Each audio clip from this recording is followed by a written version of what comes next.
Here gathered together in thy name, do most humbly beseech thee to send down thy heavenly wisdom from above to direct and guide us in all our consultations. And grant that we, having thy fear always before our eyes, and laying aside all private interests, prejudices, and partial affections, the result of all our counsels may be to the glory of thy blessed name, the maintenance of true religion and justice, the safety, honor, and happiness of the king, the public weal, peace and tranquility of the island, and the uniting and knitting together of the hearts of all persons and estates within the same, in true Christian love and charity, one towards another, through Jesus Christ our Lord. Amen.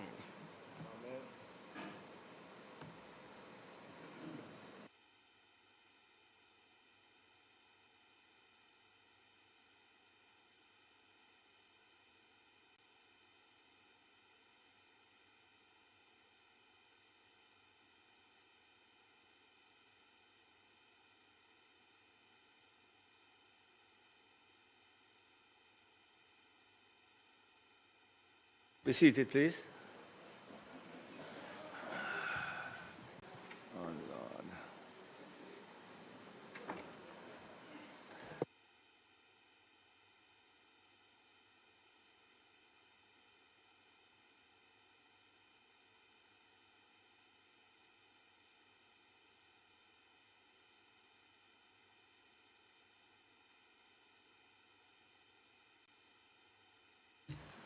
Before we begin the business of the day, we have a number of visitors in the gallery.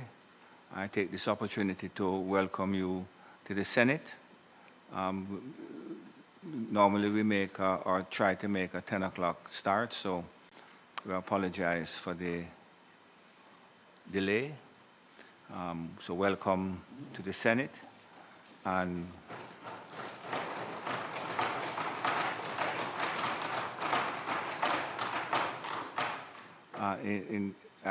in particular, I must also welcome Mrs. Marcia Campbell, who is a sister of former Senator Lester Campbell, and her husband, Dr. Timon Waugh. So welcome, and in due course, we will pay an appropriate tribute to our former senator. I am also going to crave your attention to make mention of the passing of an iconic Jamaican artist, Mrs. Suzanne Alexander O.D., who passed peacefully this week, born in 1929, so she had an extended career. And she was actually born in New York and came to Jamaica early in 1951 and begun a career in Jamaica as an artist. In recognition of her achievements as an artist, she received, amongst other accolades, the Marcus Garvey Award for Art in '78. She was inducted into the Hall of Fame of the Caribbean Foundation of the Arts in 1999 and was conferred by the government of Jamaica Order of Distinction in the rank of officer class in 2024. The National Gallery of Jamaica has expressed condolences to her family, in particular her son Philip and daughter Wendy. I think that the Minister of Foreign Affairs, although I'm not asking her to contribute here, but the Minister of Foreign Affairs would recognize the work of Suzanne Alexander, because quite a few pieces of her work are actually at the Ministry of Foreign Affairs, and I believe there is a suite there that's dedicated to some of her work from her Carnival series. So she has made a significant contribution to the development of Jamaican art, and we recognize her. I would ask the clerk to pen the appropriate missive to her family and friends, and perhaps could coordinate with the National Gallery of Jamaica to get access to those persons.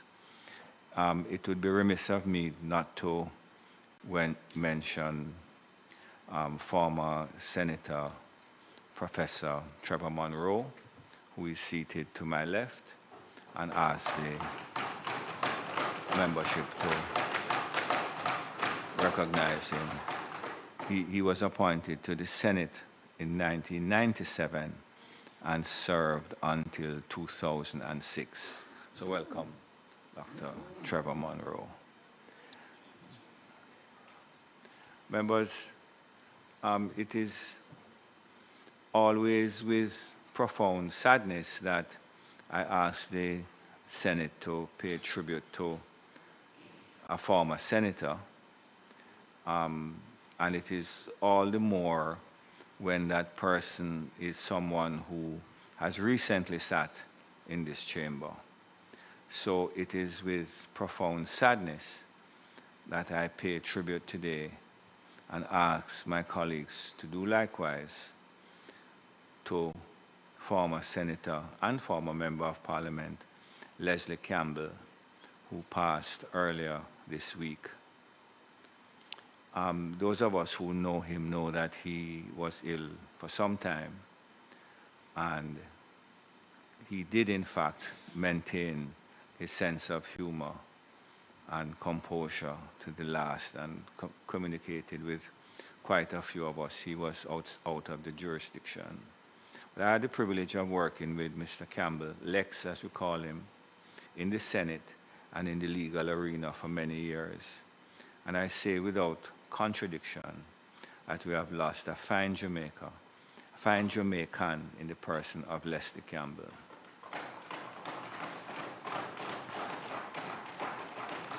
Former Senator Campbell began his parliamentary career in March 2016 when he entered the House of Representatives as a Member of Parliament for St. Catherine Northeastern, and he later entered this chamber as a senator in 2020.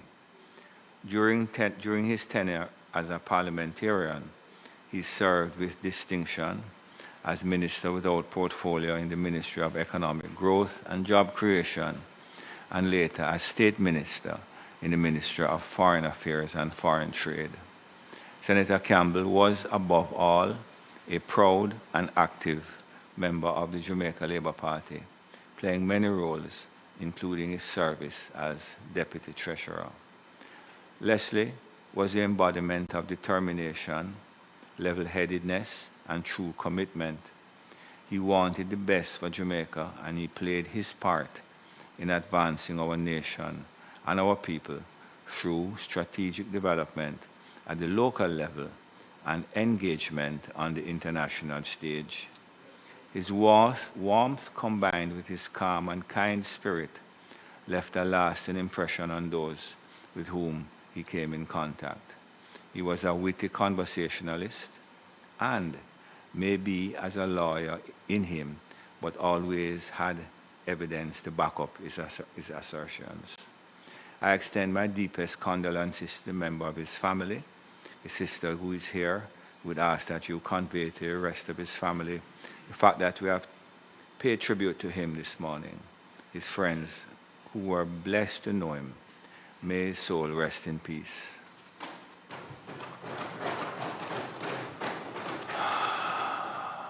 Minister Johnson-Smith.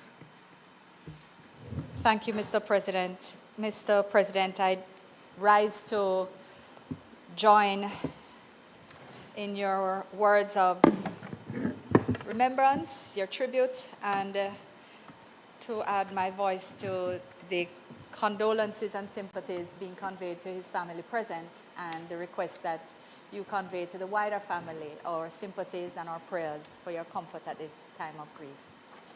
I recall our former colleague Leslie as all that you have described him, Mr. President. He was an attorney at law, businessman, former member in that other place, and particularly, of course, as a former member of the Senate and a former Minister of State. Leslie served in many roles outside of his parliamentary and executive roles, including as Deputy Treasurer of the Jamaica Labour Party, but I also served with him on the Legal and Constitutional Committee and other committees, dispute resolution, other committees of the party over many years. Leslie was a steady, reliable, knowledgeable, and principled leader who believed in service and his country. It was these qualities that endeared him to the good people of St. Catherine Northeastern, with whom I share my own bond through my father, the Honorable Anthony Johnson OJ, who also served that constituency. Mr. President, Leslie was committed to working for the people of Jamaica, both locally and internationally, and he offered his expertise and his valuable insights to government through service in both chambers at different times. Of course, he did so in service as well as Minister without portfolio in the Ministry of Economic Growth and Job Creation, and then serving in the Ministry of Foreign Affairs and Foreign Trade as Minister of State. As a parliamentarian and particularly as a senator, Leslie carried out his duties with diligence, with dignity, and a steadfast commitment to service, earning the admiration always and respect always of his colleagues. He worked well, in fact, with colleagues on both sides, and he was, again I say, respected by all. He was also very sincerely liked. He was just a great guy, great and personable individual. Mr. President, Leslie was appointed to the Foreign Ministry after the general election in September 2020 with responsibility for diaspora affairs. And this government has always recognized the critical role that Jamaicans overseas play in our national development, and Leslie understood this fully. He embraced the emphasis we place on diaspora affairs and was therefore entrusted with the role of building and managing these critical partnerships, and he undertook this role with fervor. In particular, he worked closely with the then newly established Global Jamaica Diaspora Council and the Global Jamaica Diaspora Youth Council towards a much more strategic and more inclusive engagement across the globe. As the inaugural chair of the GJDC, he played a key role in guiding its work, recognizing that this also transited the time of COVID and required a particular level of innovation and communication for which he was very well suited. Mr. President, he ensured that his engagement was in a manner that benefited the members of the councils, the ministry, the diaspora, and indeed the government of Jamaica. Mr. President, as referenced, of course, he took office during the height of the pandemic, and he exercised a great deal of flexibility in operations, always suggesting new ideas and new ways of doing things. He was at the helm of the process to ensure that despite the pandemic, our engagement continued, and he was instrumental in overseeing the arrangements for the virtual staging of the Diaspora Sustainability Symposium in 2021 and the Jamaica 60 Diaspora Conference, which was held in 2022 in hybrid format. In addition to Leslie's oversight of the diaspora portfolio, he made significant contributions to other areas of the Foreign Ministry's work, including at the regional level through the Economic Commission for Latin America and the Caribbean, ECLAC, as Sherpa for the UN High-Level Panel for Sustainable Ocean Economy, and for engagement with our bilateral partners. Mr. President, I'm also honored just to share a few memories of some members of the Foreign Ministry family who worked closely with Leslie. They reflect on being struck always by his affable manner and his interest in their welfare and well-being.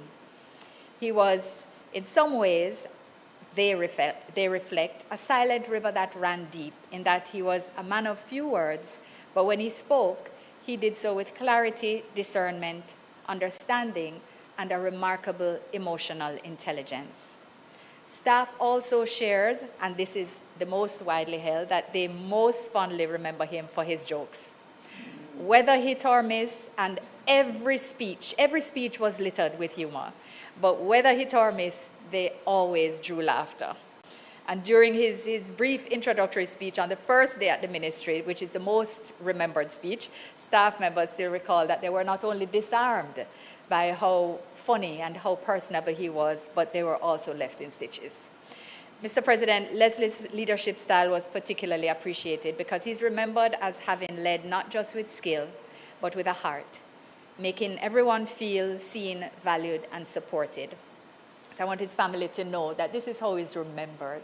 And they're remembering him in this way, not only at Capitol, but across the missions where he had engaged with heads of mission and diaspora communities during his time of service.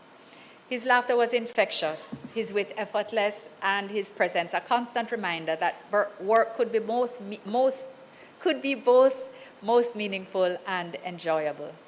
He gave generously of his time, his guidance, and his belief in those around him. And in doing so, he helped others to grow in ways they didn't think possible. He led with empathy, listened without judgment, and also found ways to uplift. That kind of leadership, even if not for the longest period of time, leaves a lasting impact far beyond deadlines and achievements, Mr. President. He is well remembered by staff. So on behalf of the Honorable Alanda Terrelong, Minister of State, Sheila Sealy-Monteith, Permanent Secretary and Head of the Foreign Service, the staff of the Ministry of Foreign Affairs and Foreign Trade, especially those who worked most closely with him, in particular Ambassador Franz Hall and Mrs. Charmaine Chung Moulton, I once again extend heartfelt condolences to the family, friends, loved ones, and colleagues of former Minister of State, Leslie Campbell. We salute his achievements, his contributions, and his memory, and we extend our prayers to his family and friends for their comfort in this time of grief. I thank you, Mr. President.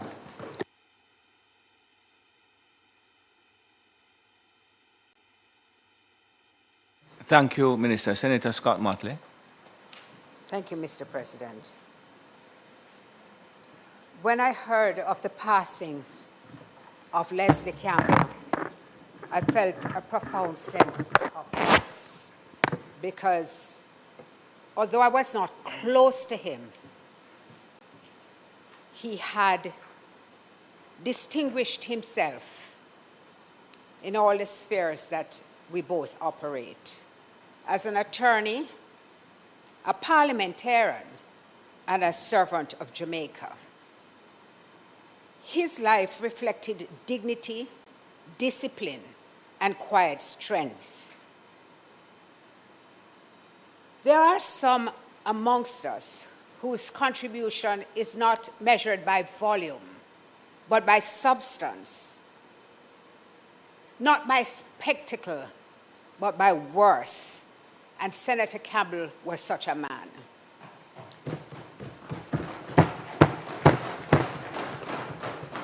He brought to public life a calm intellect, a careful mind, and an unwavering respect for the institution he served. And sometimes our conduct in the chamber here met with great displeasure on his part. Before entering this honorable Senate, he had already given service as Member of Parliament and later of Minister of State, carrying out his duties with seriousness and humility. I would say that in this chamber, he distinguished himself by a quality that has become all too rare in public discourse: restraint. He did not seek attention through crude political banter or personal attacks. He understood that disagreement need not descend into disrespect, and that public service is elevated when debate is conducted with civility and purpose. His interventions were thoughtful, measured, and diligent. He came prepared. He listened carefully, and he always brought us back to, what about the bill? We are debating a bill. He contributed meaningfully. Longfellow wrote, lives of great men all remind us we can make our lives sublime and departing leave behind us footprints in the sand of time. These words are fitting today. Leslie Campbell leaves footprints, not merely in the legal fraternity or in the political history of Jamaica, but in the example he set for younger parliamentarians and attorneys at law. He demonstrated that one may participate fully in political life without surrendering grace, courtesy, or dignity. The legal profession has lost a respected colleague. The Senate has lost a gentleman parliamentarian. Jamaica has lost a faithful son. To his family, his friends, colleagues, and all who mourn his passing, we extend our deepest condolences. May they find comfort in a life honorably lived and in a legacy that will endure long after the debates of this chamber have faded. May his soul rest in peace, and may light perpetual shine upon him.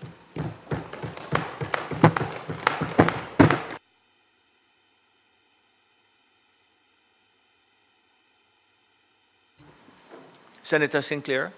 Thank you very much, Senator Scott Motley. Thank you, Mr. President. Life can be fickle. You're here today and gone tomorrow. It does not seem that long ago that Leslie Campbell shared this space with us, a member of the Senate, and in other places as a devoted party member of the Jamaica Labour Party and an attorney at law. I had the privilege, Mr. President, of sharing all those spaces with Leslie. The Senate, the party, and in the legal profession. So we pause to honor the life and legacy of Leslie Campbell, attorney at law, a man whose intellect, discipline, and quiet excellence spoke volumes. He possessed an eye for detail, a deeply studied mind, and a record of professional success that spoke for itself. Yet, despite his accomplishments, he remained humble, never boastful, never seeking acclaim, but always grounded in purpose and principle. So, President, I recall doing a trial with Leslie in the St. James Parish Court. After he made his first appearance and spoke, I said to myself, this man is quite clever. I had to lift my game a notch. I would have said to other counsel, don't be disarmed by his posture and his congeniality. Know what you're doing when Leslie is on the other side. And, you know, we had a taxation matter, Senator Scott Motley. And Leslie called me on the morning of the taxation hearing. And something in my gut said to me, don't take that call. Don't take that call. And I made the error in taking the call, Mr. President. And what I was anticipating and expecting as to be the result of the taxation, in a matter that I was successful, it went south. Because that call, Leslie didn't even appear. He just said, Sinclair, you're going to take less. But he was able to disarm you by his congeniality. As I said, the anticipated cost went south. Leslie believed in service beyond self. He gave generously of his time, nurturing young counsel, guiding them with patience, wisdom, and a genuine desire to see them succeed.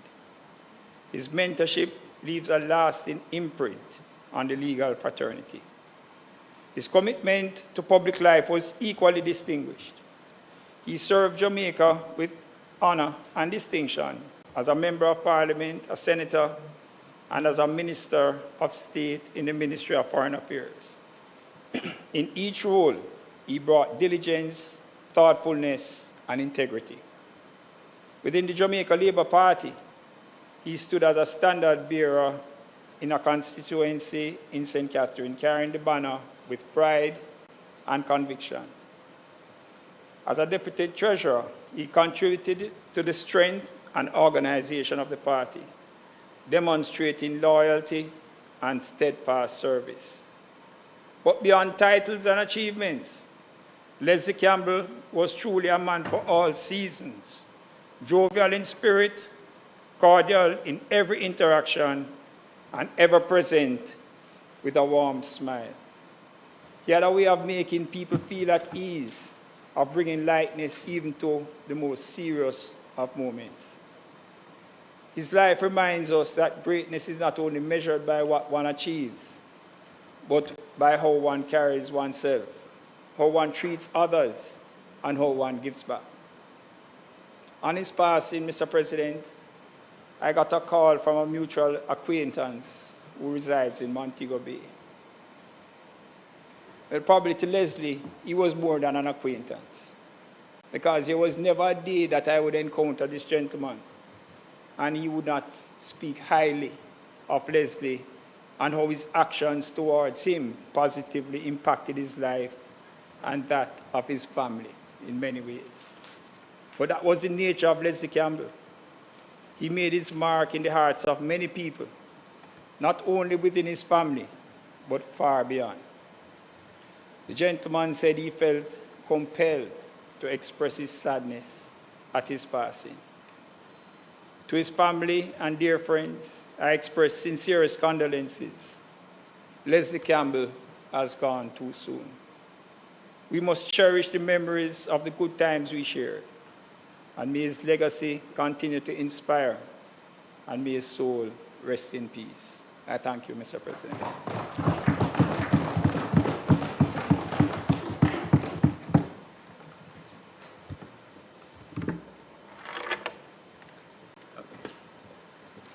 Thank you, Senator Sinclair. Senator Gale.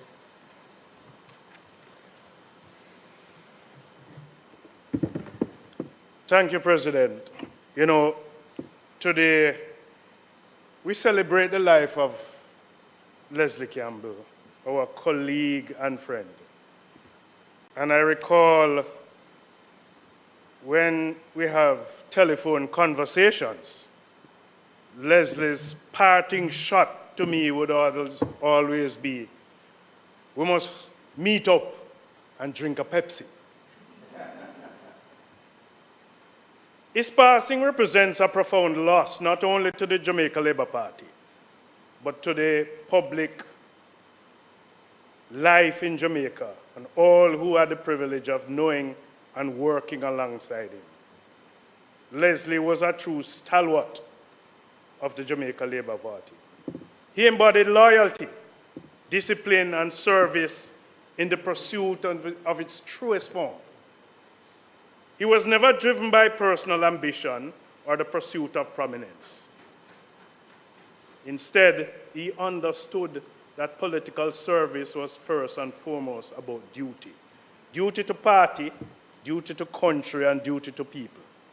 And one of the things I admired about Leslie Campbell is that he was always willing to serve in whatever capacity he was called upon.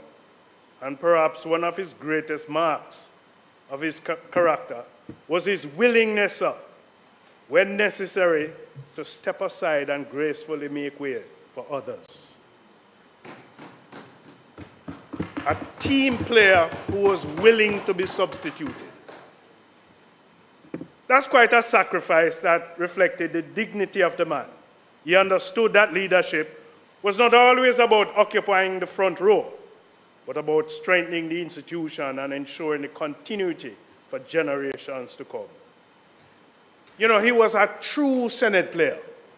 There were many times when we tried to make quorum, and Leslie never entered the chamber from that door or that door.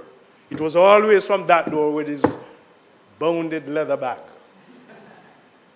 And he would say, "Good morning." And so you should know this. You know, there are others who have stood up for point of order. Leslie's point of order was always grounded and the president has no alternative but to accept it. Beyond his professional and political accomplishments, Leslie will be remembered for his qualities that made him deeply respected and admired for those around him.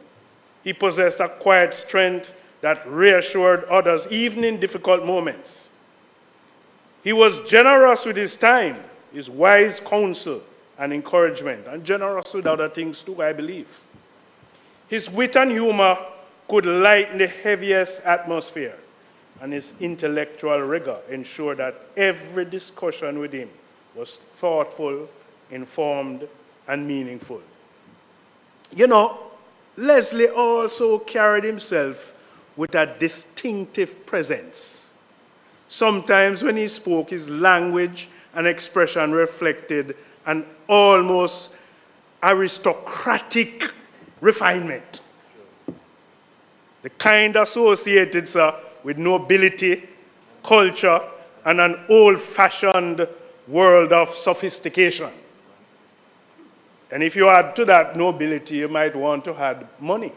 But that's another story.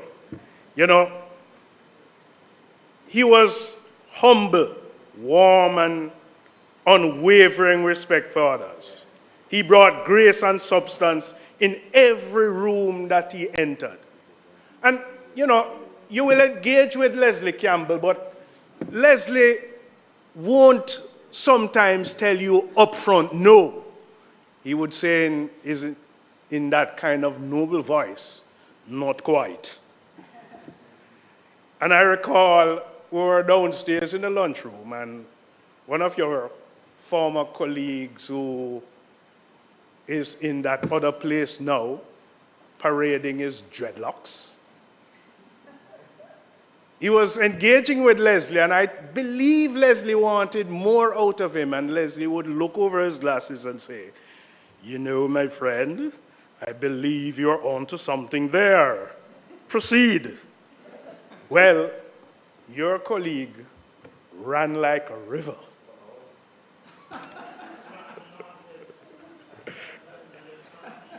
He was a team player in the truest sense, a man who believed that collective success mattered more than individual recognition. In an era, sir, where public life can only be consumed by ego and division, Leslie Campbell remained grounded, principled, and honorable. And as we reflect on his life, we give thanks for his contribution, his friendship, and his example. His legacy will endure in the lives he would touch and the colleagues he mentored, the causes he supported, and the values he upheld with consistency and integrity. You know, Leslie had a nice farm, and I remember getting a bunch of plantains from Leslie.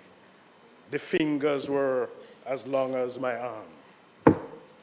To his family, and his loved ones, and his friends and his colleagues, we extend our deepest condolences and prayers during this difficult time.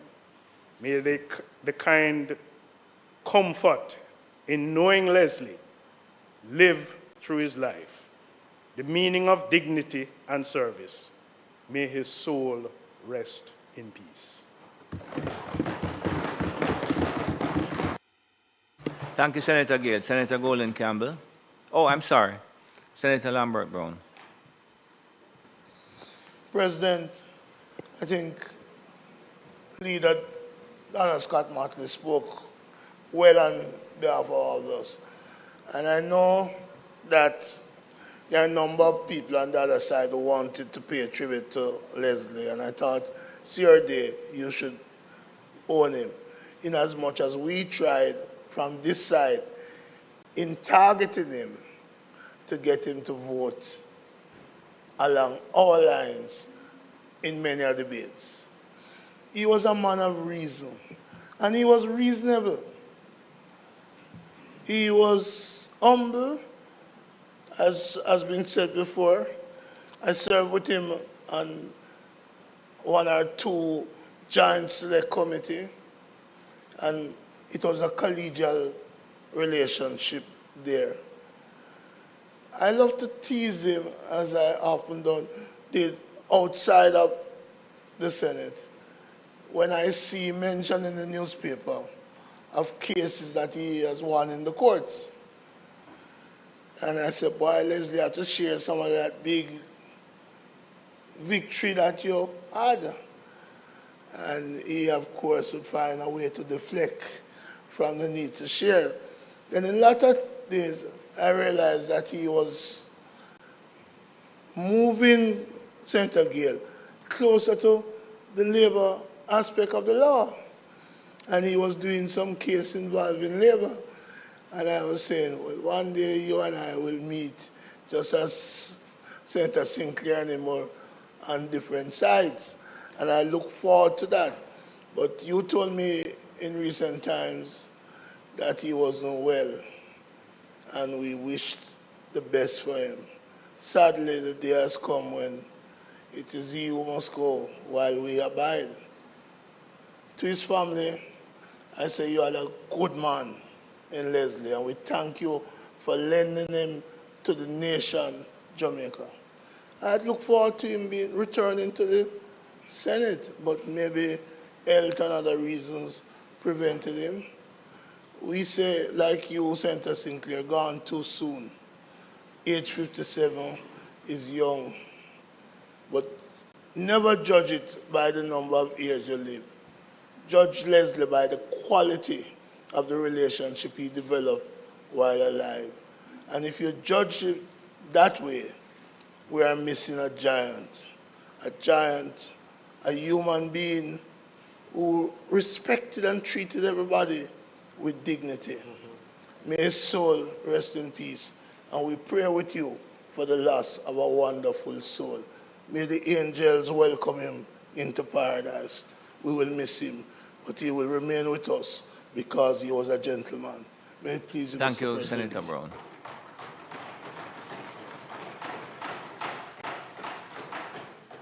Senator Golden Campbell.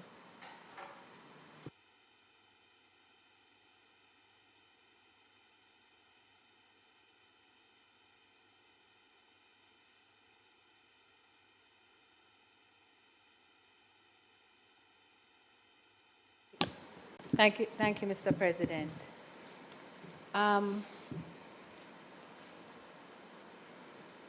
Mr. President, I met Leslie Campbell just about 21 years ago. And I met him, I was introduced to him by my now husband, who is his first cousin. Immediately, Mr. President, Leslie became family to me in a real way. So you will forgive me if my tribute to him and my remarks about him this morning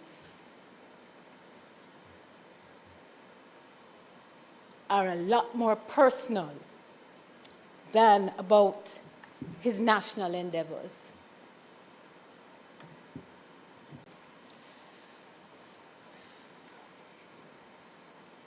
Les was everything that you've all said he was. He was reliable, he was extremely kind, he was thoughtful.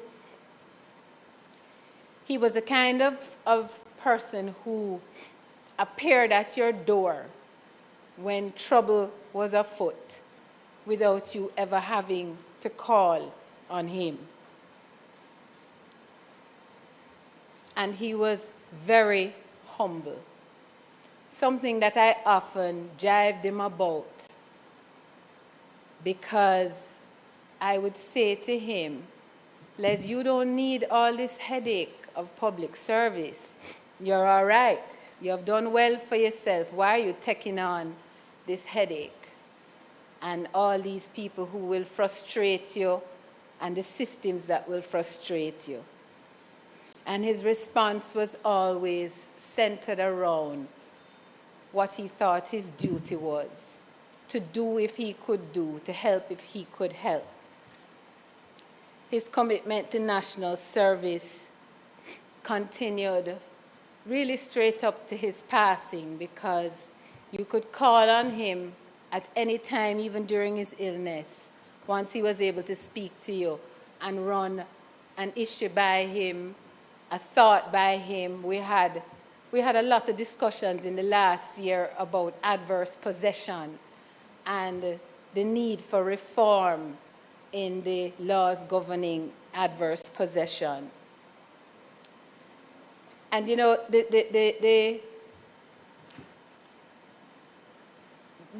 one of the things he exemplified for me was the circumstances around those who give national service.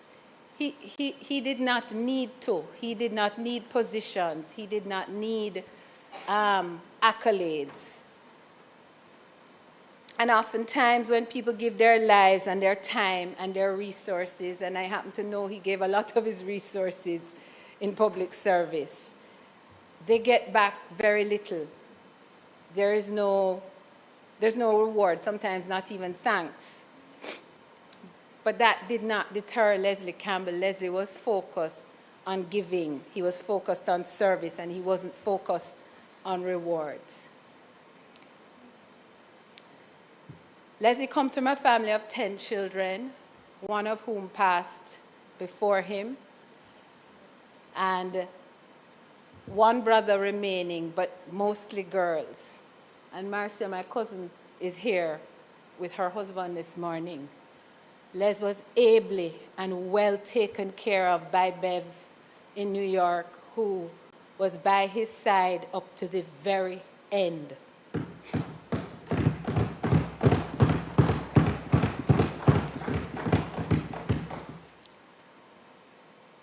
Mr. President, I'm not going to speak much longer because I don't think I can manage to.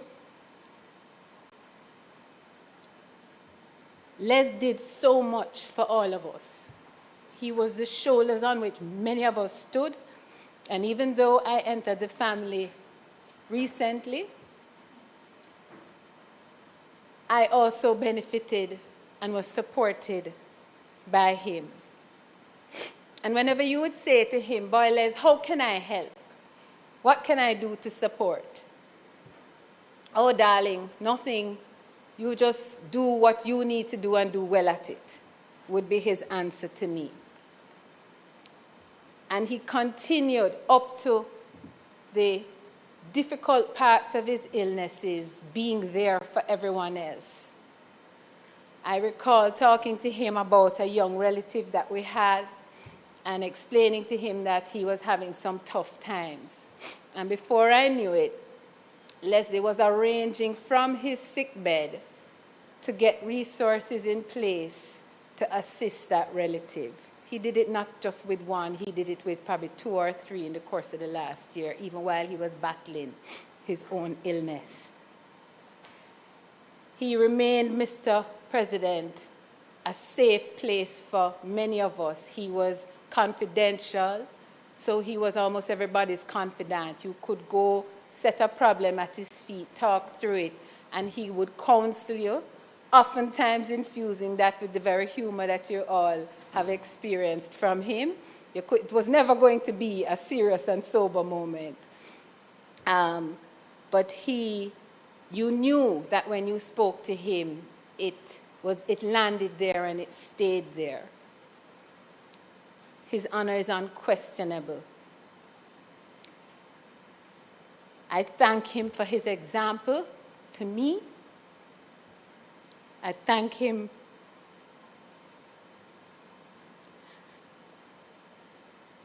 for his example to my children. I will miss him terribly, and I thank the Senate for recognizing and honoring him, and because he has given me the privilege by his treatment of me, I will say on behalf of the Campbell family, we thank you. Thank you, ma'am.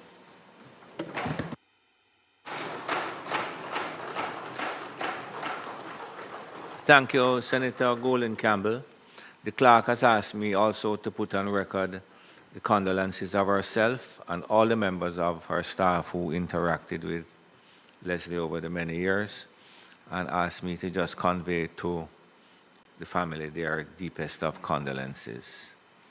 I'm going to ask the membership to rise for a moment of silence.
May his soul rest in peace and light perpetual shine on him. Just want to point out to his sister that a number of us are invested in that Bombay mango tree around the back of the house. So, so when the time is appropriate, don't forget us.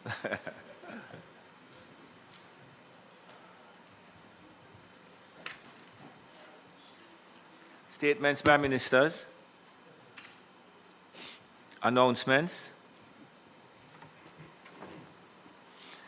Laid on the table of the Senate are the following: annual report and audited financial statements of the SCJ Holdings Limited for the financial year 2020-2021 and its related ministry paper number 28 of 2026 titled Annual Report and Audited Financial Statements of the SCJ Holdings Limited for the year ended March 31, 2021.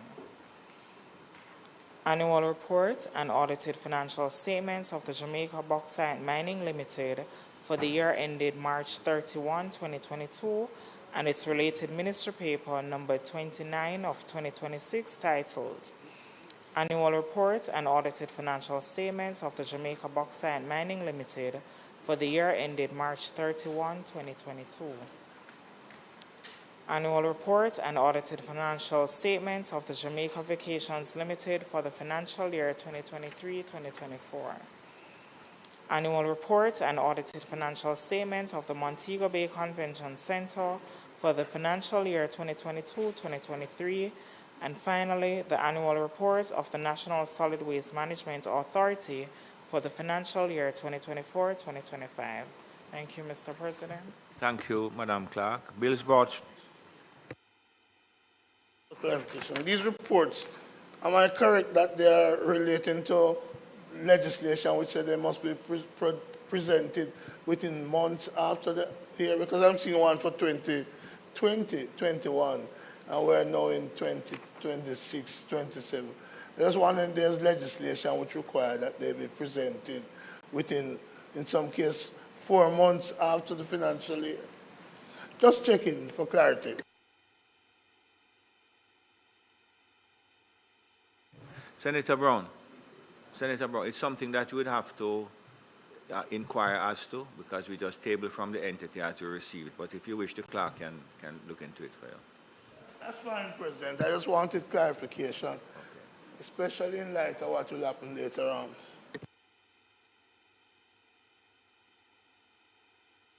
Bills brought from the Honorable House of Representatives.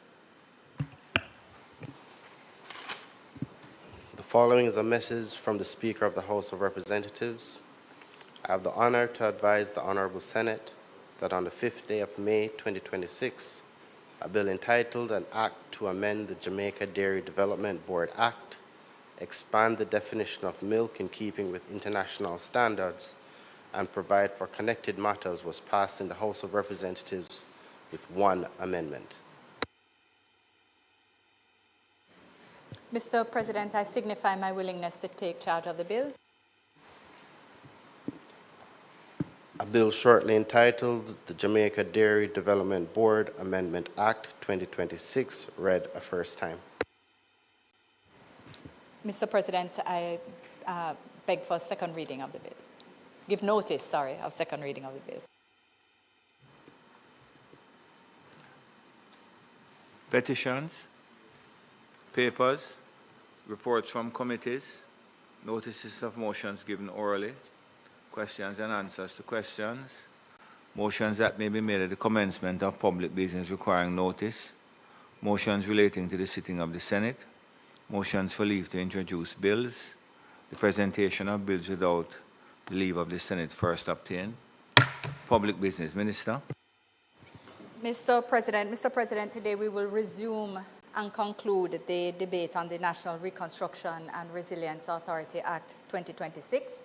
That is the primary item on the agenda today. I just want to extend apologies and, with your leave, advise that I have to depart in order to attend a funeral, during which time Senator Morris Dixon will lead the Senate and continue to pilot the bill through the debate.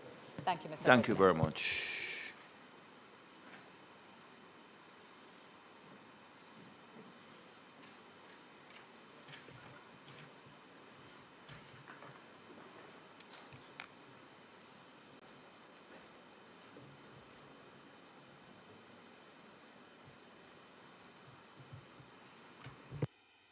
Next contributor, please.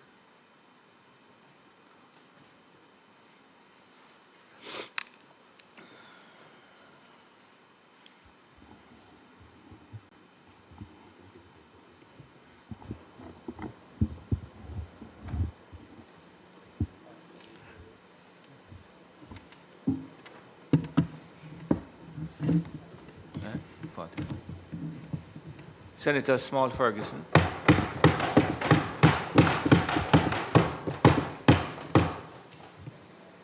Mr. President,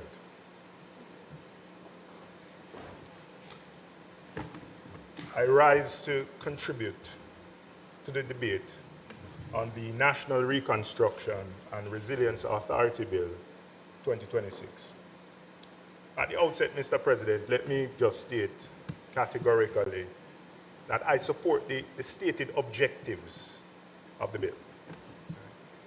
In the aftermath of Hurricane Melissa, the need for a coordinated, decisive, timely response to support reconstruction, restore normalcy to the lives of those affected, and build a stronger, more resilient Jamaica is not in dispute. Indeed, Mr. President, the Memorandum of Objects and Reasons states that the bill seeks to establish the National Reconstruction and Resilience Authority and a statutory framework for, and I quote, the efficient, coordinated, and transparent management of extraordinary, time-bound reconstruction and resilience efforts to focus on building back better to withstand future climatic and geophysical events, to create a more robust, climate-resilient infrastructure, encouraging better land use planning, to expedite private and public-private investment in priority sectors that address the structural economic vulnerabilities exposed by Hurricane Melissa, and to enable growth and diversification of Jamaica's economic base. Those are objectives, Mr. President, that any well-thinking Jamaican would support. But, Mr. President, support for the objectives does not relieve us of the duty to scrutinize the mechanism. This is a bill, Mr. President, that has been sold by the government fundamentally as legislation for the Jamaican people, and in particular, those whose lives, homes, livelihoods, communities, and sense of normalcy were most directly disrupted by Hurricane Melissa. And that's why, Mr. President, I find it unfortunate, among other things, that despite the bill being amended prior to being retabled in that other place, and further amended during committee in that other place, there remains no clear, defined, and enshrined statement of the objects of the legislation in the operative provisions of the bill. Right? Nothing placing Hurricane Melissa and the people most affected by Hurricane Melissa at the center of the legislation. Yes, Hurricane Melissa is mentioned in the long title and the memorandum of objects and reasons, but those are not the same thing as placing the objects of the act directly in the body of the legislation itself. This omission is important, Mr. President, for a couple of reasons. One is the fact that Parliament is creating a statutory framework for a specific purpose, particularly where the legislation establishes an authority with significant and unprecedented powers. There is particular value, in my view, of stating the objectives of the legislation in the Act itself. Because if this bill is truly about reconstruction and resilience, then the law should say so expressly. Not only in its explanation, but in the operative provisions of the legislation. It should make clear that this extraordinary authority, with these extraordinary powers, exists for a defined and people-centric purpose: to rebuild affected communities, to restore dignity and normalcy, and to strengthen Jamaica's resilience in a way that is inclusive, transparent, and accountable. This type of inclusion, Mr. President, is not unusual or unprecedented in our legislation. The Child Diversion Act, for example, contains an express provision setting out the objects of that act. The Data Protection Act also embeds its objects directly in the operative provisions under the heading Interpretation and Objects.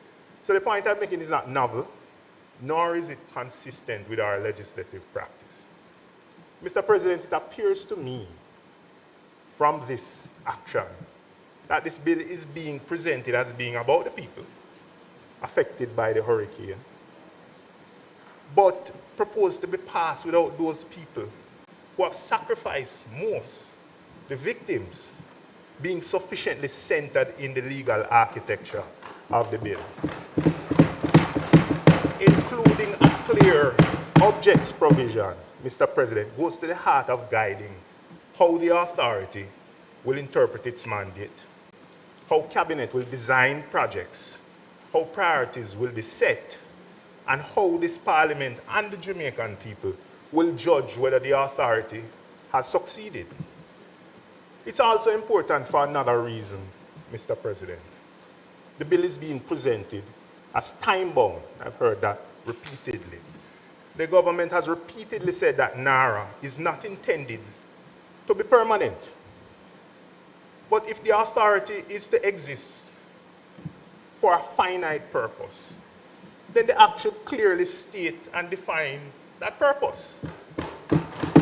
Otherwise, it becomes very difficult to determine from the legislation alone whether the authority's objectives have been fulfilled or whether the authority has effectively concluded its work.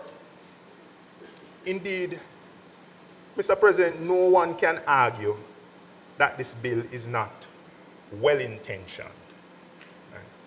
But, Mr. President, I contend that the role of the Senate is not to merely endorse intention.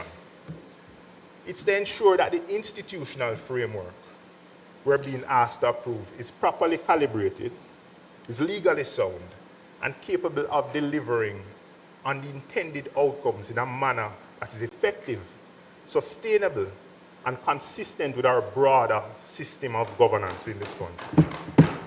And on this side, Mr. President, it's well known that we have concerns regarding how the bill is currently drafted And those concerns span all those areas of responsibility that I just described. It's important to acknowledge as well that these concerns are not just on this side of the chamber. They have been articulated broadly and repeatedly by civil society, by environmental advocates, by governance stakeholders, by professional voices, and Jamaicans who support Reconstruction, but who are understandably concerned about the fact that urgency seems to be used to displace inclusion, consultation, and in some respects, accountability. This is a piece of legislation of considerable breadth and consequence. It establishes an authority with far-reaching powers, unprecedented powers, powers to influence how projects will be conceived, approved, accelerated, and executed at a national level. It's precisely the type of legislation, Mr. President, that would have benefited from a more expansive and inclusive consultative process, including, in my view, referral to a joint select committee. Mr. President, I appreciate that the government is motivated by urgency. I think we all are. But urgency in execution does not require the compression of consultation to the point where people who are most affected by this, the Jamaican people, and some stakeholders who may be well positioned to strengthen the bill, are not given a meaningful opportunity to shape its final form. Mr. President, I don't intend to relitigate every issue raised in the lower house and in civil society, but in my view, there are several central issues that remain unresolved that resonate with me, and I'm going to focus my contribution on a few of those areas where I believe the design of the bill remains misaligned with the outcomes it seeks to achieve, and where targeted amendments could strengthen rather than frustrate the objectives of national reconstruction and resilience. Mr. President, the first issue I wish to address is accountability and an element of the accountability architecture proposed under the bill, and particularly the reliance that's being placed on the Jamaica Reconstruction and Resilience Oversight Committee, JAMROC. And further, the comparison that has been made between JAMROC and the Economic Program Oversight Committee, EPOC. Let me say at the outset that I don't raise this point to diminish EPOC. The Prime Minister himself has described EPOC as a tremendous success. And by any fair assessment, I think that's correct. EPOC was, I think, one of the more effective public oversight mechanisms in Jamaica's history, yes? Indeed, the concept was lauded by the IMF, and it was at a time when this mechanism was critical for building confidence, for communicating progress, and for supporting public discipline during a very difficult period of economic adjustment.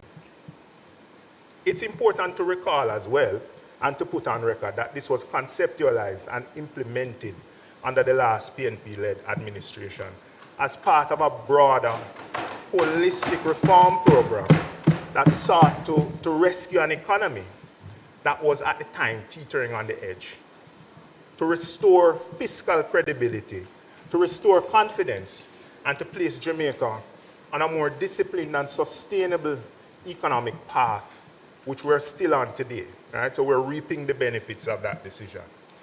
But Mr. President, if EPOC is being relied on as a precedent, then we must be precise about what EPOC was and what it did and the environment in which it operated. We can be selective about the comparison. EPOC didn't exercise any statutory power. It didn't approve any spends, any projects, It did not direct any agencies. It did not enter into any contracts. It didn't override or influence any regulatory approvals. What EPOC effectively did was monitor the country's performance against a macroeconomic program that was already constrained by very significant guardrails. Right? At the time, Jamaica was operating within the framework of an IMF program. There were agreed targets with the IMF. There was ongoing oversight by the IMF itself, quarterly targets to meet and quarterly oversight. There were defined fiscal and macroeconomic benchmarks to meet. And importantly, Jamaica also moved during that period to legislate fiscal rules which imposed a legal discipline around the management of public finances. Right? So it was entrenched in the law that we needed to be fiscally responsible. In that context, Mr. President, I contend that EPOC was not the source of discipline in the system. It monitored it, it commented on it, but the system was already disciplined by binding fiscal rules, agreed IMF targets, and continued IMF oversight. So the distinction between the operating environment that EPOC enjoyed and what we're looking at now for JAMRA is important. EPOC helped Jamaicans to understand whether the government was meeting agreed benchmarks. It helped to maintain confidence in the reform, and that was very important. But it was not responsible for executing the program. And it was not responsible for exercising the powers of the state. NaRRA is different. NaRRA is not being established to merely monitor government performance or activity. NaRRA is being established to act autonomously. It's being established to prepare, implement, and oversee reconstruction and resilience projects at a massive scale. It's being given the ability to procure goods, works, services. It's being given a role to coordinate approving entities. It's being given powers to issue directives. And through the step-in mechanism, the framework allows for decisions of existing approving authorities to be displaced under certain circumstances. That's a very different category of institution. So, Mr. President, in summary, EPOC monitored power, and NaRRA will be exercising power. And once we're dealing with an institution that exercises statutory power, particularly power of this breadth and consequence, I'll say it again, the accountability framework must be stronger than the external oversight committee that is being proposed to stand outside of the legislation that underpins the institution. And that brings me squarely to JAMRA. The government has placed significant emphasis on JAMRA as part of the accountability framework for NaRRA. And I personally don't doubt that an oversight committee comprised of credible Jamaicans can add tremendous value to the execution. As EPOC has shown, public reporting, independent commentary, and broader stakeholder engagement can really help to build confidence around a national effort. But there's a fundamental problem, Mr. President, in my view. JAMRA is not established in the bill. It's not recognized in the bill. Its mandate is not defined at all in the bill. Its right to information is not set out in the bill. Its reporting obligations are not set out in the bill.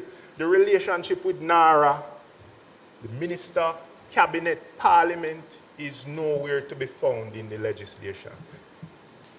It becomes even more important when you read section 14 of the bill, the confidentiality provision. The provision places a duty of secrecy and confidentiality on persons having an official duty under the Act or being employed in its administration. Disclosure is only protected where it is permitted or required under the Act or any other law. So the practical issue is this. If JAMRA is not identified under the Act, what is the legal basis upon which NaRRA information is going to flow to JAMRA? if JAMRAC is going to provide any meaningful oversight, what information will it receive? Who decides what it receives? Will it have access as a right, or will it only be discretionary? Will it be able to examine details, project-level information, procurement information, directive-related information, and material implementation issues, or will it be limited to information curated for public consumption? These questions are important because the Jamaican people are being asked to trust an authority with extraordinary powers at an extraordinary moment. The trust cannot rest only on assurances. It must be supported by law, structure, access to information, and clear reporting. Mr. President, this is where the comparison between EPOC and NaRRA does not carry as far as the government would suggest. EPOC could function without legislative teeth because it was monitoring performance within a macroeconomic framework already supported by agreed targets, IMF oversight, and legislated fiscal rules. JAMRAC is being presented as a central plank of oversight for an authority that will exercise significant legal, operational, and financial powers. That requires a different architecture, in my view. Mr. President, we must distinguish between what is meant by oversight and governance. Oversight is just one component of governance. It happens after the fact. It reviews, it reports, it comments, it scrutinizes. But governance, on the other hand, shapes decisions as they are being made. It sets parameters, it tests assumptions, it manages conflict, it reviews risk, and it ensures discipline before decisions are taken. So, this bill contains a lot of after-the-fact mechanisms. There are reports, audits, parliamentary tabling. There's Auditor General who can access information, yes? Those things are important, but they do not fully substitute for governance within the institution at the point where decisions are being made. This is particularly important because NaRRA is not a small administrative office. Right? And we've heard that this model under which NaRRA is being created is replicated throughout our system. But there is no true comparable. It's going to interface with resources and stakeholders at a scale that we've never seen before. So this is precisely why we need to ensure that the accountability framework is embedded and the accountability framework is credible. Mr. President, I don't want anybody to leave with the impression that I'm saying that JAMRAC is undesirable. Right? My point is that if JAMRAC is going to be relied on as a meaningful part of the accountability architecture, it should not be left outside of the four corners of the legislation. Mr. President, at a minimum, the bill should recognize JAMRAC. It should seek to define its mandate, specify its access to information, and remove any ambiguity that exists there. It needs to provide for reporting to Parliament, and it needs to clarify how it will interact with these confidentiality provisions. Alternatively, if the government is unwilling to place JAMRAC squarely in the Act, it needs to be strengthened to include more robust internal and parliamentary accountability mechanisms. As currently framed, Mr. President, we're being asked to accept a structure where significant statutory power is being placed in NaRRA, but the principal oversight mechanism being used to justify that concentration of power has no statutory footing. That's not a sufficient answer to the governance concerns that have been raised. JAMRAC may be useful as a public confidence mechanism, but unless it is legally enabled, And unless it has access to information, it cannot at all be a credible element of the oversight. The lesson, Mr. President, from EPOC is not that oversight bodies never need the law. The lesson, Mr. President, is that oversight works when its surrounding framework is clear, disciplined, and credible. And I contend, Mr. President, that for NaRRA, the surrounding framework is still being created. Right? It needs some work. And if this bill is truly for the Jamaican people, particularly those whose lives and communities must now be rebuilt, then we must get the framework right in the legislation itself. Mr. President, the second issue I wish to address is the absence of a clear sunset clause and the risk that NaRRA becomes not merely an emergency mechanism, but a parallel system of governance. The government itself has made the case for NaRRA on the basis of urgency. The argument is that Hurricane Melissa has created an extraordinary national shock, which is true, and the ordinary machinery of government is too slow, too fragmented, and too cumbersome to deliver reconstruction at the pace required, and that a focused, empowered authority is therefore necessary. I understand that argument. Indeed, Mr. President, I accept that the normal machinery has not consistently delivered capital projects with the speed and discipline required. But after a decade in office, Mr. President, the reality, or that reality rather, can't be treated as an abstract institutional failure. Right? We speak about it as though it's something that we have no control over. Right? The government has had substantial time, Mr. President, to address weaknesses in execution, project preparation, procurement approvals, and delivery. If the government now asks the Parliament to approve an extraordinary mechanism because the existing system is too slow, I believe Parliament is entitled to insist that the mechanism remains tied to the emergency that justified it. NaRRA must therefore be treated like an emergency tool. It must be tied to the event that justified its creation. It must have a defined life cycle. It must have a clear endpoint. It must not become a permanent substitute for reforming the ordinary systems of government. As currently drafted, Mr. President, the bill does not provide that clarity. It provides for eventual dissolution, but it does not provide a fixed sunset date, a maximum operational period, or an objective statutory test that determines when the authority must come to an end. The day of dissolution is left to be appointed by the minister. That's not sufficient, Mr. President, for an authority with these powers. Now, the powers are extraordinary, and I mean, they can be defensible maybe in the context of an emergency. But these powers should not seek to be justified as an open-ended feature of our governance architecture. That would be a mistake.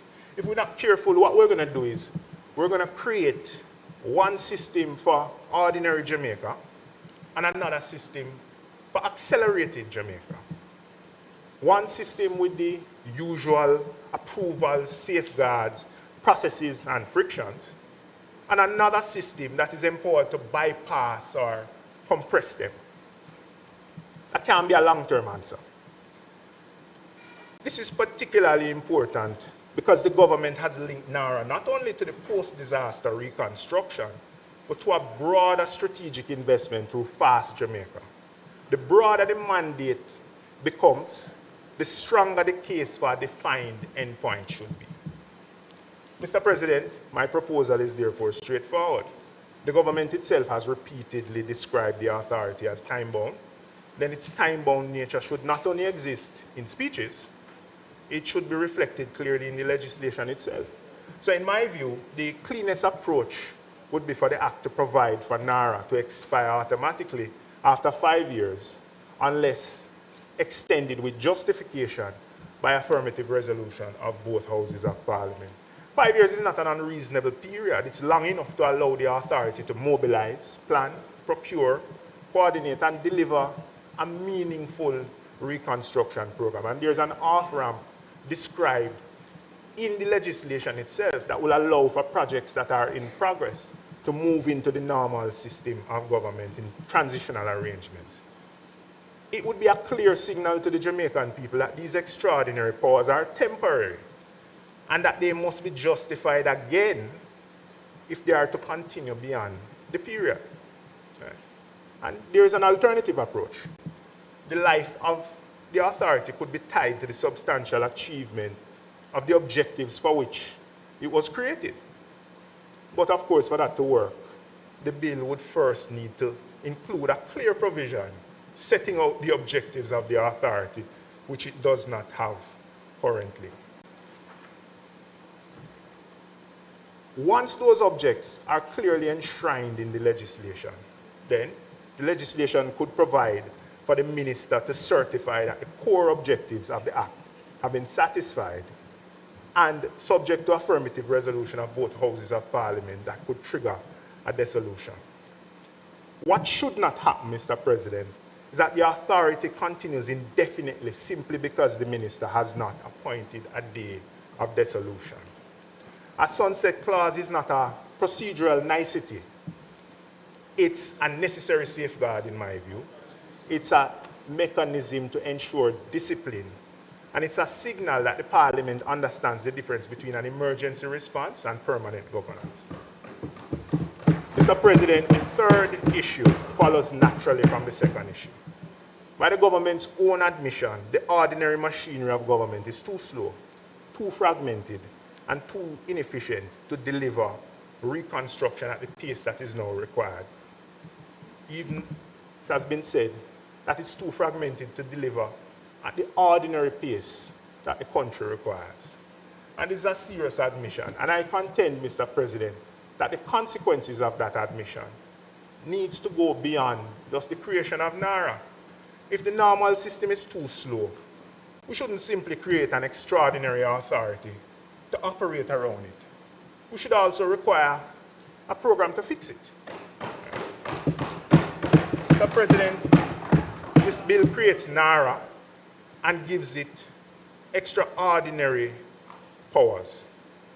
But I contend, Mr. President, that it's deficient in that it doesn't require a parallel program to identify the bottlenecks, the reforms in process, the strengthening of institutional capacity that will leave Jamaica with a better framework once NaRRA has done its work. Mr. President, if the bill is genuinely about resilience, the resilience cannot only be physical. It cannot just be roads and bridges and schools. It must also be institutional. A resilient Jamaica must have institutions that can plan, approve, finance, procure, and implement public projects without requiring workarounds. So we need to fix the normal system.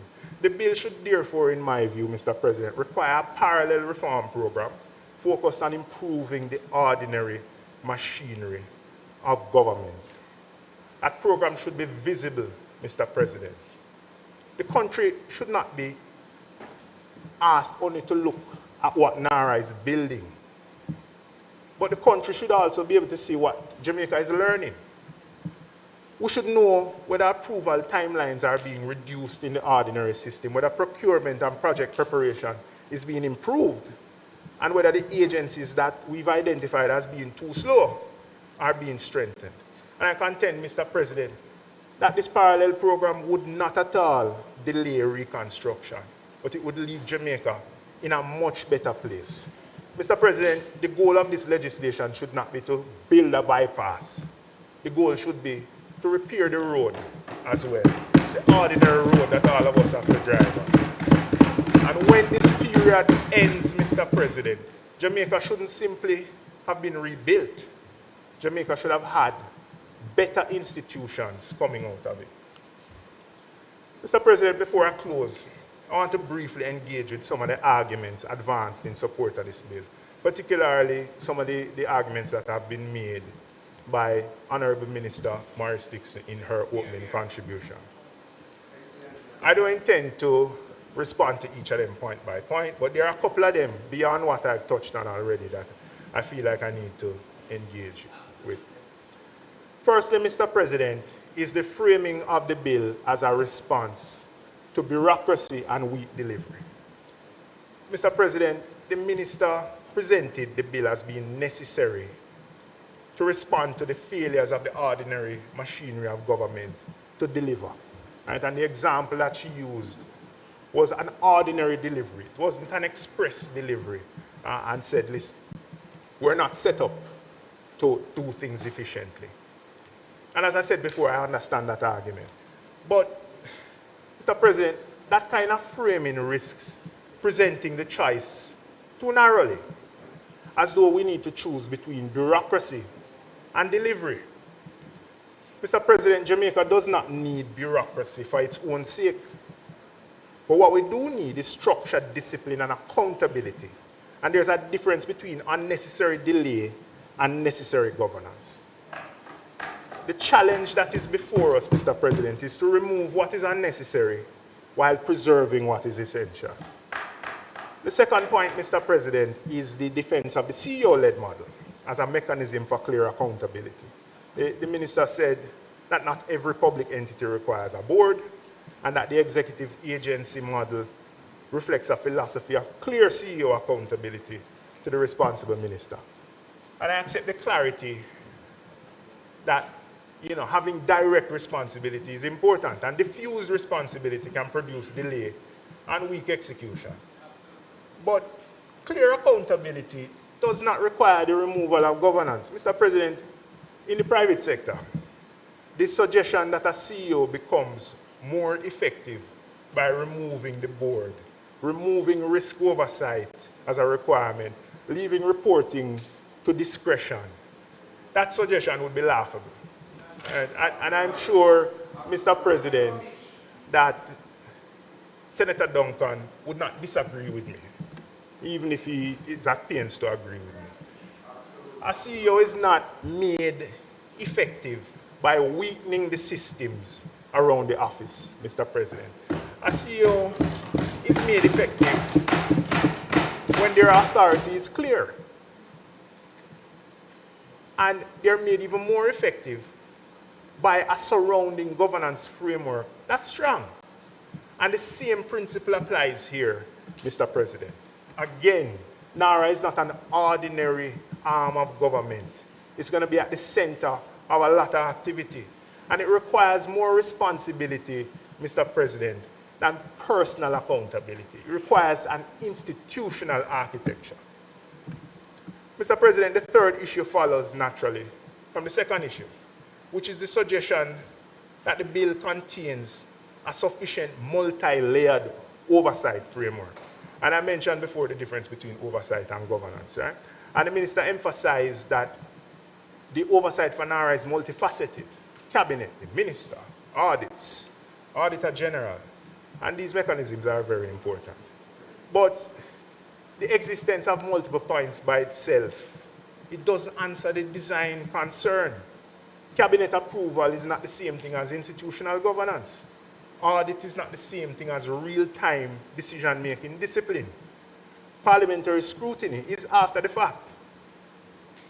It's not the same as structured accountability at the point where decisions are being taken. So the real issue is one of adequacy. It's whether the framework is strong enough to cover off the kind of power that NaRRA will exercise, and whether it can sustain public confidence as decisions are made quickly, at scale, with significant consequences for the Jamaican people. Mr. President, several examples were made and comparisons were drawn with other jurisdictions: Dominica, New Zealand, Japan, Peru, others. So the concept is not novel, and the comparisons are useful. But we must take the full lessons from them, Mr. President.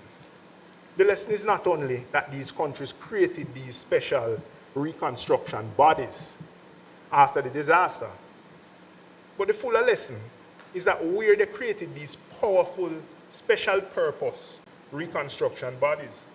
They also address governance, reporting, statutory purpose, public confidence, and institutional transition. They did that all at once. Dominica's framework, for example, included a more layered institutional structure with policy direction at the top, supervisory mechanisms, audit and risk oversight, and execution capacity operating within a defined framework. The New South Wales model also provides a useful example where it's CEO-centric, but there is an advisory board and a structured interagency coordination. These models recognize that speed and structure can reinforce each other, Mr. President. And Jamaica should not borrow just the idea of creating this very powerful entity without taking the governance along with it. Mr. President, in closing, I return to where I began. The stated objectives of the bill are worthy objectives. The people who suffered most from Hurricane Melissa deserve urgency. They deserve competent execution. They deserve homes restored, communities rebuilt, roads repaired, schools repaired, health facilities strengthened, livelihoods protected, and normalcy returned. But they also deserve a reconstruction framework that they can trust. This bill is not simply about creating an authority. It's about how the state exercises extraordinary and unprecedented power in an extraordinary moment. And when Parliament is being asked to confer that extraordinary power, I think we need to insist on extraordinary accountability. The amendments that have been proposed suggested, both in the other place and externally, and that will be suggested today, in my view, are practical. They're targeted and they're consistent with the government's own stated objectives. If this bill is truly about the aftermath of Hurricane Melissa and the people most affected by it, then let's place it in the bill. If JAMROC is to provide meaningful oversight, then let us give it some legal footing and ensure that it has access to information and reporting obligations. If NaRRA is intended to be time-bound, then let us make it time-bound in the Act. If the ordinary machinery of government is too slow and fragmented, then let's require a visible program to fix it. None of these things will delay reconstruction. Because there's an argument that if you are constructive about the bill, then you are opposite to reconstruction efforts. And I want to dispel that argument. Right? None of this prevents the government from acting with speed. None of this weakens the response and the ability to respond to the emergency. They simply ensure that the speed is accompanied by structure. The flexibility is accompanied by accountability. And that the extraordinary powers remain tied to extraordinary circumstances that are being used to justify them. I can't see why there is a reasonable opposition to that.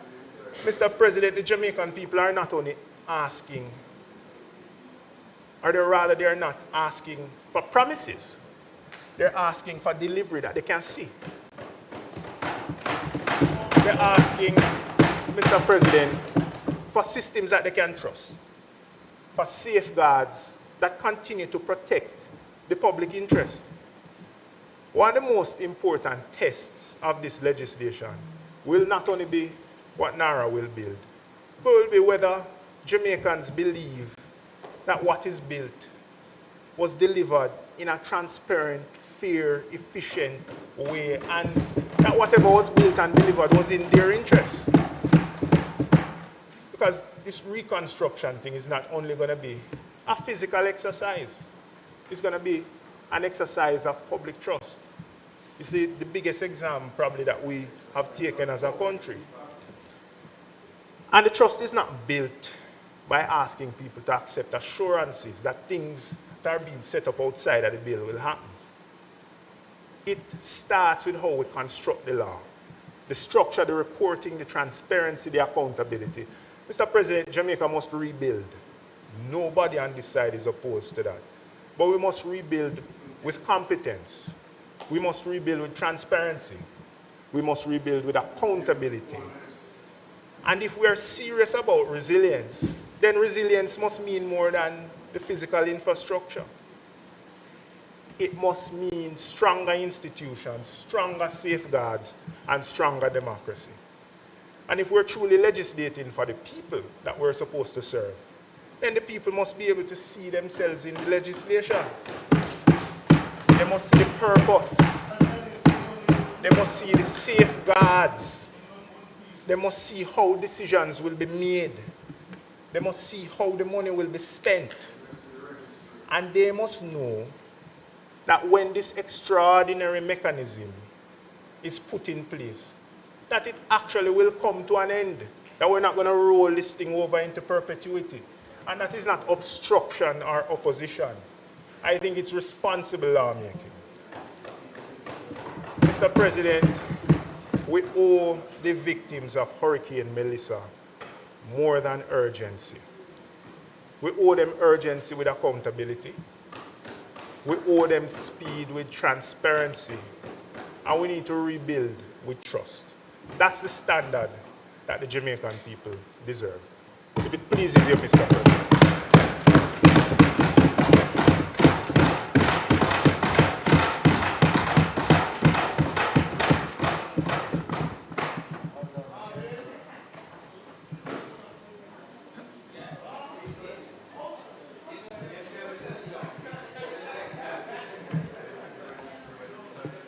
Thank you very much, Senator Small Ferguson. Thank you very much.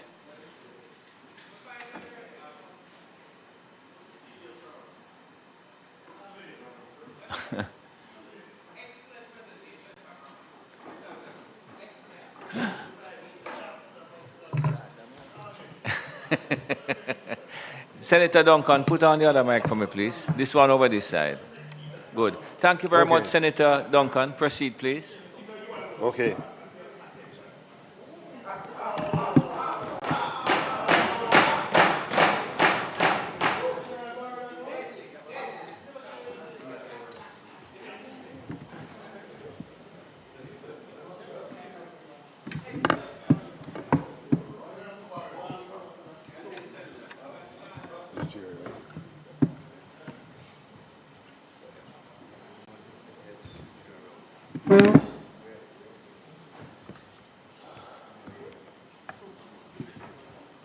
Afternoon, colleagues.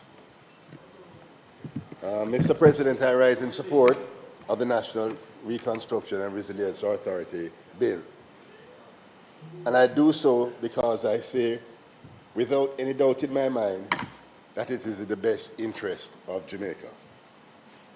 I have given freely of my time in leadership of private sector bodies, oversight bodies, socio-economic programs, various task forces, example, the COVID Economic Recovery Task Force, government boards, and I'm now a government senator.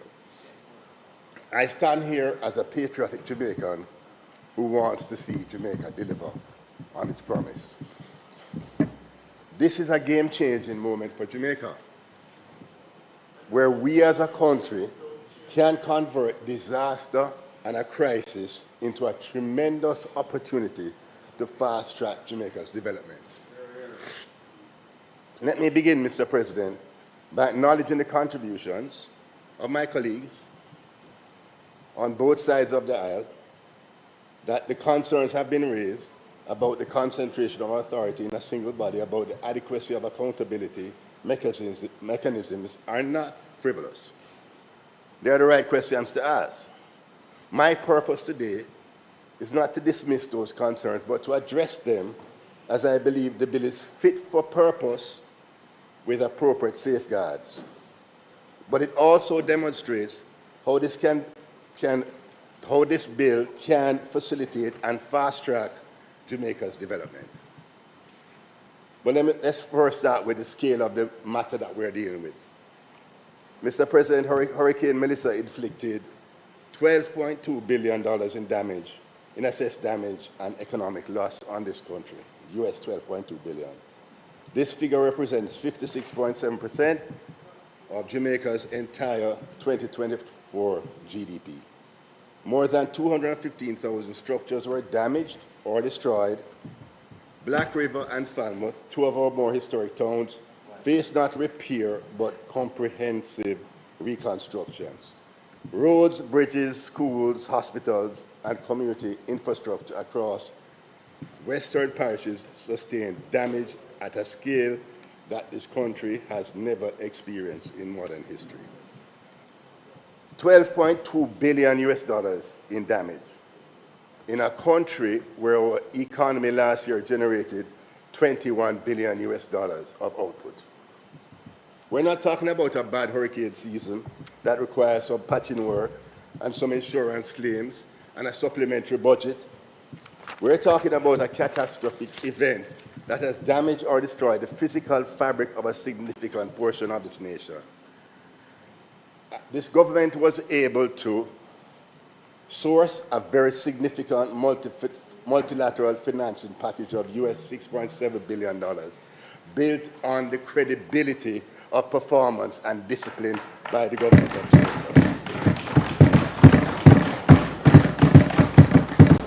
But as significant and as historic as it is, the package only covers 55% of the overall damage of economic loss. It leaves a financing gap of US $5.5 billion. $5.5 billion. This gap cannot be closed by public borrowing.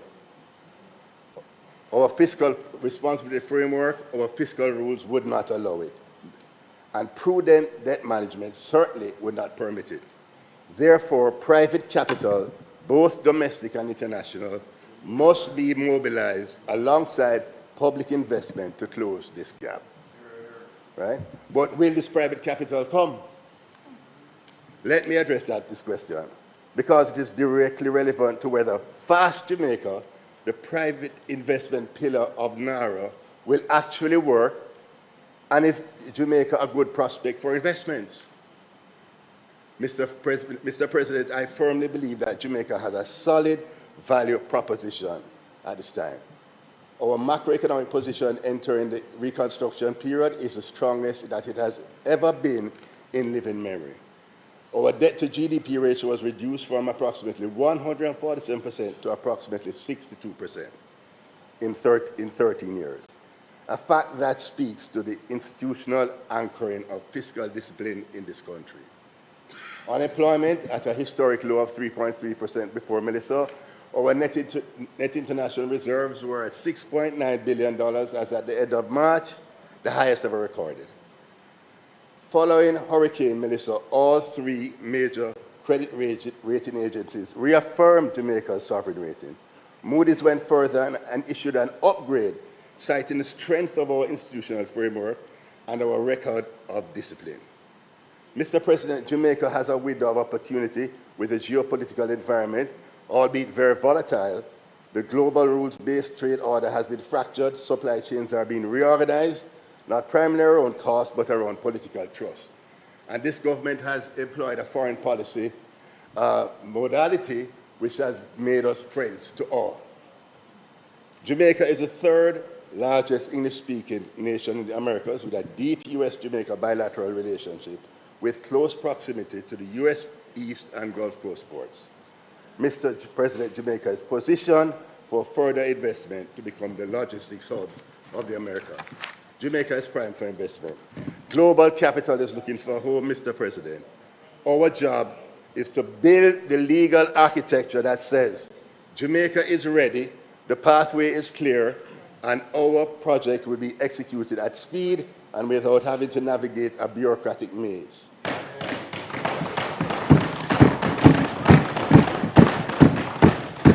That is what NaRRA and Fast Jamaica achieves, and let me explain precisely how. Mr. President, Fast Jamaica is a private investment pillar of the bill that is designed to capture capital, and I believe it needs to be highlighted very much in this national dialogue. Fast Jamaica, the facilitated acceleration of strategic transformation, the framework creates a legally enabled expeditious pathway for private investment projects above a threshold of US 15 million across 12 designated priority sectors. These sectors span energy infrastructure, digital infrastructure, telecommunications, logistics, ports and aviation, water and sewage, low-income housing and urban development, high-value tourism, entertainment, creative industries, specialized healthcare, high-value agro-processing, advanced manufacturing, STEM education, and research, and critical minerals and rare earths. And the Cabinet retains the power to designate additional sectors. And we're very proud of that. Now, Mr. President, I want to draw the Senate's attention to something that has been mentioned in passing. And that deserves some emphasis. The Fast Jamaica entry threshold was deliberately reduced from 150 million to US 15 million. The policy decision of setting the threshold at US 15 million is of significant importance to Fast Jamaica, as it can really open up opportunities for Jamaican private sector companies, for diaspora investors, for regional capital, consortiums of small firms pooling resources to invest in projects. Mr. President, there are projects sitting on the files of JAMPRO, the DBJ, and on the desks of private sector executives across this country, projects that have been held up, but not by a lack of capital or a lack of will, but by the bureaucratic maze that this bill is designed to dismantle.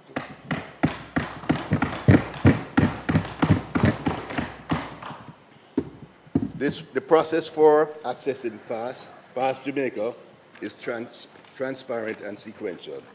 An investor submits the project for assessment. The government assesses for strategic merit, economic impact, national interest, and recommends to Cabinet whether to proceed and on what terms. Cabinet then designates as a strategic investment project triggering the Fast Jamaica pathway. NaRRA then uses its powers under the bill to coordinate approvals across all relevant agencies. Mr. President, my hope is that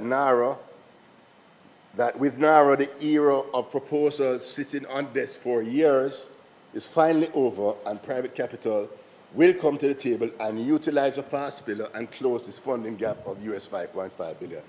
And of course, as we go through this process as a country and as a government that learns and adapts, we would expect that over this period, that all of the challenges that we have seen in the procurement process, in all of these approval processes, in the bureaucracy, that they will be addressed. And I know for sure that the procurement policy is being looked at as we speak. And therefore, at the end of the day and at the end of this period, when we see what works best, we expect that we will adapt best practices going forward.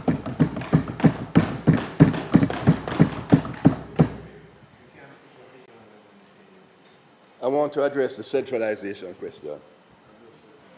This, Mr. President, the concern I've heard most frequently in the debate is that NaRRA represents an inappropriate centralization of our authority, that it consolidates too much power in a single body, that it displaces existing agencies and establishes processes in ways that are constitutionally or institutionally problematic.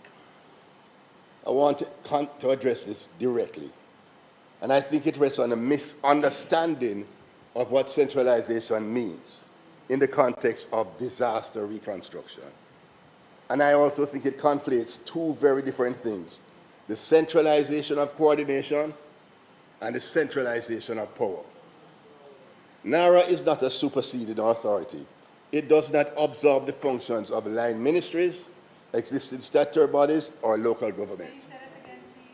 NaRRA is not a superseded authority. It does not absorb the functions of line ministries, existing statutory bodies, or local government.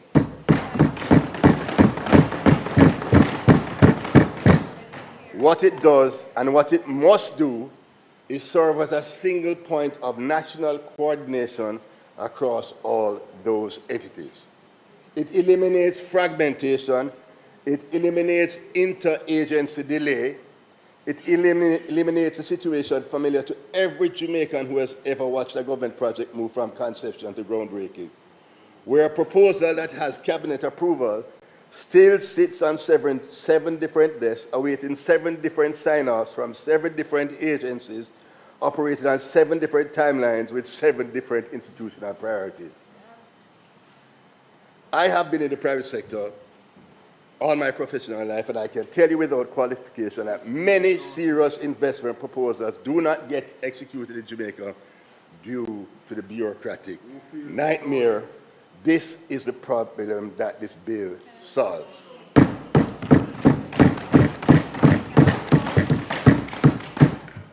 The Fast Jamaica Pathway is a legislative commitment that an investor will receive a clear approval or rejection, not silence, not being passed around from one agency to the next, and not an invitation to come back 6 months when the relevant committee is going to meet.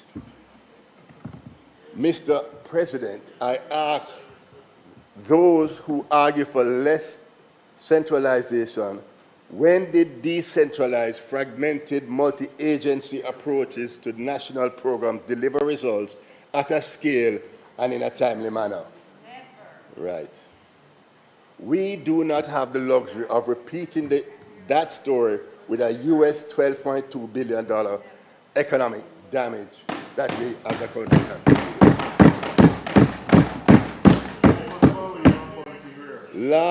Large reconstruction efforts require coordination, decentralized structures, and large reconstruction efforts require coordination that decentralized structures are institutionally incapable of providing. And let me talk about JAMROC now. The accountability architecture.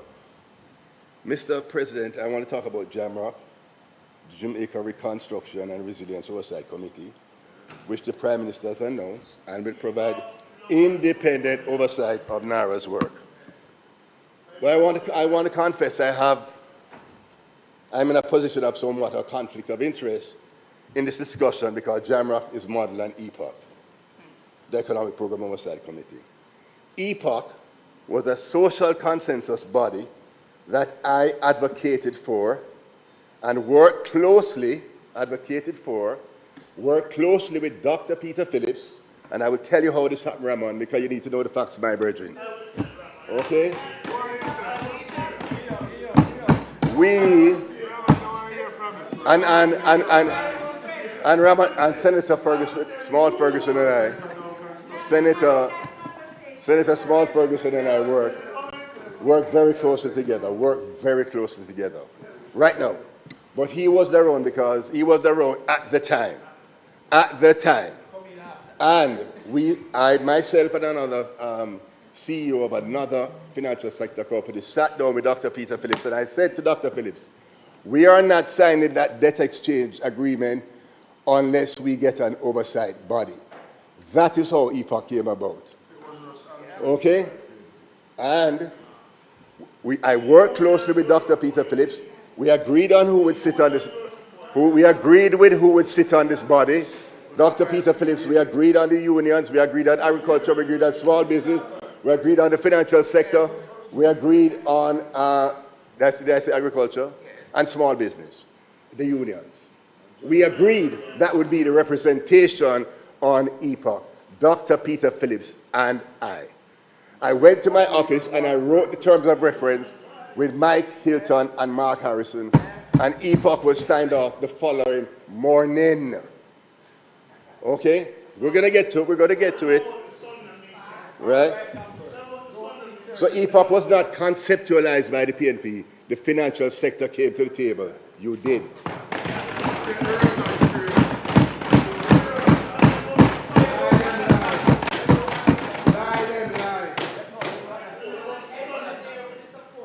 with the caveat, let me tell you why EPOC worked, and many people know why EPOC worked, but I will quote somebody.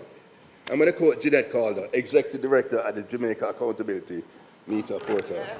Hi, Jeanette. Okay. There is no more powerful tool for oversight than social consensus. And EPOC carried us through the economic reform program. It played a role in keeping the opposition then on side, keeping us informed, working with the Minister of Finance, end of quote. EPOC was created in 2013 to provide independent oversight of the program, IMF Extended Fund Facility, but it continued outside of IMF programs, because in 2019 we seized the IMF program. In 2020, after COVID, 2021 or so, we went back to the IMF then. So it oversaw Jamaica's economic reform program with or without an IMF agreement, right? And EPOC was rolled down as the central bank got independence and the Independent Fiscal Commission was established. Then the institutional framework was in place, right?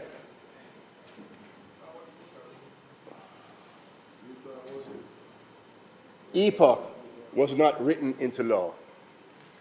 EPOC was not embedded in any IMF agreement. A simple MOU with the Minister of Finance. It had no enforcement powers. It could not compel the government to do anything. It only could report and publish, hold press conferences, and lay its findings before the public, who for good reason believed EPOC to be independent, credible, and not influenced by the political jazz. Mr. President, it turned out that these limited powers exercised with rigor and with a genuine commitment were more effective at driving government accountability than many mechanisms with far more formal authority. EPOC held 2 political administrations to account. It reported when targets were met and when they were missed. It published its assessments in plain language for journalists and citizens and international investors who could read and understand it. It demonstrated that a civil society-led, non-partisan, public reported body could maintain its integrity through changes of government, through political pressures, through economic turbulence, and through the occasional, very uncomfortable conversations that we would have had with either side of the aisle. When the news is not good, the government vexed with you. When the news is better, the opposition vexed with you. When the government outperforms, the opposition is vexed with you because you highlight our performance, right?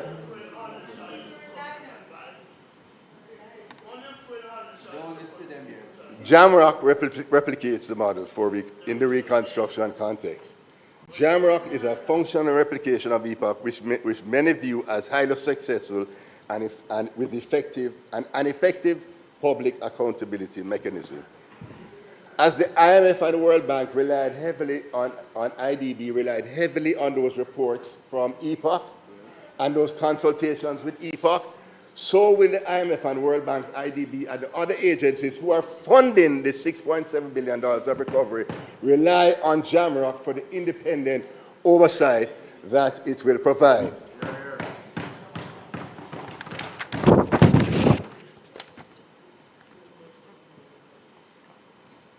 Okay. JAMROC will be chaired by Professor Peter Blair Hedry of Stanford University, a Jamaican economist of international standing, with the independence, the credibility, and the platform to report without fear or favor. JAMROC will also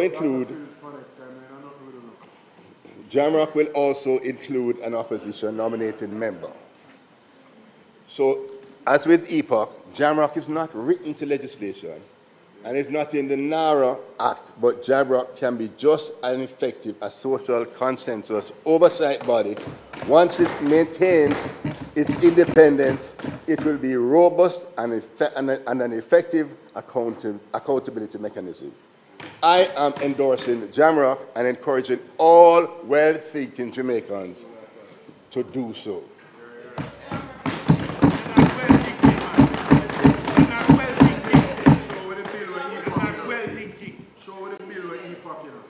Transparency is not a concern. Transparency is not a concern. There's more than sufficient reporting into the minister, into the cabinet, into parliament, and more importantly, to the public through JAMROC.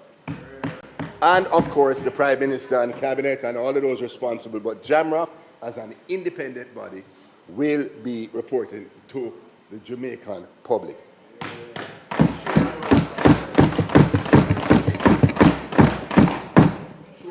In addition, NaRRA is required under the bill to lay before Parliament its annual report and audited financial statements. NaRRA will have at all times an electronic list of all reconstruction and resilience projects publicly. Transparency.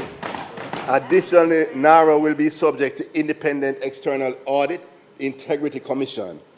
And the Auditor General shall be entitled at all times to examine the accounts and other records in relation to the authority. That's in the bill, right?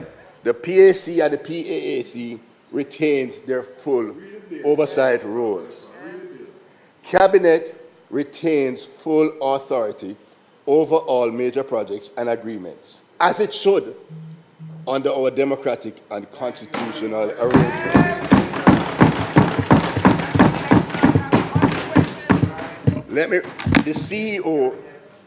The CEO, there's about who does the CEO report into? The CEO reporting to the minister who reports into the cabinet, and the chairman of the cabinet is the Honorable Dr. Andrew Michael Holness, is the chairman of the cabinet. You could not be reporting to a higher body than the cabinet. That's enshrined in our Constitution.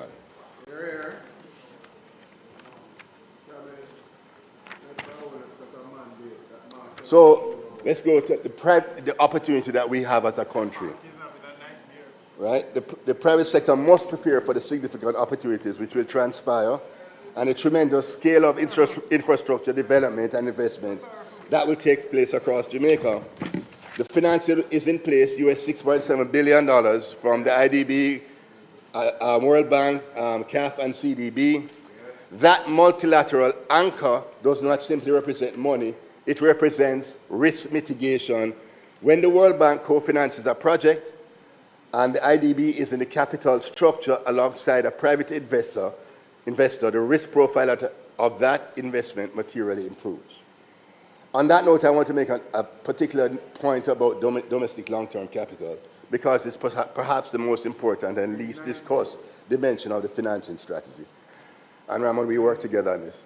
Jamaica's pension funds or insurance companies, these institutions manage billions of dollars in assets and have historically been constrained in their ability to deploy capital into long-term Jamaica infrastructure projects because the pipeline of bankable projects has been thin and the legal framework to do so has been uncertain.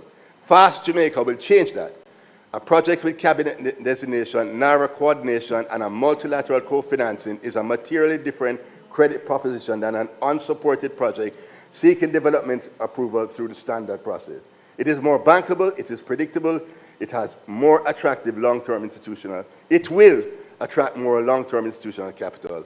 Our pension funds and insurance companies should be examining this investment pipeline right now. Every economy that has successfully used a reconstruction imperative to leapfrog its prior development trajectory has done so by a deliberate, explicit choice not to restore what existed before, but to build something better. The choice we have made as a government is to use this reconstruction moment strategically. Prime Minister Holness has stated clearly, and I believe correctly, that we're not restoring a pre-Melissa Jamaica.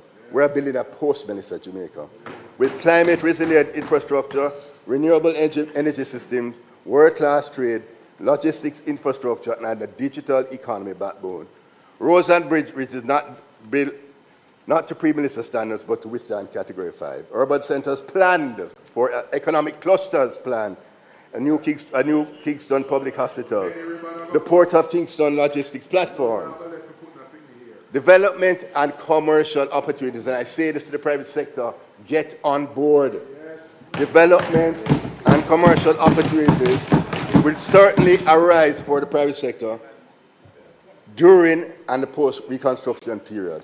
The financial sector must step up to the plate to intermediate package and structure solutions for their institutional, corporate, small and medium enterprises who are able to grasp, research, and plan and capitalize on these opportunities that are going to hit Jamaica and significant capital flows that will hit Jamaica.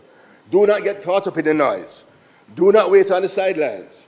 Plan, prepare, and execute. Mr. President, I urge us all to view the destruction caused by Melissa not just as a catastrophe, but which it undoubtedly was, but also a once-in-a-generation opportunity. The pipeline of projects would take us decades to execute without Melissa, without NaRRA. We now have the opportunity to deliver them at pace and scale because the social consensus, welcome to Jamrock, and the national focus that disaster has created, painful as its origins are, will provide a window for action that normal political and institutional conditions rarely permit. NaRRA and Fast Jamaica are the instruments through which we convert advantage into executed investment. Jobs, infrastructure, inclusive growth, business opportunities, increasing wealth, increasing purchasing power for our Jamaican people. So in conclusion, Mr. President, the concern raised in the debate and the public domain are concerns for a functioning parliament and a vibrant democracy, and they are to be respected. The answers to those concerns are in the bill and the accountability framework. The accountability architecture is rigorous, the governance framework is multi-layered, the private investment pathway is thoughtfully designed to be inclusive and fit for purpose. This bill is built for purpose. This bill is purpose-built for the task, a time-bound national delivery mandate. So with the same national spirit that we embraced the fiscal policy framework and the fiscal rules, when this debate is over and this bill is passed, let's work constructively. One Jamaica. Let's work constructively and continue our efforts to build a better Jamaica, which we all aspire to. Mr. President, I commend the bill to the Senate. Thank you.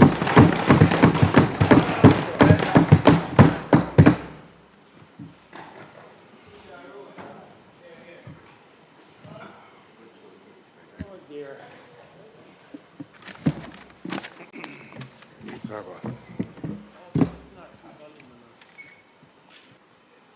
Thank you, Senator Duncan.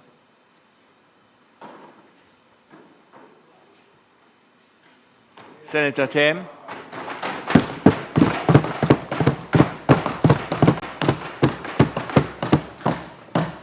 Thank you, Mr. President. Mr. President, according to the government, NaRRA will bear responsibility for two distinct yet mutually reinforcing sets of projects, incorporating both public and private investment, approved reconstruction and resilience projects, including major infrastructural development at Vernon Field and the expansion of the Port of Kingston, and designated private sector-led NaRRA coordinated and expedited strategic investment projects. Based on the content of the bill, we are not sure that these have anything to do with Hurricane Melissa. We are told NaRRA isn't just about hurricane damage, but how will it impact the damage?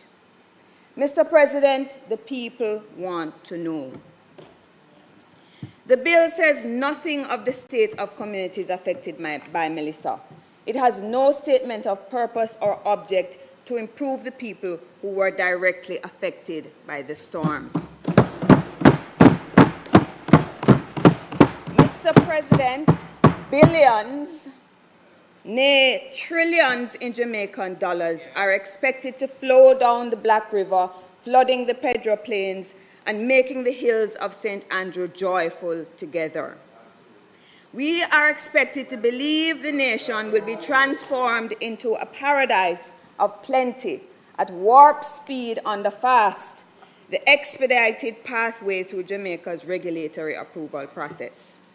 We were told, Mr. President, that the problem all along was never that, quote, Jamaica lacked for investor interest, but that our processes were too slow to be attractive to investors. In other words, Mr. President, the government blames the inefficient bureaucracy for being a hindrance and for stymieing progress. But now, with FAST in play, diaspora investors, regional partners, and mid-scale international capital will be rushing to save the day. In introducing the NaRRA bill in the Senate, Senator Dana Morris Dixon referred to the announced Melissa-inspired multilateral funding financing package of $6.7 billion as a, quote, extraordinary achievement, a testament to the fiscal credibility of that Jamaica has built over a decade. It should be recalled first and foremost, Mr. President, that the sums include the good people of Jamaica's own money. 37 million from the nation's contingency fund and the National Natural Disaster Reserve Fund, $91 million from the Caribbean Catastrophe Risk Insurance Facility, and $150 million from the insurance proceeds of the catastrophe bond. 58% of the total represents loans. US $3.9 billion, US $1 billion for each from the CAF, the IDB, and the World Bank, US $415 million from the IMF, US $200 million from the CDB, US $300 million an 8-year-old agreed IDB loan, a contingent credit facility negotiated and signed by the Prime Minister in Washington, D.C. in November 2018. The point, Mr. President, the use of our own money and loans being taken on our behalf is not as extraordinary as the Minister suggests, and the spend of these sums requires, most critically, public oversight. Mr. President, why is the government celebrating additional debt as an achievement? Why has the Minister and our colleague, Senator Morris Dixon, told us that we are getting a lot of money from the donor agencies, calling it contributions? Is she misleading us, Mr. President? I do not believe that is her intention. Mr. President, I must ask, how much of the package will actually be received by Jamaica? The December IMF announcement regarding the US $6.7 billion package was very clear in its language that Jamaica could get, quote, up to the named sums. Nothing was guaranteed. The 3 US $1 billion loans are yet to be approved, and it should be noted that the actual amount received by the Treasury from CRIF and the CAT bond was lower than indicated, as deductions were made for bank charges and administrative fees, as the Financial Secretary told the PAAC. Senator Duncan tells us the funding is in place. In the case of CAF, the Development Bank of Latin America and the Caribbean, has Jamaica yet upgraded from its C-class status in order to be eligible for the named sum? Senator Hill has left the room, but he told this House it would. What came of that CAF meeting in Panama in January? Has the Caribbean Development Bank loan been approved? Mr. President, has an application even been submitted? Mr. President, we know that in January 2026, the IMF approved the disbursements of $415 million to help meet Jamaica's urgent balance of payments needs and comes with strict conditionalities. It is not a reconstruction loan. What are the prospects for reconstruction as we stand? Mr. President, $2.4 billion of the US $6.7 billion, or 36% of the total promised, are in the form of private investment, which the IDB and the World Bank said they were, quote, working to attract and mobilize to support Jamaica's recovery and reconstruction. Are they still working, Mr. President? And how will worsening conditions, economic conditions from the Israeli-US war on Iran impact our prospects? Minister Vaz says the scenario is frightening. The World Bank recently noted that an unforeseen tightening of financial conditions globally could curb credit growth and business investment. Is the government being forthcoming with the Jamaican people on the state of the $6.7 billion, Mr. President? Mr. President, a mere 12 million, I repeat, 12 million or 0.18% of the US $6.7 billion, less than a fifth of 1% is in the form of grants, or to use the minister's expression, quote unquote, contributions. Mr. President, the NaRRA bill is being debated today to address a $12.2 billion reconstruction budget, a figure matching the PIOJ estimates of hurricane damage. If, Mr. President, the aim is to build back better, wouldn't we need a larger sum?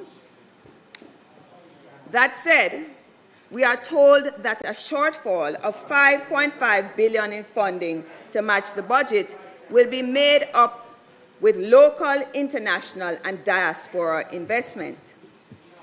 At a time of global uncertainty, war, and stagflation, the Wholeness, Reconstruction, and Resilience Plan appears to be based on the assumption that local and foreign investment will be available at several times the level at which it had ever previously been available, and further still, that this investment will bring it jobs, skills, and technology transfer.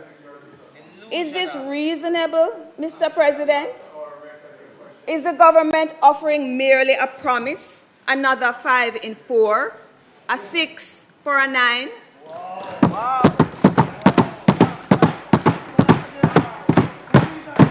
5 in 4, 6 to 9. Come again, Maz. Repeat it again. We will know in 10 years whether this is another 5 in 4. Mr. President, our diaspora has been consistent in its support of Jamaicans. Remittances, as we know, are the most important injection of foreign exchange into the land. They act as direct cash transfers to our people. But, Mr. President, one wonders, why has our diaspora been holding out on us in playing an investment role? And why, too, have our local investors held out up to now? And as for foreign capital, in an economy already substantially owned by foreign interests, what new interests do they have? What more is there to sell, Mr. President? Did displacement caused by Melissa open opportunity to investors? How will NaRRA's powers to declare resilience projects impact the people whose land tenure lacks evidence of ownership, Mr. President? Mr. President, the Jamaica Beach Birthright and Environmental Movement submissions to the Parliament tell us that the bill in its current form threatens the Prescriptive Act of 1882, which provides minimal protection for public access to beaches and the tenure of those, such as fisherfolk, who have customarily occupied coastal lands informally. Maroon communities, too, have noted concerns about their lands. Section 25 of the bill names tourism as one of the areas that may be cabinet designated for strategic investment projects. We know, Mr. President, that Jamaica's tourism model depends on development along the coastline. We also know that coastal forests, including mangroves, have been destroyed in building hotels and other property along the coast. We know that the removal of grass beds to allow for the building of overwater bungalows is a driver of sand erosion and thus destruction of beaches. We know that we face the risk of rising sea levels. How will NaRRA protect us against these threats? Neither should environmental harm nor harm to communities be promoted by this bill. We heard the plans to develop Black River, Portland, and Trelawney for tourism. Will these plans double down on the model of tourism currently being expanded based on the capture of the coastline and foreclosing of people's access to the beach? Mr. President, I intend to propose amendments to ensure environmental and community protections under sections 19 and 25. Mr. President, we cannot risk environmental degradation and undermining of the resilience the government claims to be pursuing as a consequence of this bill. Mr. President, you may have noted, for instance, the Gleaner's article, Flow Backs NaRRA Push to Cut Telecoms Delays. In it, the VP and General Manager of Flow Jamaica is quoted as saying, quote, "Think about what we have to do to get one site up in my country. It takes an average of probably 14 months because I have to go through NEPA, Ministry of Health, municipality, and all these in order to get a site up." This is a cautionary tale, Mr. President. I, for one, am grateful that such provisions exist to protect Jamaicans from the health risk of cell sites.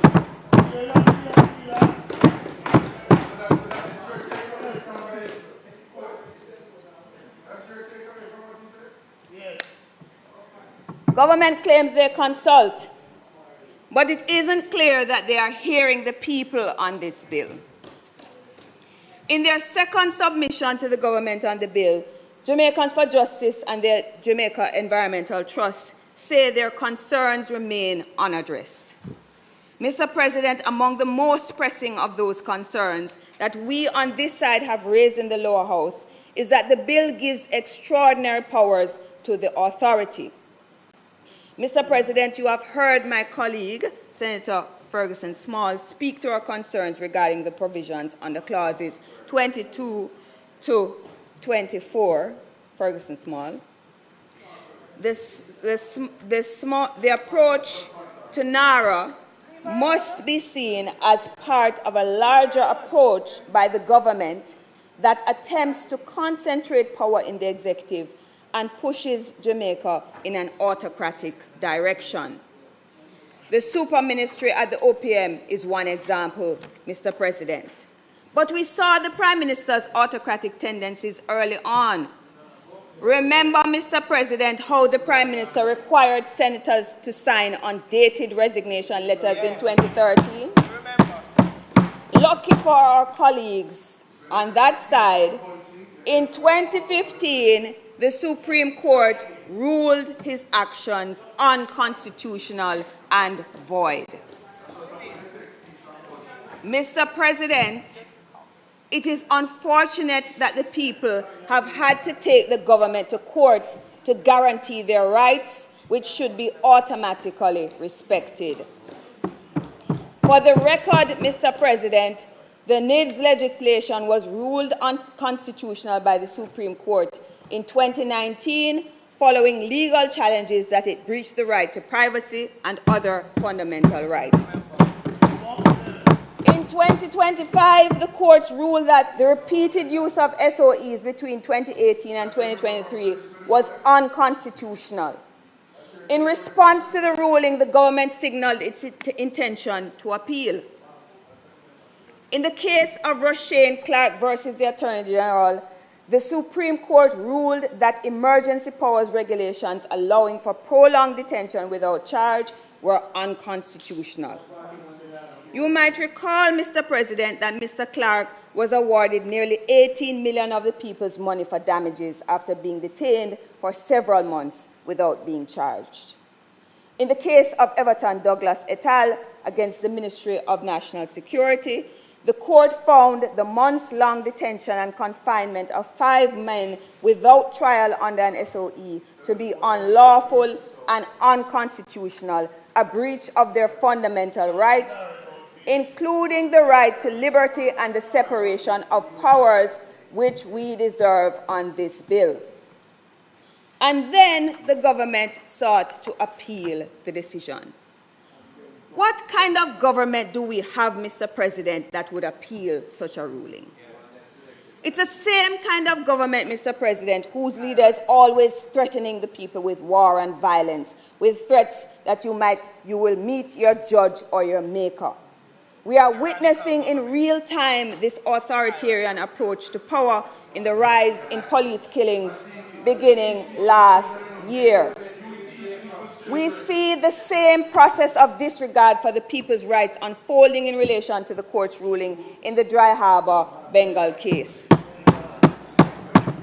What type of government would appeal a ruling that defends the people's rights to a healthy environment? Tyrannical government.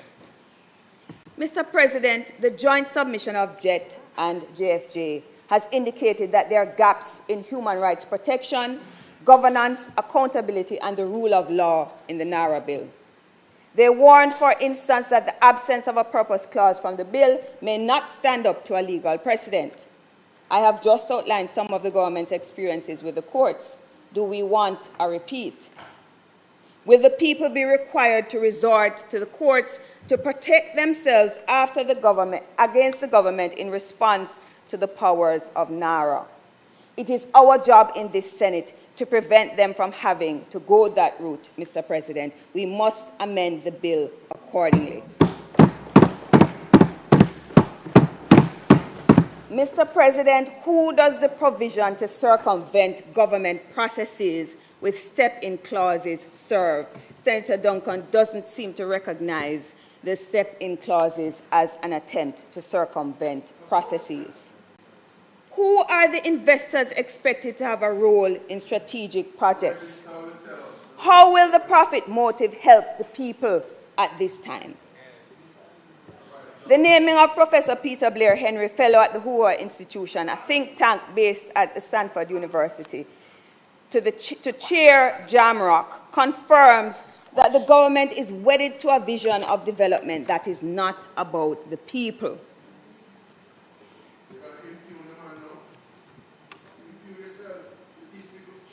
We should be minded that celebrating the success of the JLP and neoliberalism does not make a scholar great. The Hoover Institution is known as among the most right-wing of think tanks in the United States. The Washington Post described it as a refuge to Republican, Reagan, and Bush administration figures. Surely, Mr. President, we should know that the Clarence Thomases of the world do not support people like the majority who live here in this country, especially at this historical juncture. Mr. President, I have some questions to add to Senator Morris Dixon's 10 posed when she introduced the bill. Why, we might ask, is the government persisting in ignoring the calls for a more accountable framework related to audits? Why the need for secrecy without whistleblower protection? Why not transparency? Why the CEO indemnities? Why the PIMS exemptions? Why not demand that the groups most at risk to climate disaster be included in consultations? Why doesn't the bill insist on environmental impact assessments and strategic environmental assessments and other scientific and technical assessments? Why should we trust this authority with the powers it is being given? The government seems to think that the 19.9% of the vote they received in September last year gives them the right to give themselves more and more power. The NaRRA bill reflects this conviction. Last week and today, Senator Morgan, while they were celebrating themselves, asked whether I teach my students about mandates. Let me say, Mr. President, what everyone knows. 19.9% of the vote is barely a mandate. And, Mr. President, it is certainly not a signal to circumvent democratic rules. Low voter turnout and popular disengagement are threats to democracy. We on this side are speaking to the people of this country, and we are telling them, as Garvey did, to awaken from their slumber and complacency and demand space. We can lose our country if we do not. The people might be disengaged today, Mr. President, but they will not remain asleep forever. We must heed our history. They came alive in 1835 and 1865. They came alive in 1938, and that moment led to our independence. If we value our democracy, Mr. President, we should see mandates as cementing legitimacy through consensus building. That's what social consensus means. You have to seek it. Consultation and centering communities and their needs. This moment and this bill demands those frames. If it pleases you, Mr. President.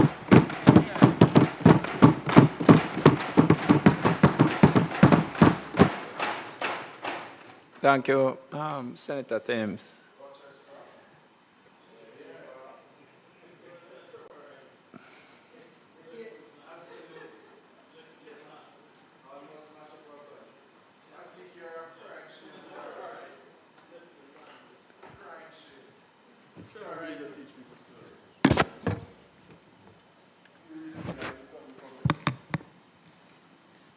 Senator Minister Arbin Hill.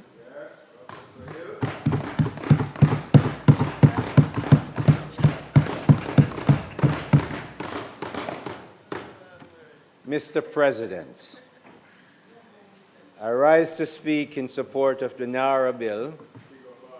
I have watched the passage of the NaRRA bill in that other place and seen the really hard work and serious thinking, crafting and drafting that were employed by the Andrew Holness administration, yes, the one who has won 3 consecutive general elections.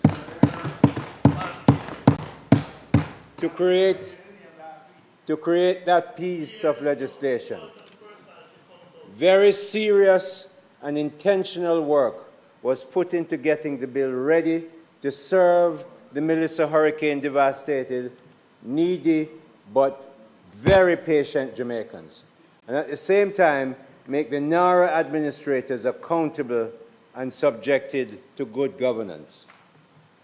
NaRRA will be expected to accomplish a lot, Mr. President, but its main broad objectives are these. Clearly, I'm going to paraphrase, the bill is written there. Use its authority, capacity, and resources to develop projects, programs, and detailed plans, including scope, delivery arrangements, and timelines for the implementation of reconstruction and resilience projects appearing on the official list. Mr. President, I went back and I read the bill carefully. Execute these projects with speed, efficiency, accountability, and on scale to meet demanding timelines and budgeted targets. Need I remind everyone that the reason why we're putting NaRRA in is to make sure that a Category 5 hurricane that has never hit the country before, that denuded 7 of the 14 parishes, had to be responded with speed and efficiency. Mr. President, who provides? I mentioned the official list just now. So who, Mr. President, provides the official list to NaRRA? The reason why I'm going down this road, because there's a lot of discussion about people having whole heap of power, spend whole heap of hundreds of billions of dollars, and they don't seem to be accountable, and them trying to avoid accountability and transparency. Nonsense, Mr. President. So, Section 17, I'm going to read the bill, because I suspect much of what I've heard, they haven't read the bill, or they've forgotten it if they read it. Section 17 in Part 3 of the bill tells us, in Clause 1, the Cabinet shall cause to be issued to the official list of approved and resilient projects, strategic investment projects. It's the Cabinet shall cause this to be issued. The official list of the Cabinet. Let me just remind people who the Cabinet are. The law allows the Prime Minister to choose 2, but up to 4 senators into his Cabinet. Everybody else is an elected representative of the people of Jamaica. You cannot get more direct democracy than that. Your representative is in the Cabinet making the decisions for you. And them get the job, okay? The authority, Mr. President, the authority, Mr. President, develop projects, programs, and detailed plans, including projects, and reconstruction and so on, as I mentioned before. So, Mr. President, it is clear that the official list on which the Minister and the CEO will act comes from the highest executive body in the country, the Cabinet. And as we all know, most of the Cabinet members are directly elected by the people of the country, which means, Mr. President, that the direct representatives of the electorate decide on the list of projects that will be executed by the authority. There could hardly be more direct or more senior democratic approval body for projects than has been written in this NaRRA bill. Why am I saying that? Because it's being said that NaRRA has no kind of accountability. Nonsense. Read the bill. Go and read Clause 17, for instance, and I'm going to refer to you to 9, 10, and 11 soon, because it seems those sections have not been read. Mr. President, that approving body and authority is the Cabinet itself, subject to subsection 3, implement those projects, programs, and plans for approved reconstruction and resilience projects, this is section 3, subsection 3, shall not be implemented without the prior approval of the Cabinet. Okay, as my colleague Senator Duncan told you before, that's the highest executive body in this country. This, Mr. President, is good governance. Prior to spending and execution, when a company, the Cabinet has to approve it. I heard someone over there, I think it was my colleague, Senator Small Ferguson, that said that, look, you have a board and the CEO reports to a board. You know that we have discussed boards a lot. But, Mr. President, I put it to you, when there's a crisis in a company, the board invariably, and sometimes often, designate the chairman as an executive chairman. Because there's a crisis, he takes over. Sometimes the CEO is pushed out, he's kept. But the chairman becomes that person. We have had a crisis called Melissa. Out of that crisis, NaRRA has been created to make sure decisions can be made fast. We can't go through all the stuff that I'm used to, which I'll tell you about shortly. So the executive chairmanship is not unusual when you have a crisis. We are dealing with Melissa as a crisis for this country. Mr. President, because there has been so much discussion, misinformation, and apparent misunderstanding of parts of the bill, and also because it is apparent that some who speak in criticism of the oversight arrangements in the legislation have apparently never read the bill or many parts of the bill. I want to read into the record clauses 9, 10, and 11 of the bill, they're not long, and make a few comments on the arrangements to provide oversight to NaRRA. The authority, number 9, clause 1, the authority shall keep proper accounts and other records in relation to its business, and shall prepare a statement in accordance with generally accepted accounting principles. But we're pretending that this is not in the bill. It is in the bill, promulgated from time to time by the Institute of Chartered Accountants of Jamaica, and such accounts shall be audited annually by an auditor appointed by each year of the Chief Executive Officer and the approval of Cabinet Secretary. And the statement so audited shall form part. Well, you pretend that the law hasn't said it, and the law is saying it here again. So read it. An auditor appointed under subsection 1 shall be registered, listen, public accountant with the meaning of section 2 of the Public Accountancy Act. The auditor shall be entitled to at all reasonable times, to examine the accounts of the authority. The Auditor General shall be entitled at all times to examine the accounts and other records in relation to this authority. Mr. President, I want to point out something here. Very often, because I have to deal with this as a former chairman of government companies, private companies, that we can talk anything we want. Here and elsewhere, and I've said that in my speech, the authority shall furnish the minister. Why am I telling you that? Right now, my agencies have to report. The Auditor General has responsibility to do most of those audits. Some of those, Mr. Chairman, have backed up for years, 5, 6, 7 years, because the Auditor General, in this morning's radio report, I heard her, it's been reported that she doesn't have enough staff.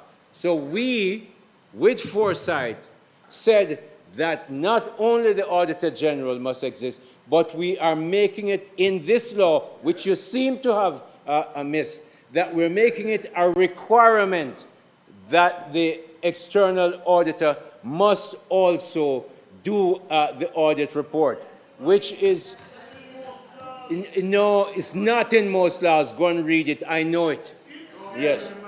A copy of the annual report and audited financial statements of the authority shall be submitted no later than 4 months. We know that. The minister, within reasonable time, must cause a copy of the report together with the annual statement of accounts and the auditor's report to come to the House of Representatives. So the speaker just before me was talking about accountability and so on. The highest accountability place is the Parliament. The minister is obliged to bring the reports here and the audited statements. Anybody after that can look at them and argue them.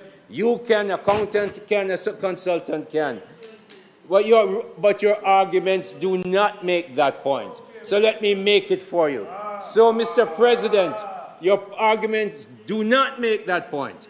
So, Mr. President, in these 3 clauses, we have a fairly complete rendition of what is normally accepted as comprehensive and transparent reporting by the external auditors of the operating and particularly the financial conduct of the business of NaRRA.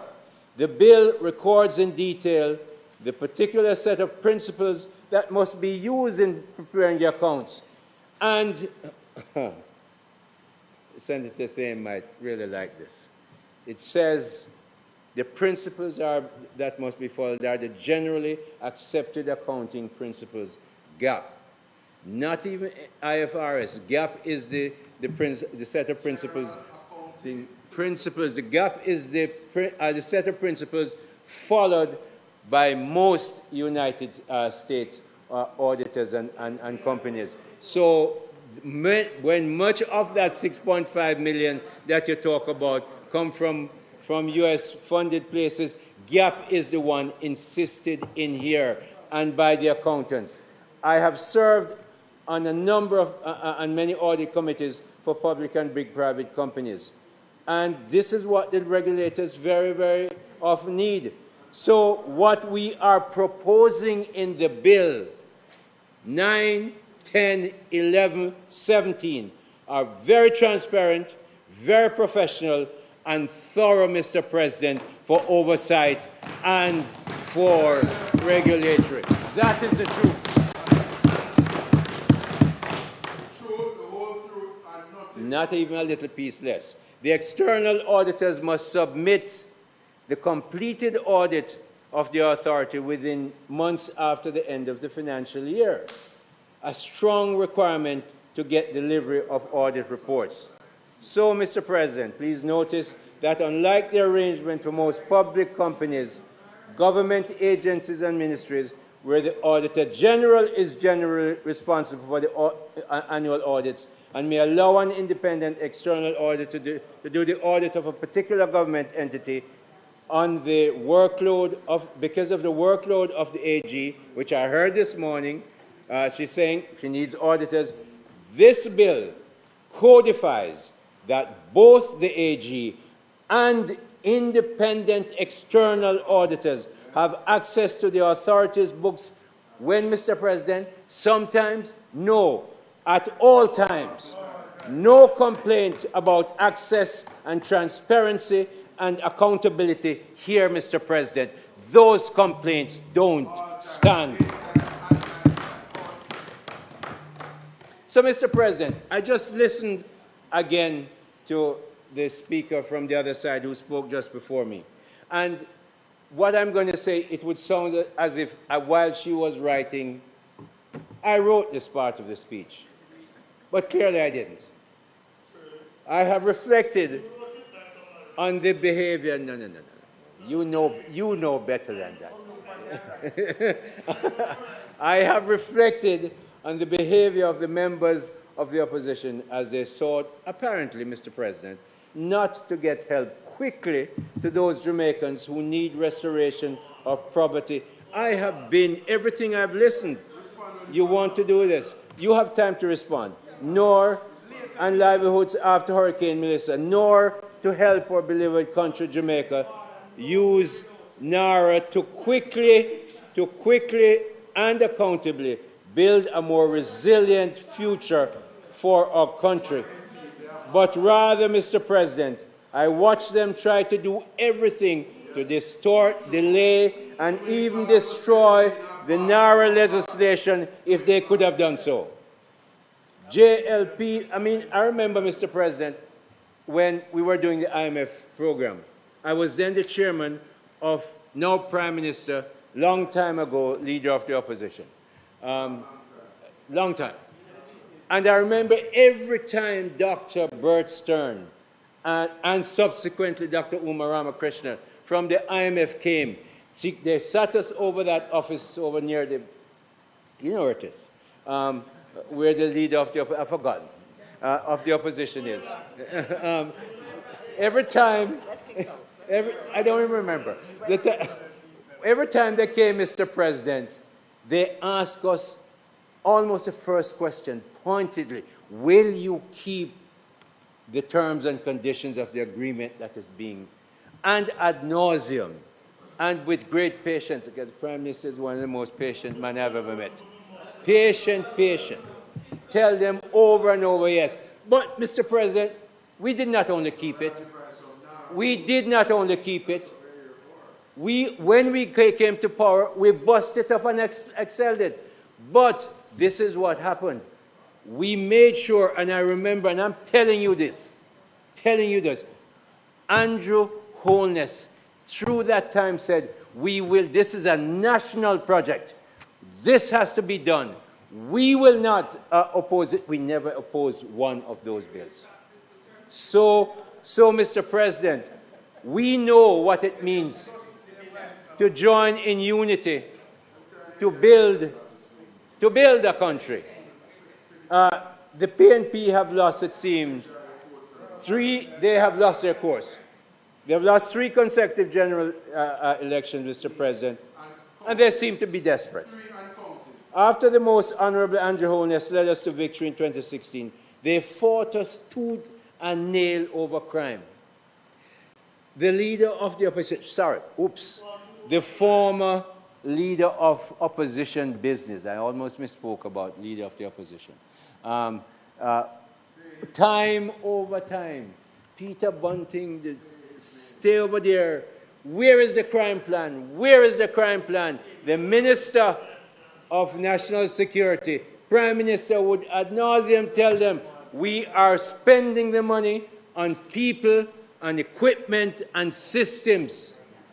And we got there, and Mr. President, for the last 3 consecutive years, we dropped crime by 9%, 19%, and last year 43%.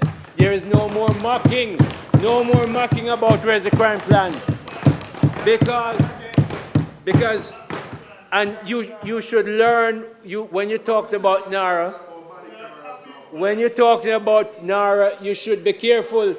You should remember how we have handled crime, how we have handled COVID-19, how we have handled burial, and all the time never borrow any money. We know how to manage things and leadership.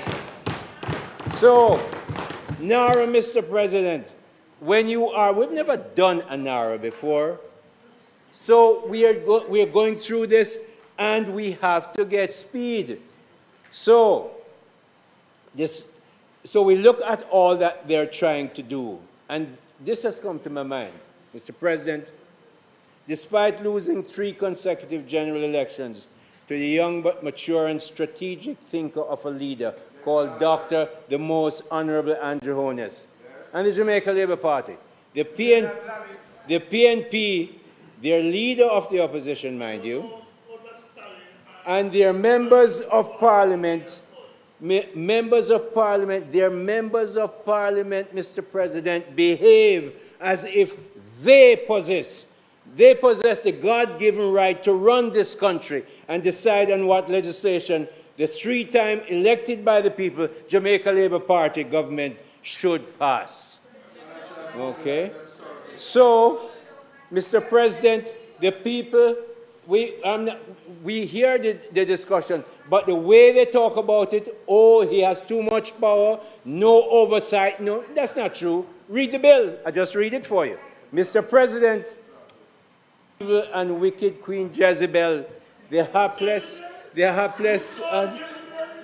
you see where you're sitting? So, who worship weak loser, King Ahab. King Ahab was her husband, who worshipped the pagan god called Baal. Clearly, Mr. President, weak King Ahab of the PNP and his hapless MPs and followers have lost their way.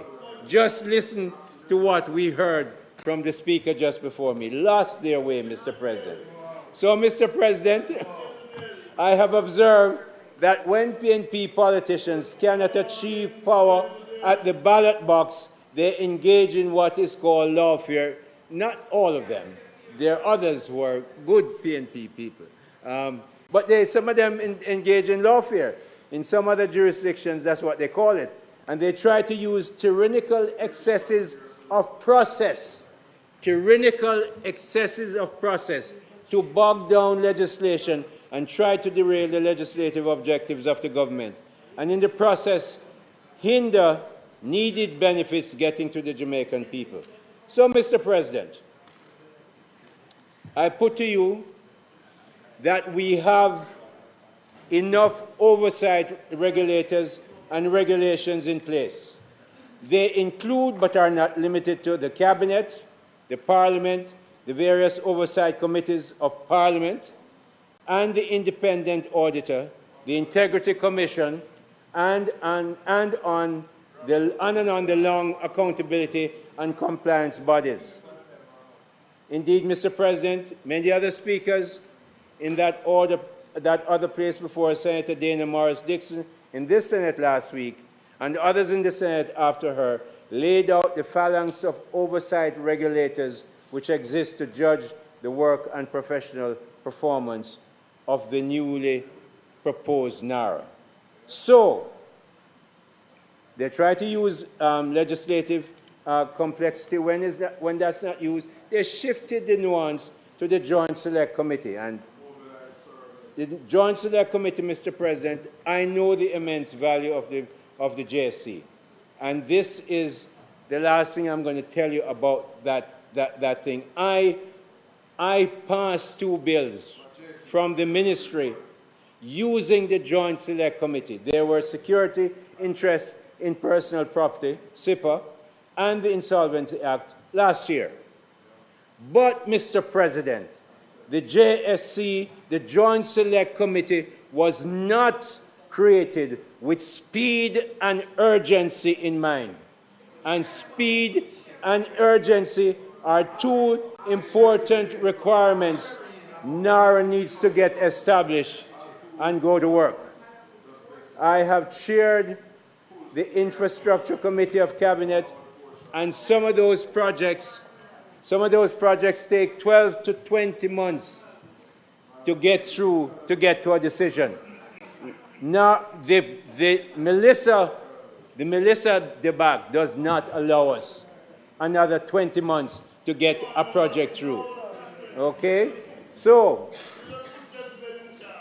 given the pressing need to get the objectives of NaRRA cemented, Mr. President, I put it to you that the endless search for the perfect rendition of the NaRRA bill must not become the enemy of speed and urgency needed to establish and implement NaRRA in order, why are we doing it? In order to build a much more resilient Jamaica into the future. The sunset date is not an unreasonable request, but we have never had a NaRRA. We said that we will have a sunset date. The Prime Minister comes to Parliament every week. He is the minister. When we see how things are fleshing out, that can be done. It's not a crime not to have a sunset date at this stage.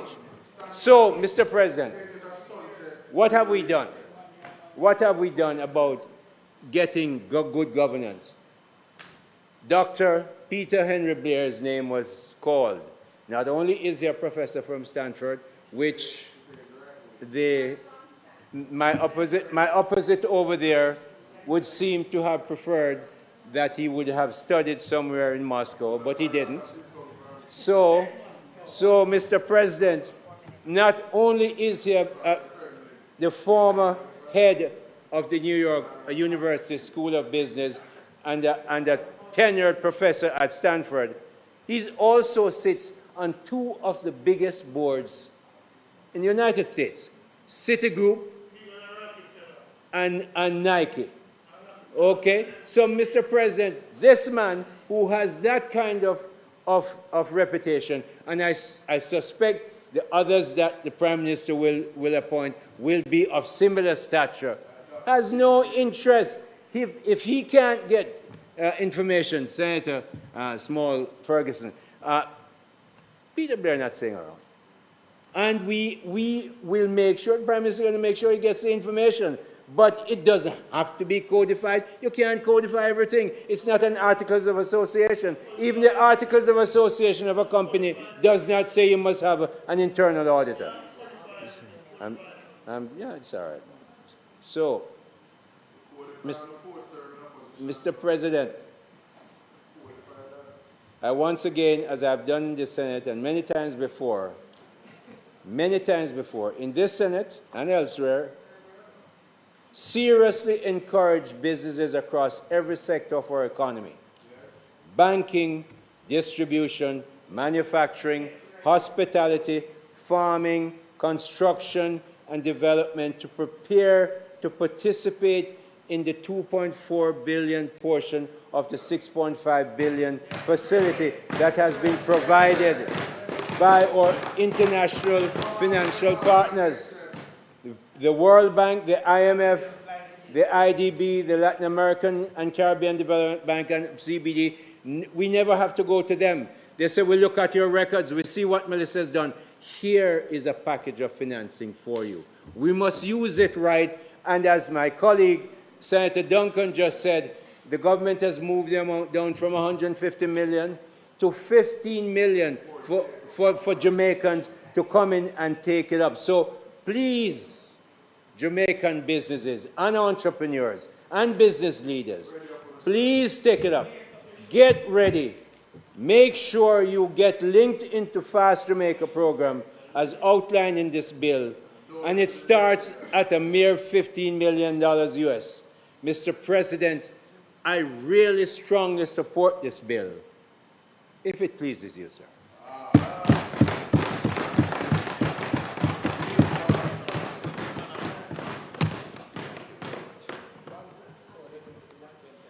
Thank you, Senator Hill. No, Senator Brown, we do not do the 120 again. I hear you mumbling over there.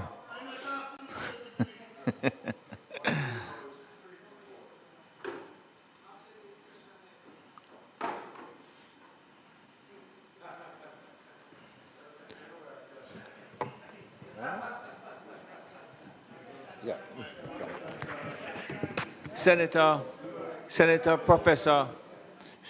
Professor Floyd Morris.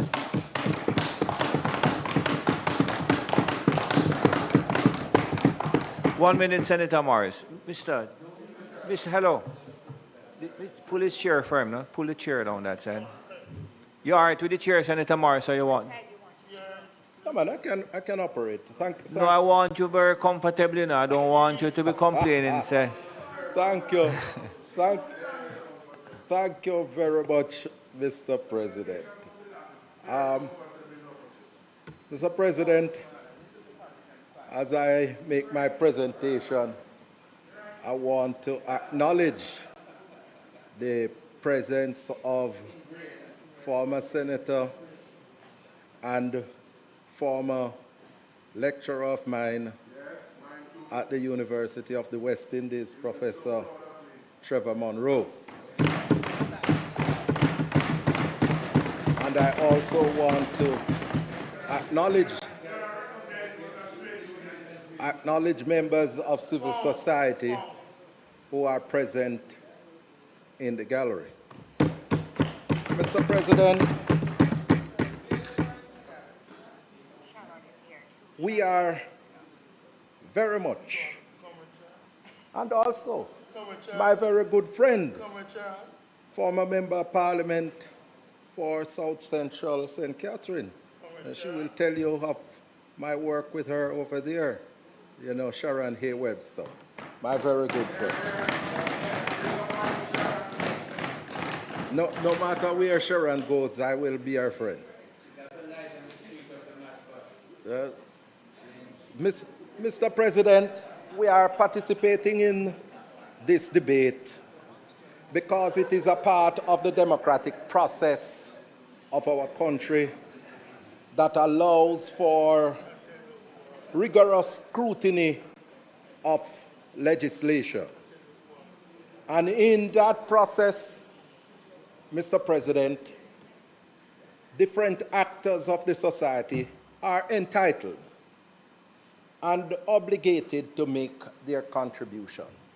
It's a symbol of a healthy democracy. And so, Mr. President, when I see and hear members of civil society coming out and expressing their views on this legislation and any other legislation, I don't see them as individuals who are antagonistic to the government. I don't see them as card-carrying members of the PNP, because some of them have never encountered them at a PNP function. So I don't see them as individuals who are opposing the bill because of political reasons. Senator, I will tell you this. I am happy that I am not seeing those members but I'm even more happy that I'm not seeing you.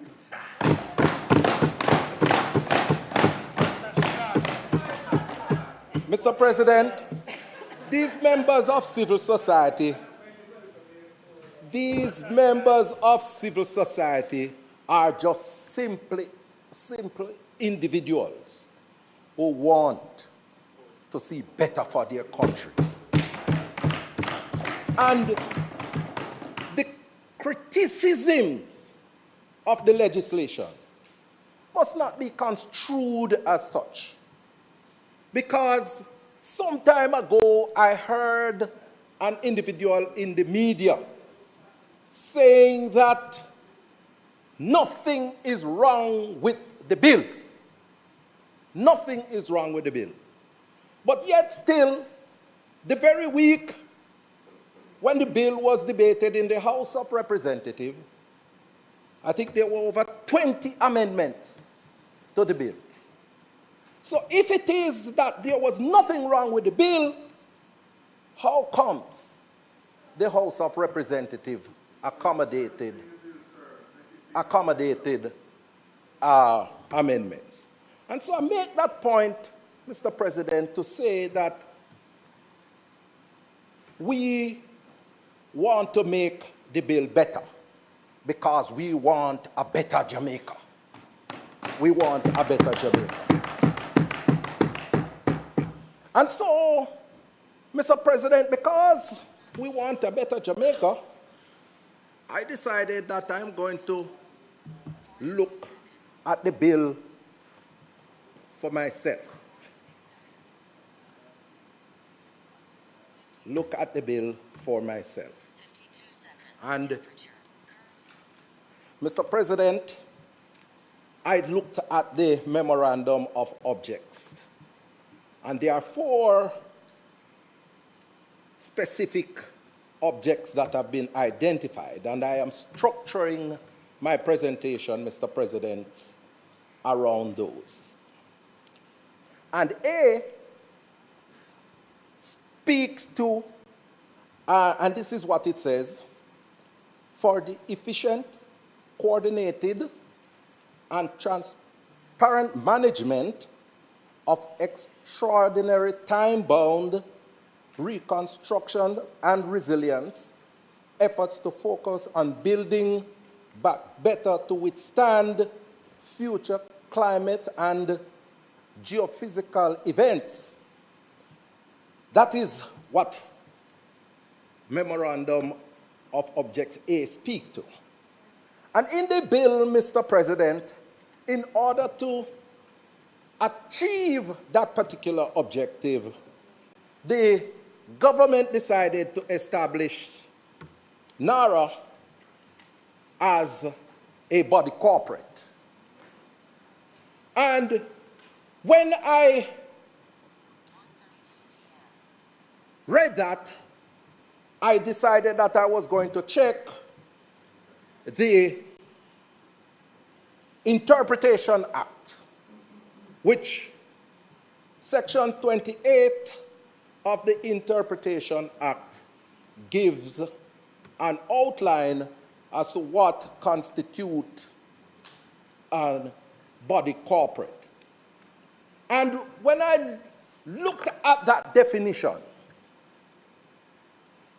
I immediately saw that institutions like the National Housing Trust, the Urban Development Corporation, Ports Authority of Jamaica, etc., would be categorized as such.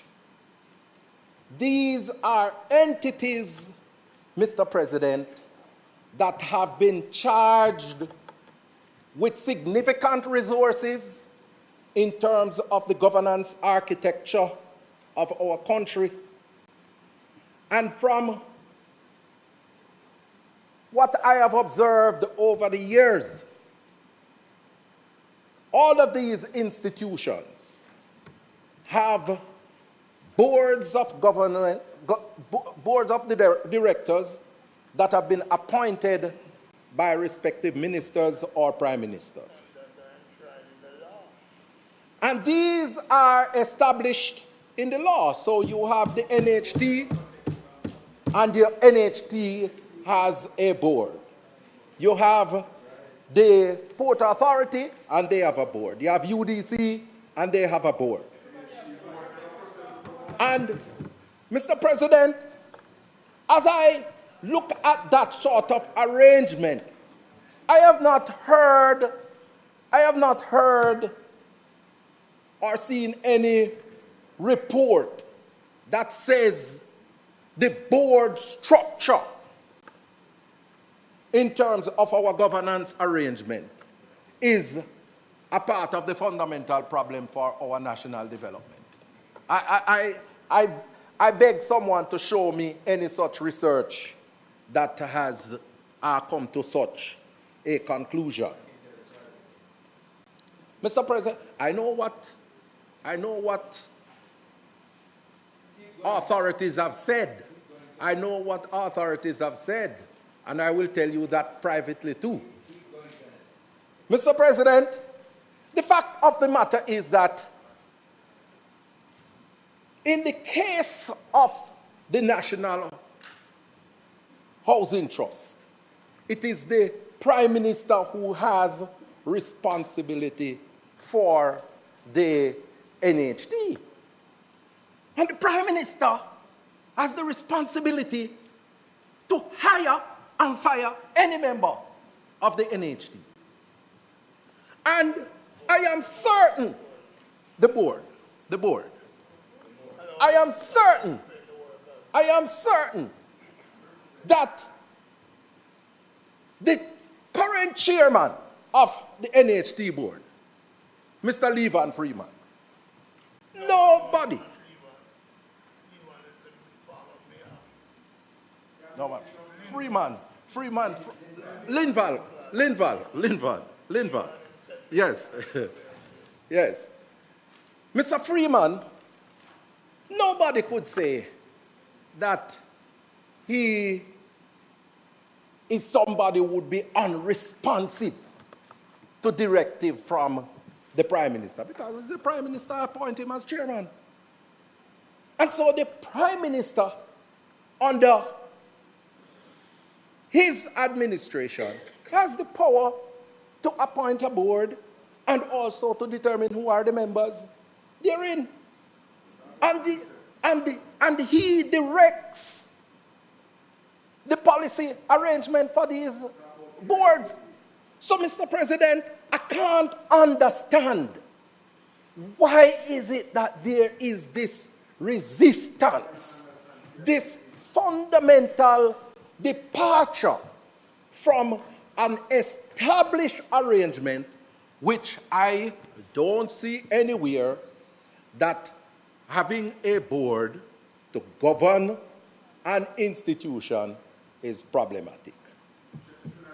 And, Mr. President, it is within this context I do support the call from members of the society for the establishment of a board of directors to govern NaRRA. There needs to be a statutory board to govern NaRRA. And, Mr. President, I want to indicate that at a later stage of the debate, when we are in committee, I intend to propose the following amendment to create a new section 5. And it would read,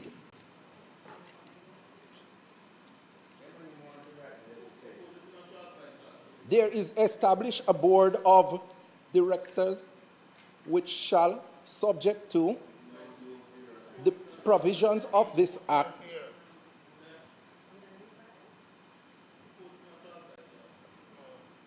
be responsible for determination of the policy and the general administration of the affairs of NaRRA. The provisions of the second schedule shall have effects as to the constitution of the board and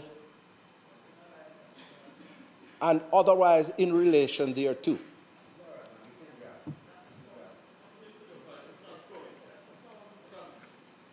Allow the Senator. Senator Morris. Yes, Mr. President. I appreciate that, what you're doing. Finish reading it for me. Yes. But if you could commit it to me in writing, likewise, Senator Yes, Tim, I will send Senator it to Tim, you, you had Mr. said President. that you would have some amendment, a proposed And then amendment. and then... If you could write them for me. Yeah, yes, thank you very much. Go ahead, Senator Morris. I'm sorry to interrupt you. And two, the minister may, after consultation with the chairman, give to the chairman such directions as to a general character of the policy to be followed by NaRRA and performance of its function as appear to the minister to be necessary in the public interest, and NaRRA shall give effect thereto. So, Mr. President, the amendment is going to, that I'm proposing for the establishment of the board of directors will allow for the minister, who in this case is the prime minister, to appoint the members of the board. And the prime minister would have that sort of interaction with the chairman of the board in terms of a general policy directives of the institution. I don't see why there should be a resistance and an opposition to such an approach, because that constitutes good governance practice. And as I said, Mr. President, I will send you the amendment. Thank you very much. And if you could perhaps use the luncheon that we're going to break after you to just put it in writing, and the other senators as well. Yes. Thank you. All right. So I move on to B. I move on to B of the objects. To create a more robust, climate resilient infrastructure, encouraging better land use planning. Mr. President, coming out of the hurricane, because it is the Category 5 Hurricane Melissa that has triggered the establishment of this bill. It is nothing that came out of an election campaign promise. It is what transpired with Hurricane Melissa. And the truth of the matter is, Mr. President, when you look at one of the major problems coming out of the hurricane, the issue, Senator Lambert, has been that of land tenure in Westmoreland, for example. The people in Westmoreland have been having a major challenge over the years, and it dates back to even the colonial era, where people have had problems in acquiring land. And so what happened, what we found, is that a lot of these people, they could not build a strong, resilient housing facility because of the issue of land tenure. The issue of land tenure. And the problem, Mr. President, is that we are now confronted with a situation where we are going to reconstruct houses in the parish, and the issue of land tenure has not been addressed. I have not heard the government articulated, Senator Scott Motley, a clear policy as to how they are going to treat with the issue of land in these areas that have been devastated by the hurricane. So how is it that you are going to be building back better? How is it that you are going to be building back stronger when the issue of land tenure is not resolved? And I would want to know, what is the government's policy that they will be embarking on to make sure that the people of Westmoreland, for example, gain access to the land so that they can build back better and stronger as this bill is articulated.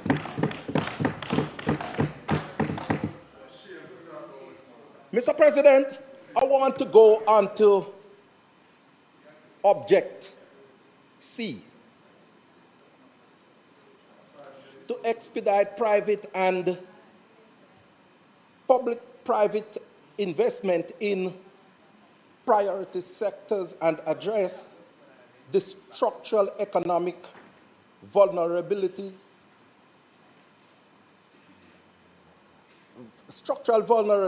exposed by Hurricane Melissa.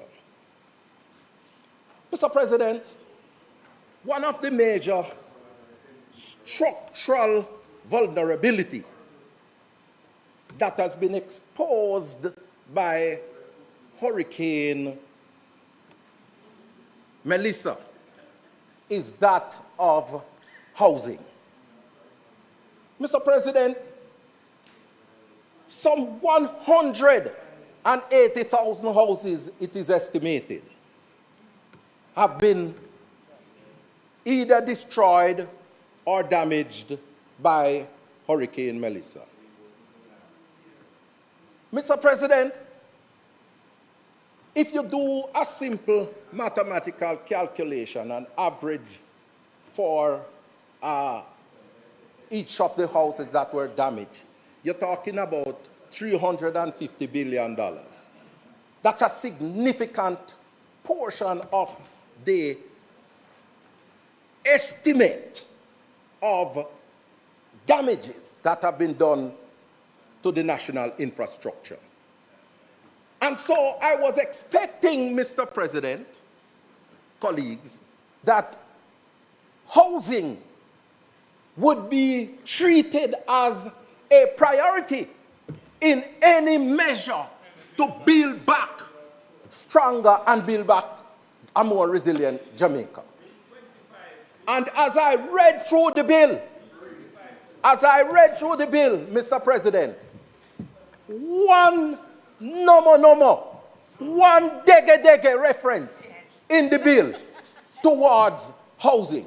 And that is in section 25(2) that they have reference. One reference in the bill. And I am saying, Mr. President, this doesn't match up to the thousands of Jamaicans who have been affected by the hurricane in terms of the destruction of their houses.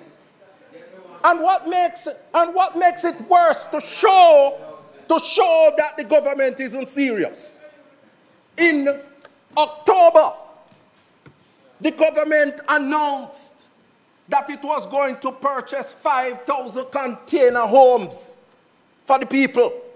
That is in October, November, December, January, February, March, April, May, 7 months, and not one house has been presented based on that particular announcement to the people of Jamaica. I want to know, Senator Arbin Hill, where the house them there? Where are the houses for the people that you have promised?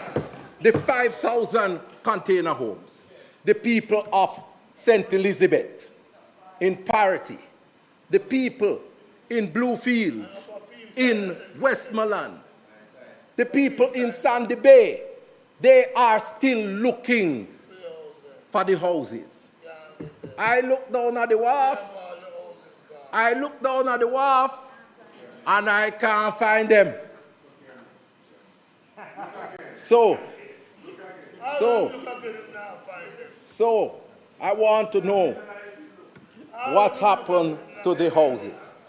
And Mr. President, with that, I want to ensure that, you know, I want to propose an amendment again in the bill, and this is in the interpretation section, because the area where we're looking at goods, I am going to propose that we add the word houses there.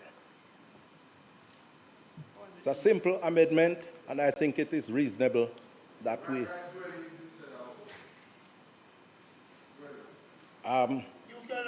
You can amend that, right? But I'm proposing houses.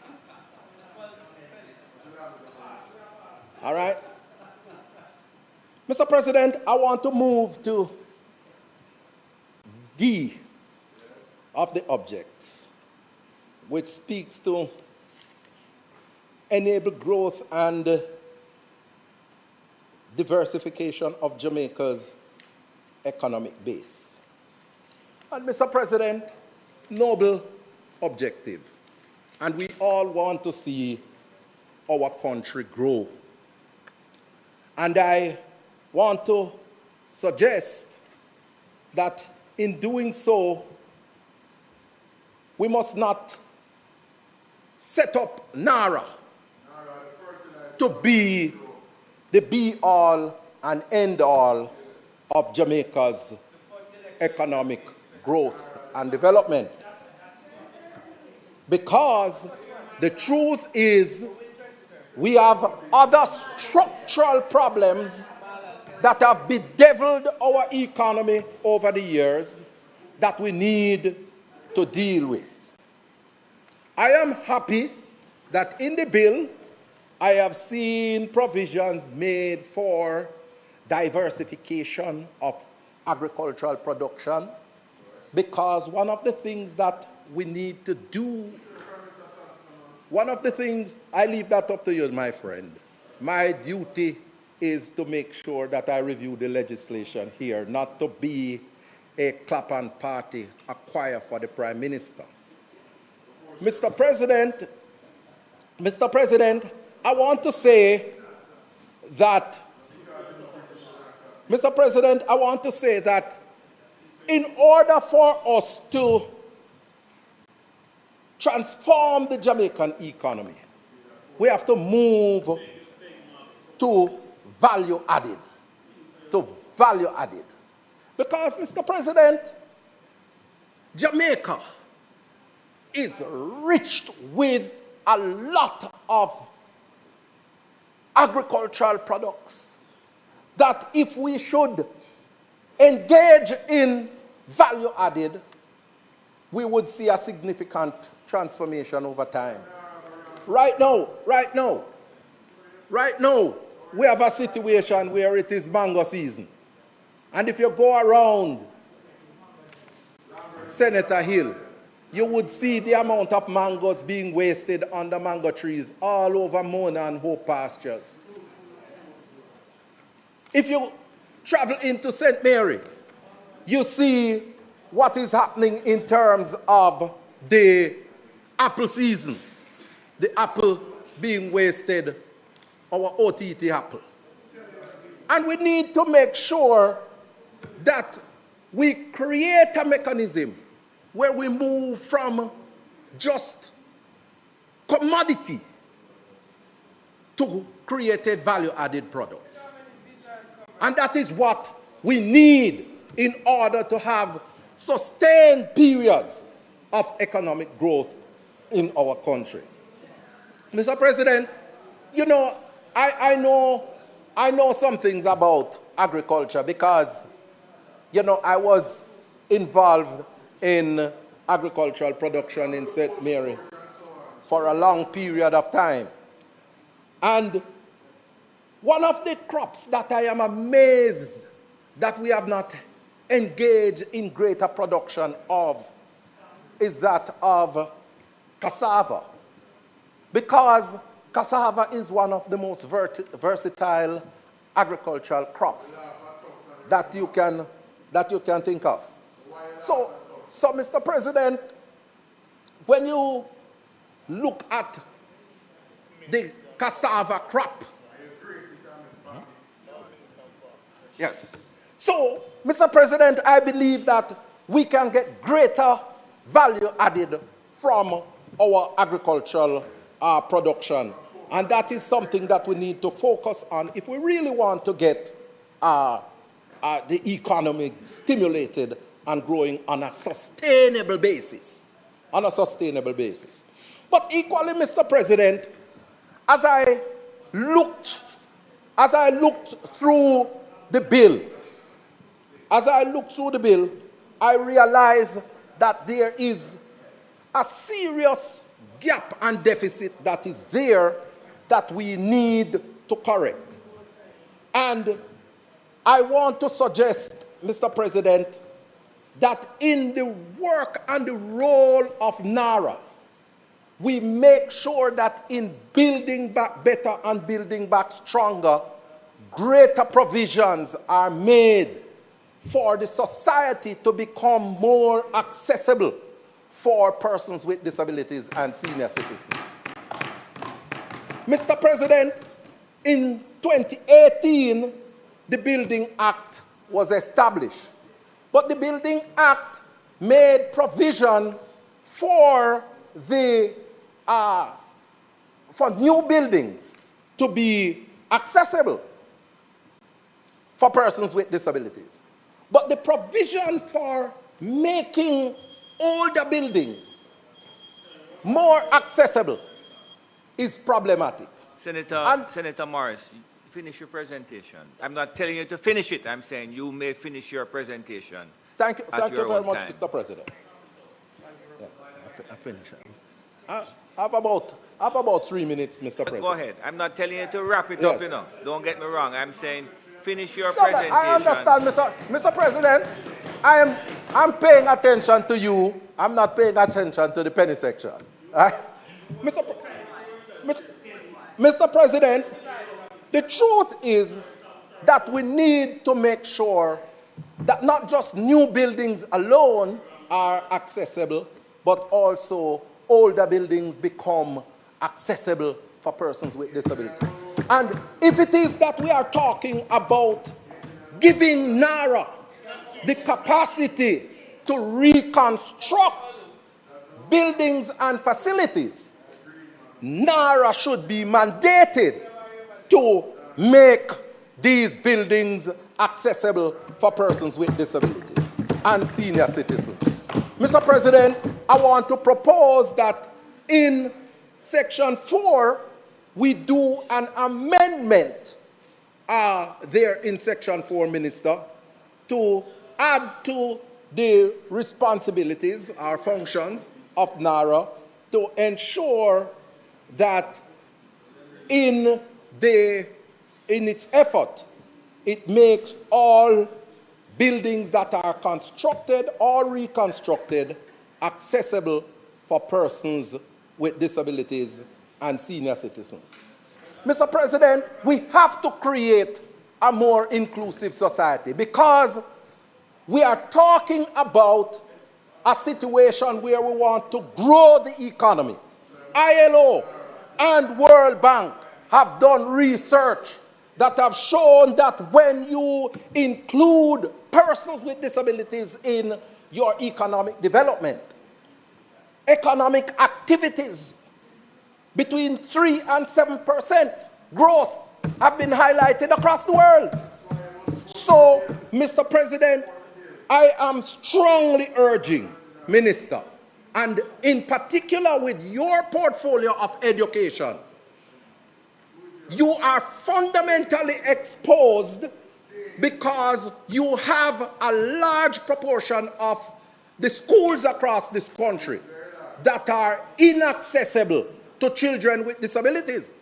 And I am telling you that if we don't make those institutions accessible, then you might end up in a whirlwind in terms of lawsuits from parents of children with disabilities. So it is incumbent upon you to accommodate that amendment to make sure that NaRRA have that responsibility to make buildings accessible for persons with disabilities. Mr. President, this is not a perfect bill. And the extent of my support is contingent on the amendments that have been proposed by the members of this team and civil society. And I urge the government to listen to the voices of the people, because it is the voice of the people that matters. May it please you, Mr. President. Thank you, Senator. Thank you, Senator Floyd Morris. A decision has been taken with both leaders and the clerk that we're going to take a break now. I'm going to ask us to come back in a half an hour. That's tight. That's tight. Half an hour is good. Half an hour is good. So, Honorable Senate now rises until 2:30.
Abused. I need legal advice. I don't deserve this. The truth of the matter is, justice there for all of we. The Ministry of Justice has trained more than 5,600 persons in restorative justice practices. More than 200,000 victims have been supported by the victim services. Legal aid has reached thousands island-wide. Make we talk it out, not fight it out. Call 888 Justice today. Hi everyone, let's talk granting aid.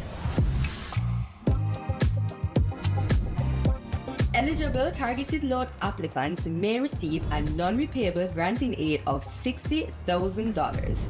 These funds can be used for school-related expenses such as traveling, buying food, housing, or purchasing a laptop, for example. Eligibility is determined by the financial circumstances of applicants and the availability of grants. Apply early at slbja.com and be one of 4,200 beneficiaries of our granting aid. Hey, just a reminder. Your mental health is just as important as your physical health. If you're feeling overwhelmed, try talking to a trusted friend or family member. You don't have to go through it alone. Sometimes sharing your feelings can make a big difference. If you need more support, don't hesitate to reach out to the Health and Wellness Ministry's Suicide Prevention Helpline at 888-NEW-LIFE. That's 888-639-5433. Remember, it's okay to ask for help. Your feelings matter, and there are people ready to listen. Take care of yourself. You deserve it.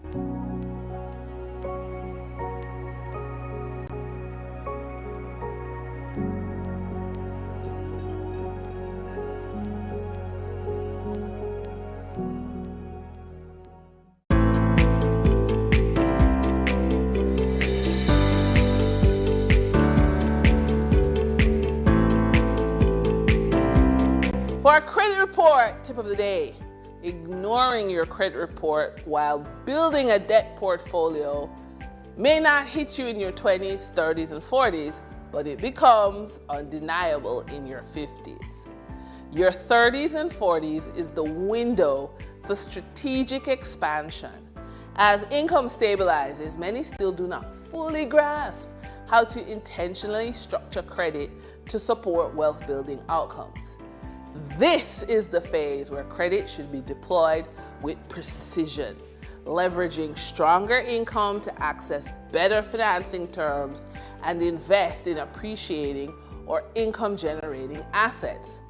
However, without a deliberate plan, many continue to borrow in the same unstructured way, missing the chance to convert earning power into lasting financial positioning.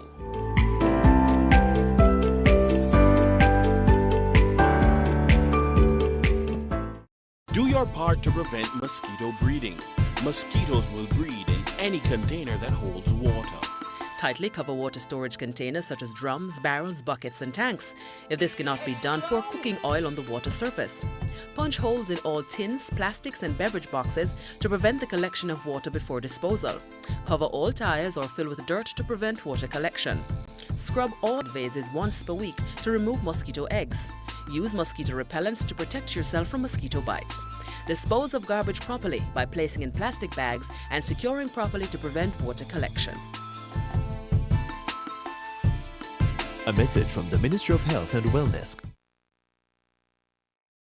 Let's tell you, schoolgirl football finishes this week.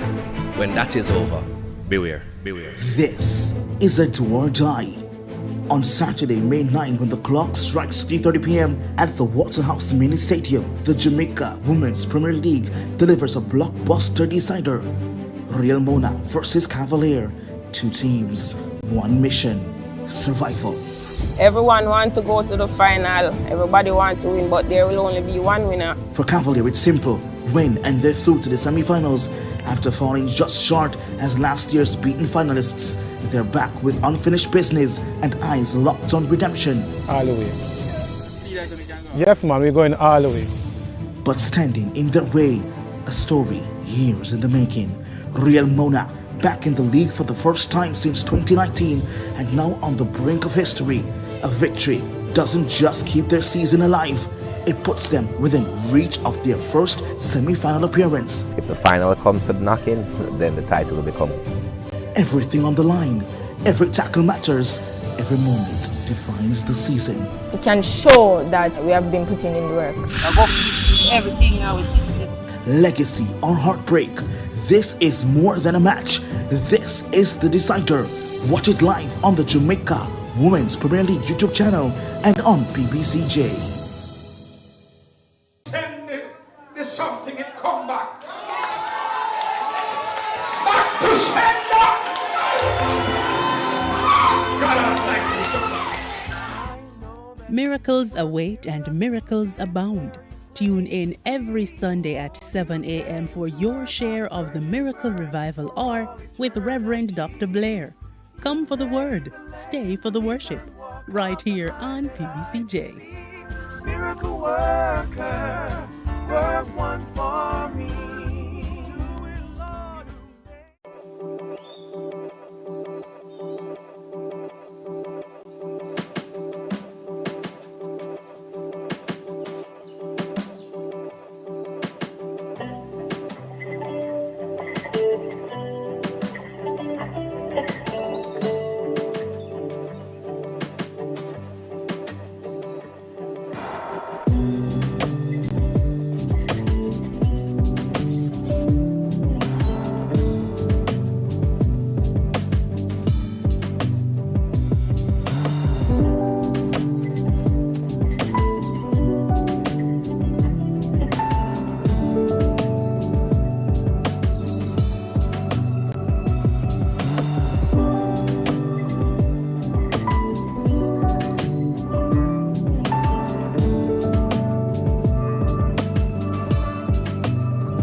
Hi everyone, here are 5 benefits of being a beneficiary of the Students' Loan Bureau.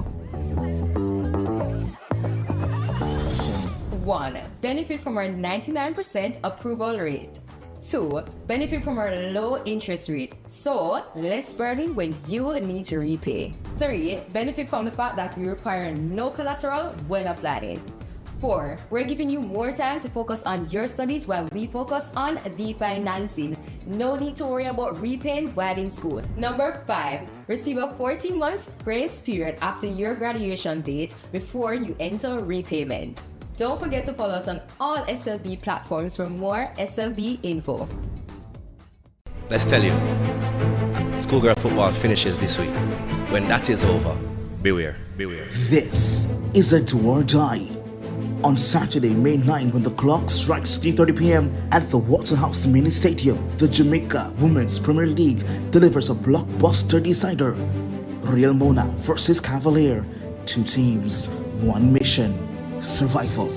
Everyone wants to go to the final. Everybody wants to win, but there will only be 1 winner. For Cavalier, it's simple.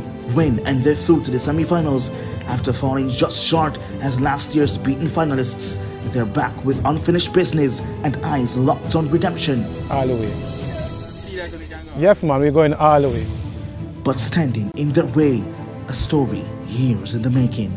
Real Monarch back in the league for the first time since 2019 and now on the brink of history. A victory doesn't just keep their season alive, it puts them within reach of their first semi-final appearance. If the final comes to the knocking, then the title will become.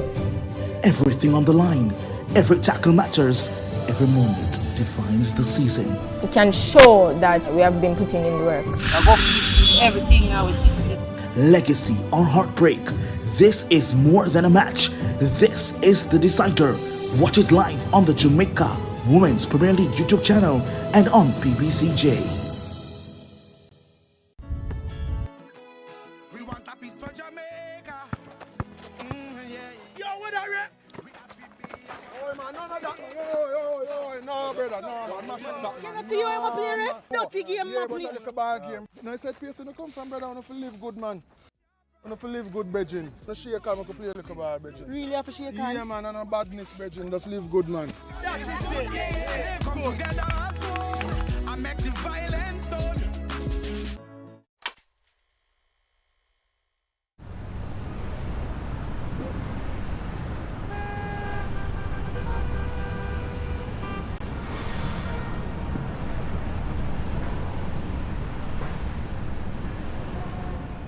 Now, the Public Broadcasting Corporation of Jamaica, or PBCJ, is Jamaica's lone public service television broadcaster. We are charged with serving all audiences through the provision of impartial, high quality and distinctive content, which informs, educates and entertains, hence the PBCJ's tagline, the People's Station. We produce a variety of content from current affairs, which would be a counter to the premise that we only produce older programming. Because there were a lot of popular programs then that still, surprisingly, have an audience. Programs of a cultural variety, educational, and such. So a wide variety of programs. We never had news until maybe about 3 years ago. And we started off with some, what you call, daily news briefs. Now we have a fully established half-hour of news Monday to Friday. So we have grown in that sense. And we have a number of current affair programs that weren't being produced then. Thank you for joining us. Something as powerful as a media entity has to be built on something. And the foundation for that would be that older content. We have reformatted some of those programs that you could say have not been dated. And there is a landscape in Jamaica where we do have an aging population. People remember what JBC used to be, and we are still in the physical space where JBC was. So you have that bridge that forms the gap between the past and the current. The content aired is centered on our mandate, which is basically to promote Jamaica's culture and cultural mores while rebuilding our collective memory. The PBCJ's audiovisual library, or the AV library, is a priceless heritage. It is a source of knowledge that reflects the cultural, social, and linguistic diversity of Jamaica and Jamaicans. The team is basically charged with preserving, conserving, and providing access to our recorded cultural mores, that is the habits, dress, language, music, food, etc. Now, the library is in a race against time to preserve and conserve irreplaceable archival footage that are in formats that we no longer are able to access. My responsibility oftentimes is to provide the resources, to provide the facilities on which those rescue operations and those preservation operations can actually take place. So when the person who has the responsibility to come and say, okay, I have 100,000 hours worth of content and I want to save this content, I have to say to them, okay, this is how you can save it, this is how you can save it at, this is how you can move it from the old stuff to what we currently are using. Memory plays a critical role in the transfer of the culture and national identity of a country. We are able to build on the collective memories of Jamaicans through the transmission of archival content. We are able to learn about social relationships, conflict resolution, operating with honesty and integrity from looking at the interplay depicted in archival series such as Lime Tree Lane. Are you hungry, yeah? May I present this from my heart, Miss Gladys. Gladys? Is that you hear him say, boy? Look, my name is Tiny, me love. Make I explain to you. How about I explain nothing? Give those to Gladys. Tiny! Tiny!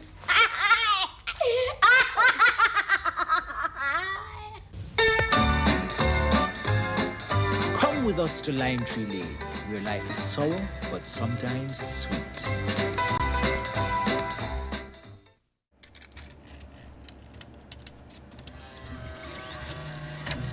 So let me start by saying that we have the commitment to keep the public informed, and our partners in keeping the public informed is the media. Further, as part of the overall strategy that was put in effect some time ago, I would like to advise the public to continue to observe and perhaps strengthen their sensitivities to public gatherings, which we are discouraging. The period of the pandemic up to now, because we're still, carrying PSAs for people to be very careful. But during that period, I must say that it was one of our proudest moments since I've been here. We were labeled the go-to station for promoting all that we had to do for the public good in terms of keeping ourselves safe and adhering to the rules and the policies of the Ministry of Health. It did emphasize the importance of a public broadcasting entity. But we do at all times try to gauge the content based on people and what their needs are.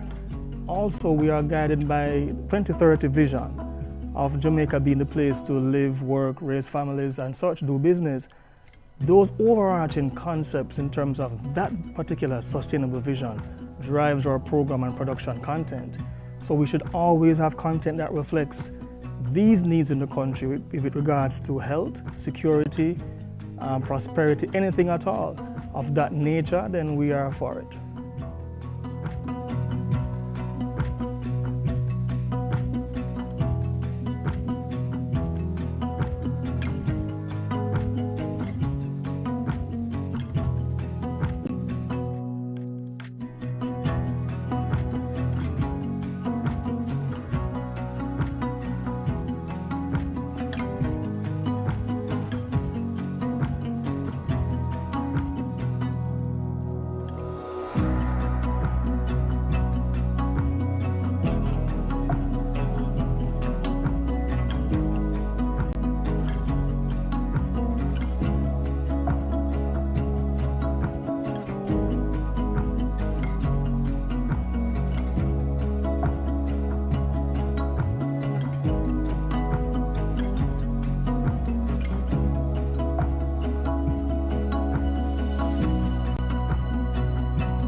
The following is brought to you by the Office of the Prime Minister. Your government is empowering you through education, training, and development. That is why we have removed all fees for every Jamaican accessing training through the Heart NSTA Trust. So, whatever you desire training in, food and hospitality, beauty and cosmetology, housekeeping and hotel management, welding, carpentry, masonry, or any of the dozens of programs Heart offers, you can enroll completely free and change your life. We are building Jamaica. The proceeding was brought to you by the Office of the Prime Minister. Peace begins with us. Every act of kindness, every step towards understanding brings us closer to a brighter tomorrow. Let's choose unity, compassion, and hope. Together, we can build a future where peace reigns. Brighter tomorrow starting today.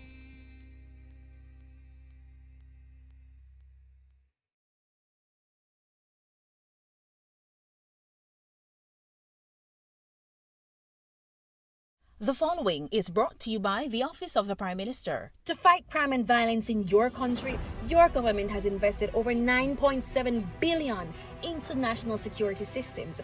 This includes the construction and renovation of dozens of police stations, the acquisition of critical security equipment such as patrol vessels and police vehicles, the recruitment and training of more police officers, and the build-out of the Jamaica Defense Force. Your government is investing in your safety. We are building Jamaica. The proceeding was brought to you by the Office of the Prime Minister. Hi everyone, here are 5 benefits of being a beneficiary of the Students' Loan Bureau. 1. Benefit from our 99% approval rate. 2. Benefit from our low interest rate, so less burden when you need to repay. 3. Benefit from the fact that we require no collateral when applying.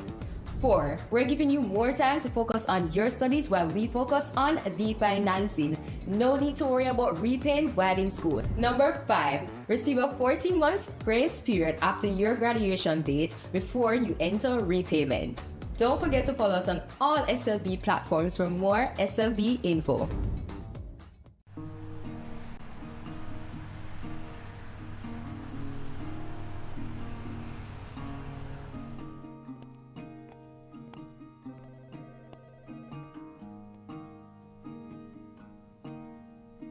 We are always trying to map ahead. We are guided by the mantra, yes, the People's Station. So our content should reflect Jamaicans. And as you know, Jamaicans come in a variety of people. We do have 90% of the countries from African extract, but we also have persons who are from other extract, Indian, Chinese, and such. We want to have content that will reflect not just the African aspect of our culture, but those aspects as well. There are series that we want to develop, and they're developed internally, and so the production department is critical to the process. We are also dependent on our relationship with other production houses locally and internationally. We get stuff locally from NGOs, other government ministries, churches, community groups, and embassies. Overseas, we get stuff from our other public service broadcasters, we get stuff from other production houses, and we also approach independent producers to give us content. There are also partnerships with private groups, private sector, civic associations. And PBCJ is always interested in bridging those gaps, forming and fostering those relationships, and building on what we would have built before, which is to be as known and seen partner in the local media production industry.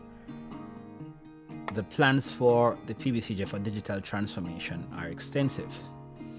How we get to implement those plans is a function of, among other things, budget, as well as the government's overall digital transformation strategy. We are in earnest with the support of the government to ensure that we go public in the real sense of the word. The DSO is on the verge of becoming a reality, that is digital switchover from analog TV to that. And a part of the legislation that is being framed is that the PBCJ will be a must carry. Not only one channel, but 2 channels, and probably 4, because that's what we are asking for. So, in terms of the future, that's where we're going. We'll definitely be public, and definitely we will have a radio entity. We will continue to build out our live programming, but increasingly, the focus is on developing the PBCJ's online service. Doing so offers a more personalized media experience. This would see the development of an app for those wanting to view all the programs on offer by the PBCJ, as well as source content from the PBCJ's AV library. The very fact that you can look on the screen and see someone that looks like you hosting a program, presenting a program, being the subject of a program. That in itself is great. Is it enough? I wouldn't say. It's a great opportunity for us to bridge gaps and to build partnerships. The fact that I am providing assistance and support in preservation of that kind of history and that kind of content, just the very delivery of that kind of situation is different from everything that we have now. As you know, most things now are in a lot of shorter forms and so on. Just that whole situation has changed. So for me, it is an important task that I've been tasked with providing that kind of support, because 15, 20 years from now, someone will be thankful that we're able to preserve that part of our culture.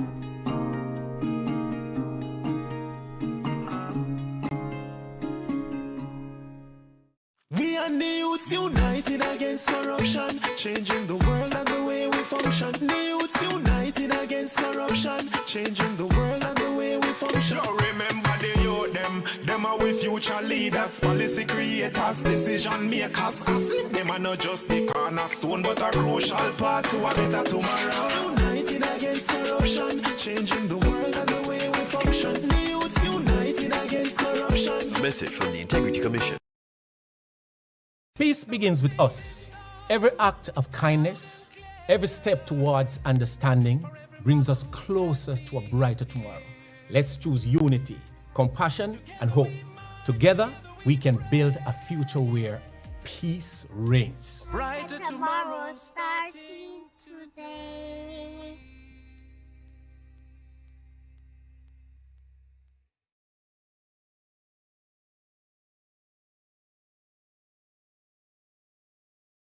Today, we can report 2 consecutive years of reduction in major crimes and murders, with a significant reduction of almost 20% in murders for 2024. Between January 2022 and January 2025, we have reduced murders by 51%, and January 2025 had the lowest monthly murder count since September 2014.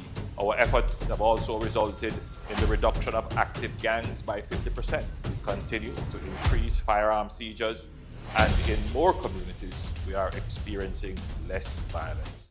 We will realize our vision of Jamaica as the place of choice to live, work, do business, raise families, and retire in peace and prosperity. The proceeding was brought to you by the Office of the Prime Minister.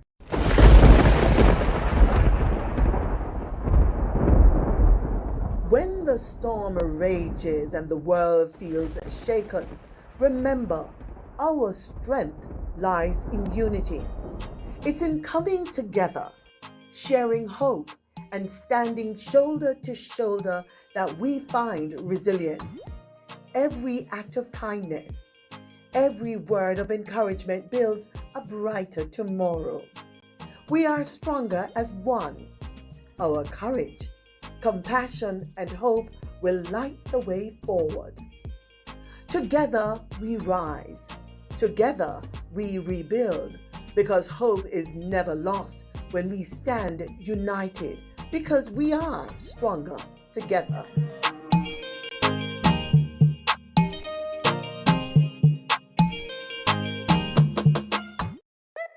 BGLC, the regulatory body. We regulate, you play without worry. We regulate, you play. BGLC, fair play when you play. For the fun of the game, you know when they are BGLC, keep it fair for the player. You play the game and we are the rules setter. Keep everything fair so the game play better. The Betting, Gaming and Lotteries Commission, we ensure fairness, integrity and responsible gaming practices. Keep the game fair and fun for everyone. We regulate, you play.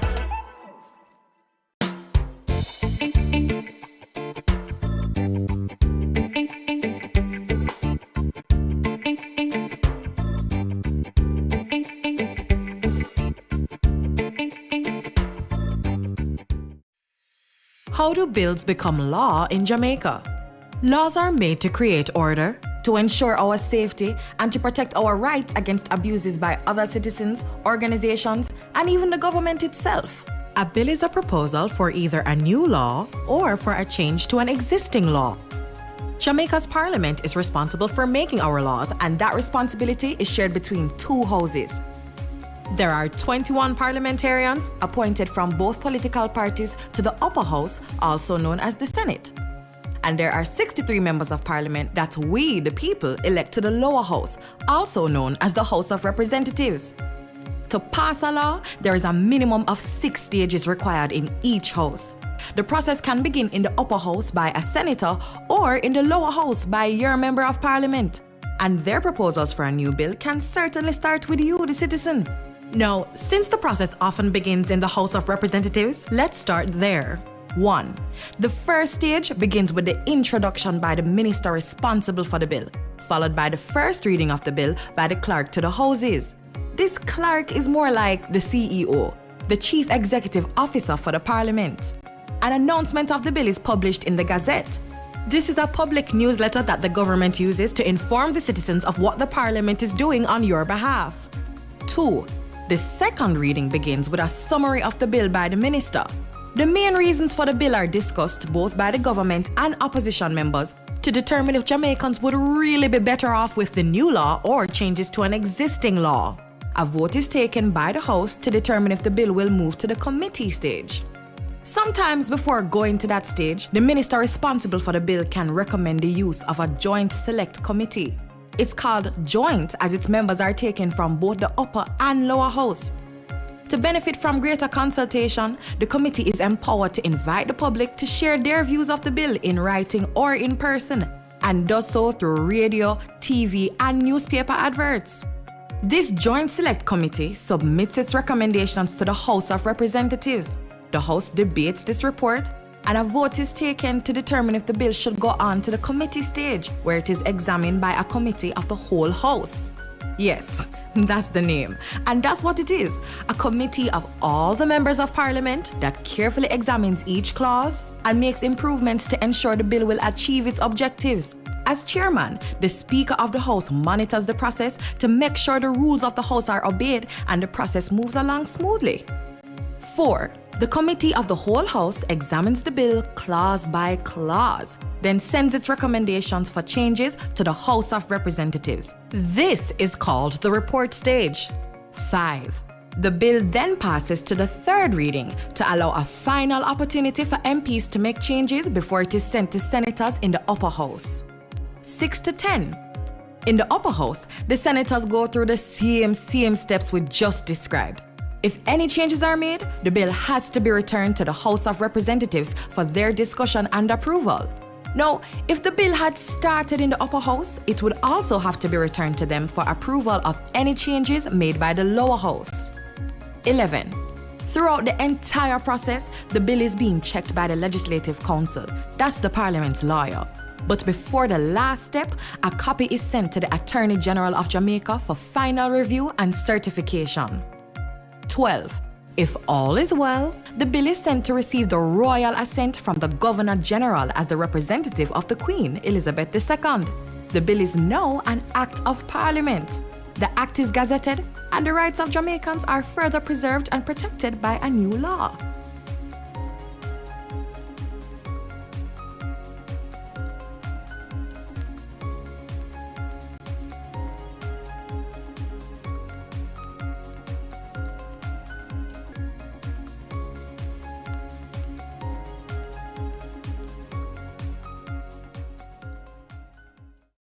Join your big sister Raquel as she reintroduces the cast of Vibrations and their educational adventures to the screen. See Ronson and the gang experience the world firsthand through interviews and interactions. Vibrations, where kids are taught about the world from someone they can relate to. Join us every Friday at 3:30 p.m. to hang out with your big sister Raquel and the kids of Vibrations. Right here on PBCJ, the People Station.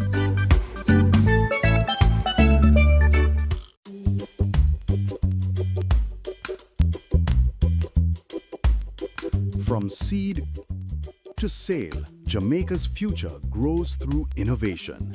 Introducing Export Jamaica, a global market intelligence and compliance gateway that connects your effort with global opportunities and makes international trade easier, safer, and more convenient for Jamaican businesses. Powered by the Jamaica Trade Board Limited, Export Jamaica is designed to position your products competitively and guide you through international trade. Find high-demand international markets. Gain access to trade analytics that guide your business decisions. Identify and engage with potential buyers. Know your costs up front. Trade confidently. And keep your exports safe and secure. Through Export Jamaica, you can discover all there is to know about exporting and grow your business sustainably. From the processing of your goods, to packaging and shipping, to seeing your products reach international shelves and enjoyed by customers abroad. Export Jamaica provides the market intelligence and insights behind each step, helping you identify demand, understand export pathways, and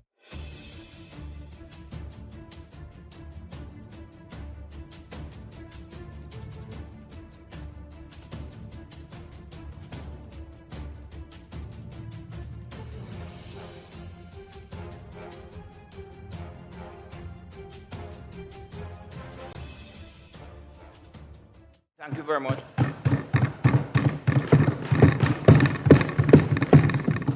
Having been at the executive table for a few years now, what weighs on me much when various agencies are summoned to meetings by the Prime Minister, I often use the opportunity to ask for update on a number of projects across Jamaica, whether the building of schools, bridges, community centers, etc. And often the answer from the principals of the agencies is that the matter is before the Procurement Commission, and it is to go to a subcommittee, and a subcommittee, then it is to go back to the main committee. And I ask, by when is this process expected to be completed? And the answer is invariably a year and a half. And I say, which process? And they say, well, the process of getting the approval. It was somewhat of a culture shock to me in government, and has been that way for a long time, in terms of the arduous process of getting projects which are in the best interest of Jamaica completed. I have long been of the view, sir, that a NaRRA type bill is in good order.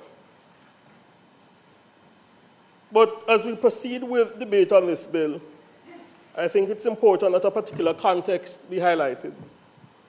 It was on the afternoon of Tuesday, October 28, 2025, that Category 5 Hurricane Melissa hit Jamaica's shores.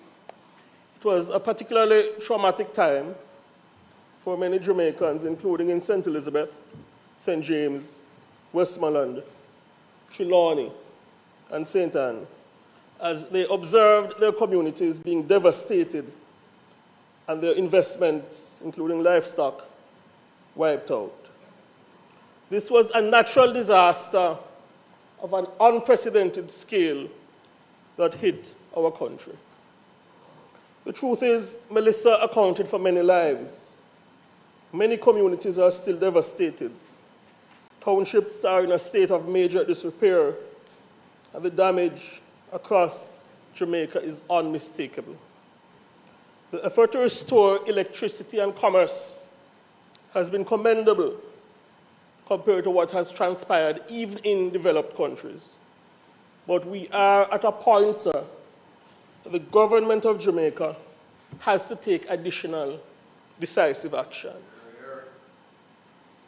For too many years, efforts to develop Jamaica has been delayed, or efforts to develop Jamaica have been delayed by processes which pander to vacillation as opposed to going well towards achieving positive outcomes which fix major problems. The work to restore lives and to build back communities is impatient of such processes characterized by vacillation and temporization. And that, sir, is among the factors why we on this side strongly support passage of the NaRRA bill. We support passage of the bill because we recognize that Hurricane Melissa, having accounted for 56% of GDP, that means that the damage is so extensive that operating at normal pace, it would take approximately 25 years, conservatively speaking, of normal government of Jamaica capital expenditure to address the damage. And that would mean nothing new is built. It is because we recognize the scale of the damage, the lives and the communities impacted, and the painful inefficiency of current processes to facilitate quick action on a large scale, why I submit to this Parliament that the bill is worthy of strong support. I wish to comment on a few narratives in the public domain, including the submissions of some opposition senators who spoke before me. Opposition Senator Small Ferguson suggested that NaRRA does not have a clear statement of objects. He was at pains to point that out. I wish to make it clear that Jamaica, it is not unusual, Senator Morris, that legislation in Jamaica does not have a standalone purpose clause. And I believe that's what the senator was alluding to. The title, the operative provisions, and the memorandum of objects and reasons already provide a concept which is called interpretive guidance. So it is important for that issue to be considered in that context. And if you assess judgments by courts across the country, legislation is interpreted holistically, not solely by allusion to a purpose clause.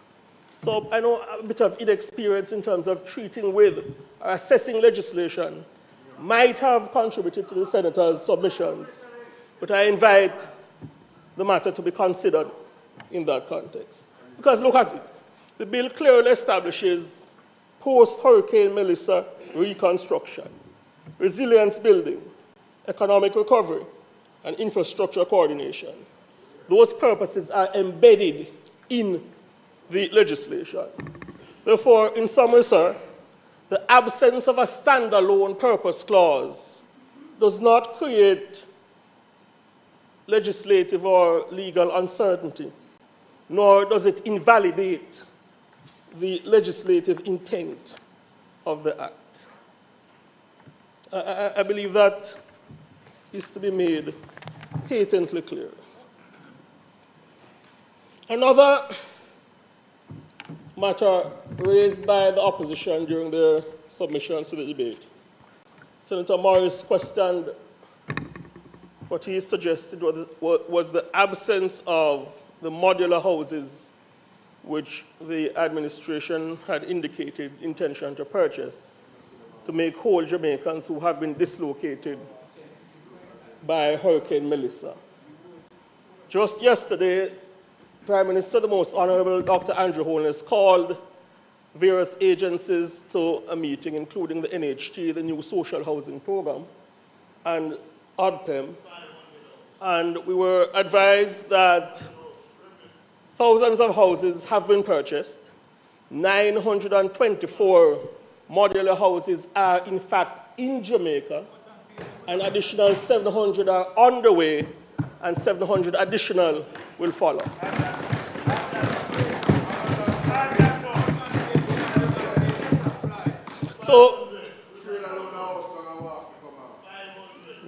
So Senator Morris engaged the vernacular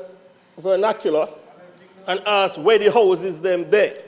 The answer is hundreds of houses are right here in Jamaica, and the administration will fulfill its commitment to make whole Jamaicans who have been dislocated by the ravages of Hurricane Melissa.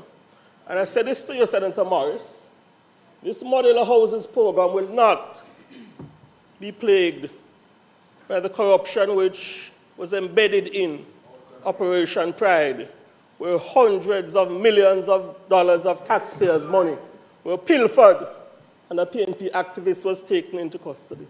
The administration of Prime Minister Dr. Andrew Holness, we take matters of accountability and probity seriously. The modular houses program is subject to rigorous oversight.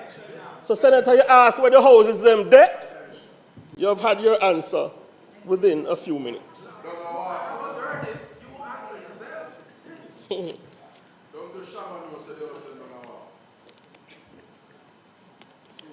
The matter of the alleged absence of accountability mechanisms has been put forward today by a number of opposition senators.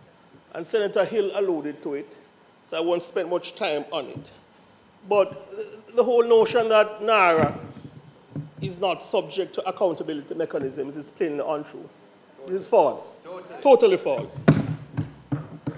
The legislation is subject to the intervention of the duly constituted auditing authority in Jamaica, the constitutional authority, the Office of the Auditor General, which may intervene and have access to the accounts at any time. Senator Hill said it, but it is worthy of repetition. NaRRA's activities are subject to the oversight of Parliament, including the PAC and the PAAC.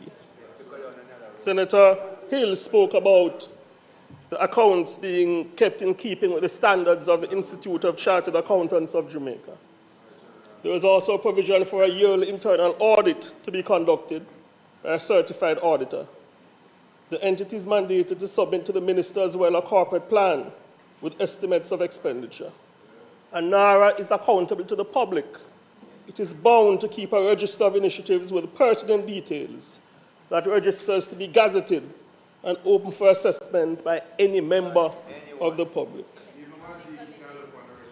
NaRRA is also subject to oversight from JAMROC. As we heard earlier in the debate, a model of oversight which has worked well when we consider what Epoch brought to the table in challenging Jamaica, economic times to Jamaica. And an eminent individual, Professor Peter Blair Henry, has been appointed to give superintendence to JAMROC. I found the comments by Senator Maziki Thame earlier concerning Professor Blair Henry, very unfortunate. I don't believe that this chamber should be used to denigrate the hard work, the integrity of hardworking Jamaicans. I think the senator might contemplate her comments and come to a reasonable view that she should recant what I contemplate as an unfortunate move to disparage the character and professionalism of Professor Peter Blair Henry. I outlined a bit earlier some of the accountability mechanisms which will govern NaRRA. I want Parliament to note that beyond the assistance of an auditor from a prominent private sector entity, these guardrails and oversight mechanisms I alluded to were not in place when a lesser natural disaster, Hurricane Ivan, hit Jamaica, and the PNP administration appointed an Office of National Reconstruction, which expended billions of dollars, with a CEO who was also its chairman, and who answered to the then erstwhile Prime Minister of Jamaica, Percival Patterson. And importantly, sir, this is not to smear or denigrate the work of the ONC, but to put some context to some of the current arguments about oversight. I've heard the argument put forward by the opposition, who have suggested that NaRRA could create a platform for corruption. And some well-thinking Jamaicans may genuinely have this concern. So I will address the well-thinking Jamaicans. The truth is, sir, there is no system, no law across the globe where there is absolutely no possibility of abuse of process. There is no system, no law. However, that is why we have systems of checks and balances in place. And we have outlined a number which pertain to the NaRRA bill. And that is why we also have anti-corruption institutions, which this administration has supported by way of major funding, and indeed has passed legislation to make some of them autonomous and made the country's anti-corruption laws stronger. And a careful analysis of our political history will disclose that whenever allegations of malfeasance supported by evidence arise, this administration, led by Prime Minister Dr. the Most Honorable Andrew Holness, has taken swift and decisive action.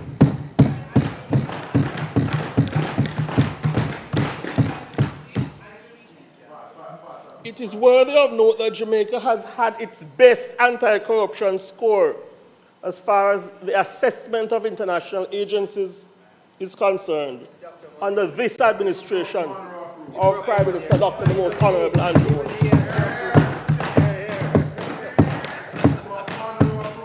And all this compared with the bemusing habit of the opposition, where to this day, when their members misconduct themselves, they circle the wagon and make excuses for misconduct. I'm confident, sir, that the NaRRA bill will be subjected to good governance and will get the job done. To Jamaica, I say, judge us by our actions. So I have addressed the concern of what I consider well-thinking Jamaicans who might say, is this bill paving the way for corruption? This argument, though, about NaRRA paving the way for corruption has been not only proffered by the opposition, but a few individuals and organizations who sometimes the media refer to as civil society. But a few of them are really supporters of the opposition. These organizations, sir, and individuals were eerily silent not too long ago, or issued wishy-washy statements, Dr. Monroe, wishy-washy statements, with absolutely no call for decisive action, when it was disclosed that a company owned by a senior PNP member was implicated in a multi-million-dollar tax evasion scandal, which continues to deepen. The Jack Den UHWI scandal that is being investigated by a number of law enforcement agencies. But some of these organizations and individuals have been most loud and vocal, Professor Monroe, on the NaRRA bill, a bill that has not yet been passed into law, and they argue that it is because they are concerned about corruption. Some of them were here with us earlier today, sir. Rejected corruption. So having addressed the genuine concern of Jamaicans, to those who do not appear sincere, I say, your inconsistency is loud. Your partisanship is clear. And that is why you have a credibility deficit. And many well-thinking Jamaicans do not take you seriously.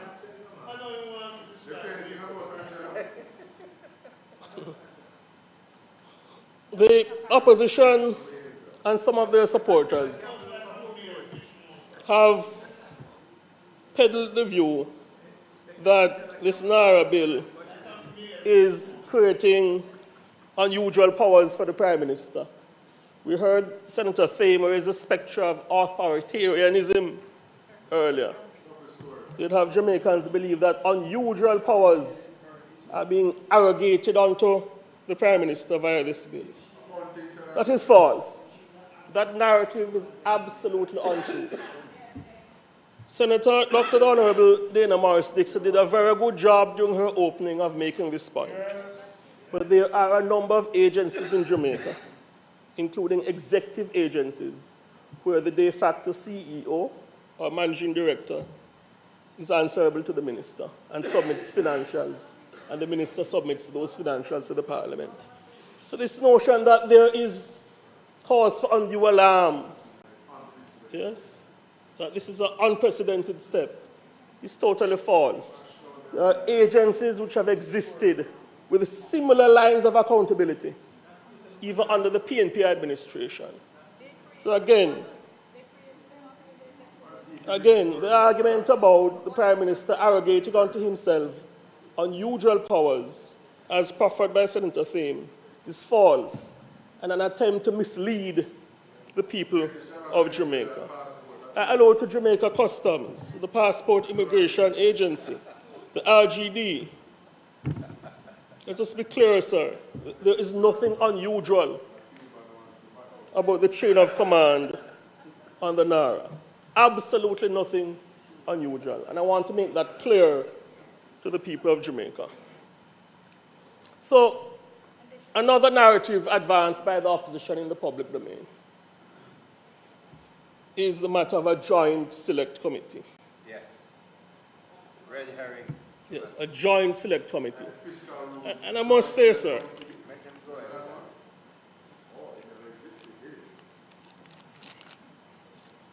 the inconsistency of the opposition on the matter of a joint select committee to give superintendence to Melissa expenditure is amazing. It is staggering. Our country will recall that not long ago, the Prime Minister proposed a special select committee, a joint select committee, to consider Melissa expenditure. The opposition said no and declined to nominate members to serve on the committee. In November, Philip Halliwell was quoted as saying that such a committee is unnecessary because it will take away from the powers of the Parliamentary Oversight Committee. That was the posture of the opposition when Dr. Holness suggested a joint select committee. Yes? The argument, sir, at the time was the urgency of the situation meant a joint select committee is not necessary. And they said the parliamentary oversight committees are sufficient. Yes. Yes. That was their argument. Now, when a special purpose legislative vehicle to fast track the reconstruction process has been put forward, the opposition has changed their minds and they say we are demanding a joint select committee. We heard Senator Ramon Small Ferguson adumbrate along that line earlier today. Just to delay stuff. They said let us delay for another 4 weeks or so and put it before a joint select committee. You know, sir, I observed the debate in the lower house. I listened very keenly. And a member from Eastern Westmoreland, the PNP's Dr. Dayton Campbell, drew for the good book during his contribution to the NaRRA debate. I submit that he drew for the right book, but he read the wrong verse. Which verse did he read? The scripture, sir, that may be appositely used to describe the opposition's posture on this matter of the Joint Select Committee is James 1:8, which says, a double-minded man is unstable in all his ways. I put it to you, sir, that communities in Jamaica and the entire post-Melissa restoration effort cannot afford and, in fact, should not be detained by the palpable flip-flopping and instability of the opposition PNP and their surrogates. Should not be detained. And to make matters worse, it was not long ago that the opposition called a media conference and lamented what they alleged is the slow pace of the effort to build back communities in Jamaica after the devastating impact of Hurricane Melissa. One opposition MP got into character, evinced tears, and accused the administration of dragging its feet while communities suffer. Of course, the administration was hard at work and on course, well down the wicket, in crafting the NaRRA bill, which, let me highlight again, is a special purpose legislative vehicle intended to build back communities and help Jamaicans restore their lives quickly. And now the administration of Dr. Holness has brought that bill to Parliament. The same opposition MPs who were lamenting a delay, they are now advocating for additional delay. 4 more weeks to consider the matter, they say. Again, sir, I call out the posture of the opposition as insincere and not in the best interest of the people of Jamaica.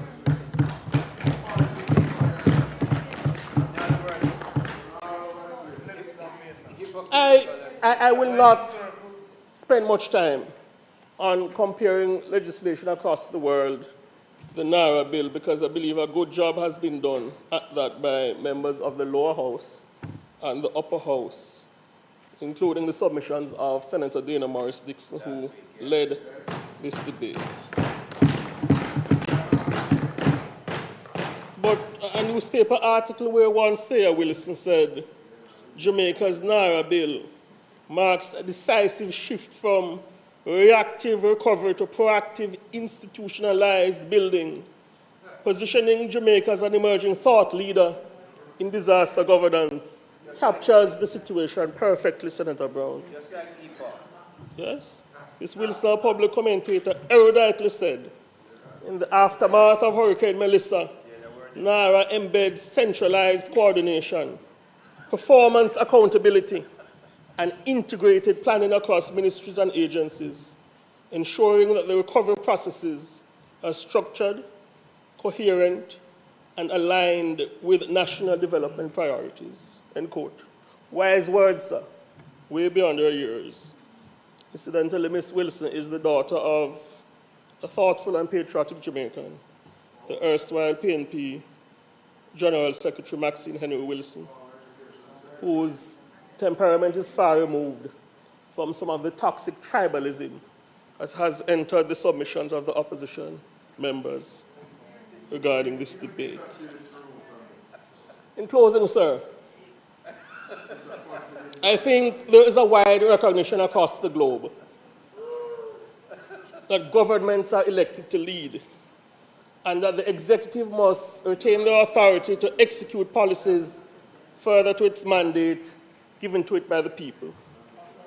But from time to time in Jamaica, anytime moves are made to put in place decisive measures geared towards changing systems which have not worked, there are some across society who say, let us water down legislative and executive power. Yes, and if they have their way, they turn the society into a coalition government. Absolutely. Yes, with unending demands for consultation and efforts to dilute executive authority. We believe in consultation, but there will come a time we will have to make a call. And for one reason or the next, these demands are made anytime the Jamaica Labour Party administration is in office. But you know, sir, I feel compelled to say this to the Parliament. I have observed Dr. Holness at work, the minister who piloted this bill. I have observed him successfully work at building Jamaica and ensuring that policies enumerate to the best interest of the people of Jamaica. And he has had the courage to ensure that systems which do not work are decisively adjusted. No doubt, perhaps our region's most progressive, aware, and skillful navigator of difficult times, and importantly, an implementer of good policy. He delivered for the people in navigating COVID-19 when the administration delivered the most massive care and welfare package in the history of independent Jamaica. Dr. Holness and his cabinet delivered for Jamaica in the aftermath of Hurricane Beryl, and despite efforts to block measures intended to save Jamaican lives, Dr. Holness took the crime bull by the horn and led a suite of policies which have seen the murder rate plummet and have saved thousands of Jamaican lives. At an important juncture in the life of the nation, sir, as far as the NaRRA bill is concerned, I wish to say to Dr. Holness, we have consulted far and wide, including overseas, concerning what works and what does not work in a time of disaster.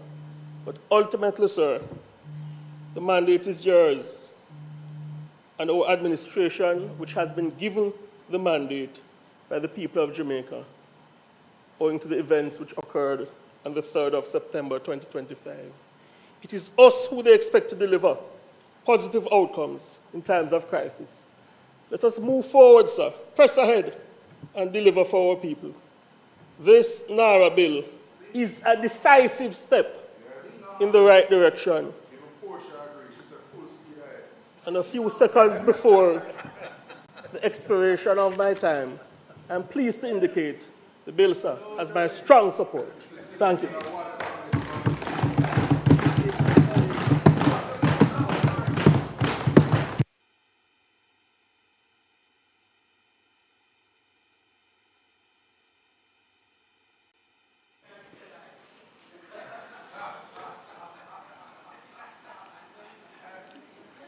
Thank you, Senator. Thank you, Senator Fitzhenley. Senator Scott Motley.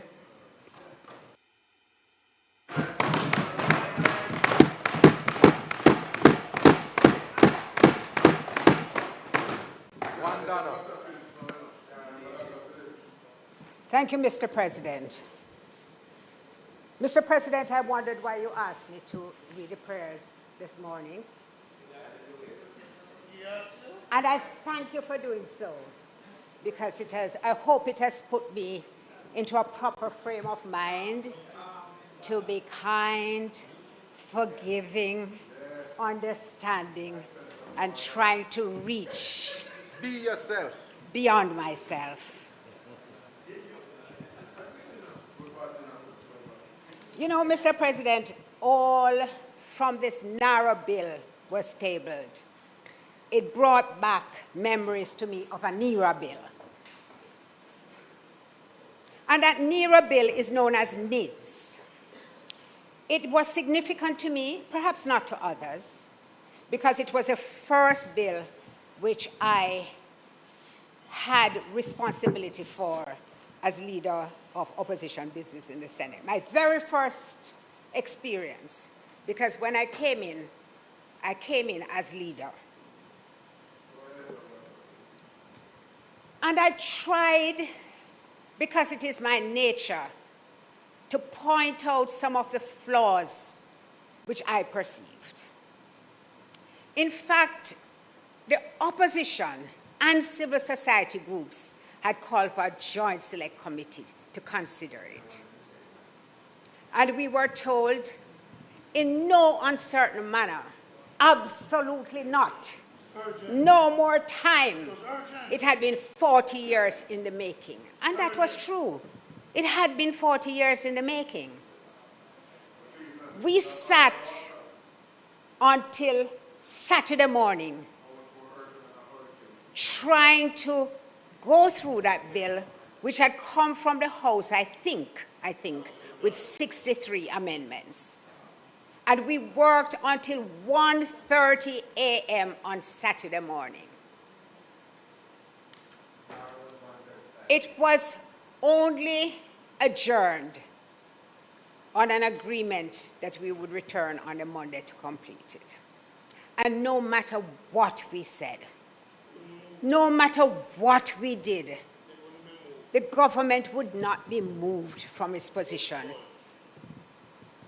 The upshot of that, Minister Hill, was that when the matter was taken to court, certain aspects of it was challenged as being unconstitutional and abrogating the Charter of Rights. The court felt that there could be no severance because the bill was so flawed. And so, all of that time was lost in a bill which the opposition really supported, but which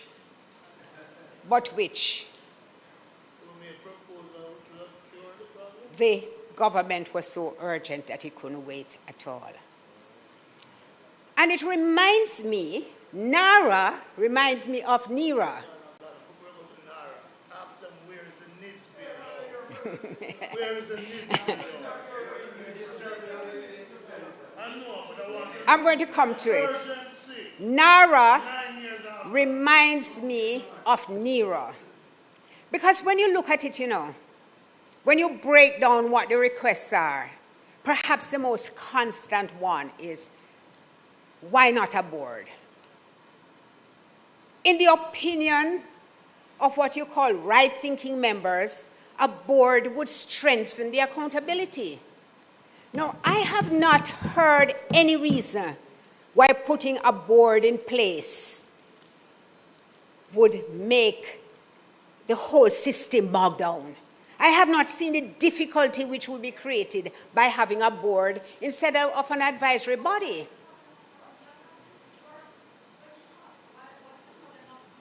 There is no point in explaining the difference. This is very unusual, but I have to call to the minister and ask her.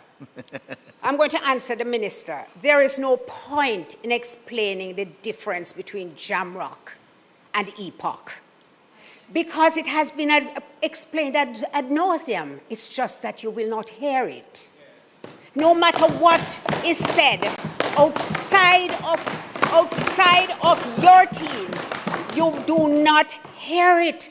And that is a danger in how you lead, because your philosophy is a leader-centric philosophy which says you have voted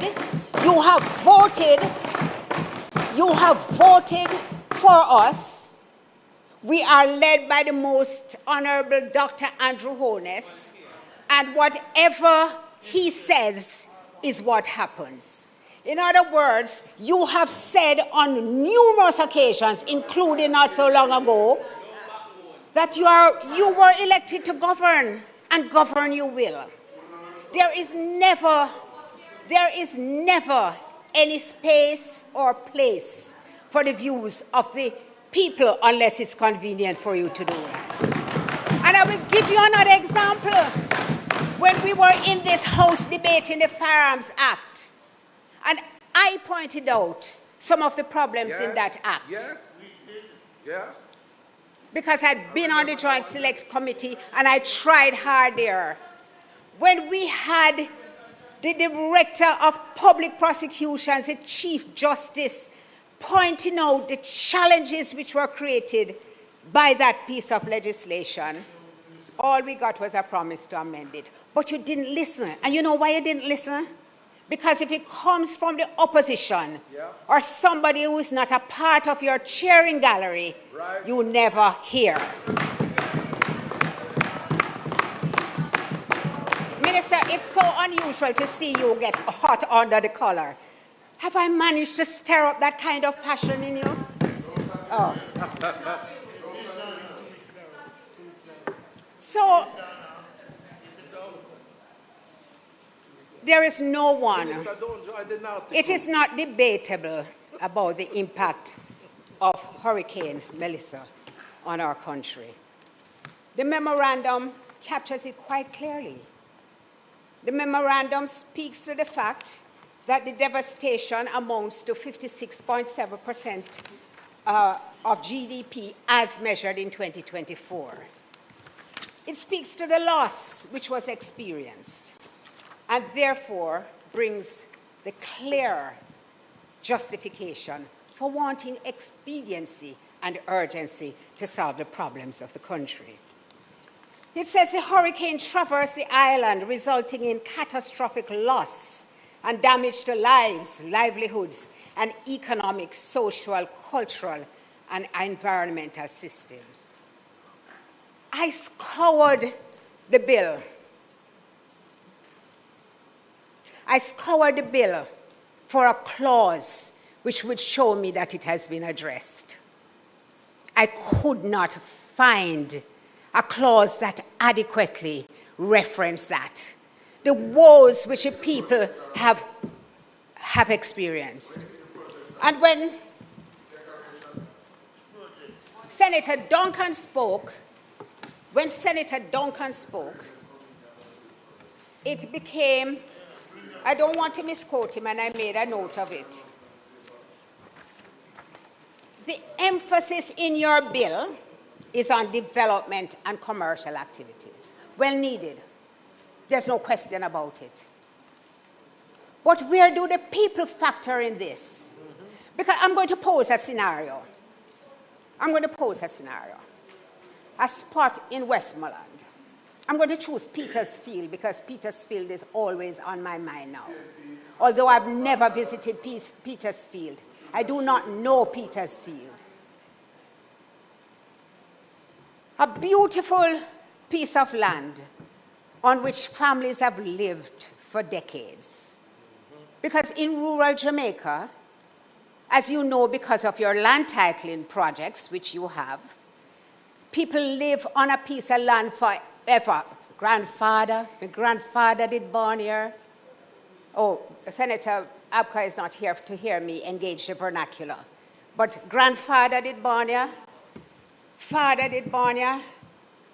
Everybody, they can show generationally their connection to the land, but they do not have a piece of paper in their hand. A developer wants to do a development which falls within Section 25, a high-value tourism project. There is nothing in this bill that requires even those persons who are going to be dispossessed to know that they are going to be dispossessed.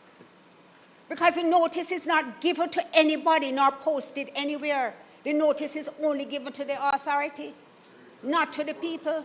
And the bill has no mechanism for anybody to appeal anywhere.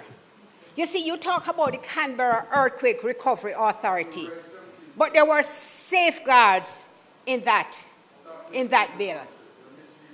But let's look at 17.4. I don't have a problem with saying that I'm wrong. So let me look at 17.4 as you have pointed out. So this was one of the amendments which was done to the bill, right? The authority shall, in developing and for monitoring the implementation of reconstruction and resilience projects, programs and plans, hold consultations with persons affected or likely to be affected by the implementation of a project. And I'm fully aware of this. I am also aware of, I'm making a slight departure. I'm also very much aware of your clause 3, which speaks to administration. And when establishing the National Reconstruction and Resilience Authority, at clause 3.2, the provisions of the schedule shall have effect as to the constitution and procedure of the authority and otherwise in relation thereto. There is no schedule. The only schedule to this bill is the schedule that appoints the CEO. There is no schedule that actually tells you about the constitution and the procedure of the CEO. None.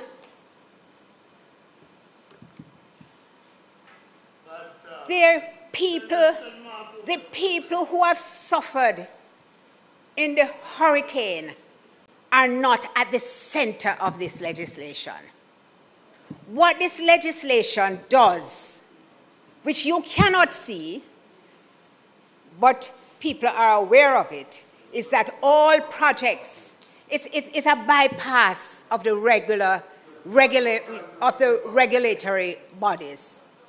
Because you can simply, once it's over $15 million and it fits into 25, which is very, very broad, you can have your project pass through NaRRA.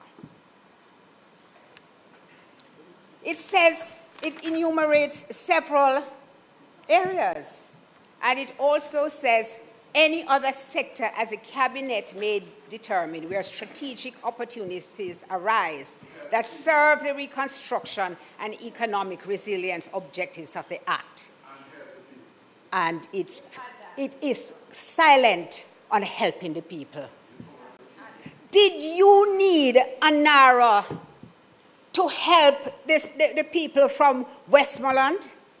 Did you fail to help the people from Westmoreland because you had no NaRRA? You have people who have just been removed from shelters into surroundings which are far from adequate. You have people who live in a school hanging out their clothes on a line and indeed cohabit in the school because the school has become their home.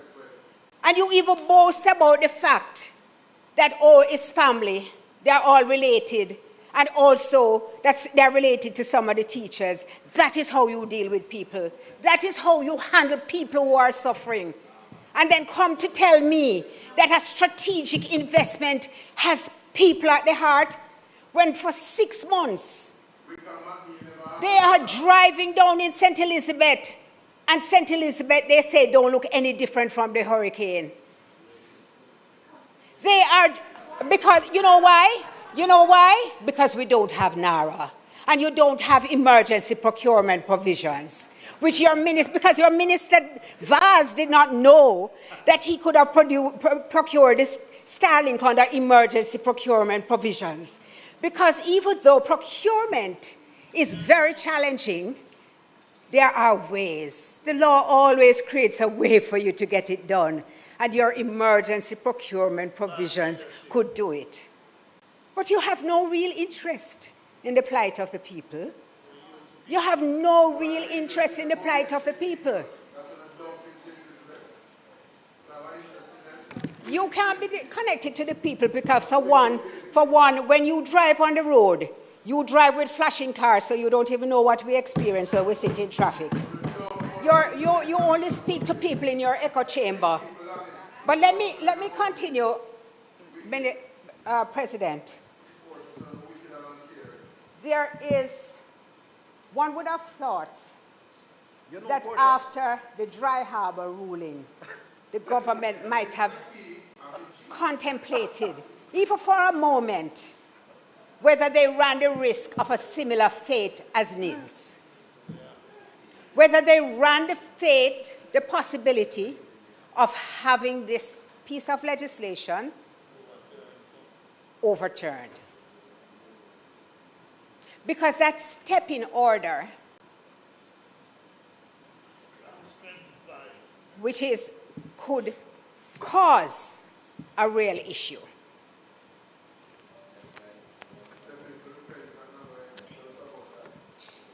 You see, the 3 justices in the Dry Harbor case established 4 constitutional requirements that must be satisfied before a minister can override the decision of an independent regulatory body. It said that firstly, there must be a sound and rational basis for substituting the minister's decision for that of the specialist regulatory body, and that basis must be demonstrable, not merely asserted. 2, the reasons must be explained to the public, to the affected people, and if necessary, to the court. Transparency of reasoning is not optional, it is constitutionally required. 3, the Constitution protects against likely harm. Likely harm, not just actual harm. Rights are engaged before the damage occurs. Just the door being opened to the harm is sufficient. And importantly, economic benefit claims and aspirational development goals must be supported by concrete evidence, feasibility studies, hard data, proper analysis, because generalized assertions do not satisfy constitutional requirements.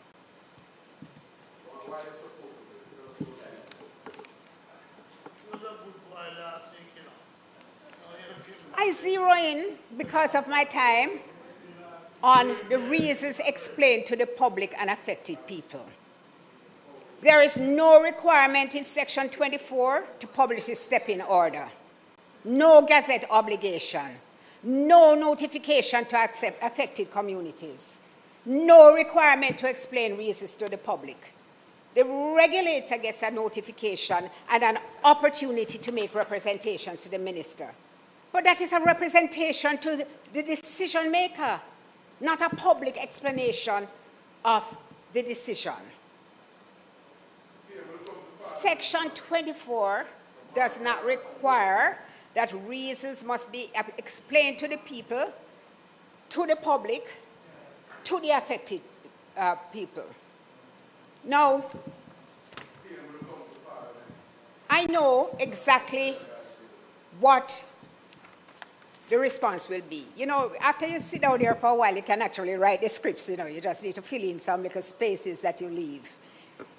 Because this, you know, okay, this is what, and then now hit the opposition with something from way, way back, and you can write the scripts. But let me say,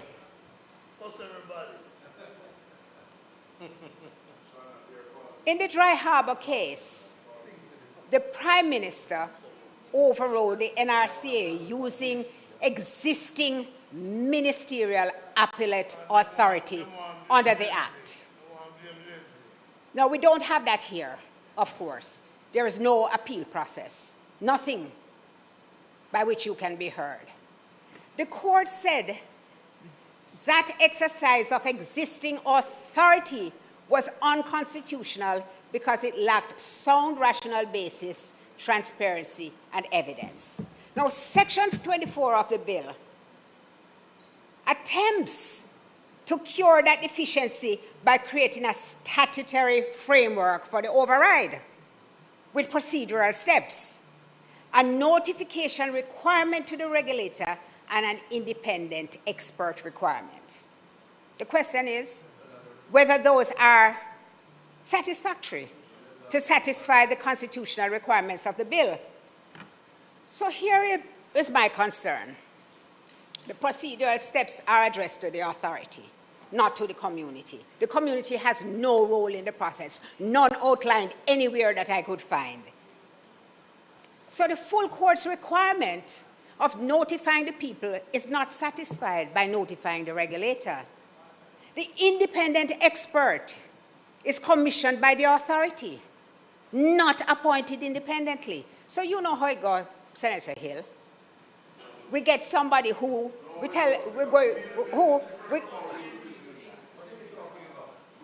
you and I will discuss it privately. So you select somebody who you know will agree with what you're doing and will support what you're doing, and you ask them for their independent opinion. The only way that you could cure that is if you had a process by which the independent expert is not commissioned by the authority and is appointed independently.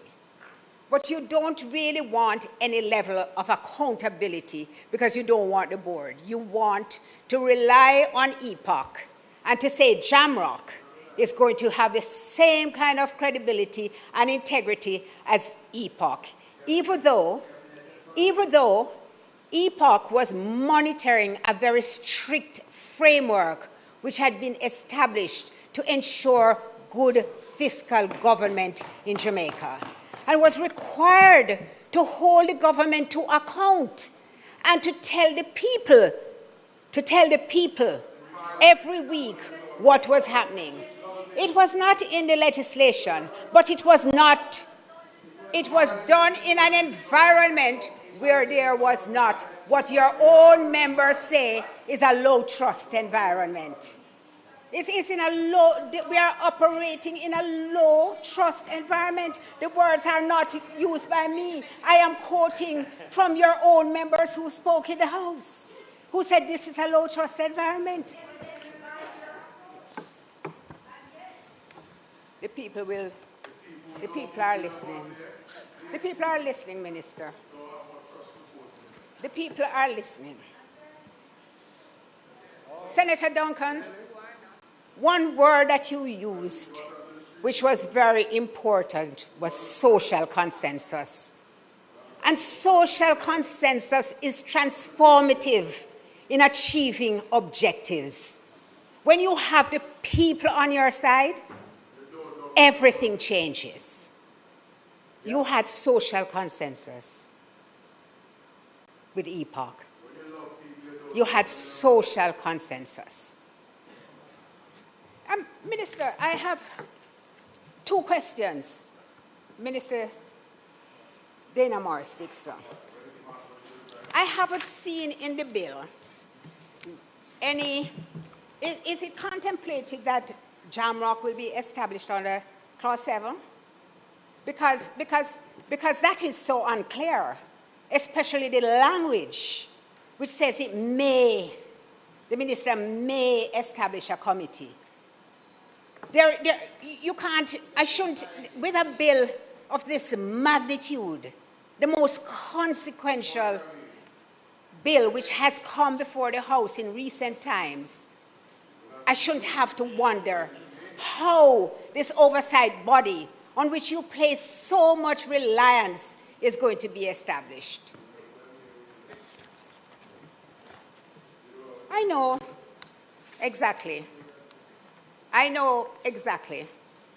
No, the first one was about the schedule, which I can't find. I can't find any schedule that is being referred. And I think if it were there, it would be a very important schedule for us to look at, except that it simply is not. It does not exist.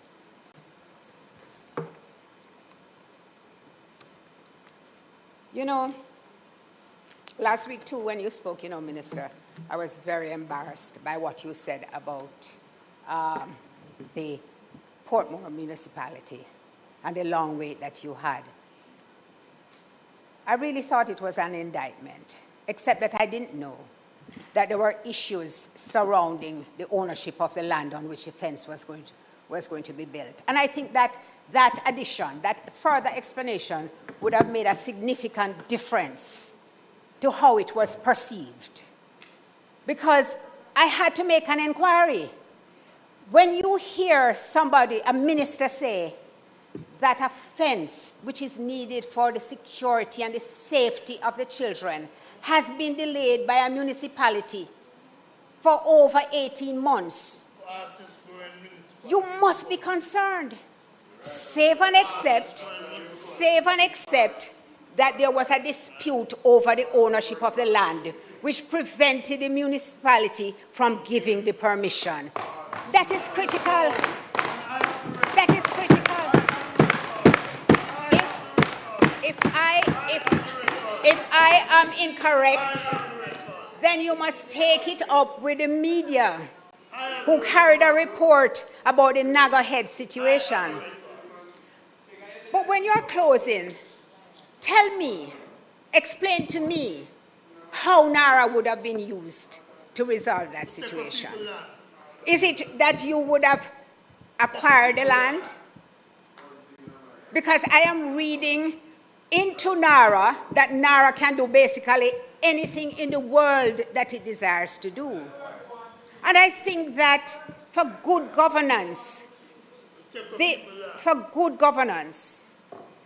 you should just pause and consider whether that is in fact what you intend, or it's an unintended consequence of the way that you have framed and approached the legislation. I am quite clear that you tabled a bill which you had to withdraw. I didn't see, or you decided to withdraw. I didn't see that bill, so I am making no comments on it.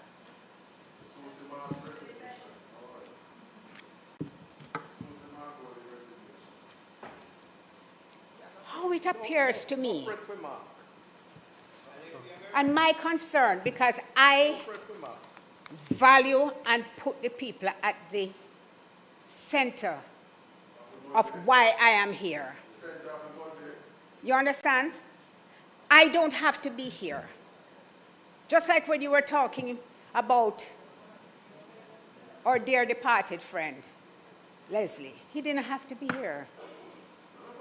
He didn't really get anything from being here, but he wanted to serve.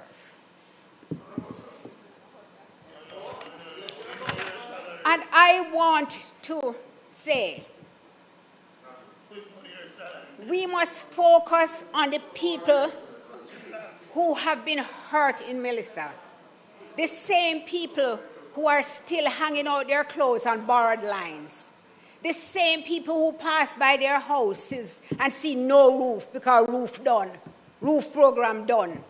The same people who can't drive on the road because Spark stops parking. The same people who you are telling to wait on NaRRA because NaRRA will deliver everything that they have ever hoped for. I want to see what you have in it for the people, and I want you to give me an explanation as to why November, December, January, February, March, April, May. And I will say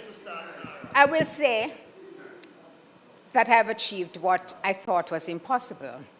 I have the minister quite animated. Not at all, you are always very controlled. But I'm glad that I was able to break that. Yes, I like it. I like it.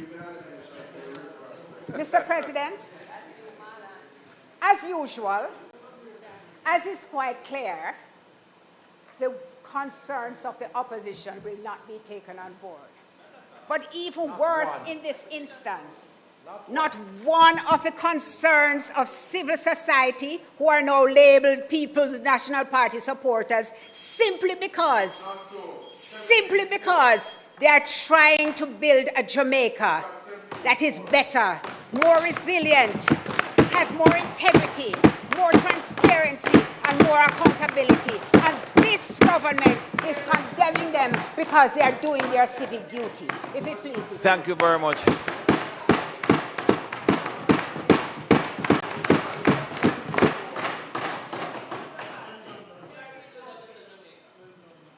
Thank you very much, Senator Scott Motley.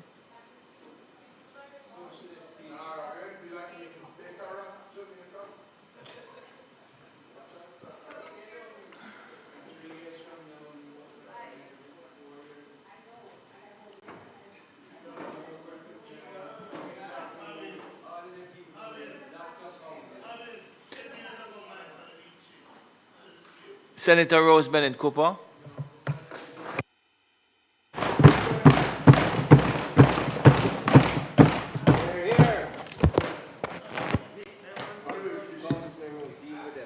Mr. President,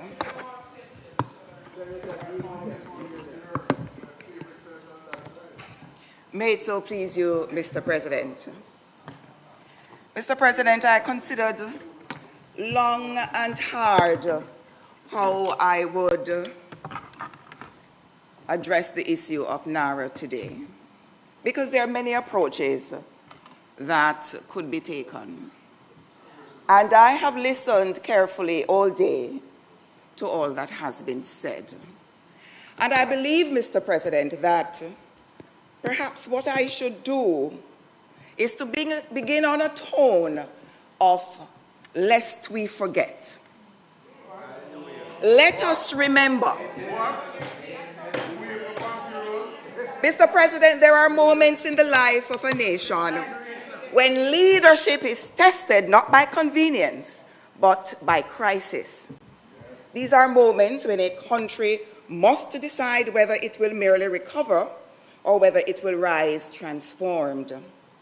Hurricane Melissa has become a defining test of Jamaica's resilience, preparedness, and national resolve. And we seem to have forgotten what Melissa did.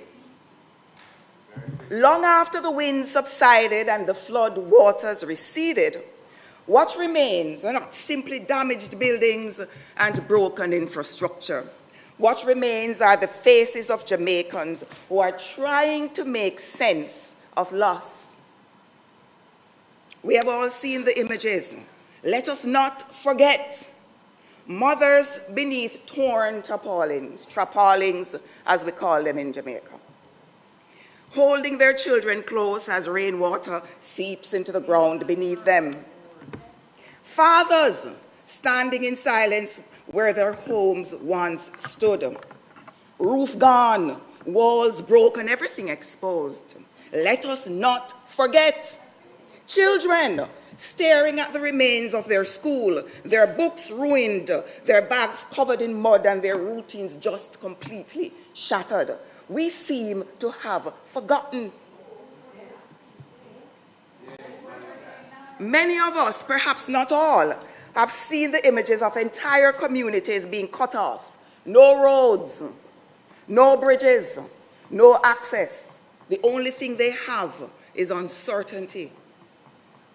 Mr. President, these are not isolated tragedies.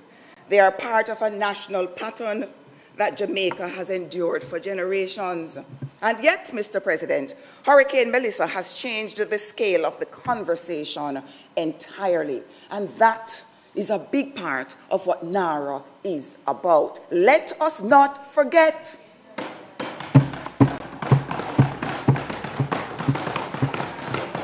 Mr. President, Melissa was not simply another storm season event. It was the most powerful hurricane ever recorded to make landfall in Jamaica.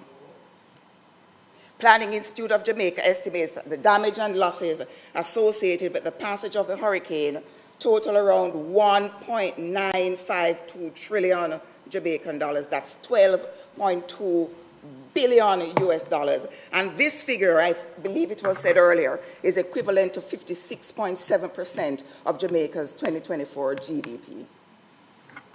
Many things were affected. Infrastructure across large sections of the country was severely impacted. Power systems collapsed, roads became impassable, and critical lifelines failed at the very moment when people needed them most. Our housing stock suffered devastating damage, exposing deep vulnerabilities in how many Jamaicans are forced to build and live. There were problems before that became exposed as a result of Hurricane Melissa, which is part of the reason why going forward it cannot be business as usual. Agriculture was dealt a heavy blow, farmlands destroyed, livestock lost, and livelihoods wiped away in a matter of hours. Tourism, one of the pillars of our economy, was also significantly disrupted, Mr. President. Mr. President, this is why the response to Hurricane Melissa, it just simply cannot be business as usual. For too long, Jamaica has operated within a cycle of destruction followed by mere repair. And we rebuild what was there before, and we often rebuild in the same vulnerable places, and we often rebuild with the same weaknesses. And of course, we only suffer the same consequences when the next storm arrives. And that cycle must end.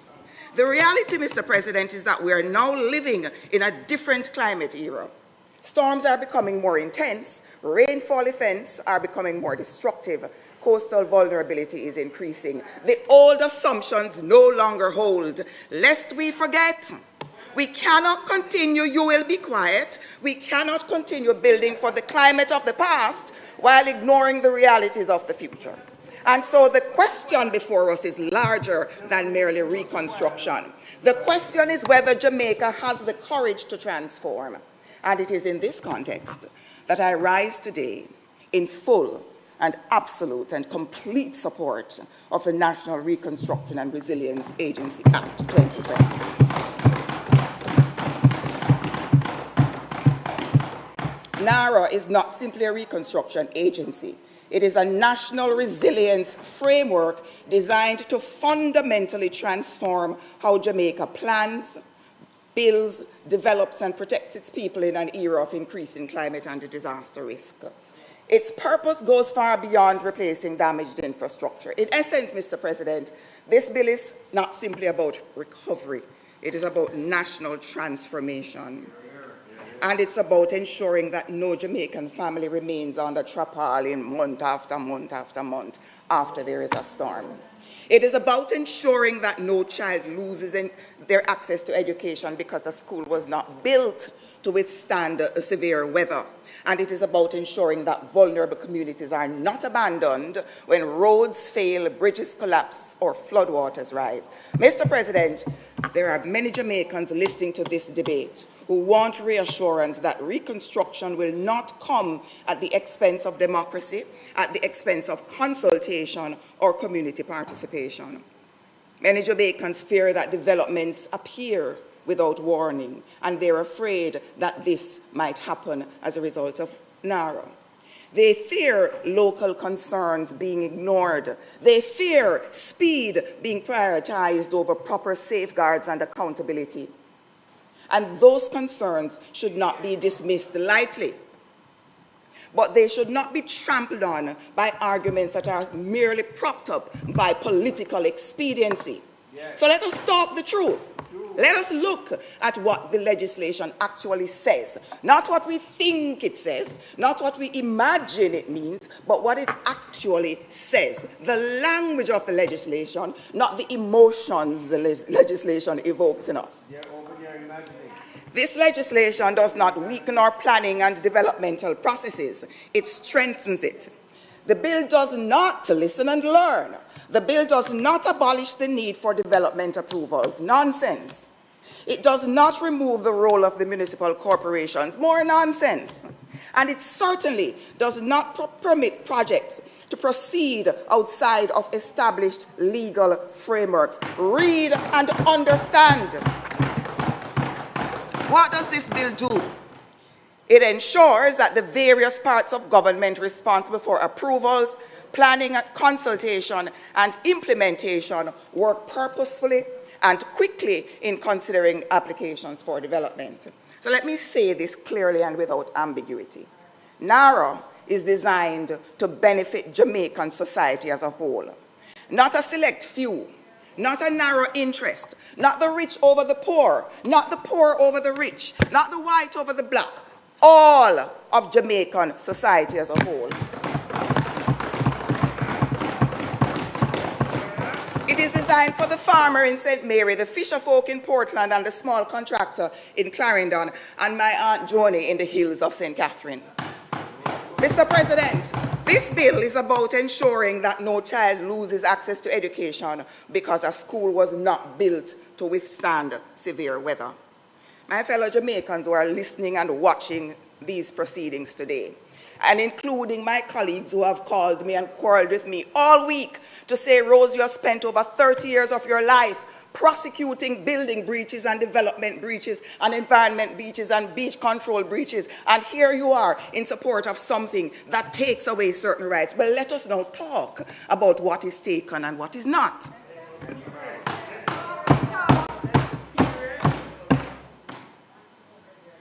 My fellow Jamaicans, I say to you again, just bear with me a minute. Let us just go through what this bill actually does. You can take comfort in the provisions that are carefully outlined in Part 3 of this bill.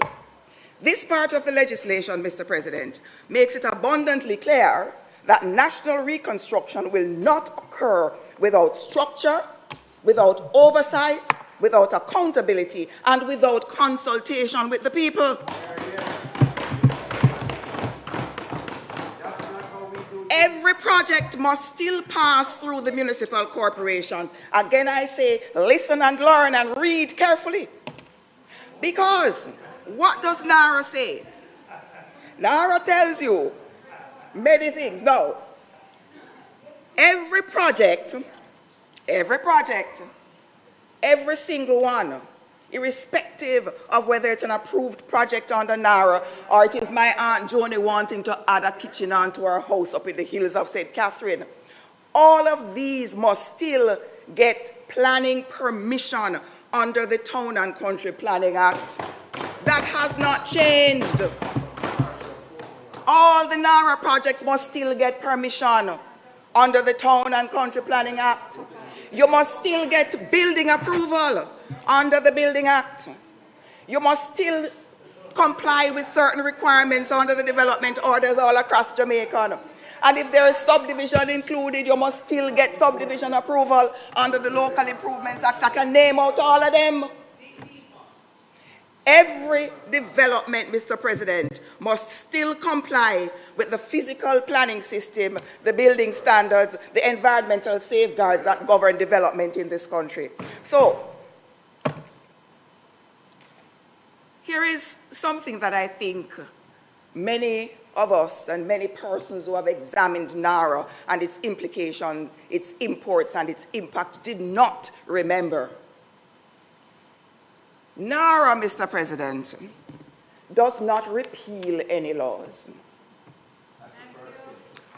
And where laws already exist, you don't repeat them. You don't duplicate their provisions in new legislation. So, for example, there is no need to include an amendment in NaRRA to specifically require construction to be in line with the Building Act for persons with disabilities. It is already included in legislation. And I will tell you, it is already mandated in the Building Act. And any NaRRA project that does not comply with those provisions in the Building Act will be in breach.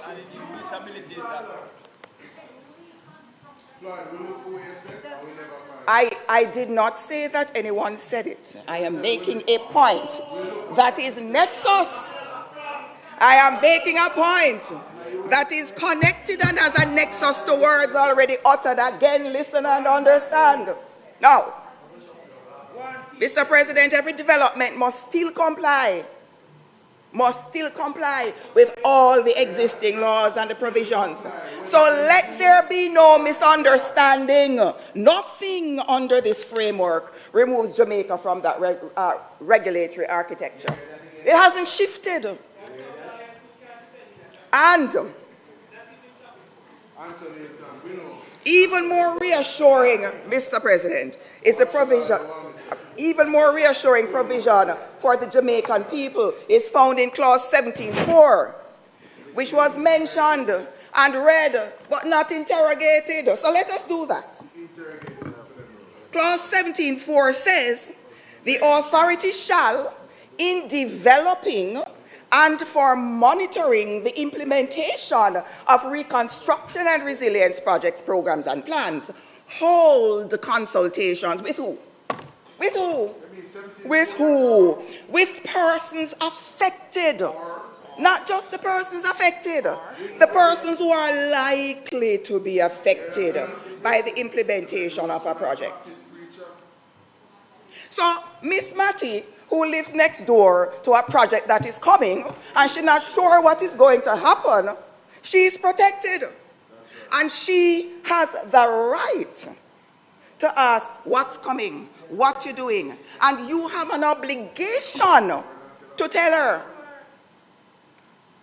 But Mr. President, let me go further, because remember, existing law does not fall away because you have a new piece of legislation. So, NaRRA, for those who are interested in actual facts and truth, hear me now. NaRRA does not go beyond the scope of all the development laws that exist in Jamaica. Not even 1 inch beyond. In fact, the powers given under NaRRA are far more narrow than the powers that now exist under the Planning Act, the Environment, the NRCA Act, the Building Act, all of them. Because if you look at the stepping orders, if you look at the scheme of clauses 22 to 24 of NaRRA, it makes it very clear what's happening and what is going to happen. The authority said, look here now, you have these things before you for quite a while. So I'm going to call you in and ask you what is going on, and you must now tell me what's causing the delay, and we will try to figure out how to ensure that things are expedited. When the authority calls you in, under, I believe it is section 20, and have that conversation, and the authority can call in all the entities or some of them to let us have a conversation. The authority is not doing anything, is not saying to any of the approving entities, you have to approve anything. It is simply saying, let us interrogate what is happening. Having interrogated what is happening, if it is discovered that there are difficulties, if you want me to get an extra 30 minutes to read it word for word, I will. Otherwise, I encourage you to take a little time and read it. If there are still issues, I will give you some directives as to what to do to cure the delay problems. Not so? And if that does not happen, and I have made every effort, and there are several steps that the authority must take, and I think Uncle Charles will drill down into some of these steps a little bit more later, including the expert advice that is distrusted, but an expert is an expert is an expert. I have had my own expert in court talk some things that I don't like, but I have to respect it as an expert. So having taken those steps, you now reach the point where you're not getting an outcome. So the expedition that you're trying to achieve did not occur. So what do? You now say, you know what, let me ask the minister to step in. But here is what so many of you have misunderstood about what happens on step in. Upon the application, I'll get to the court, upon the application of the authority, the minister may, by order, if the minister is satisfied of the matter specified in subsection 3, and what that means is that the minister is constrained by these matters, if the minister is so satisfied, the minister may approve, listen carefully, the minister may approve, subject to any terms and conditions, an application made or submitted by the authority to an approving entity on which that approving entity has not made a decision. So that step-in order happens when the approving entity, long after the authority has tried to get expedition, has failed to do anything or failed to do certain things. And then you say to the minister, they have not made a decision. What can the minister do then? Can the minister, there is nothing for the minister to overturn at this point. So what does the minister, what else can the minister do? The minister can vary or modify or remove a term or condition of which an approval was made.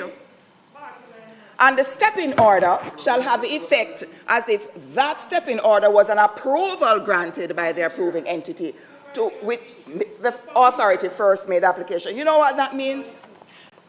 Nothing here gives the minister the power of approval, or rather the power to overturn an approval of the statutory entities that now have the jurisdiction to approve. Nothing. Oh, that's not true. Read this again, youngster. So, when the argument is made that the minister is given these vast, wide powers, it's not true. You know where the vast, wide powers exist? They exist in the Town and Country Planning Act, which was modified in 1999 by an excellent minister, Easton Douglas, who was then minister of several things. And the modification at that time in the Town and Country Planning Act allowed an appeal to be made to the minister instead of to an appeals tribunal. And what can the minister do when the appeal comes to him? The minister can reverse any decision that was made. The minister cannot reverse an approval on the NaRRA. The minister can step in and arrive at a decision where there has been a failure to arrive at a decision by the entities after efforts have been made and certain steps taken in the legislation. And when we talk about delay, what's the clock looking like? Oh, when we talk about delay, let us get a minor, a tiny, a little understanding of what we're dealing with in a development application. When you make an application, let us take a look at the consultation process. All applications for development approval must be made to the local planning authority. In other words, the parish council. In other words, the municipal authority. Every single application for development approval goes to that one place in each parish. And there are certain circumstances that may cause it to be triggered elsewhere. When an application is now to be considered, let us talk about the consultation process that has not fallen away because of NaRRA. It still exists. The local planning authority must consult with several entities. I'll just tell you about 14 of them. The neighboring local planning authority, the chief technical director, the minister responsible for agriculture, the Jamaica National Heritage Trust, the Natural Resources Conservation Authority, with the ministry responsible for health and environment control, where the development consists of certain things like rivers and streams and storing mineral oils and whatnot. With the Commissioner of Mines, the Mines and Geology Division, the Office of Disaster Preparedness and Emergency, Water Resources Authority and National Water Commission, the Civil Aviation Authority, the Relevant Building Authority, the Forestry Department, and I could go on. I mention these entities that must be consulted for this reason. It's a lot of things that you're supposed to do as a development agency, as a parish council, as a municipal body when an application is made of a certain scale. It takes a lot of commentary and consultation with many bodies. And that, therefore, can take long. And you know what take long means? I always hear people talk about a 30-day and 90-day approval process. The law already says that. The law says that the authority must approve in 90 days. And if you fail to do so, the person who applied have certain rights, including appealing to the minister, who can then approve and do other things. Let's continue talking a little bit about consultations. Under the Building Act, which was passed in what, 2018? Oh yes, I carry everything and I leave now. No man, I am in one place. You stay with me, youngster. So, me? Oh, under the Building Act, we're still talking about consultation because the argument has been made that there is no consultation provisions in the Act, that there are no provisions made for consultation. Again, I use the word, and I use the word very politely. That's nonsense. So let us take a look at the consultation provisions here that exists now. And remember, what I'm talking about is a consultation process that must be engaged before you even reach NaRRA. And that has not fallen away. You still have that. A local authority may direct the holding of a public or private consultation in the area under its jurisdiction. You hear me? Consultation must take place, and all interested parties have a right to be heard. And interested parties including owner, occupier, and persons in the neighborhood. And let's talk about notification. It hasn't fallen away. It continues to exist under the Building Act, where notice must be given. And when that notice is given, it must include certain things. Not only describing the development, it must contain a statement that any interested person who is aggrieved by or has objections to the carrying out of the building work may register his objections with the local authority. That still exists. And it doesn't matter whether it's a NaRRA development or not, that still exists. And then there are provisions under the Town and Country Planning Act many of which kicks in before you even get to the provisions in NaRRA. So, all these provisions that I've mentioned on consultations, and there are many more, they matter. And the provision on consultation in NaRRA that allows for persons affected or likely to be affected to be consulted matters and matters deeply. And it is important to note, Mr. President, that it goes much, much, much further than what currently obtains under these development laws that I just mentioned. Under these laws, the consultation and notice provisions are strong, they are powerful, and hello, they are still alive.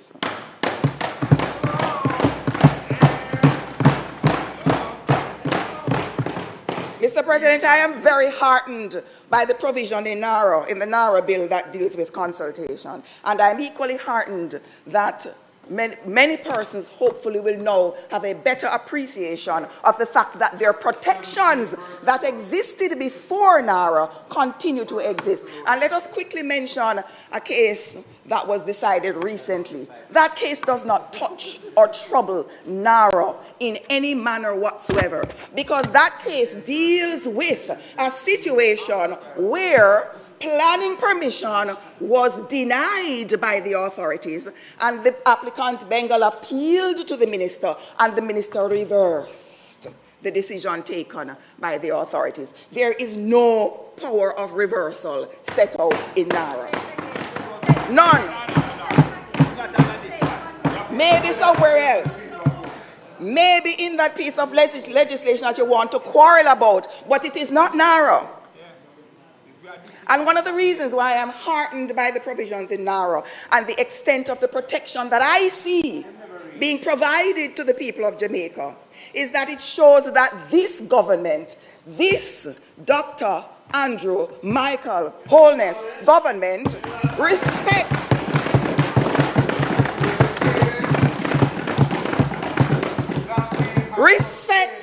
the voice of the people in decision making. That's what it means.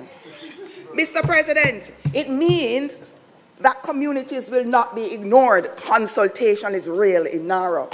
It means that citizens will not be sidelined, and it means that construction will not happen behind closed doors or beyond the reach of the Jamaican people. Consultation under this framework, Mr. President, is not optional. It is not symbolic.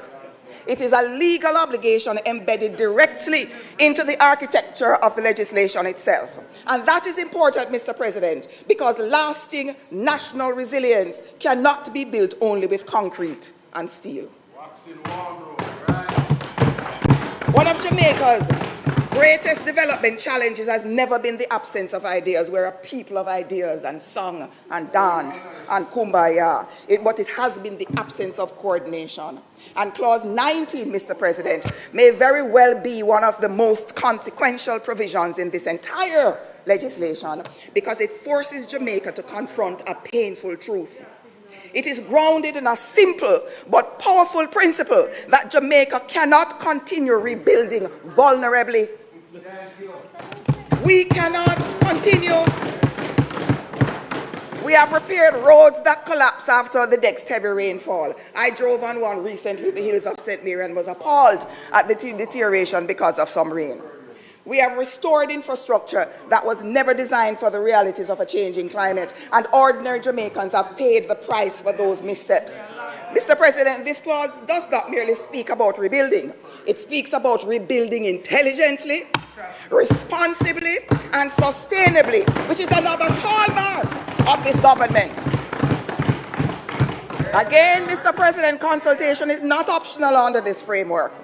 It is critically important in a modern world where conditions evolve rapidly. Climate threats evolve. Weather patterns evolve. Economic realities evolve. And national planning must be capable of adapting in real time. There must be reporting, there must be oversight, and there must be accountability. And Clause 19.3, Mr. President, may be one of the most humane and forward-looking provisions contained anywhere in this legislation. And no doubt one of the other speakers that come after you will deal with it?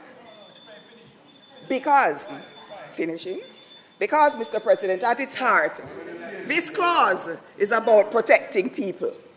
Clause 19.3 provides. How much do we have left? I can't do that. About 10 minutes, Mr. President. No, I can't. Everybody 5 minutes, Mr. President. Everybody has 30 minutes. Come again? You want me to tell you that? No, I'm quite fine with that. Mr. President, Clause 19.3, as I said, may be one of the most humane. It provides that the development of projects, programs, and plans shall prioritize the needs of any specially vulnerable areas, the achievement of climate and disaster resilience, and solutions that are informed by historical and current natural and climatic environmental processes, including wind, rainwater percolation, groundwater flow, and surface water flow, and mitigate. Yes, Mr. President, I'm wrapping. Or minimize adverse natural hazard and environmental impact. Mr. President, I believe that you have all been very generous in listening to me today. And I believe, Mr. President, that it must be patently and abundantly clear that I support this bill without reservation. And I thank you, Mr. President, for the opportunity.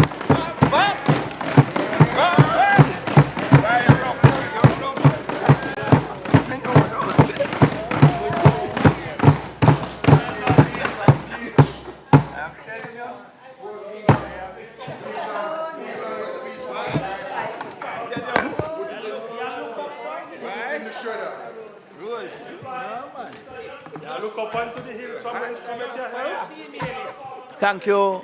Thank you very much, Senator.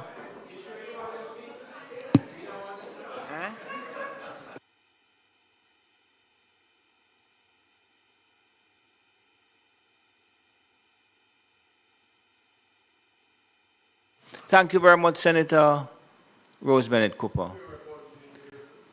Senator Tomlinson.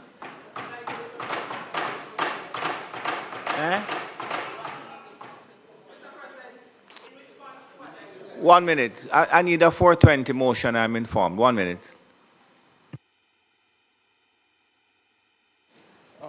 Mr. President, might the standing orders be suspended to allow the sitting to proceed beyond 4:30 to complete the business of the day? Members should have heard the motion. Those in favor?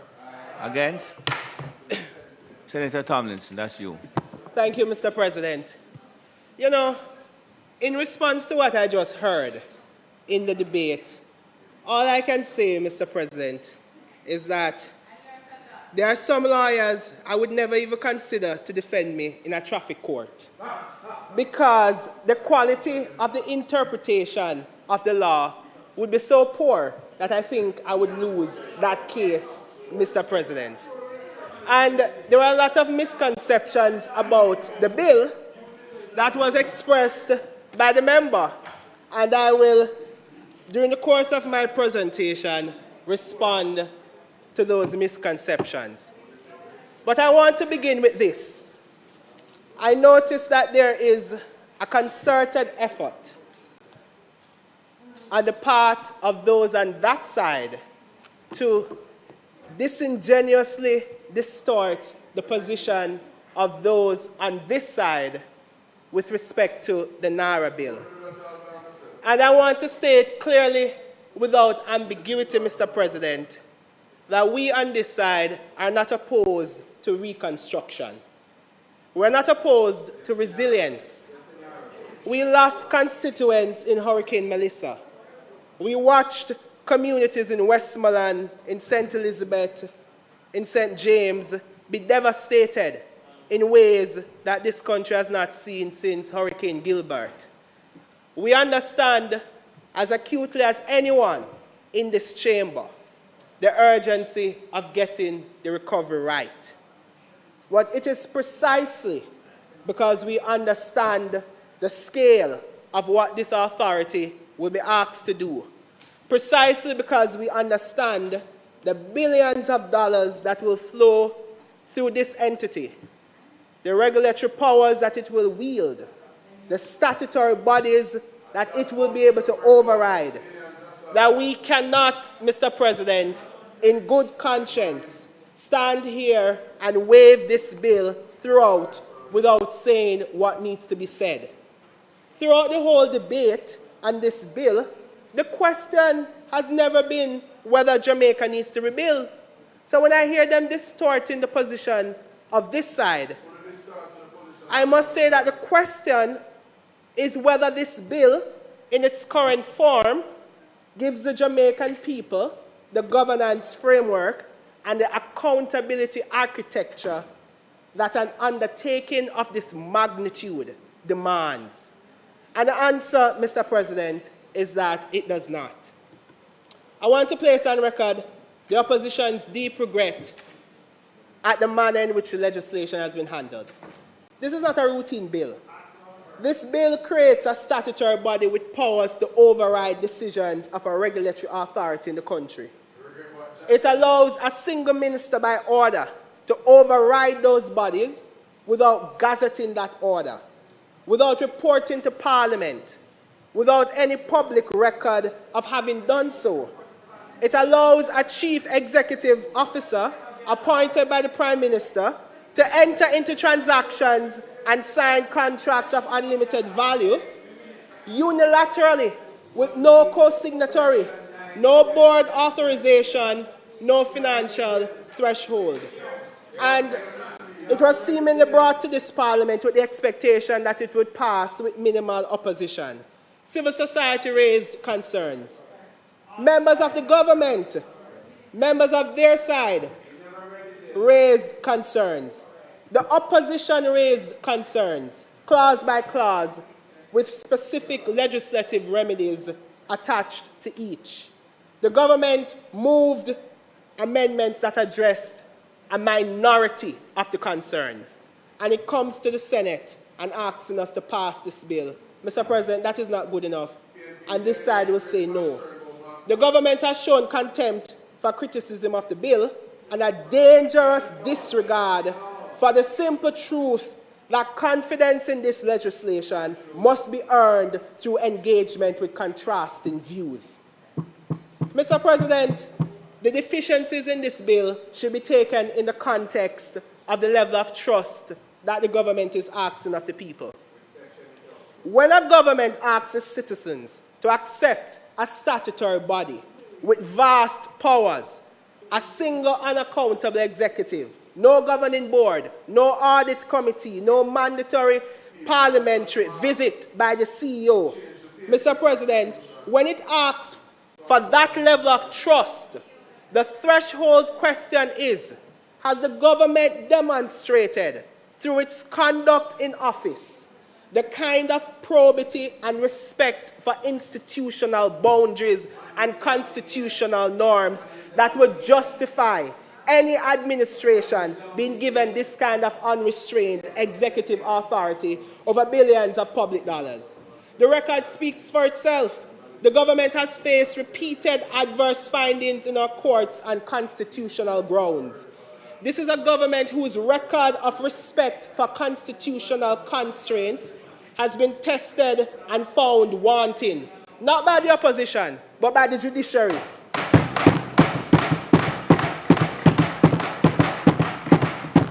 When the courts of this land have had occasion to examine whether that administration has remained within its constitutional boundaries, the rulings have not been flattering.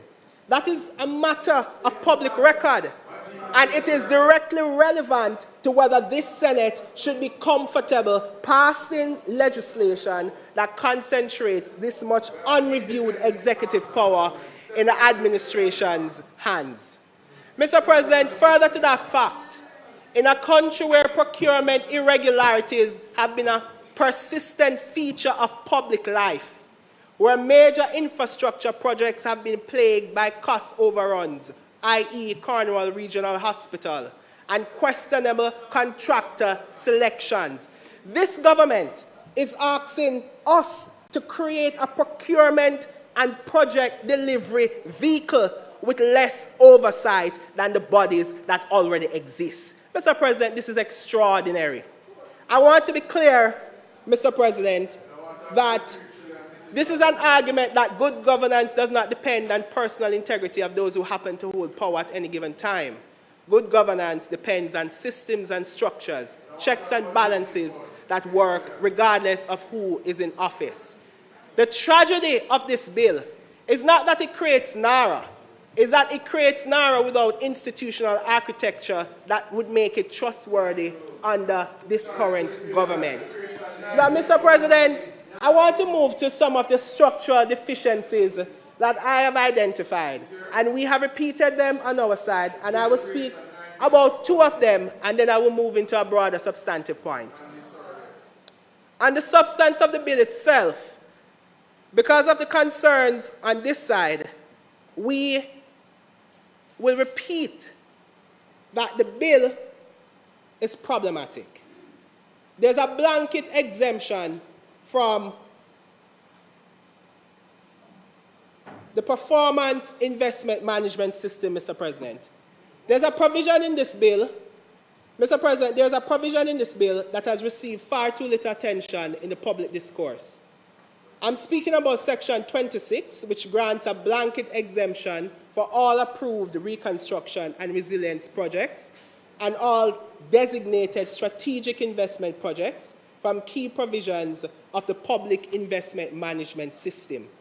For the benefit of the Senate, let me explain what the PIMS is and what it does.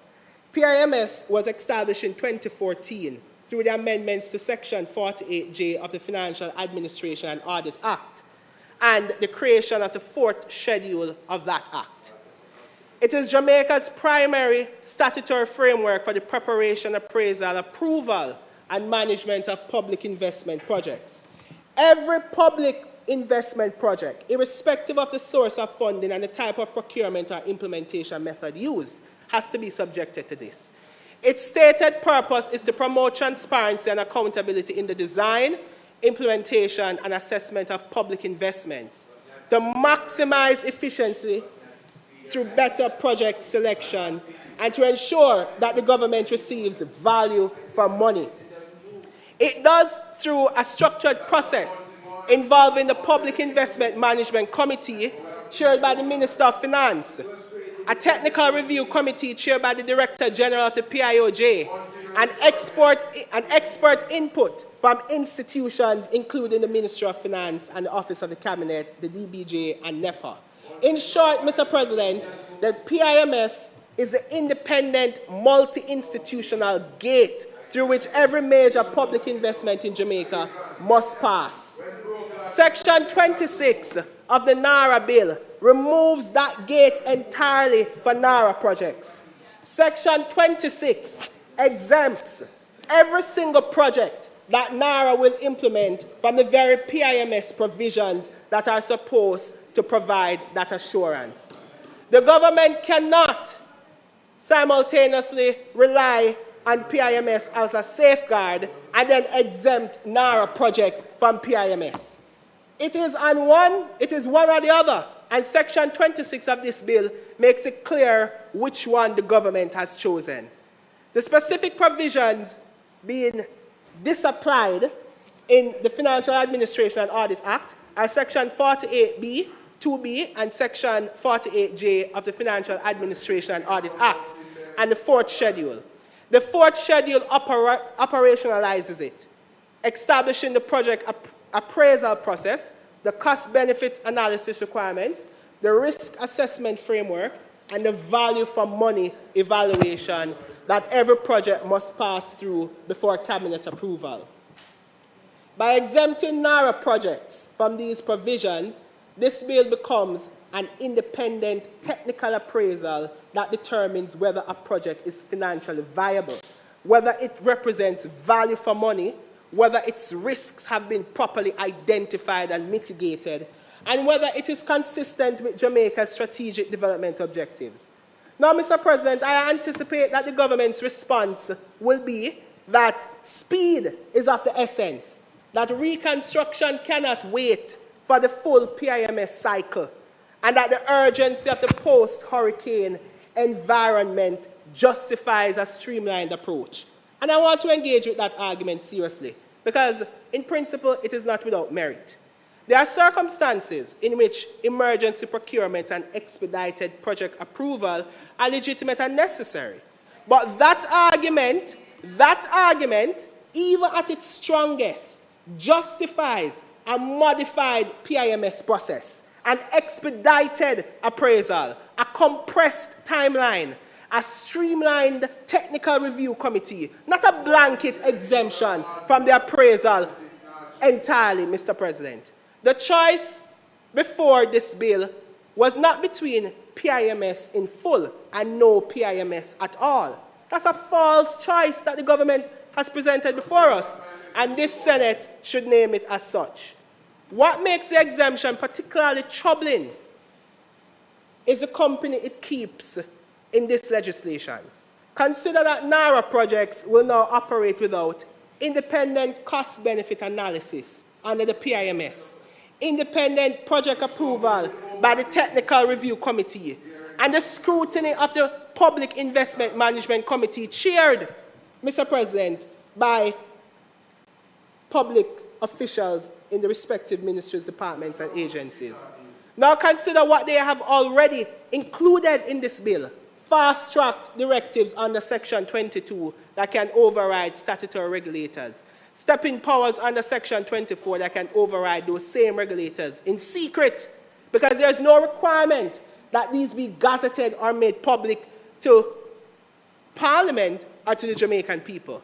Cabinet designation powers under Section 25 that rest on no legally defined purposes. A secrecy provision under Section 14 that criminalizes disclosure of information obtained in the course of administration, and a broad indemnity under Sections 15 and 16 that protects officials even in circumstances of criminal proceedings. Mr. President, each of these proceedings, taken alone, raises questions. Taken together and combined with the removal of PIMS scrutiny, they describe a procurement and investment environment with fewer checks, fewer safeguards, and less independent oversight than virtually any comparable program in this country's history. The question the Senate must put before the government is, what replaces PIMS? If the independent appraisal, cost-benefit analysis, and value for money evaluation that PIMS provides are being reviewed, what compensating mechanism is inserted in their place? And the honest answer, Mr. President, there is nothing. When you examine the bill, there is nothing that provides that. At a minimum, Mr. President, the bill should replace that blanket PIMS exemption with a provision establishing an expedited appraisal process, one that preserves the core requirements of independent technical review, cost-benefit analysis, and value for money assessment, while acknowledging the time pressures of reconstruction. The Technical Review Committee of PIMS could be convened on a compressed timeline for NaRRA projects. The Ministry of Finance, Mr. President, through the PIMC, could also be preserved in a modified form. That's the first concern. And I'm not the only one speaking about this. Civil society has also raised this concern. I move to my second issue with respect to a deficiency in the bill, Mr. President. The Prime Minister can influence the external audit. And we have heard them. They said that NaRRA is subjected to oversight mechanisms and accountability framework. The problem, Mr. President, with respect to the external audit that they have pointed to, is that there can be executive interference in the selection of who performs this external audit.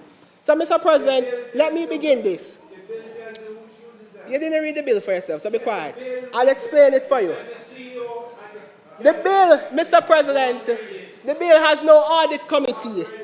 There's no risk management committee. There's no internal auditor. There is no governance body of any kind to which the CEO is accountable in real time, against whose judgment his decisions can be tested, whose authorization is required before major contracts are executed. The government, Mr. President, will no doubt point to the new mandatory semi-annual reporting requirement under the amended Section 10. And I want to be fair, it's an improvement. The CEO must now produce a report every 6 months and submit them to the minister within 14 days, and the minister must make them cause them to be laid in Parliament. That is better than what was there before.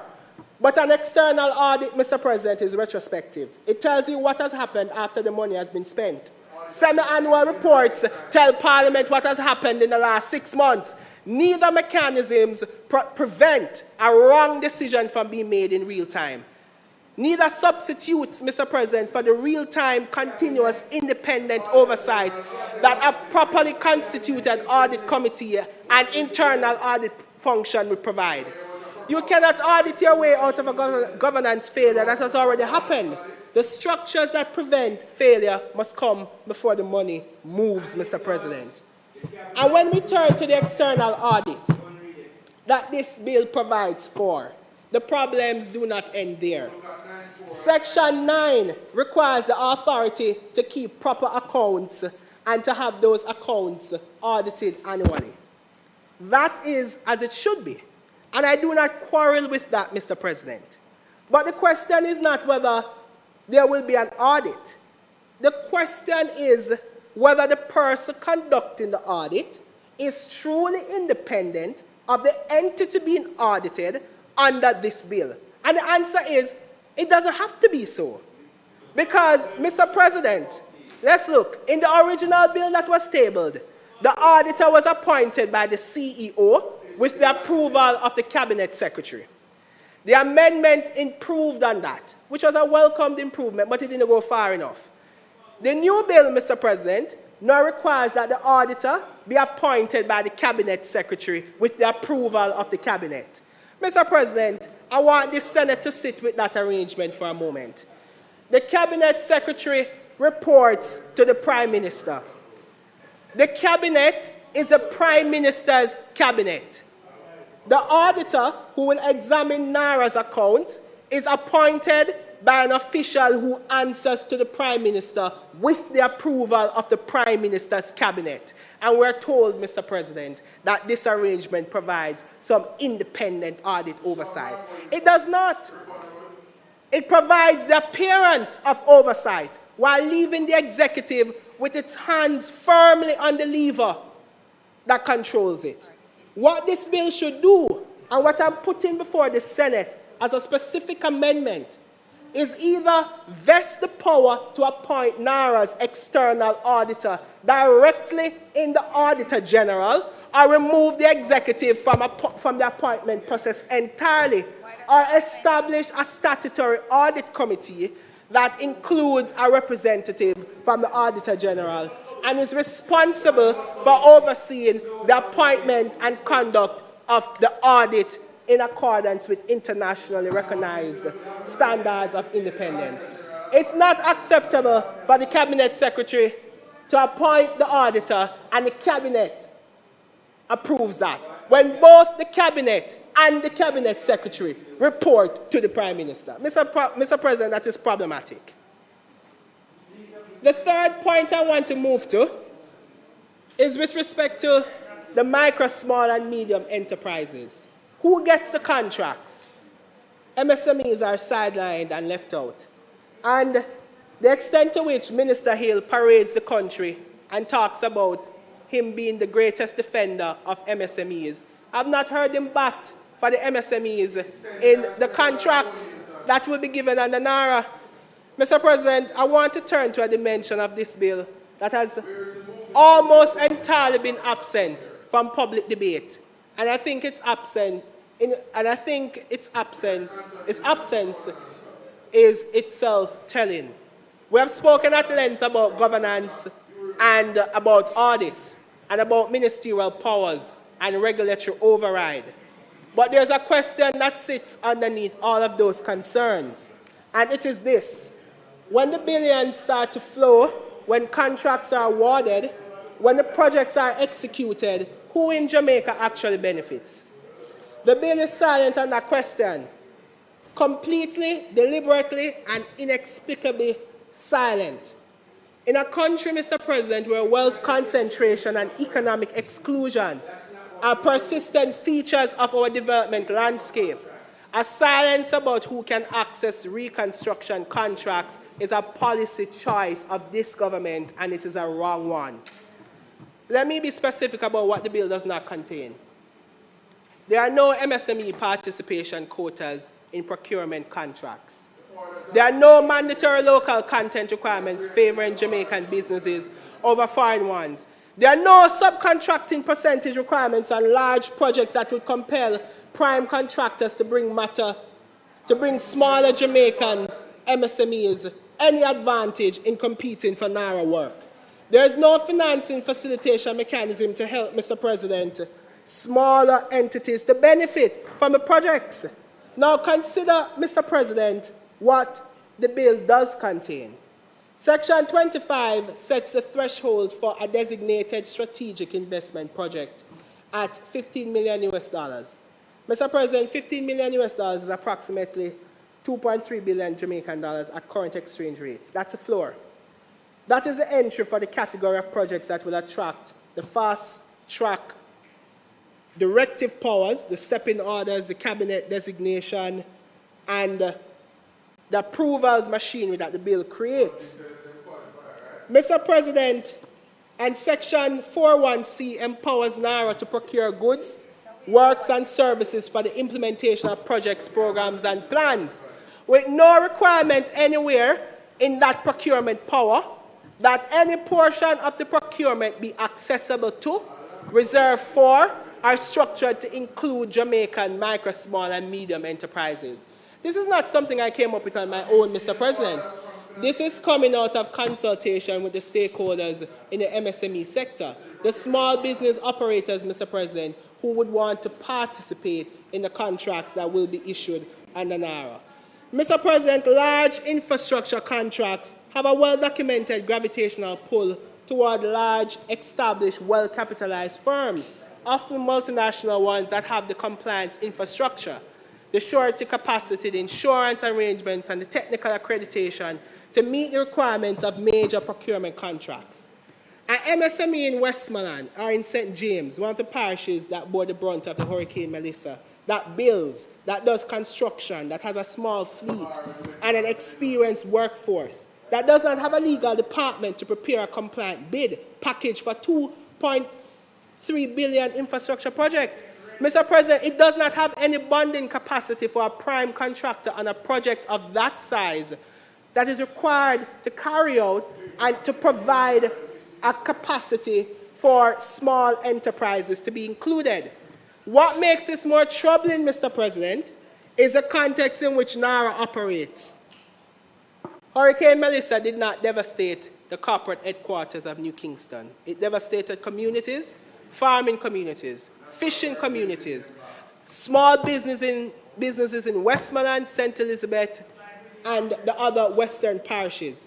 The people who lost most are by and large the people with the least access to the capital, the connections, and the compliance capacity that the large public procurement demands. A reconstruction program that builds the roads those communities depend on, the hospitals they use, the schools that the children attend, but that channels the economic benefit of that reconstruction to large established contractors and foreign firms is a reconstruction program that rebuilds the infrastructure of those communities while bypassing the economic recovery of the people who live in them. That is not resilience, Mr. President. That is reconstruction for some and exclusion for the rest. And that, Mr. President, is problematic. There were some arguments made by the speaker before me, and in the last few minutes that I have, Mr. President, I must respond to them. It provides no remedy for affected persons whose concerns are ignored. That's a fact. The bill provides no remedy for affected persons whose concerns are ignored. If the authority holds a consultation, hears from a community that their land will be destroyed and that they have no alternative accommodation, and then proceeds with the project anyway without addressing those concerns, What can that community do, Mr. President? Nothing. Section 17.4 provides no answer. There is no grievance mechanism. There is no right to require reconsideration, no right to approach a tribunal or court specifically to enforce the consultation obligation. The only route, Mr. President, is judicial review, which brings us back to 5 years and significant resources. Mr. President, there must be some kind of recourse mechanism included in the bill for those persons whose concerns will become loud, those whose concerns, Mr. President, will become apparent. Mr. President, in closing, the measure of a legislature is not whether it passes legislation quickly. The measure of a legislature is whether it passes legislation that works, that serves the people it is meant to serve, that holds power accountable, that builds institutions capable of serving the government of the day and serving the governments that follow. NaRRA could be that institution, only if you would open your ears and listen. Only if you would relax the arrogance and listen, NaRRA could be that institution. This bill, in its current form, does not build that institution.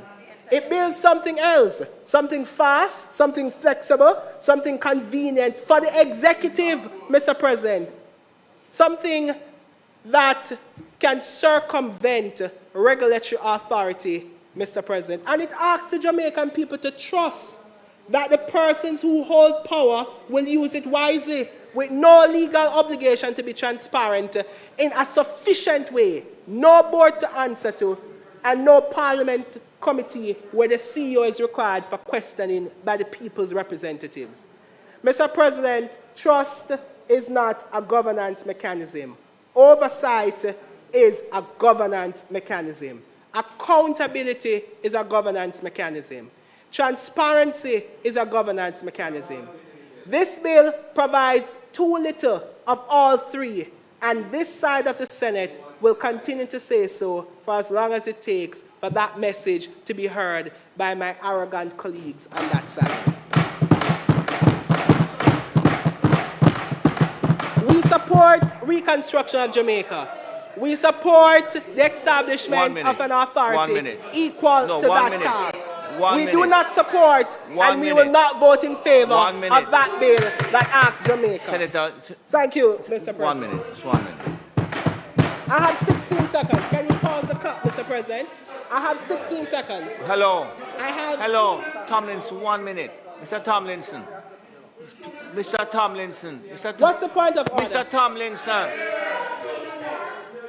Hello. Set me Senator Golden Campbell. Senator Tomlinson. Senator Tomlinson, I'm talking to you now. Yes, Mr. President. 1 minute. A point of order has been taken. I'm going to listen to it. It is for me to inquire what it is, not you. So just hang on. Yes, and Mr. you will President. get back the 3 minutes that you have lost, or 2 Thank minutes, you, Mr. whatever President. it is. Shut up. What? Senator Tomlinson, would you have a seat, please? Thank you, Mr. President. Mr. President, the point of order I'm raising is a point of order supported by Standing Order 35-4. And I have had myself to suffer Senator Tomlinson's offensive remarks. 35-4 says it shall be out of order to use offensive and insulting language about members of either chamber. To call somebody arrogant in this chamber in that manner was insulting and offensive.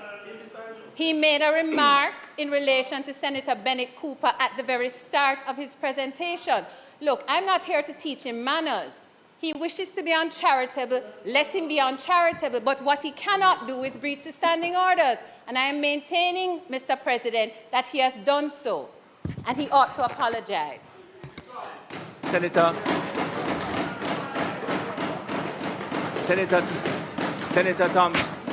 Tomlinson, just withdraw the use of the word and then complete your Yes, and complete your statement, please. Come now, please. Mr. Tomlinson, withdraw. Mr. President, I have no challenge withdrawing the use of that term. I think the Jamaican people know for themselves what they you have think withdrawn of it. that So let's. side. You have. So, Mr. President, I withdraw that term. I have no challenge doing that. But I end by saying, Mr. President, that we support the establishment of an authority equal to the task. We do not support and we will not vote in favor of a bill that asks the Jamaican people to place their confidence, their money, and their futures in an institution that is structurally incapable of accounting for how it uses any of them. Thank you, Mr. President.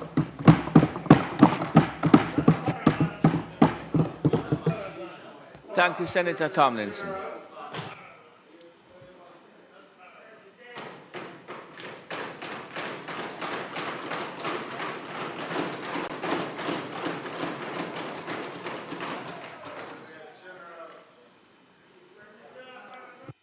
Thank you, Senator Tomlinson. Senator Gill.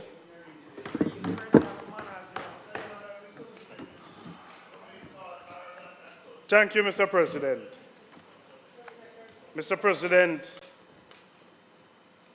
I first want to say that I want to rise and support this bill. And in doing so, let me just state, and let me just respond to something that Senator Tomlinson would have suggested.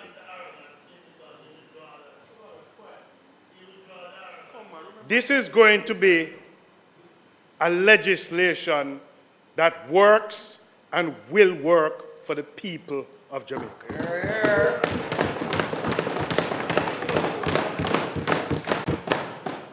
You know, President, the day that we sat in this parliament and this presentation was made is the day that we would have transformed an intention to change Jamaica. And this presentation was the day that would have started the whole discussion and debate around NaRRA. I want to commend the Most Honorable Prime Minister for his thought-provoking and interest in this transformative kind of legislation. Yes.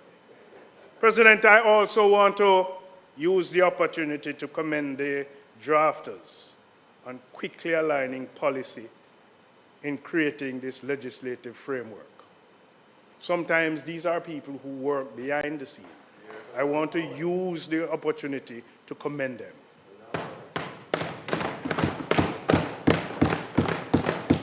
You know, President, in that other space, and also this one, there's the call by the opposition for the use of a joint select committee in the pursuance of this legislation.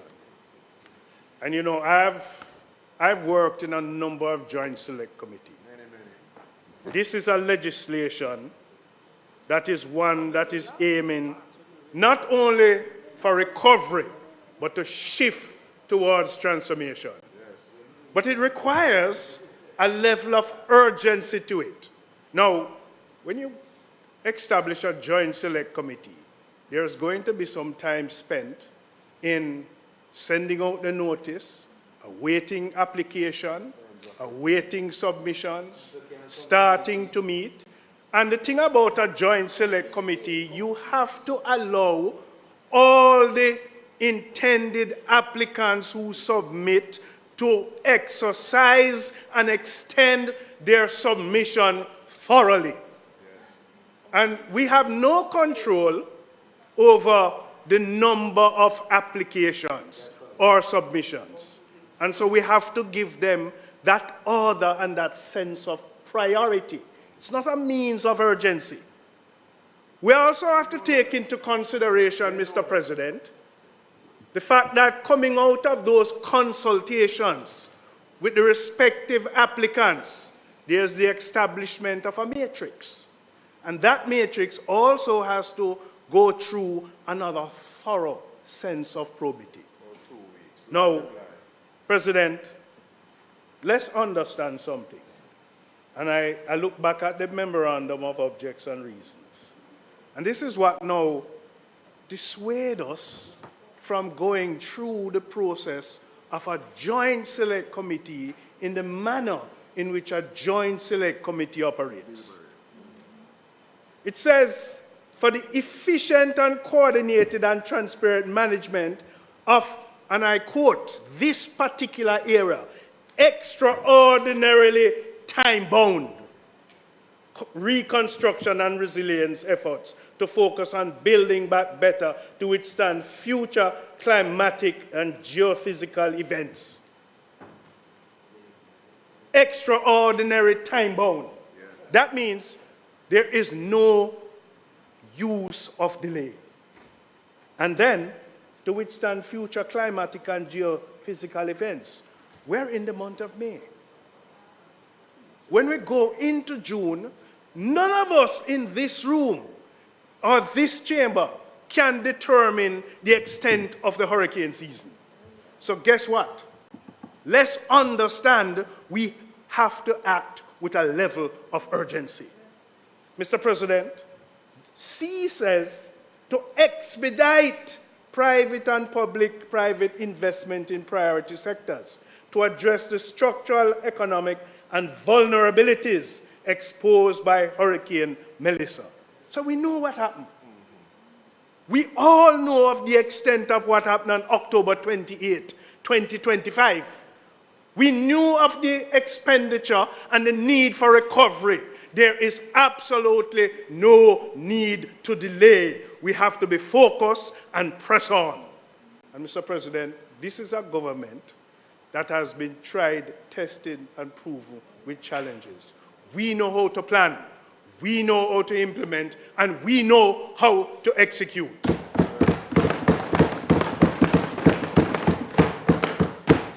And so we want to be sure that we're following in suit with D to enable growth and diversification of Jamaica's economic base. So it's not just about recovery. It's about the shift from recovery to transformation. Mr. President, this legislation embraces a build back better approach rather than just simple restoration. And we're looking at prioritizing around climate resilience, modern infrastructure, and improved use of, our own planning. As a trade unionist, we understood what took place in that side of the country, where you would have loss of jobs and loss of livelihoods, where people are still trying to make ends meet. And we can't spend the time deliberating. We have to move swiftly to make that change of restoration for the working class in this country. And this bill is designed to accelerate public and private investment in priority sectors. Mr. President, this reconstruction will require labor at all levels, the skilled labor, the semi-skilled, and even the unskilled labor. This piece of legislation, the pursuance of it, is going to be seen as one of the major opportunities for employment generation across this country. We cannot delay in the pursuance of this legislation. And so, we want to ensure that our workers must be active participants of this reconstruction process. We want to ensure that, we shape labor standards and we have the protection and we have the infusion of proper workforce policies. Mr. President, I want to turn to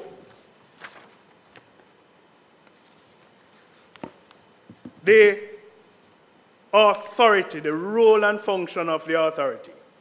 Because when you look at it in Section 4, it is very expansive in nature. But equally important is the emphasis on performance.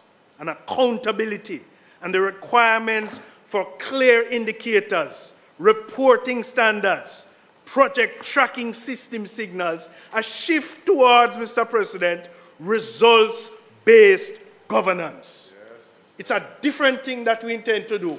So this is not just about setting up an authority. It is about setting up a system that is practicable for the future to be replicated by all institutions and agents in Jamaica. And President, if we get this authority right, it will be the semblance of not only for the public sector, but also to be driven and to be utilized in the private sector. Mr. President, I looked at section clause 12, corporate plan.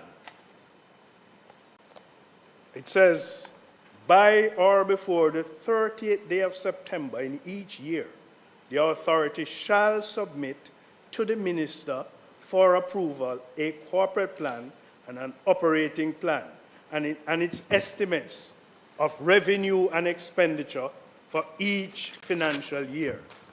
Now, Mr. President, what this provision does is that it anchors the work of the authority in a structured, forward-looking planning and financial discipline. It ensures that the authority does not operate on an ad hoc basis, but instead functions with clear priorities, defined programs, measurable targets, and a transparent budget aligned to the national reconstruction goals. Mr. President, it also strengthens the oversight. As the minister, by extension, this Parliament will be in a position to assess not only what is being done, but how effectively the resources are being allocated and utilized. In essence, Mr. President, this clause introduces a predictability, accountability, and strategic coherence in the operations of the authority. It compels the leadership to think ahead, set targets, and align execution with national priorities. Mr. President, that is the focus of the Honorable Prime Minister. The pursuance of productivity and of moving to a productivity culture in Jamaica. And what better way than to start with this authority?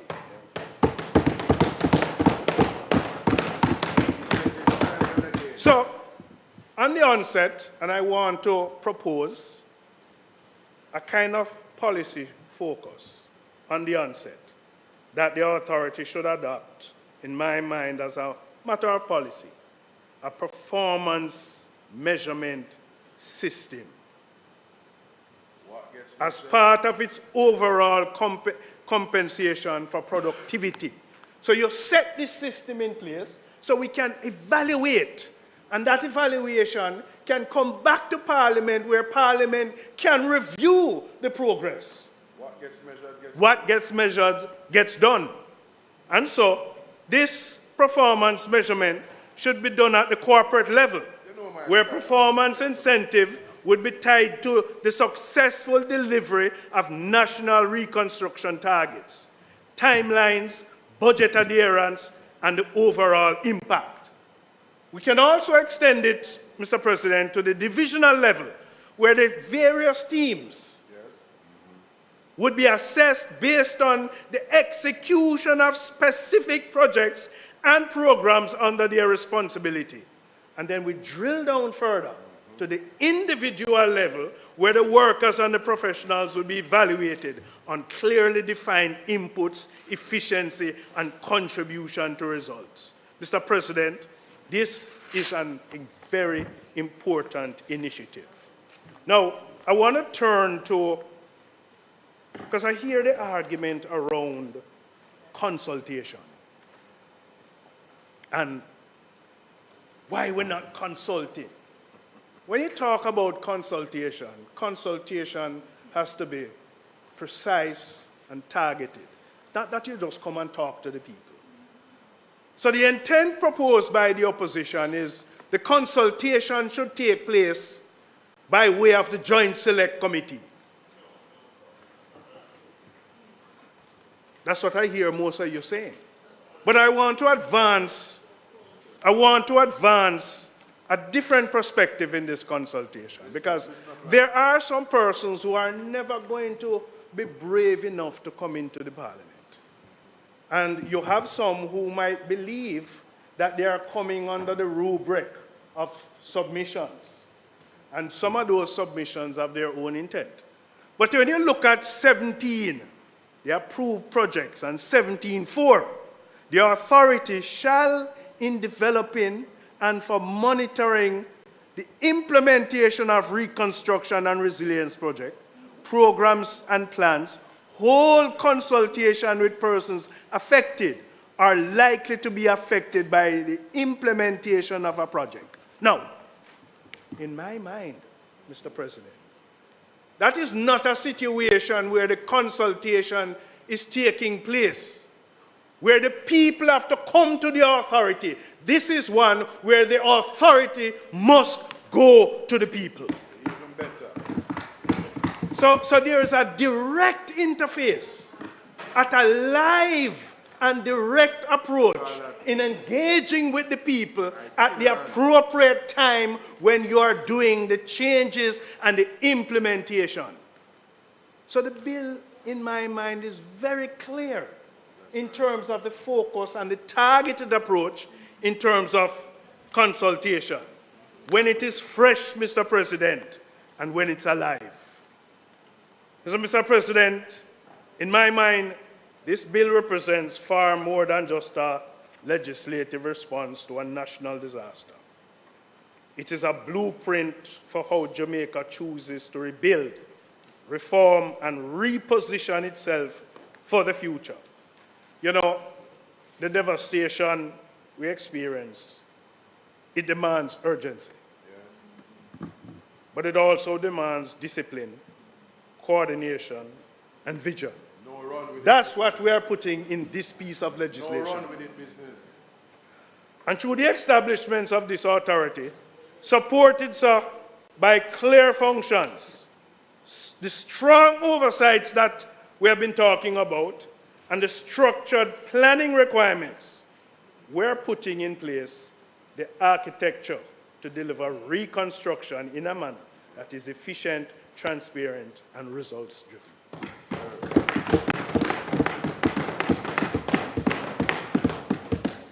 And Mr. President, from a labor perspective, and you can characterize labor in more than one way. We love labor.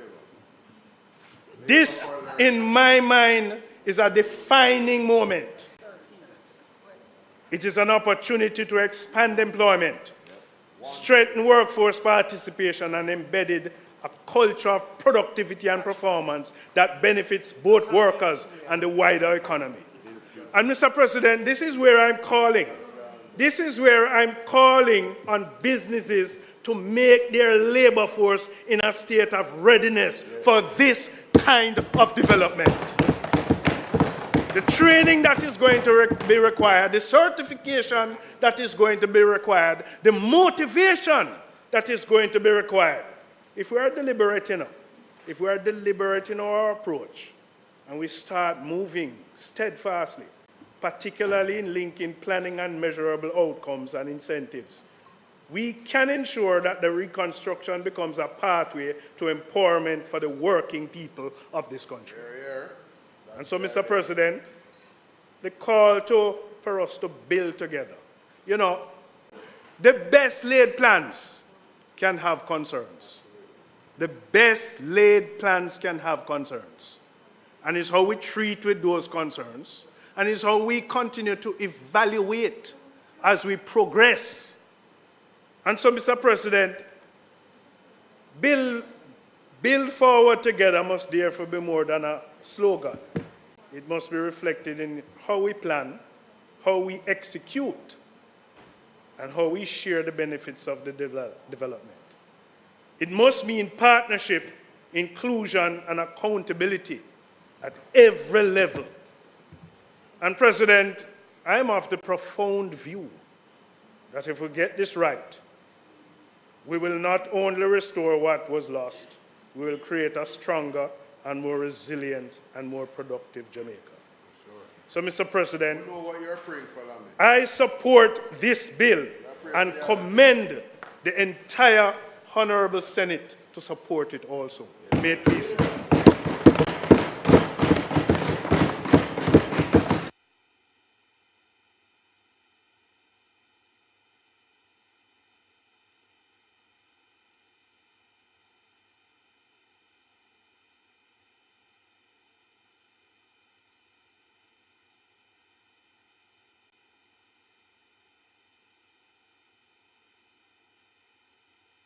Thank you, Senator Gale.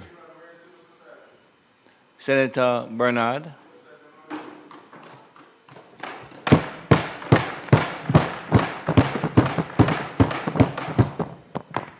Thank you very much, Mr. President.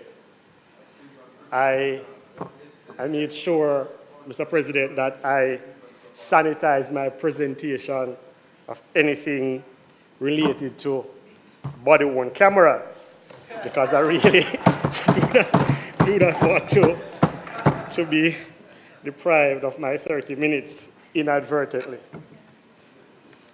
Mr. President, I rise today to contribute to this debate on the National Reconstruction and Resilient Authority Bill 2026, a bill, Mr. President, which the government purports as a framework for recovery, resilience, and reconstruction in the aftermath of Hurricane Melissa.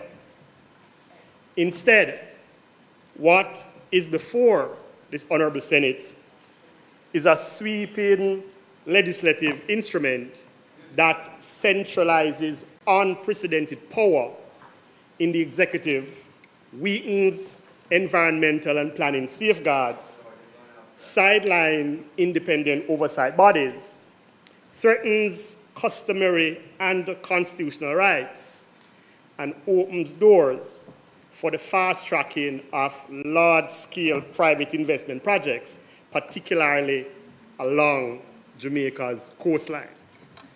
Mr. President, during the Senate debate on Casino Gambling Regulations 2025 on April 17, I warned the House that the proposed NaRRA would become the mechanism through which strategic projects will be expedited, many of them private sector-led coastal developments tied to the exclusive tourism model. At the time, Mr. President, some dismissed those concerns as speculative because I exposed the underlying direction of NaRRA. However, Mr. President, we would have heard the minister who opened the debate in the Senate last week that Fast Jamaica, which is akin to NaRRA, is intended to accelerate tourism projects, real estate developments, urban renewal projects, logistic hubs, manufacturing investments, and major private capital projects. Mr. President, the Senate must pay careful attention here, because once we connect the bill to the wider policy direction of the government, the picture becomes clearer. A pattern emerging. A pattern is emerging for fast-track projects, expanded executive discretion, reduced regulatory resistance, and coastal and tourism-oriented development acceleration. And so the concerns many Jamaicans have are now entirely legitimate. Is NaRRA truly a disaster reconstruction mechanism, or is it a parallel development regime for major investment projects? Because, Mr. President, under Clause 25, Cabinet may designate virtually any sector as strategic, where any project over 15 million that contributes to economic resilience may qualify. That is extraordinarily broad. And this is how, Mr. President, mission creep begins.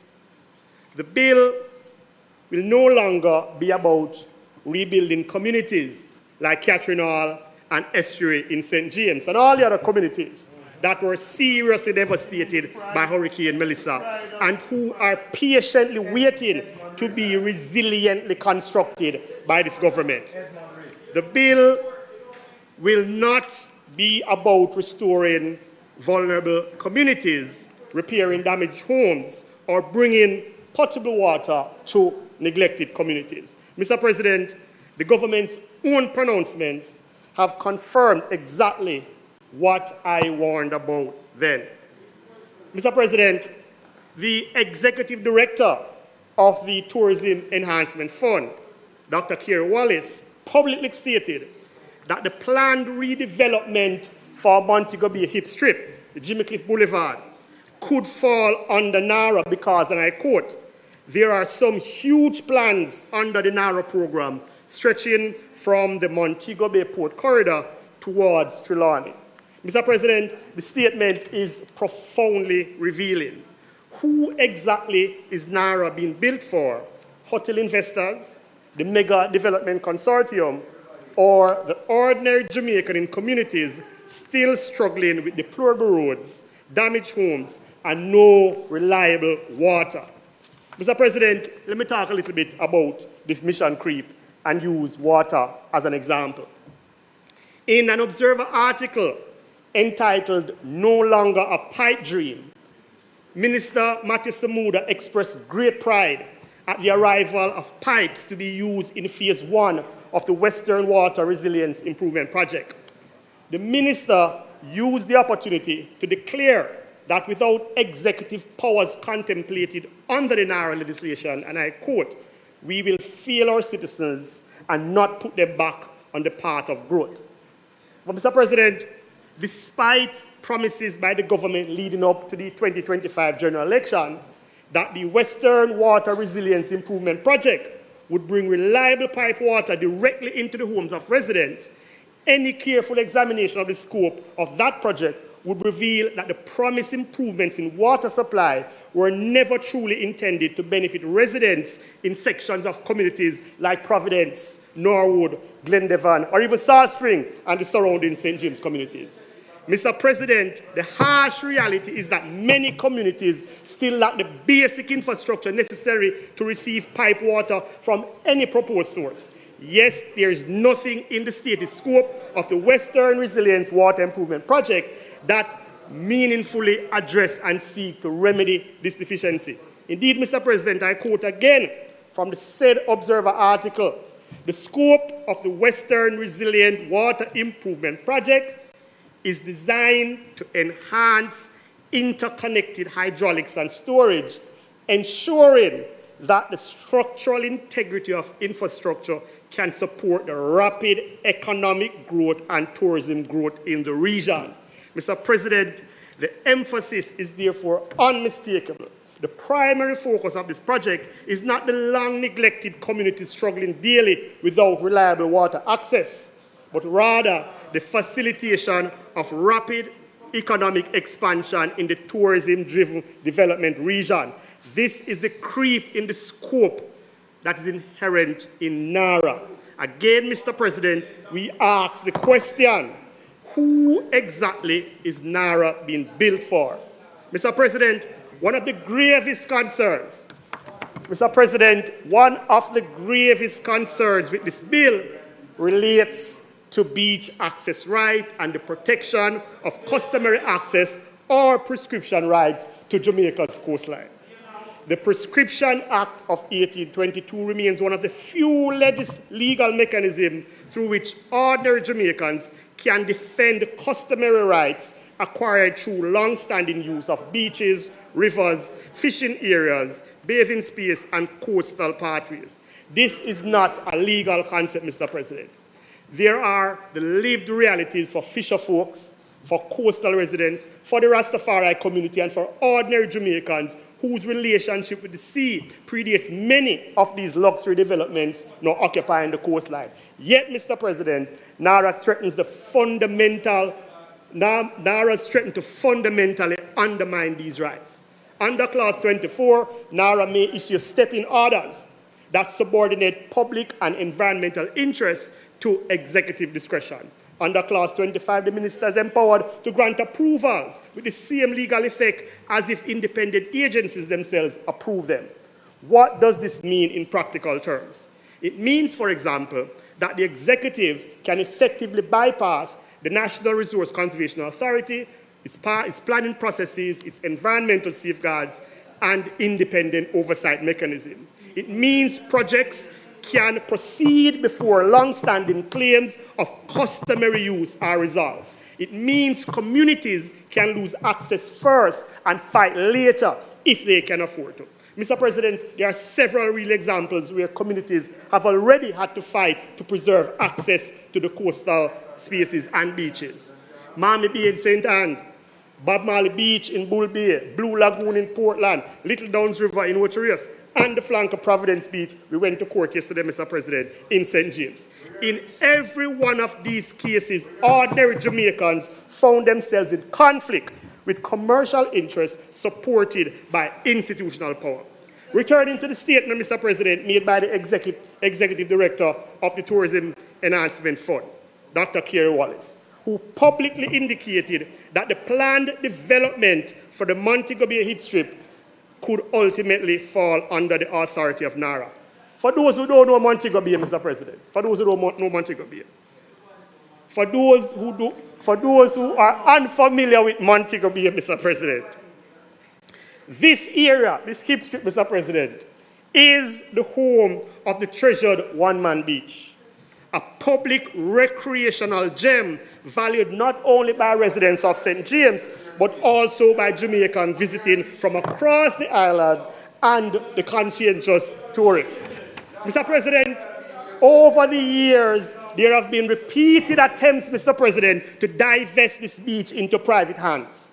Those efforts were consistently and vociferously resisted by ordinary citizens asserting customary and prescriptive rights to access and use. It is precisely because of that public resistance that these private interests were previously kept at bay. What is deeply concerning now is that NaRRA appears to position, or NaRRA appears to weaken and potentially dismantle the customary and prescriptive grip which people have maintained over one-man beach. And once customary public access is broken, Mr. President, it becomes extraordinarily difficult to restore. That is the real danger before us. The bill does not simply streamline development processes, it fundamentally restructures power in the manner that tilts the balance away from vulnerable communities and towards large capital-backed interests. Mr. President, going back to Montego Bay, Mr. President, on March 9 of this year, I listened Senator Morgan. On March 9, I was going to call it a party, but I guess I think that. On March 9th, Mr. President, I listened to Mr. Norman Brown, chairman of the UDC, berate residents of Flanker and surrounding communities for invoking their customary and prescriptive rights during a public consultation meeting on the EIA for Sandals Overwater Suites project in Montego Bay. Despite the mounting anomalies, contradictions, and apparent breaches identified in the EIA, the UDC chairman castigated residents and other stakeholders as being anti-development and remained resolute that the developments of this nature would be pursued aggressively and without apology. Mr. President, the risk, NaRRA risk institutionalizing and accelerating this very pattern. And this must concern every Jamaican. Because beaches are not merely economic assets. They are part of our social inheritance. They are part of our cultural identity. They are part of the public commons. Mr. President, Mr. President, there's another deeply troubling contradiction at the heart of this bill. The government says NaRRA is about resilience and recovery. But where in this bill is the meaningful prioritization of the communities most devastated by Hurricane Melissa? Where is the clear legislative commitment to rebuilding homes and displaced families? Where is the guarantee that vulnerable communities will receive upgraded drainage infrastructure, retaining walls, climate-resilient housing, and restored community facilities? Where is the framework for rebuilding fishing villages and low-income settlements devastated by flood storm surge? Where is the national program for potable water access during the drought-prone and marginalized communities? Mr. President, across Jamaica today, there are communities still struggling. Yet the national conversation around NaRRA appears increasingly focused on fast-tracking corridor investment, tourism expansion zones, and redevelopment projects with high commercial returns. This is not resilience rooted in people. We never say it's a problem. You're continuously misquoting us. We are saying this is not resilience rooted in people. This is resilience rooted in capital. Instead, we have before us a bill that centralizes authority while reducing accountability. A bill that elevates executive discretion above independent oversight. A bill that risks transforming disaster recovery into an avenue for accelerating commercial restructuring of Jamaica's coastline. Mr. President, the Constitution of Jamaica is not suspended because there is an emergency. The rule of law does not become optional because projects are deemed strategic. A reliance cannot simply mean making Jamaica more attractive for investment while vulnerable communities remain exposed, neglected, and dispossessed. True resilience means protecting people, protecting rights, protecting community, protecting access, protecting livelihood. Mr. President, the opposition is not against development. We are not against reconstruction. You have heard it over and over. We are not against investment. But development without rights is disposition. Reconstruction without accountability is dangerous. And resilience without justice is exclusion. For these reasons, Mr. President, we urge the bill to be substantially amended along a number of lines, and we'll come to the committee session, so I'll not expose them here until we get to that session. But, Mr. President, Jamaica cannot be rebuilt by sacrificing the rights of ordinary Jamaicans, and Parliament must never permit disaster recovery to become the justification for democratic erosion, environmental degradation, and the enclosure of public space. The Jamaican people deserves resilience with justice, resilience with accountability, and resilience that builds community, not merely investment corridors. From the look of things, Mr. President, and I know I said I wasn't going to use the term, it looks like NaRRA, like the police, desperately needs body-worn cameras. You please, Mr. President.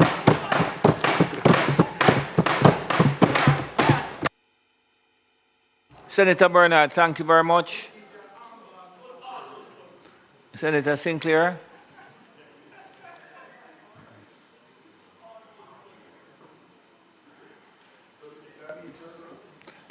Thank you, Senator Bernard. Senator Bernard, thank you very much. Senator Sinclair. Senator Gale.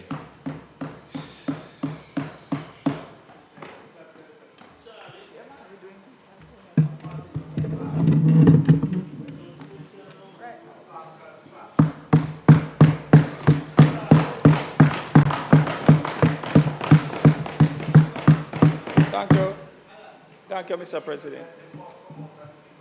Mr. President, I stand in full support of the bill entitled an act to make provision for the management and implementation of the post-disaster reconstruction and resilience efforts consequent on the passage of Hurricane Melissa and for resilience generally to establish a National Reconstruction and Resilience Authority. So, President, that sounds like a mouthful, but in brief, the legislation proposes the creation of a special vehicle under a legal framework to undertake strategic development projects, programs in a coordinated, speedy, efficient, and resilient manner. And Mr. President, as I sat here and listened to the presenters across the floor, I wrote something on the top of my paper, and pardon me. But I say, young boy no know star. Young boy no know star, Mr. President. And some of the comments that I also heard across here was laced with misinformation. Misinformation that has to be corrected. And even in spite of the great presentation from Senator Rose Bennett Cooper that dealt with local authorities and the involvement of local authorities and even beyond that in respect to approving entities. I heard right after that comments being made across the floor by two speakers to say that there was exclusion of approving entities and regulators. That is the furthest thing from the truth. The reference to it was well spoken to, Mr. President, when you look at 24(1)(a. It says that you have step-in when the approving entity has not made a decision. Not made a decision. Not that they have made a decision and you overturn the decision. You have not made a decision. And in respect to the step-in, the procedures that have been laid out, my friend spoke clearly to that. But let us look at what 24(4) says. 24. Pardon me? No, 24(1)(b) speaks to conditions. You may have approval with conditions. And you can vary the conditions, but not to change the decision. You have approvals, and approvals are made with conditions. So you must understand what is contained within the bill. But then, Mr. President, let us go further to 24(4), which says that where the minister receives an application from the authority for a step-in order, the minister shall in writing, and that is important. It is not just something that is spoken about secretly. It is documented so that you have transparency and accountability. It is in writing. Notify the approving entity and give the approving entity the opportunity to make representation to the minister. So even when the minister gets involved, the approving entity is not excluded from the process under the step-in order. So we need to correct those things. And also quickly want to correct, Mr. President. Senator Tomlinson referred Cornwall Regional Hospital. Well, when you listen to Minister Tufton in the other place, he said if I had a NaRRA, I would be far further down the wicket with Cornwall Regional Hospital. But he spoke about budget overruns and so forth. I asked where it is that he has that. What we have with Campbell Regional Hospital, Mr. President, is that you have had a rescoping. You don't have budget overruns at Cornwall Regional Hospital. Mr. President, when I went and visited on a tour of Cornwall Regional Hospital to see exactly what was happening there, you know, when you look at it from the outside, you see the existing building. How many years are going on? Mr. President, but when you go inside, It was totally, absolutely gutted from basement to the 10th floor. They had to remove the boiler. They had it on the inside because of how the design was done, and put it on the outside, Mr. President. So what started out as an air condition issue has gone way beyond. It's a total reconstruction and expansion. What is the expansion? You will now have 12 new operating theaters on the new Cornwall Regional Hospital. You will have the E&E department being double the size of what presently existed there. Increased bed capacity, upgraded infrastructure, Mr. President, in respect to the labs, radiology, and diagnostic services. The dietary services that were there are going to be expanded because you now have to satisfy 2 hospitals. The Western Regional Hospital in relation to the children's adolescent facility that is being constructed, as well as the expanded Cornwall Regional Hospital. A rescoping has been done, so it is significant. But, Mr. President, when I looked in the other place and the results came out, we were informed as a listening public that all opposition voted against the bill. All opposition. And you know, I said to myself, is there short-sightedness? Or is it just bad mind? With the expectation of what is to come. Mr. President, what I want to find out from those persons in the other place who voted against the bill was whether they had consultation with their constituents before casting the vote, Mr. President. Mr. President, how many town hall meetings or community meetings did they have before they came here and voted against the bill? And I heard Senator Tomlinson say, right off the bat, they are voting against the bill on that side. That's what he has said. How many consultations have they had?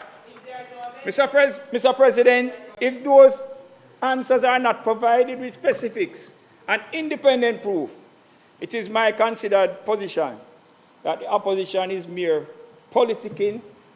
They are anti-people, anti-development, and anti-Jamaica. Mr. President, sometimes I wonder whether the PNP, the opposition, suffer from schizophrenia, because their attitude and behavior leading up to today would suggest that. Mr. President, in some places, they say that the people not benefiting from Reconstruction. And now that we are creating the legal framework for faster response, the opposition is championing delay on the proposed from Joint Select Committee. Mr. President, we did the Cyber Crimes Act the other day, and it was stated during that debate that it was 2 years that that act, which now contains 35 sections, is not bigger than this one, you know. But it went through 2 years of a Joint Select Committee, Mr. President, before a report was generated out of that Joint Select Committee. The Joint Select Committees do have their use, but, Mr. President, it is not in every situation or circumstance that has to use. And what I find strange about them on that side is that when there was the reform, the constitutional reform Joint Select Committee that was established, and they selected persons to attend that Joint Select Committee on constitutional reform, an important Joint Select Committee, Mr. President. None of them turned up at the Joint Select. None from that side. And they did not even have the courtesy to report back to the Senate or to the lower house as to why they did not turn up after being appointed by the Senate as well as by the lower house. So I have challenges with them. But, Mr. President, the Jamaican people in the parishes of St. Elizabeth, Hanover, Westmoreland, St. James, and Trelawney can't wait any longer for the reconstruction process to commence, and to commence swiftly. They need implementation now, They need reconstruction, which is strategic. They need coordination in planning and implementation. They need their lives and livelihoods to be restored and made better and more resilient. Mr. President, just this morning, on my way here, I got a copy of the Western Mirror. And on the front page, Mr. President, there is an article, 7 months of torture.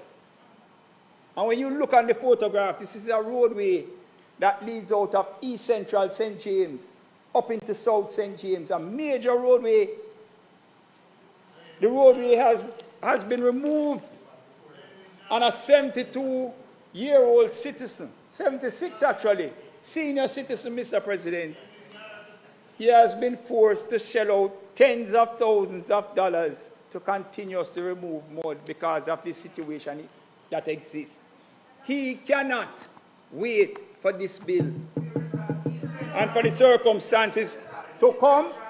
When you look on procurement, just to correct these type of infrastructure works that are needed, Mr. President, procurement delays are delays that take you forever. And I hear Senator Bernard across the floor saying that there is nothing in it for the ordinary citizen.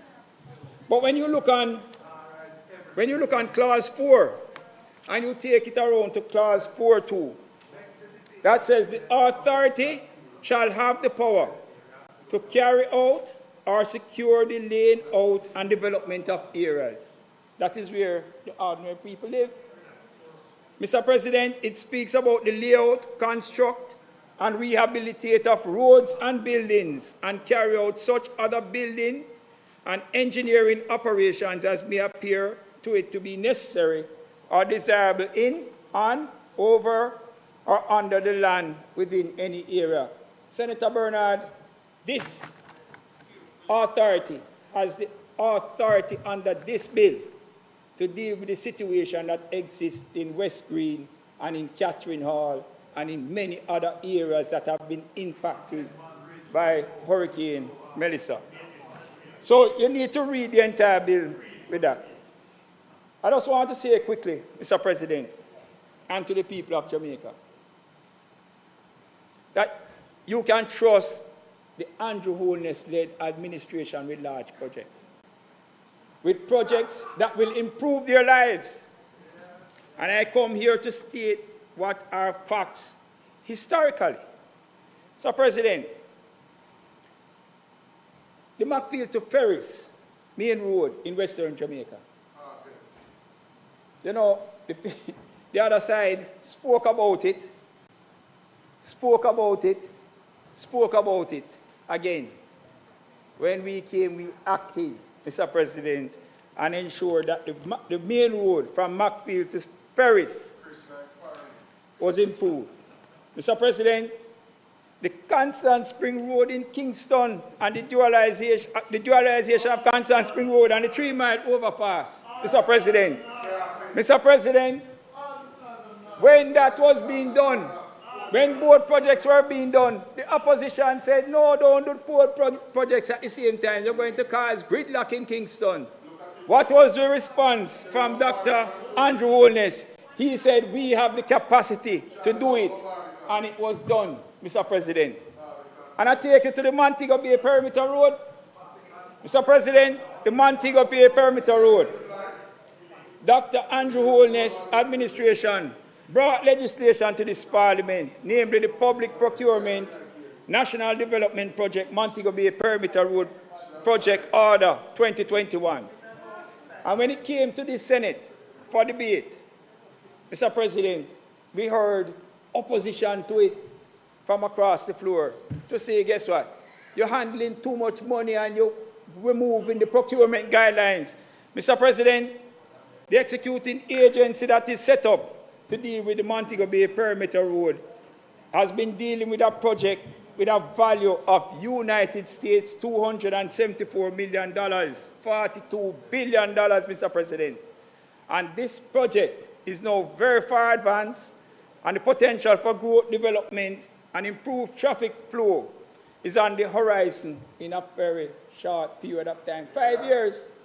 and we have made significant development. And that is something that you criticized and said, oh, remove the procurement guidelines. This is what NaRRA is also doing to ensure that you have efficiency and speed in respect to the development. So, Mr. President, we as an administration are about action and performance and getting things done. Mr. President, let us compare them. And I want to bring up Riverton City. Dumb. Mr. President, in 1999, the Inter-American Development Bank provided to the then government, which is the now opposition, Mr. President, US 11.5 million, or at today's rate, 1.8 billion, to improve the conditions at Riverton and to develop a bigger and modern solid waste management development plan. In January 2007, US 7.68 million, 1.2 billion Jamaican dollars, was taken back as the PNP administration, from the PNP administration by the bank. As one writer said, they pussyfooted into a river of inaction, mediocrity, and delays. The Inter-American Development Bank, in its report, stated implementation was very unsatisfactory, and there was failure to meet the development objective. So we're comparing that side with our side. We are not the same, Mr. President.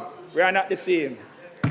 Mr. President, I raise those examples to say to all Jamaica that this administration can be trusted to do what is right under NaRRA.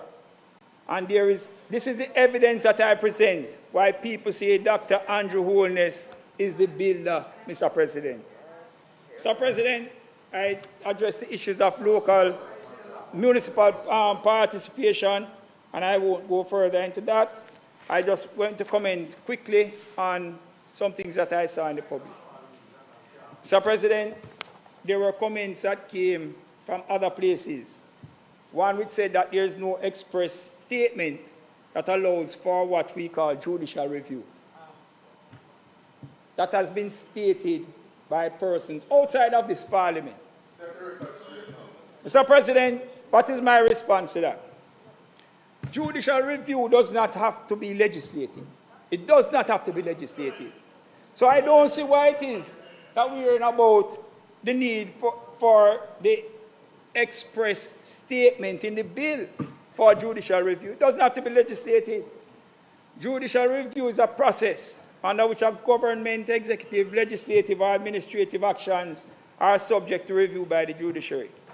And judicial review may always be sought once a public body or statutory body or authority exercise any public function.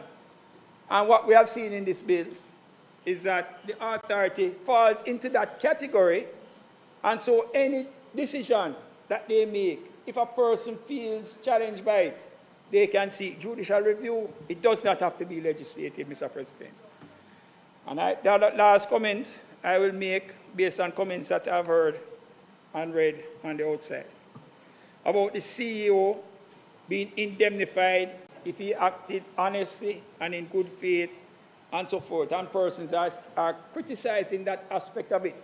It is what you find in almost any legislation, that if persons act in good faith, then they can get indemnity and they can be protected. In several bits of legislation that has been passed through the Senate, whether when they were in government or whether we are in government. Mr. President, one writer said, who expressed that concern, that it would mean that the CEO can say, well, well, I meant well, and that is sufficient. That is incorrect, because the term, Mr. President, is a term that has been dealt with by case law. Has been dealt with by case law. You can't just get up and say, oh, well, I meant well, and that is it. That is not correct. And there is authority from our Court of Appeal that has dealt with that issue to say that good faith imputes honesty, sincerity, absence of intent to defraud or act with malice. It includes acting fairly and reasonably and done in the exercise of the designated functions and in the public interest. So not because the term good faith is used, it can be used willy-nilly. No. It is dealt with in our case law, and we must not go around and give this impression to the public that the CEO in the circumstances can do any and anything and then claim good faith and say that that is it. No. You have to be reasonable in what you do. You have to be honest in what you do. You have to be sincere in what you do, Mr. President, to be able to be protected by this term of good faith. So, Mr. President, one in those circumstances cannot commit fraud, theft, malfeasance, and then with gear abandon, or acting with gear abandon, negligence or carelessness, and then at the same time claim good faith. It will not be protected. Under the legislation, it is not protected by the case law that exists.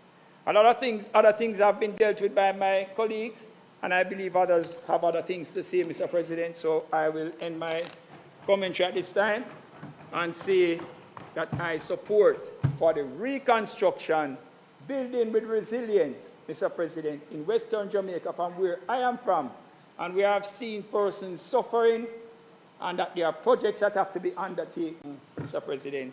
I support this bill for building back stronger and building with resilience.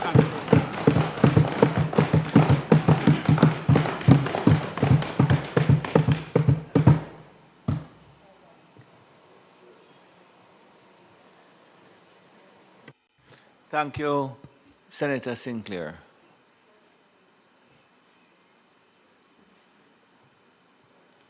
Senator Brown, it's coming around. You don't need it. Senator Brown, you're recognized. Go ahead, please.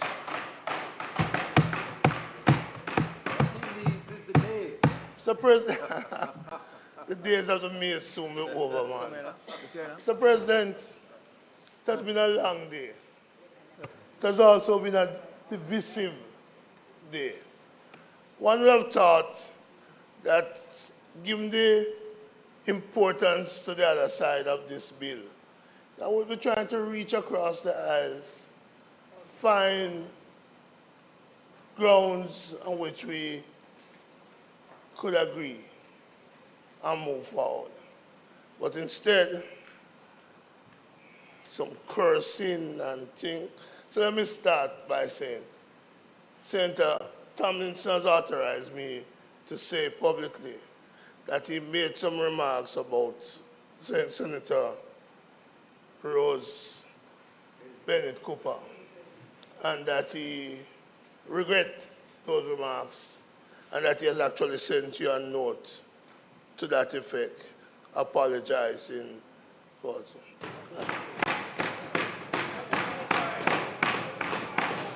And that's the action of a decent man who recognize that in the heat of the moment, comments may be made, even in jest, but the reality is he regrets what was said to you. In another attempt to find some common ground, Mr. President, I would like, on behalf of all the male senators on that side and on this side, to wish all the mothers of the Senate a happy Mother's Day when it comes. I wish to extend that on our behalf to all the staff of the Parliament who are mothers as well. And that goes to the technical people who come here and to the security forces who protect us. So happy Mother's Day to all the mothers. In fact, to all the mothers of Jamaica.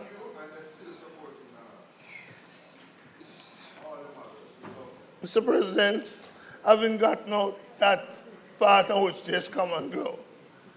Let me borrow from Senator Bennett. Lest we forget. There's a lot we shouldn't forget. It is my view that this bill is flawed. It is also, and I note, that civil society, probably 40 odd different civil...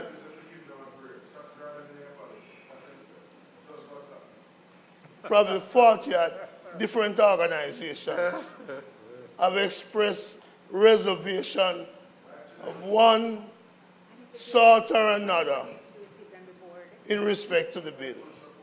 I'd have hoped that at least the government would recognize their views, as well as the fact that the opposition has no problem with a vehicle for dealing with recovery. But there are areas in which we disagree.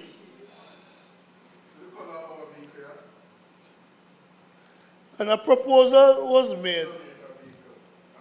Let me make it clear. One of the reasons why people are disagreeing with aspects of the bill is something... Senator Brown, engage your other microphone. Engage Sorry, I'm butterfly zone. Yeah, that's good. That's good now. Cool, yeah. A week or so ago, in the midst of this debate about this bill, I sent a message to Dr. Monroe. And I said, do you remember the book entitled Constitutional Decolonization, the Case of Jamaica, 1940s to 62. Dr. Monroe, relax, leave Apka alone. Leave him alone. Alan, you leave him alone. Alan, leave him alone. Alan, don't. Just let me deal with it. So,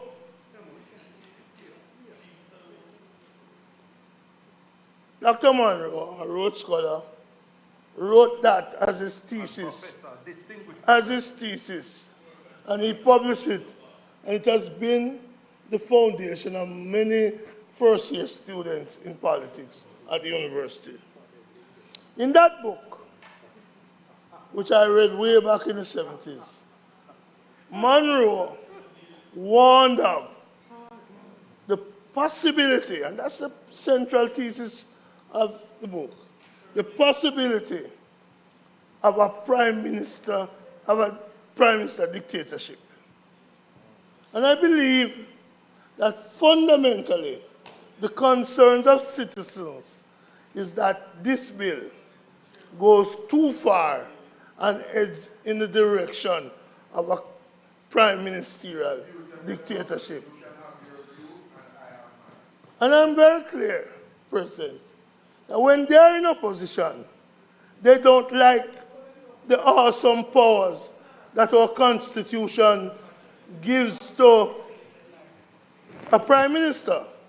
So much so that when they were in opposition recently, they wanted to take away the power of the prime minister to fix the election date, to set the election date. And when they came to power, having promised to have fixed election date, they resigned from it. Lest we forget. The Joint Select Committee, of which we are called for, can be time-bound, can meet regularly, including on weekends, and need not be meeting only in this chamber. Senator Gale and I sat on the BOJ, and credit to Minister then Nigel Clark. We met on Saturdays. We met during Christmas, and we got the BOJ bill ready. It's about the leadership. Many of the Joint Select Committee, of which Senator Sinclair speaks, for example, you have a meeting now, another one a month, 2 months down the line. It's about leadership. Yes. It's about priority. Yes. And the opposition is committed. Is committed to a quick turnaround of a Joint Select Committee. Yes. And it makes good sense. Absolutely. It can be done quickly. It can improve the democracy. It gets us harmony in legislation. It reduces confusion. It reduces uncertainty.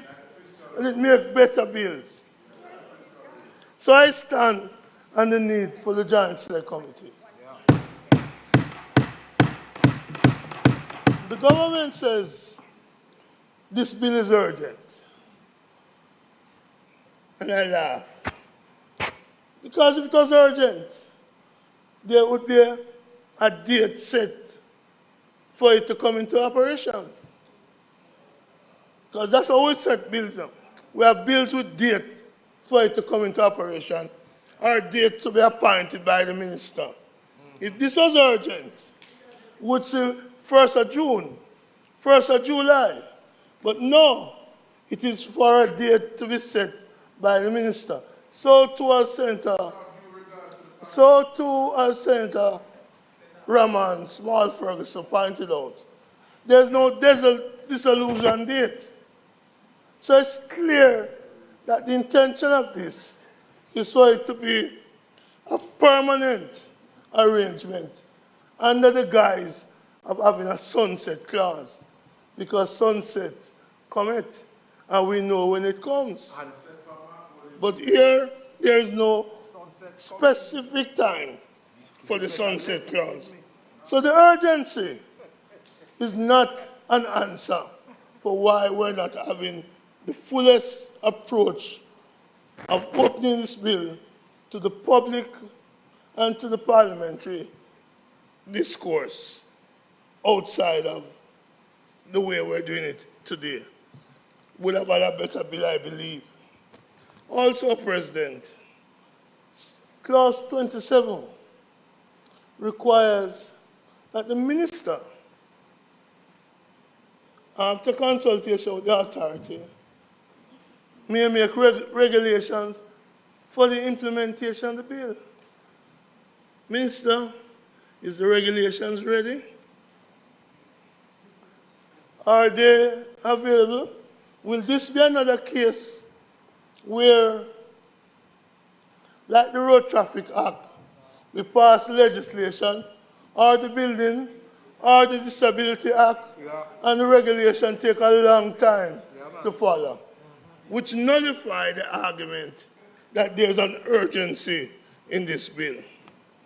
Mr. President, the last time the urgency argument was used here, Senator Scott Motley pointed it out.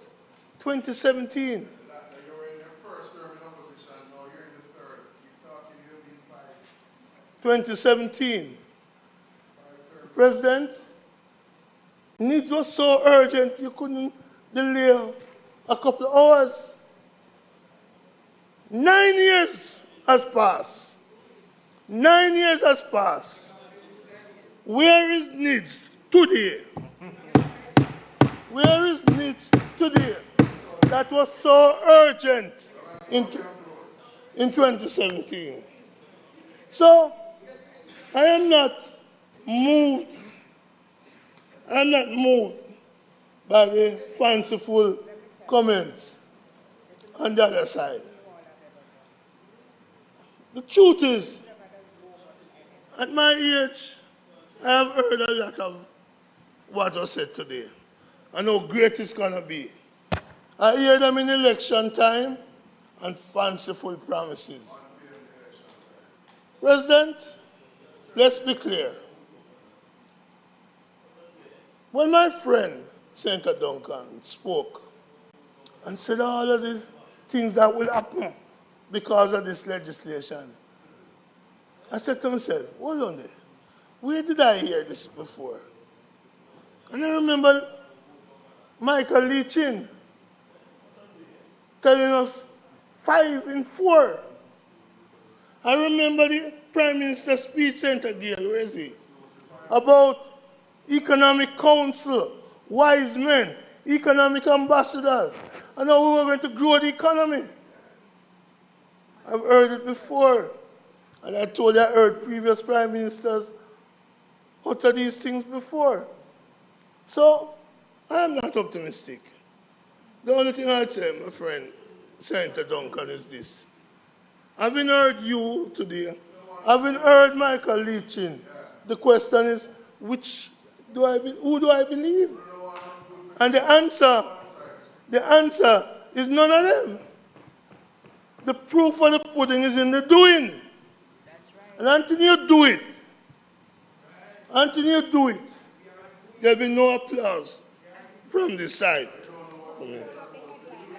Mr. President, as I indicated,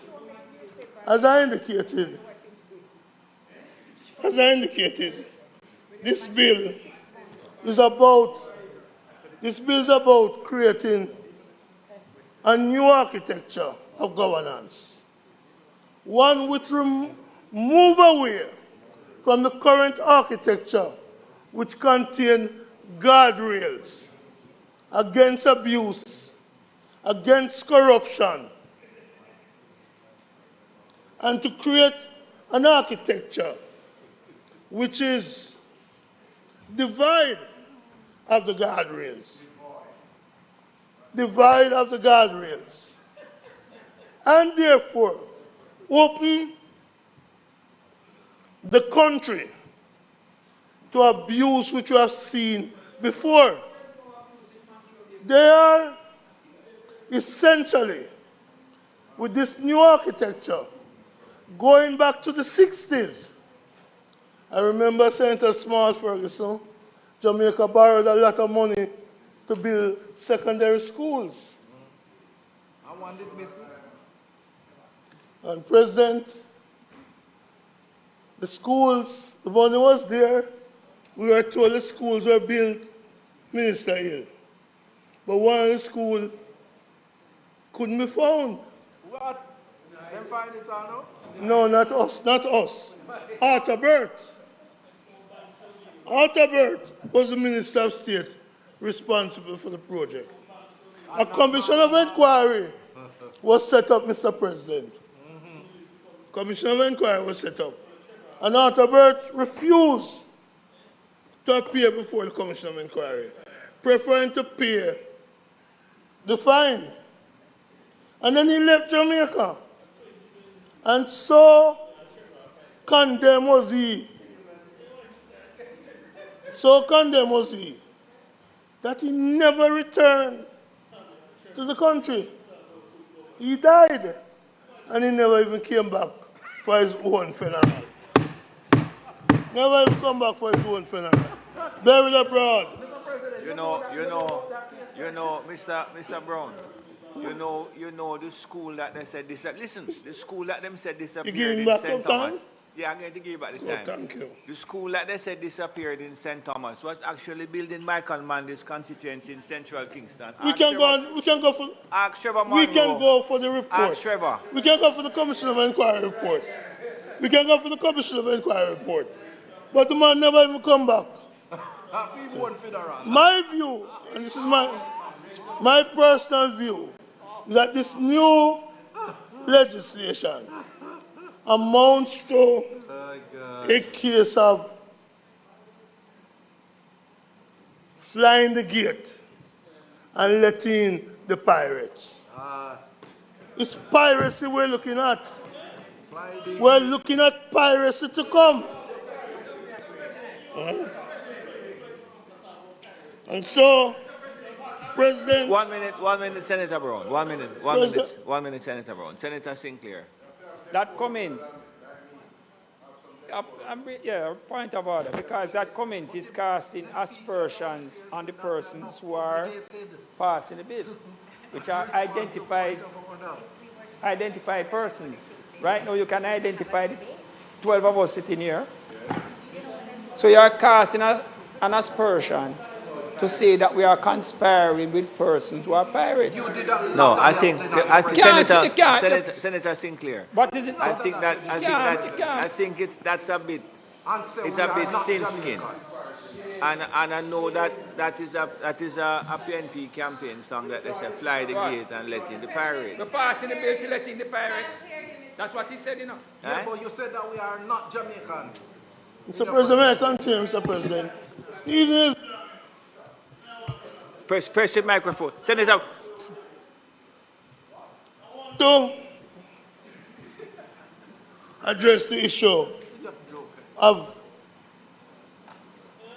the idea that this bill will allow at some point the possibility of a step-in order.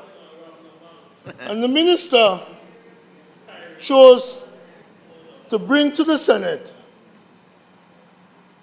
a building permit which she applied for in November 2024 for Nagozed Primary, a school my daughter went to.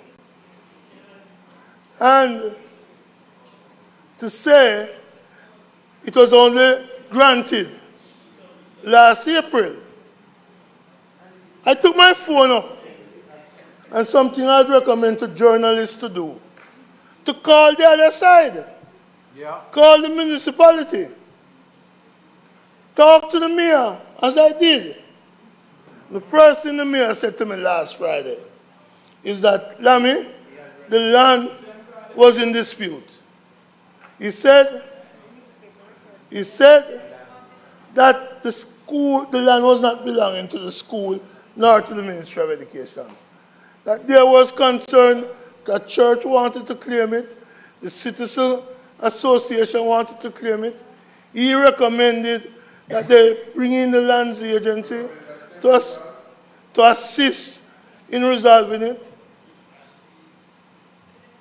And I have seen the minutes of the of the municipal council showing the times they discussed this issue from February 2025, a few months after the application was made, until it was resolved.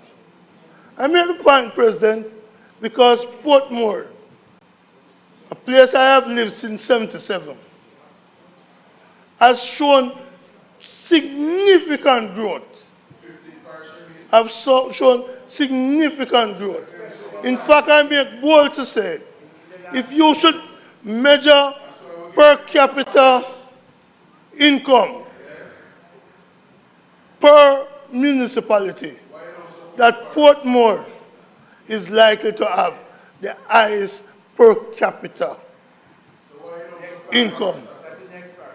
I go further to say that as you drive through Portmore, you see a parish, not a parish, a municipality that in the last couple of years, Senator Duncan, has doubled, if not tripled, its size, which tells us that that municipality have been working and have been churning out building permits in time to facilitate development.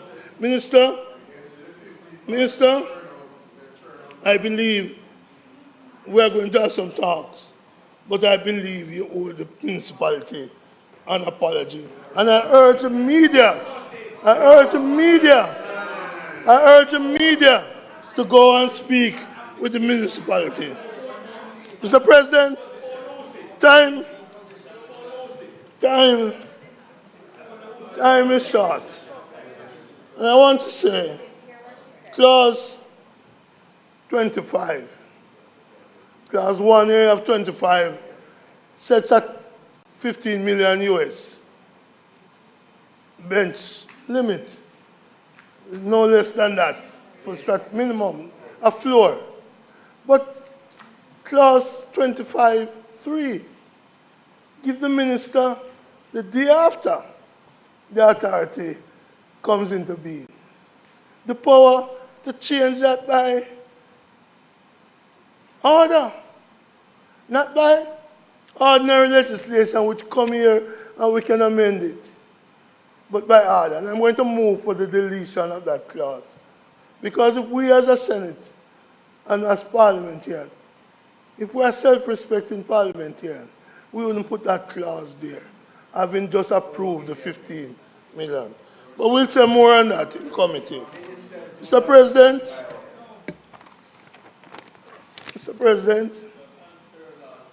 it is clear to me that there are a lot of things that can be done without NaRRA.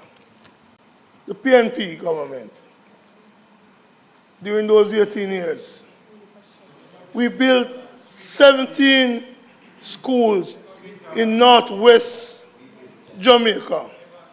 Yes. 17 schools in northwestern Jamaica. Without NaRRA. Without NaRRA. We did that by using the Urban Development Corporation with a board led by Vin Lawrence. Yes. We built, so our board doesn't prevent progress from being made. We built 10,000 houses in Portmore. Yes. Without NaRRA. We built the road from Negril to Port Antonio. Without NaRRA. Without NaRRA. And we know that that road which was upgraded resulted in a big tourism investment throughout the corridor, yes, creating jobs and opportunities. We created development without NaRRA. Mr. President, we built the East-West Highway, the PJ Patterson Highway, without NaRRA. Opening up the country for greater development, creation of jobs. We did that without NaRRA. The North-South Highway, what's it called again? Siaga, yeah, Edward Siaga, the man who opposed it. The man who opposed it. The man who opposed it. But we built that, creating new developments without NaRRA. We expanded both international airports without NaRRA. So much so that recently they took $100 billion from it, yes, from them. To ease the coming. We did that without NaRRA.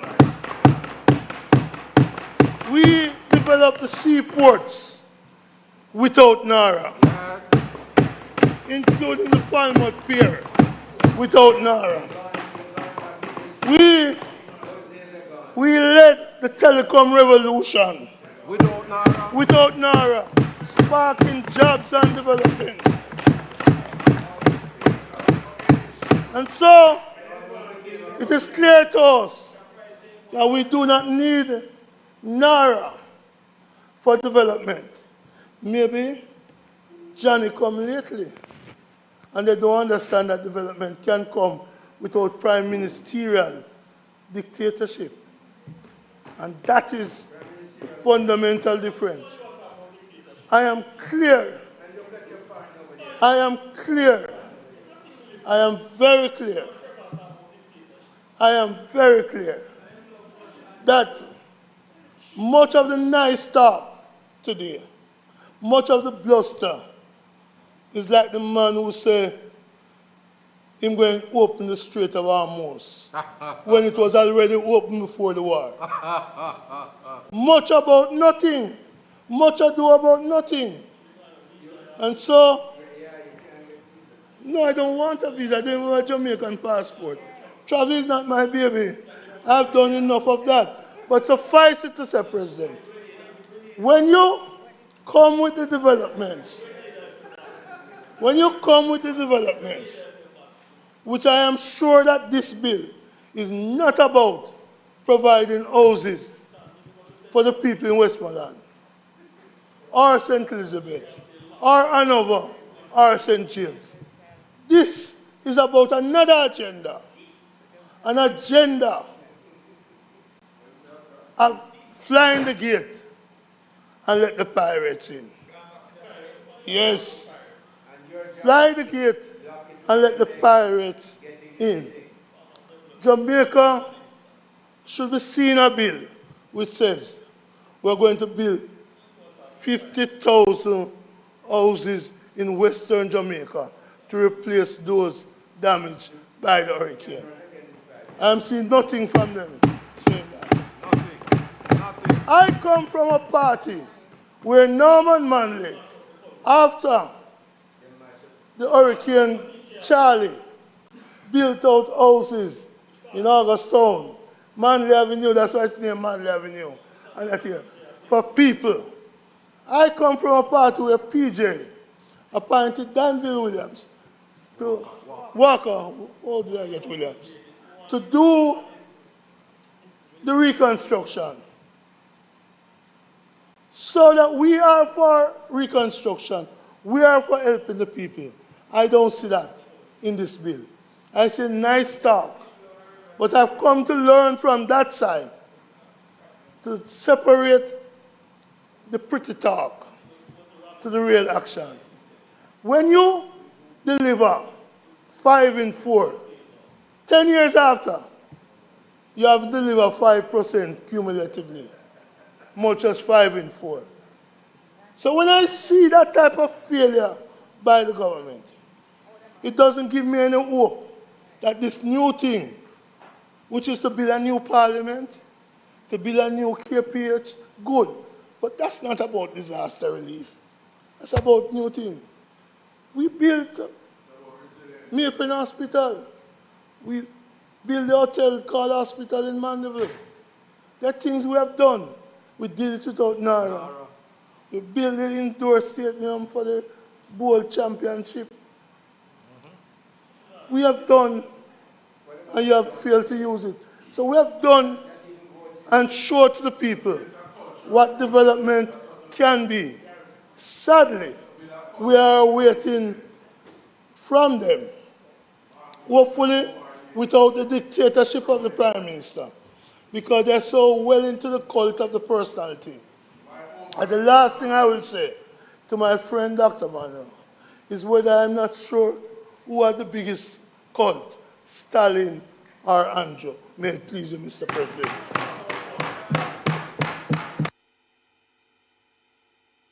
You know, just for the benefit of Senator Tame, who enjoys and understands the culture, I take it you know that Fly the Gate and Load the Pirate In, or whatever it was a PNP campaign tune, you know. Oh, just in case you didn't know that. Fly the gate and let in the pirate. Fly the gate and let in the pirate. You forget that. Thank you very much, Senator Brown. You gone? Good, thank you.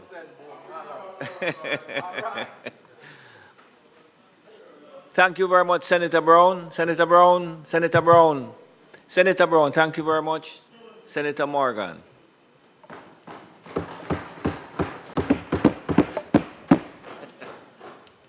Mr. President, I have sat throughout this debate thus far, and I have listened quite intently. The divergence of views manifest throughout our debate here today in the Senate, and indeed in the lower house, as well as the public commentary, you know, the service club meeting keynotes, the newspaper editorials, the social media posts and all. They have all caused me, Mr. President, to reflect and be mindful of the most important thing in all of this. Mr. President, concern and anxiety engulfed us all as Hurricane Melissa stalked our southern shoreline for days. And when the system finally hit, as pandemics and extreme natural disasters do, it was no respecter of persons. Hurricane Melissa did not discriminate. It had no regard for whether a person or a household was JLP or PNP. It had no regard for whether a person was rich or poor, black or white, male or female. It devastated everything in its wake, and it impacted the lives of persons adversely affected. Hurricane Melissa, Mr. President, damaged dwellings, schools, churches, shops, bars, farms, government buildings, and community centers. It affected government, opposition, the private sector, faith-based groups, civil society organizations, service clubs, and ordinary citizens alike. Now the question is, having regard to the collective damage, displacement, and suffering wrought by Hurricane Melissa, shouldn't our response as a nation benefit from solidarity? Shouldn't it benefit from unity of purpose and a collective resolve to build forward better as we pivot, Mr. President, from resilience to resurgence? We have done it before, Mr. President, so I know we are capable of it. It was not so long ago that our country had the massive proposition of restoring an IMF program and charting a course toward debt reduction and a stable and sustainable macroeconomy. I served during the period, Mr. President, as a senior aide to then opposition leader Andrew Holness, now Prime Minister, of course. I am acutely aware of the national solidarity, love for country, and political maturity and restraint that was required to provide the political space to the then government and support the reforms, even when some within thought we should do it differently. Mr. President, that was the epitome of leadership. It took leadership, Mr. President. We had the experience as a country back in 2013 of having to navigate and emerge better from a fiscal hurricane caused by prior years of fiscal challenges. We had fiscal rules and other strategic reform-related legislation enacted. The fiscal program saw the then PNP government presiding over billions of dollars. We had EPOC. We did not, however, have a joint select committee on either the fiscal rules or the other key reform-related legislation. So we navigated the fiscal hurricane of 2013, and now, Mr. President, we have the devastation caused by an actual hydrological hurricane to overcome. Contrary to the social consensus and unity of purpose we enjoyed as a country back in 2013, our quintessential post-hurricane response effort is characterized by stark political divide and, I dare say, obstruction. Now the question is, Mr. President, what has changed? Why is our reconstruction framework not benefiting from bipartisan support in the way our fiscal reform framework did back in 2013? The answer lies in leadership, Mr. President. When you consider the leadership and cooperation we provided when we were in opposition back in 2013, the people currently in opposition simply do not have it within them to reciprocate. My perusal of the bill leaves me to conclude that the National Reconstruction and Resilience Authority, NaRRA, the bill before us this afternoon, is the embodiment of three things. One, a careful consideration of the post-disaster reconstruction model adopted by the other disaster-hit countries and their experience in terms of success or failure. Two, Jamaica's seemingly intractable challenge with the existing state bureaucracy and deficit in efficiently moving from project conceptualization to project implementation. And three, a careful consideration of the reconstruction model that would be most suitable, fit for purpose, and effective given Jamaica's prevailing realities and project implementation challenges. This is the backdrop against which the bill before us has my support, Mr. President. And while there are several other reasons, there are three principal provisions that cause me to support the bill. Clause 10.1, the NaRRA CEO shall prepare and submit to the Minister a report on the activities of the authority for every 6-month period. Number 2, Clause 10.4, the Minister shall, as soon as is practicable, cause a copy of the report to be tabled in both Houses of Parliament. And 3, Clause 9.4, the Auditor General shall be entitled at all times, and at all times mean all times, daytime, nighttime, anytime, to examine the accounts and other records in relation to the authority. So how come there is this impression being given that there is no monitoring, there is no oversight, and there is no accountability. How come, Mr. President? Given the devastation caused by Hurricane Melissa, timely reconstruction is now required. NaRRA brings speed and agility. Effective project coordination is now required. NaRRA brings scale and enterprise-level scope. Efficient procurement is now required. NaRRA brings reduced bureaucracy and enhanced project implementation capacity. Mr. President, the reconstruction and resilience building imperative that is before us is not about the whim and fancy of government. It is not about personal power, ego, or political aggrandizement. It is about the people, Mr. President, our Jamaican brothers and sisters, especially those out in Western Jamaica who deserve a Jamaica that is not merely rebuilt, but rebuilt in a more purposeful, climate-smart manner. And that is why we say we are not just building back, we are building forward better. That is why we say we are moving from resilience to resurgence. Mr. President, for those who continue to speak of an oversight board, it bears repeating that NaRRA is a special purpose vehicle for project implementation and will operate as an executive authority. Neither Cabinet nor Parliament is bound to any one form or approach to establishing a statutory body. Procurement under NaRRA will be done in accordance with the orders to be issued by the Finance Minister. The Jamaican people can rest assured, therefore, that the imperative of securing value for money remains non-negotiable, Mr. President.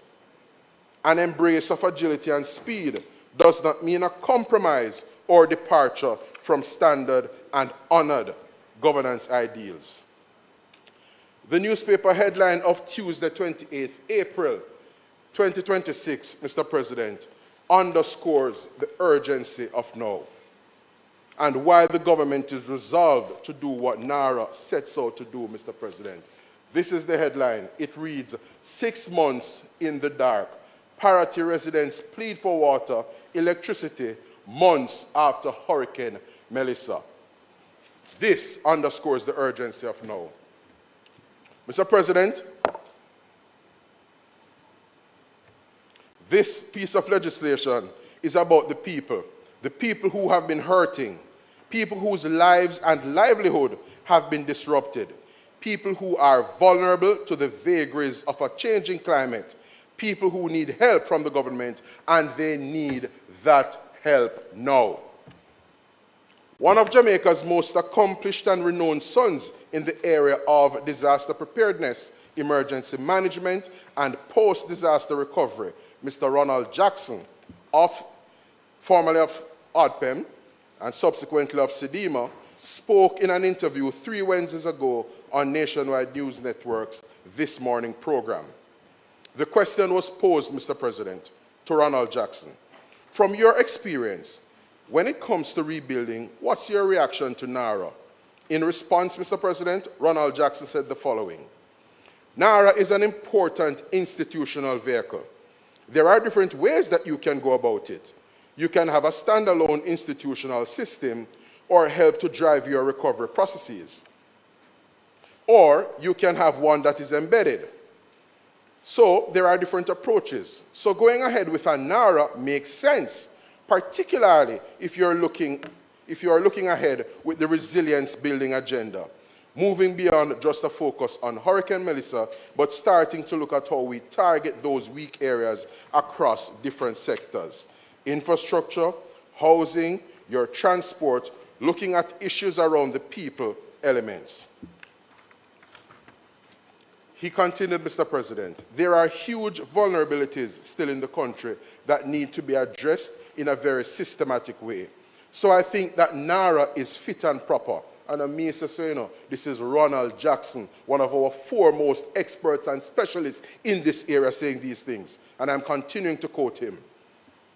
So I think that NaRRA is fit and proper to work with the existing MDAs to take a coordinated and focused look on addressing some of these, what I would call points of failure, such as Hurricane Melissa, or a seismic event, or a COVID event, which, you know, acts as a trigger.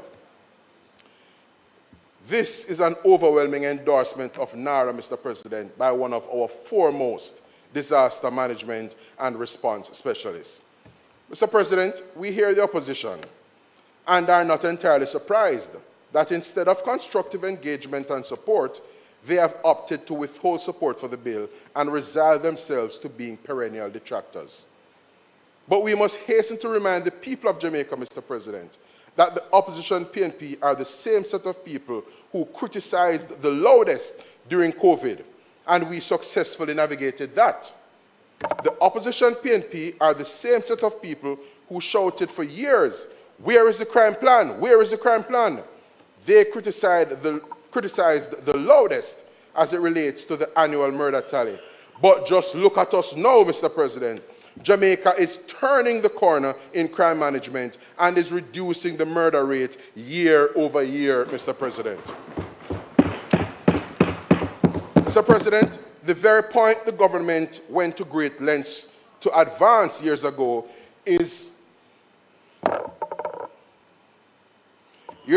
in relation to our crime situation is the very point I am compelled to make in this debate regarding post-Hurricane Melissa reconstruction and resilience. In implementing the zones of special operations, ZOSOs, and utilizing states of public emergency, SOEs, this Andrew Holness-led Jamaica Labour Party government made the point several times over that the nature, scale, and prevalence of gang activity and criminality were of such that it exceeded the capacity of routine policing and as such required special measures. The special measures served to produce our law enforcement ecosystem, particularly the police, an opportunity to build institutional capacity, acquire critical assets, enhance operational capabilities, and implement strategic reforms. That strategy, Mr. President, ZOSOs, SOEs and all, what we had long dubbed Plan Secure Jamaica, has borne fruit and is paying rich dividends. I speak of an 8% or so reduction in murders for calendar year 2023, a 19% reduction in murders for 2024, a massive 43% reduction in murders in 2025, which was a 31-year low. And for 2026, year to date, there is a welcomed 23% reduction in murders. No wonder the opposition PNP, Mr. President, the perennial detractors, pessimists, and obstacles to Jamaica's progress, prosperity and development cannot bring themselves to give credit where credit is due as it relates to Jamaica's vast improvements in crime management. It is the same logic that we applied to the once seemingly intractable crime management situation that we are applying to project execution under NaRRA, Mr. President.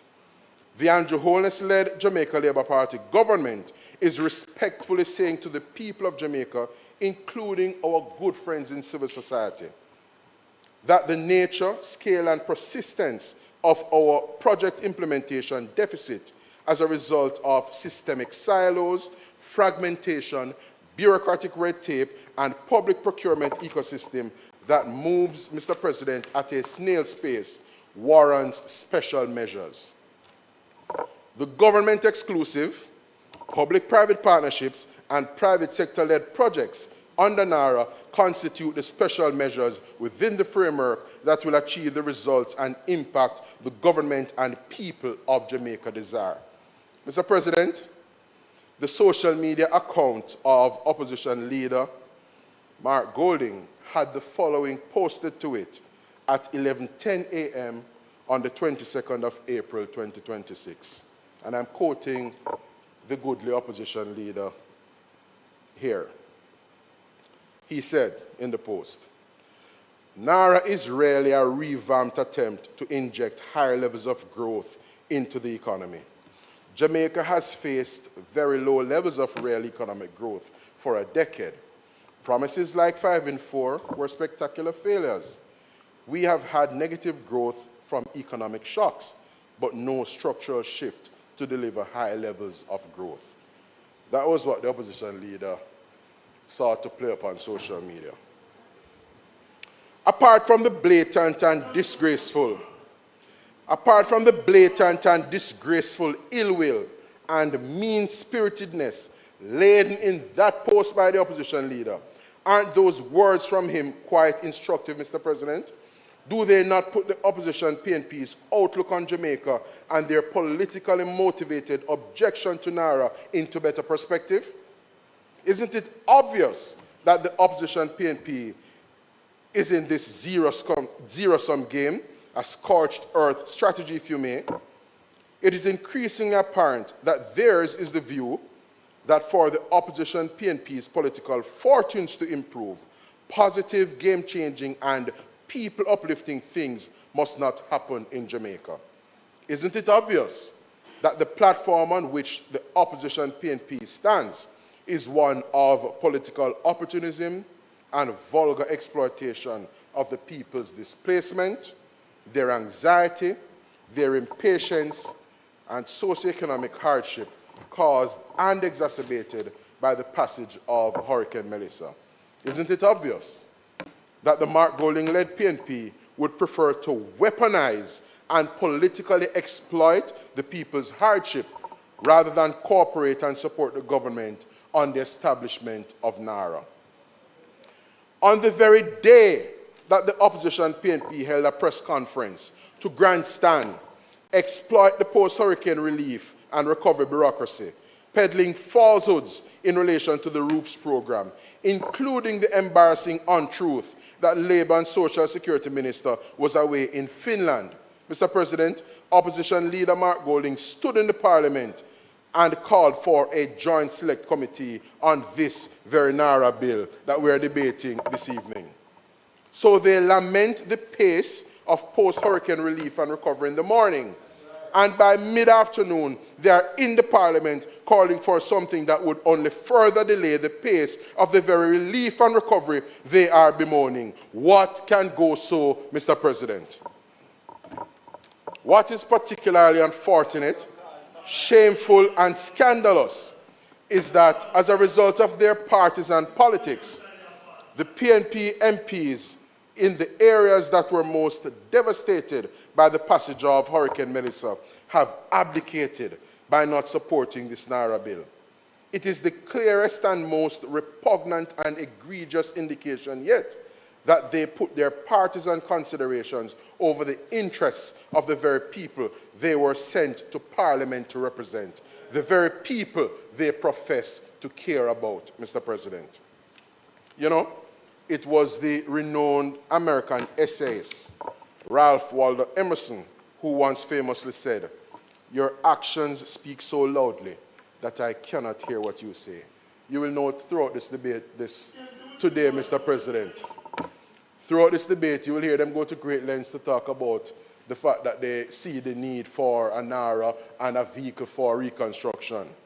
Mr. President, my and Michael Jackson's non-performing Member of Parliament in St. Catherine Eastern, the PNP's Denise Daly, captured the Mark Golding-led opposition PNP's position on NaRRA quite profoundly and succinctly when she exclaimed in her contribution to the debate in the Lower House, "We support the bill," she said. "It is what is in the bill that we don't support." Just work out that PNP logic for me. That's PNP logic for you. Mr. President, based on the opposition PNP's utterances and withholding of support at key junctures in the life of our great nation over the past decade, there is a segment of the population that is convinced that for partisan political reasons, the opposition PNP does not want to see NaRRA succeed. The people who feel that way may well have a point, Mr. President. After all, what would the opposition PNP have to criticize and harp on if they are no longer able to weaponize the 5-in-4 growth aspiration that was promulgated back in 2016? What would they have to criticize and harp on if they are no longer able to weaponize the quantum of funds returned to the consolidated fund each year as a result of our unwieldy bureaucracy and procurement-related underutilization of the capital budget of the respective ministries, departments, and agencies of government? As the people of Jamaica have seen, as a result of the government's crime management successes, Mr. President, successes which have caused the Peter Bunting to no longer find it politically expedient to shadow the national security portfolio. Successful implementation of NaRRA would take from the PNP the economic growth, state of infrastructure, and capital underutilization political points they like to weaponize. Indeed, they would have to pivot to something else. And as they have done with this issue of body-worn cameras, since they can no longer harp on the country's murder tally. Mr. President, we on this side have every confidence in the leadership of our Prime Minister, Dr. the Most Honorable Andrew Michael Holness. He led from the front in taking this country through the COVID-19 pandemic. He led from the front in turning around our high murder rate as a country, a 31-year low for 2025, and we're on course to have a similar feat here in calendar year 2026. He has led from the front in managing our economy in a way that has preserved our macroeconomic stability and made us resilient, as our multilateral development partners and the renowned ratings agencies attest to. Time come, Mr. President, for our Prime Minister, Dr. the Most Honorable Andrew Michael Holness, to lead our post-Hurricane Melissa reconstruction and resilience as we, in service to the people of Jamaica, build forward better and move Jamaica from resilience to resurgence. You know, Mr. President, one of the banes of our existence has been a lack of appreciation for context, discretion, and that which is situationally appropriate on the part of some gatekeepers in our country. And some of the gatekeepers in Jamaica are really persons who work, wear, and serve in what the bill describes as approving entities. And you know, Mr. President, Owen Blacker Ellis has a poem that is useful comic relief, but you can draw some perspective from it when you consider the gatekeepers across ministries, departments, and agencies of government. In the poem, Gateman, Owen Blacker Ellis says the following: "Me is a gateman, keyman, watchman, security expert. Everybody have to pass through me. Me not partial, cater or curry favor. Everybody have to show ID. You could be the manager, governor, or prime minister. Me more solid than a rock. If you don't respect me and brandish ID, the main gate just going to stay locked. Me is a gateman, keyman, watchman, security expert. Me have the power and carry weight. You know how much big management and admin people get disciplined when me a wall off the front gate? Make them murmur and grumble and beg and explain and complain and wait. Me make them lose them temper, cry high water, and get inside all 2 hours late. Woman walk on chalk line, man get vexed and resign through the power of my key and me. Me no use conscience or play ease up. Me no give lie or me no cry cree. Me is a gateman, keyman, watchman, security expert. Me take big neck people. Me teach big neck people lesson for free. Anybody pass through me. Quick. Me no take argument. Me only take ID. Even the nice personnel management lady she, one Indian lady named Miss Lee. Me know her good, cause she did interview me and give me the bunch of key. But she come work late last Thursday, about morning Rocky. Oops, I left my ID. Me just look upon her tough and say, oops, not enough. That now go work, you know, Miss Lee. She turn red and start stutter and splutter. Then she reason, then she plea. Me just kiss my teeth and show her where the sign say, staff must show ID. She missed 2 meetings, cancel 3 appointments, and go back home at Clarendon for her ID. Because me is a gateman, keyman, watchman, security expert. People have to respect me. Even the big chairman and CEO guy, him drive up with him chauffeur and I'm Chris SUV. Yeah, his film picture hung up on the guardhouse, yes, and the place named after him. But him never have no ID. So me give him the drill, but then park up still, till fight broke and 7 more security intervene. Me have to thump down 2, kick down 2, and Karachi the other 3. Me is a gateman, keyman, watchman, security, bad man. Nobody can stop me. It's last week them fire me, but me thief the bunch of key. That was Gateman by Owen Blacker Ellis. It's comic relief. But it brings into sharp focus this gateman culture. Seized of it. This gatekeeping culture. A culture that sees many being divested, Mr. President, of a level of situational awareness. And there is ego in some instances. There's a lack of appreciation of context and discretion in some instances. And that is why we have the retardation, the inhibition on some projects that really should be moving through the system with greater expedition. Mr. President, Mr. President, this NaRRA bill, much to the chagrin of some, will be passed. The entity will be established and will commence operations. NaRRA, listen to this carefully, fellows. Listen to this carefully, my esteemed colleagues opposite. NaRRA will be a resounding success. Jamaica will be rebuilt and our economy will grow. The people of Jamaica will be better off for it as they will access jobs, enjoy a bounce in their livelihood, benefit from the convenience of more resilient and fit-for-purpose infrastructure, and bask, Mr. President, in the improvement of their quality of life, courtesy of their elected government, led by Dr. the Most Honorable Andrew Michael Holness. Those things will happen whether the opposition PNP likes it or not. May it please you, Mr. President.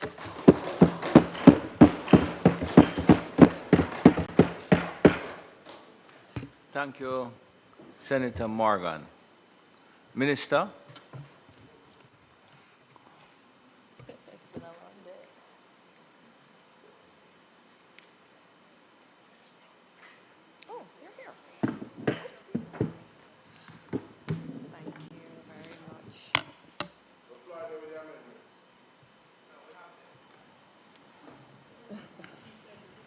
Mr. President, thank you very much. Mr. President, it's been a long day, and I stand to close the debate. But I want to start by thanking the drafting team at the Office of the Chief Parliamentary Counsel. I want to especially thank Ms. Samantha Eaton for being here and all the work she has done on this bill. I also want to thank the attorneys from the Cabinet Office of Jamaica. I want to thank Ms. Caldwell. I want to thank Mr. Carr also. And I'm very happy that they're here with us today and have been able to support us. Mr. President, Jamaicans have been tuned into this debate in both places. And I'm very happy today that some of our young people were here. And I see some have stayed until the end. It says a lot about our young people. They're young people who are very interested. Earlier today, we had some students from UE, UTEC, CMU, JUTS. We had some members from G2K and Young Jamaica here also. And I know the students up there from UTEC, I know that they're very good students. And Mr. President, since I have the floor, I want to just tell you that routinely, the Student Council of UTEC sends me documents on policies and bills we're debating to give their contribution to this. And so I'm very happy that they are here. Also want to acknowledge the members of civil society who stuck it out. Jeanette, thank you for sticking it out with us today, who are here. There were others earlier, but she's the last woman standing. And so thanks to civil society for that.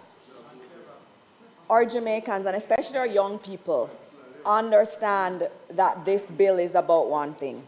It's about whether Jamaica, after one of the most devastating natural disasters in our history, will rebuild slowly, painfully, fragmented, or whether we'll rebuild with urgency, coordination, accountability, and purpose. Mr. President, I believe that people have a sense of the task at hand. I want to thank all Jamaicans who have participated in this debate through their tweets, their posts, their articles, their reports, our democracy is alive and well. And so I thank all of them. I want to thank those who contributed today on both sides of the aisle. A lot of work went into preparing your statements, and I want to thank you for that. I sat here today listening to everybody on both sides and taking notes, and hopefully I will get that same respect back as I close the debate. Mr. President, please be reminded that the damage and losses have been estimated at approximately 1.952 trillion Jamaican dollars. Trillion. And that represents more than half of Jamaica's 2024 GDP. Homes were destroyed, schools were destroyed, roads were cut off, farms were completely flattened, water systems, health facilities, churches, public buildings, livelihoods, and whole communities were upended. Ordinary systems were not built for extraordinary devastation. And I repeat that. Ordinary systems were not built for extraordinary devastation. And our systems, despite all the work we've put into them, we both agreed does not move quickly enough. And this is an extraordinary devastation that we've been facing. A catastrophe of this scale cannot be managed by scattered approvals, disconnected agencies, and business as usual timelines. Mr. President, every government in an emergency must manage a delicate balance. Move too slowly, and the people suffer. Move without safeguards, and public trust withers away. This is the dichotomy before governments. That is the balance that this bill seeks to strike. And as I speak to members of civil society and other groups who call and want to have a conversation, that's where I take the conversation. What's the right balance? We want to have speed, but we also want to have accountability. And it's really weighing the two things. And so I move the conversation from the emotions to really having a conversation about what's that right balance. And I think different people have different answers in relation to what that balance should be. The key clauses of this bill are designed to achieve exactly balance. Clause 4 gives NaRRA the authority to coordinate, implement, monitor, and fast-track reconstruction and resilience projects. Because after a disaster of this scale, no country can afford a maze of disconnected agencies moving at different speeds. But that speed, Mr. President, is not in any way unchecked. Mr. President, clauses 17 to 20 require approved programs and plans, performance indicators, monitoring systems, and a public register of reconstruction and resilience projects.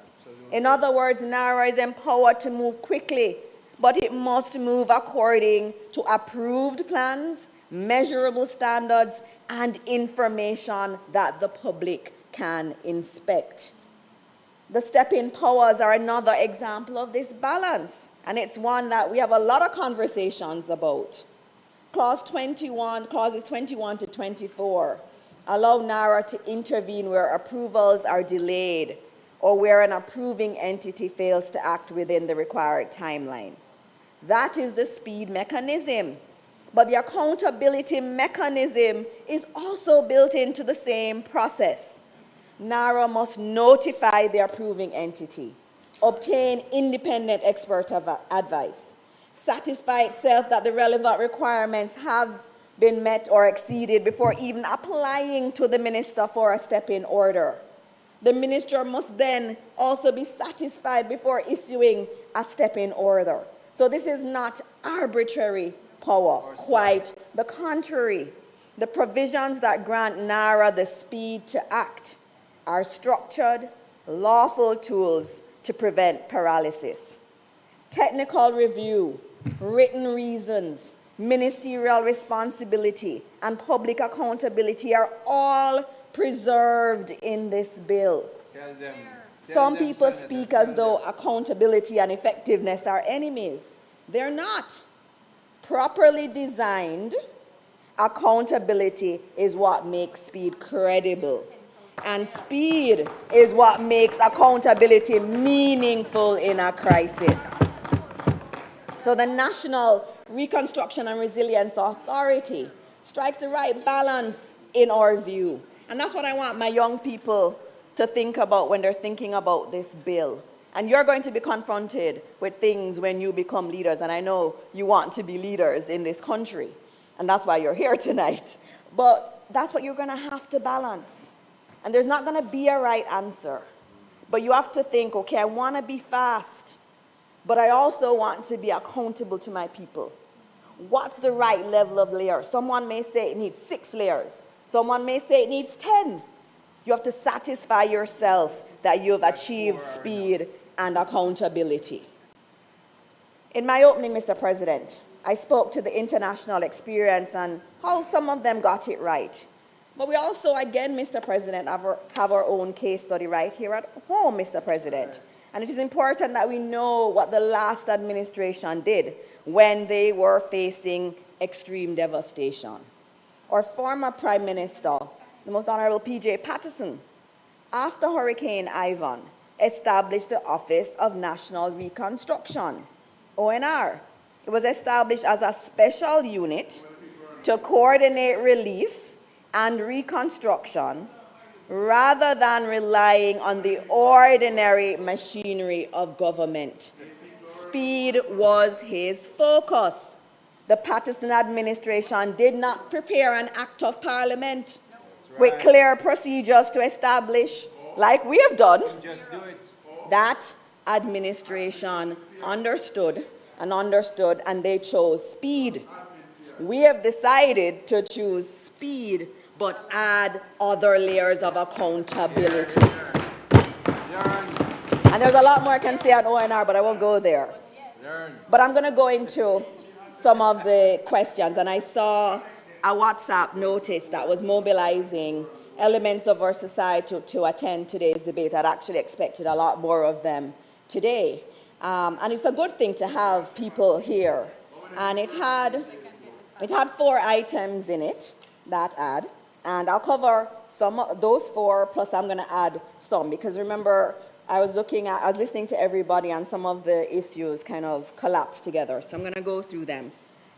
In that ad, they asked, who controls the spending? That's what they wanted to hear from the debate today. Who is controlling the spending? That's right. And it's really simple. Spending remains within the public finance framework. Parliament approves the national budget. Parliament holds the purse. I can't spend anything that's not in the big yellow book. That remains the same. Jamaica's constitution, the supreme law of the land, is clear and cannot be superseded. Nothing gets spent without an allocation from Parliament. Next, Cabinet approves the Reconstruction and Resilience projects. The Minister's responsibility for NaRRA provides policy oversight. The CEO is accountable for execution. The accounts of NaRRA's activities must be kept. The accounts must be audited by an external auditor, not appointed by the management of the entity. The Auditor General is explicitly invited to conduct audits of NaRRA. And finally, reports must come to Parliament. The answer to the question of control, if you wish to call it that, starts with the public approved by Parliament. Spending is controlled by law, and that cascades into cabinet approval, ministerial oversight, financial rules, audit requirements, both internal and external audits, and strong parliamentary scrutiny. The other question I saw was, what safeguards ensure transparency? How will citizens access information? Valid question. So, if we think about it, Mr. President, these safeguards are clear and very important in the Act. There will be a public electronic register of approved reconstruction and resilience projects. So that's a public electronic register. It's going to be online. There will be reporting requirements. There will be audited financial statements. There will be parliamentary accountability. There will be performance indicators. There will be oversight from the minister. There will be an independent public oversight. There will be independent public oversight through JAMROC, modeled on the EPOC approach that helped Jamaica maintain credibility during our economic reform program. Mr. President, this is not my rhetoric. These are the safeguards laid out in the very bill that we are debating. Clause 20, which provides for a register of approved reconstruction and resilience projects to be kept and periodically updated. And I need to quote 22, so clause 2. The register shall be made available electronically for public inspection. It's in there. Clause 10 requires NaRRA to furnish the minister with reports, returns, accounts, and other information on its activities. And clause 11 requires annual reports and audited financial statements to be submitted to the minister and laid in both houses of Parliament. Clause 9 requires proper accounts and annual audits and expressly allows the Auditor General to examine NaRRA's accounts and records. JAMROC's public oversight and routine reporting will bring another dimension of transparency. With all that said, Mr. President, I have to point out that Reconstruction is a national project, and we do not see Reconstruction as some private project of the government. It is not, Mr. President, and that's why every project needs to be known to all of Jamaica. The administration at every step of the way has sought to engage the public and all parts of society. 20 amendments were taken in the other place. And the reason those amendments were taken was because we were listening. I can tell you, I listened to the whole debate. I took my own notes. Others took their notes. And there were things that were said that you said, yes, actually, you're very right on that one. And amendments were taken. Where we saw misunderstanding and misconceptions, we have also responded in good faith with accurate information. We've been trying to put out information. Our objective is, and always has been, to make oversight of NaRRA and its activities public and independent on those foundations, and on those foundations credible. The people of Jamaica must be able to see what is being done, where it is being done, who is responsible, what it costs, and whether it is being delivered on time. I'm going to deviate to another question. Why is there no purpose in the Act? I've seen that from civil society. I've seen it here. And as you heard earlier, that's not novel. I think Senator Fitzhenley would have noted that. But let me give you some bills, because I think Jamaica needs to understand that it's not unusual. There is the Offences Against a Person Act, originally from 1864. It proceeds directly into provisions on homicide, murder, assaults, etc., without a separate objects or purpose clause. It starts with this act may be cited as the Offences Against the Person Act. There's also the Larceny Act, which does similarly. The Evidence Act, with its roots in 19th century law, does similarly. If we look to closer laws, Registration of Titles Amendment Act 2020, similar. Wildlife Protection Amendment Act of 2025. Short title, this act may be cited as the Wildlife Protection Amendment Act 2025 and shall be read and construed as one with the Wildlife Protection Act. And it focuses on specific amendments. And then you also have some other acts. I had asked the legal team to send through examples of different acts where you have the purpose that is missing. And so that's not unique. Some of the concerns, Mr. President, have been raised, have been really about challenging executive power. You felt that as a subtext of a lot of the arguments. But I'd like to remind all of Jamaica that executive power, like every other power in the Constitution, is legitimate authority granted by the Constitution. What we see in law is a manifesto of that original, or manifestation of that original authority. Law enforcement, administrative action, all of that flows from executive power. And cabinet is the custodian of the executive authority. The cabinet is enshrined in our Constitution, and it is in fact the principal instrument of policy. Read section 69. and is responsible for the control of the direction of government. Cabinet is not some nebulous gathering. The cabinet is the highest level of leadership in government. The buck stops at cabinet. The accountability that cabinet allows is unparalleled. It is therefore good that so much of NaRRA's activities are approved by this body called cabinet, as this is precisely what would be required for a crisis of this magnitude. The other question that has come up in different ways is the lack of a sunset clause. And guess what? I had a similar question. And I had to go to the legal team. Why we don't just write that it ends in 5 years' time? Because that's what the intent is. And the Prime Minister has said he sees this as a 5-year project. And I kept saying, so that don't we just write it into the bill? And they were able to explain to me that the bill contains a dissolution framework in Part 4. Clause 29 provides for dissolution of the authority. Clauses 30 to 33 provide for savings of agreements, transfer of money, devolution of assets and liabilities, and transfer of official records. Clause 35 states that the Act continues in force only until the day after the day of dissolution. So, before the Act can cease to be in force, NaRRA has to be wound up. NaRRA is going to have assets, so it has to be wound up. The transitional arrangements in Part 4 achieve that. Part 4 gives effect to the winding up of the authority. And they've taken a lot of time explaining to me that if we had included 4 or 5 year period, for example, at the end of the period, the authority would cease to exist on that exact date. And that would not facilitate the transition that winding up of the authority provides under Part 4.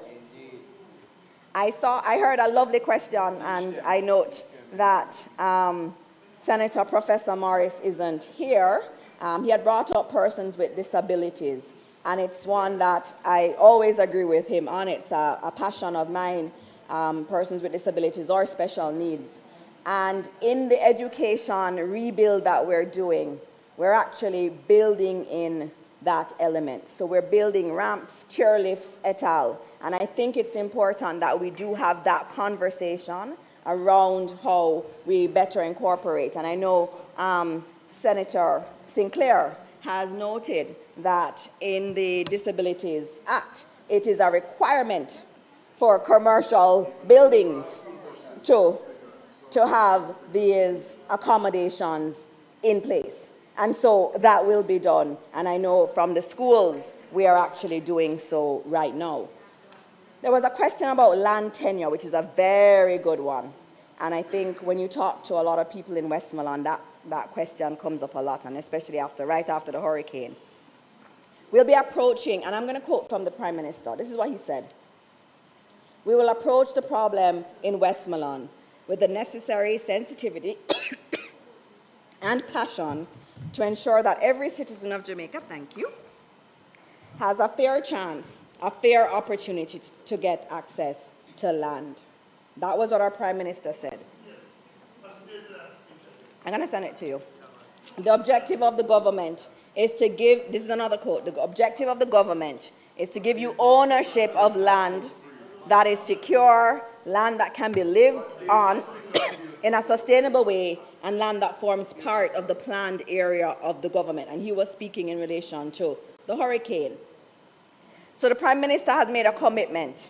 And one of the things about us with commitments is that we have a track record of carrying out our commitments. You saw it in the lovely achievements booklet. Yes.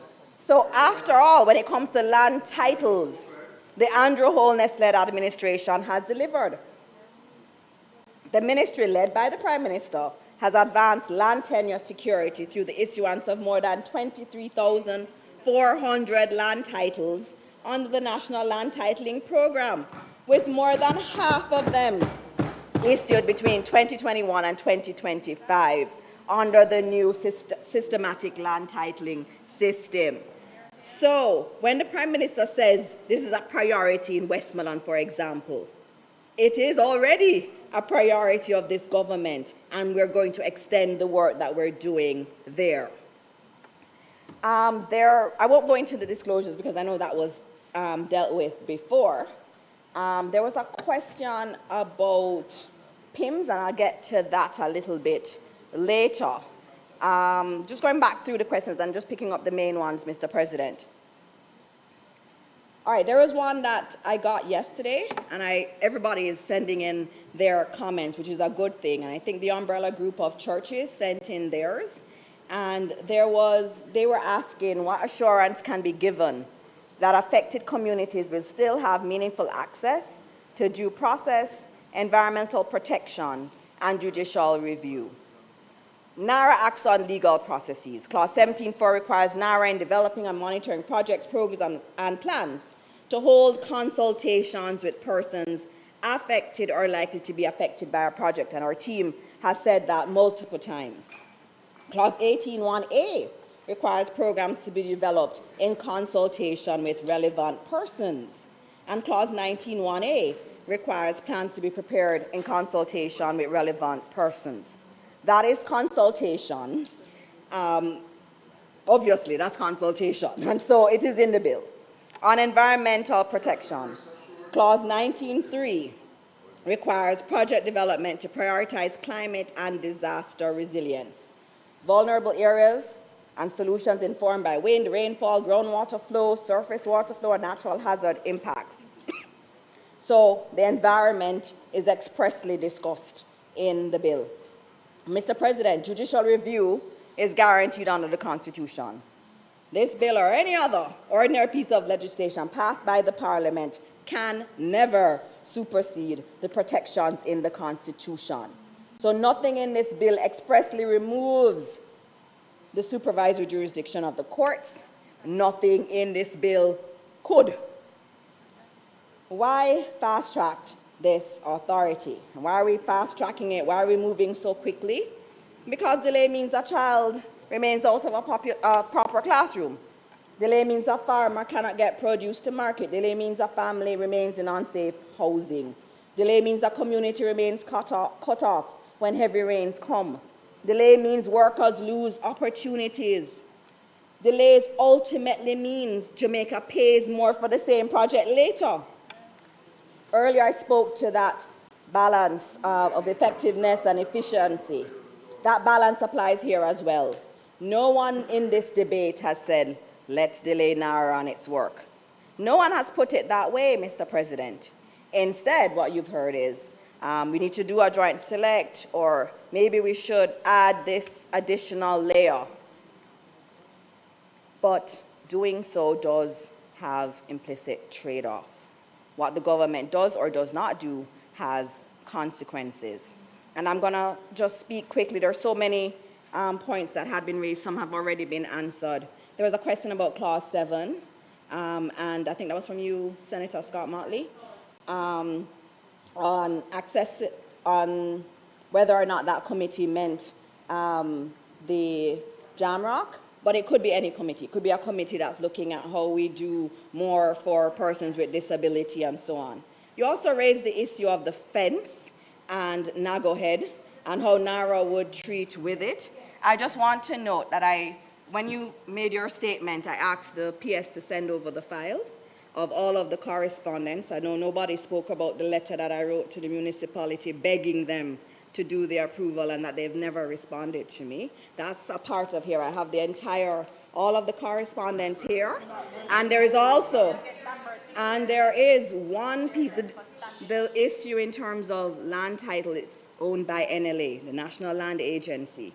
And there was a church on the property, and that was agreed a year ago.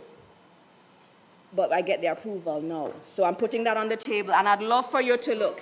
I'd love for you to look at it. I don't speak out of turn ever. So I want you to look. And there's another piece of documentation that I have here that I've not gone into. And I think when you both look at it, you're going to be very amazed that no one has said that part to you. But I don't get political here. All right, so the next one was in relation to auditors.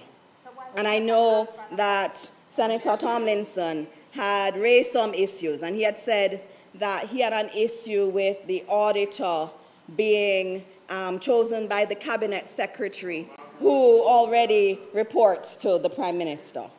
But if you think about it, think about NHT, for example. The board of NHT appoints the auditor. Who appoints the board? The minister. So that argument really doesn't follow. It doesn't follow. If you look at PIMS, I'll tell you my experience with PIMS has shown that and yours too. I am in PIMC, and so I've seen projects delayed for years that have so much impact in our country. But, Mr. President, as my time is running out, I don't even know how much time I have. Prime Minister, Dr. the Most Honorable Andrew Holness's 2026 budget presentation was very clear about the development and reconstruction agenda. The government he leads is not talking about a patchwork of projects. We have outlined and programmed the rebuilding of Black River better and more resilient than what existed before. We're talking about the Hopewell and Lucy bypass and the Lucy Harbor development. Hanover will become a world-class town. Plans are underway for Montego Bay's revitalization. Falmouth as a model for climate-resilient coastal communities. The North-South Highway extension, Port Antonio reimagined, the St. Thomas Port, and the Port of Kingston as the region's premier logistics hub. Provisions have been made for a new Kingston Public Hospital to be built to modern international standards with resilience, continuity of care, and disaster readiness embedded at its core. We're even talking about Vernon Field Light. We know what's the problem with having both of our international airports on the coast. We'll build roads that ensure that communities aren't isolated when disasters strike. New housing across St. Catherine, Trelawney, Manchester, Clarendon, Westmoreland, St. Thomas, St. Mary, all over the country. Mr. President, that's the scale of the ambition. That is why normal project by project, agency by agency, forum by forum approach will not be enough. And you asked about PIMC, even in my example with Nago Head. We could have just met. That issue of convening where we all meet really quickly, that's really what I think the lesson is. And that's what NaRRA provides, where we can all just sit together. If there's an issue with ownership, we solve it quickly. If there's an issue with something else, the municipality may want the land too. We sit and we talk about it. But it is important that we move forward. But equally, Mr. President, what is the value of moving fast if the public cannot see what is happening? What's the value of execution if it's not transparent? What's the value of delivery if it does not command public confidence? The answer is that it's not about speed alone. And the answer is that it's not about process alone either. The answer is disciplined speed, urgent delivery with clear safeguards, execution with audits, and flexibility with public reporting. The answer, Mr. President, is really what we have put in this bill. Mr. President, earlier this week, I was in Westmoreland again, and I felt like I hadn't been there in a while because it had been some weeks. I have to go there periodically where we've had the damage because I have so many schools in the area that are damaged, and I get to see the lay of the land. I'm there a lot, and I get heartbroken every time I go and I see what has happened, and especially for me, especially seeing the churches that are such an important part of our communities, seeing them in the state that they are. There was a book that came out last year that had beautiful images of the churches across Jamaica, and it's been heartbreaking to go and see the devastation to them. And then you see the schools, and you see what my teachers are living in and working in. I had a teacher, and this week was Teachers' Day, and I want to salute all our teachers in this country. I had a teacher say to me, when I asked her, how are things, she said, I lost everything, and I'm just catching somewhere. That was hard for her to say to me, but that was her reality. And her school is damaged, it's leaking, there are problems there. So at home, she's catching somewhere, at school, she's in not the best of conditions.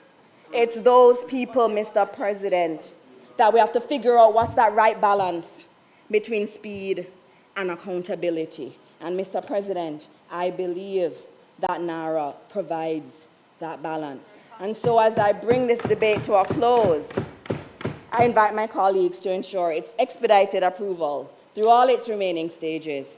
And Mr. President, I ask that the bill be read a second time.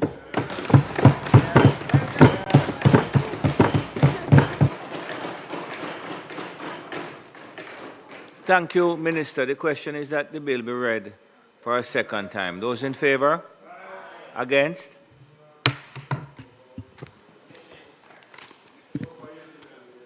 A bill entitled An Act to Make Provision for the Management and Implementation of the Post-Disaster Reconstruction and Resilience Efforts consequent on the passage of Hurricane Melissa, and for resilience generally, to establish the National Reconstruction and Resilience Authority, and for connected matters read a second time.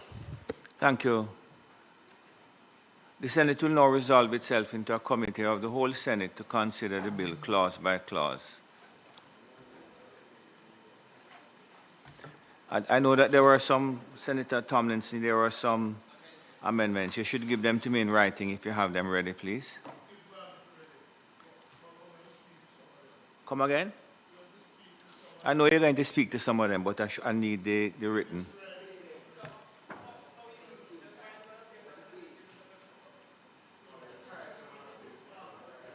Copies of the proposed amendment on which notice has not been given shall be handed to the chairman in writing. That's all I'm saying. It's just to speed up the process. I'm not trying to trick you, you know.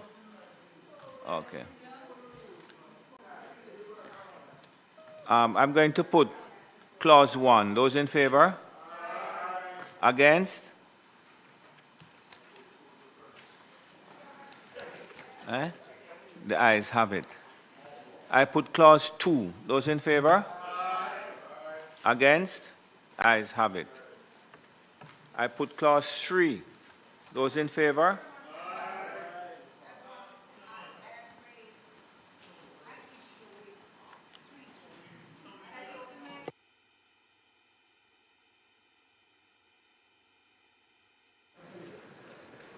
I had raised a question around 3.2.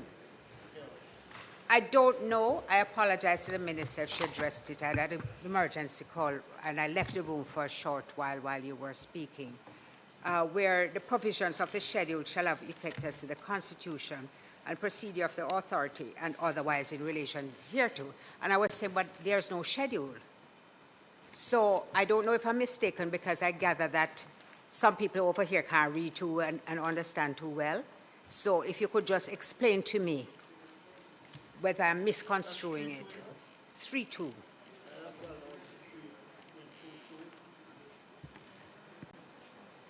The only schedule I see, Minister, is that relating to the CEO. That's correct. There's only one schedule that's there. So what are you, should this be there then?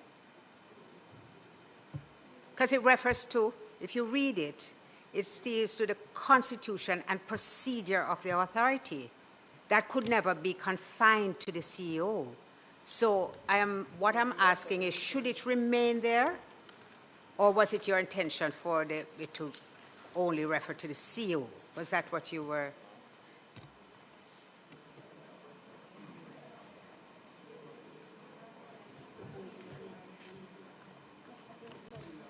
There are some other things. If we go to the schedule itself, there are other elements in there, and I hear Charlie around there, Senator Sinclair, speaking to other things in terms of the seal and so on, and other things in relation to the authority, the custody of the documents, all of that stuff, and some records are there. So there are elements in there that are not just solely about the CEO, but it also has elements of, it is intended to remain. It's intended to remain to reference that. Thank you very much. So I put clause 3. Those in favor? Chairman. Against?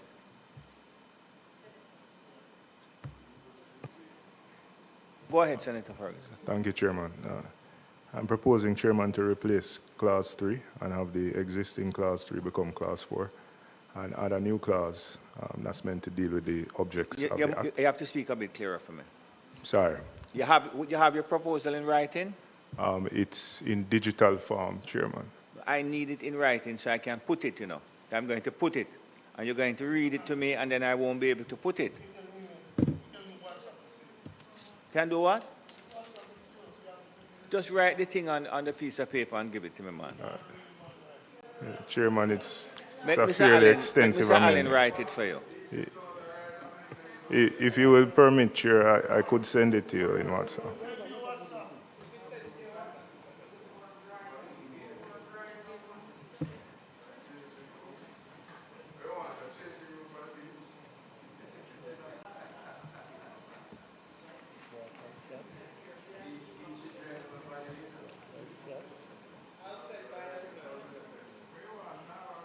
Look, let me explain something to you. I want the thing in writing, you know, Mr. Ferguson. Just write the thing, brethren.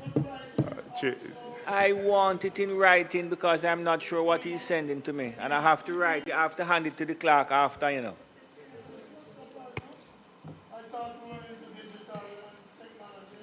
Mr. Chairman, you know, I know you have sometimes been liberal with us, and I think we're in a very disciplined period right now. There is a rule. There is a rule about how amendments are handled in committee. And so if there are amendments that are that are to be considered, I would expect that the rule would be followed, that they'd be put in writing, but also they'd be shared with us because we have to vote on them. I know that it's never been like that, Senator Scott Motley. That's exactly the point I'm making. Look here now, please. Hello, please. I would appreciate if it would just be directed through me.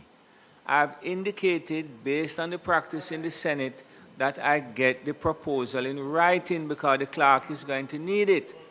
Once I get the proposal in writing, I will read it to the members of the Senate.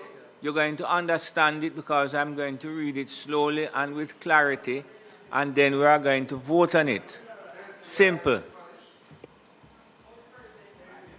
I did say, you know, I said, write the thing out from before lunch. I said, write it, make me get it so we can deal with it.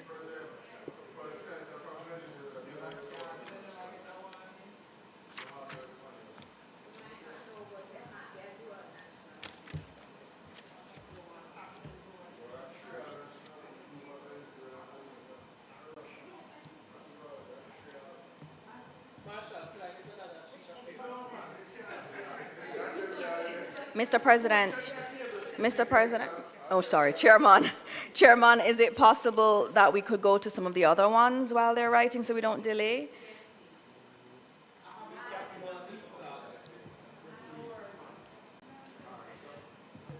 What the senator is proposing, you know, is a adjustment for 3 to 4. That's all, Mr. Ferguson? That's correct. So and let me just deal with it. May I go ahead? Oh, okay. All right. Still writing, Chairman.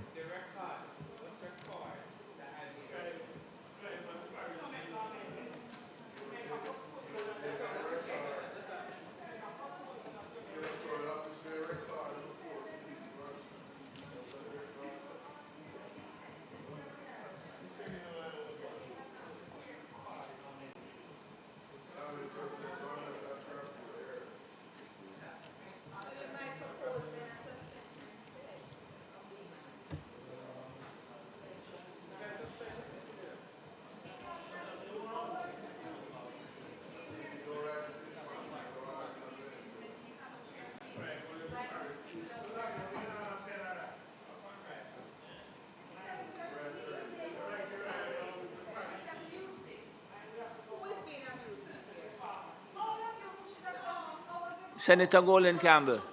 Senator Golden Campbell, please.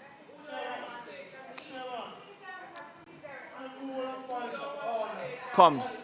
Mr. Ferguson, come now, man. I'm writing, Mr. Chairman.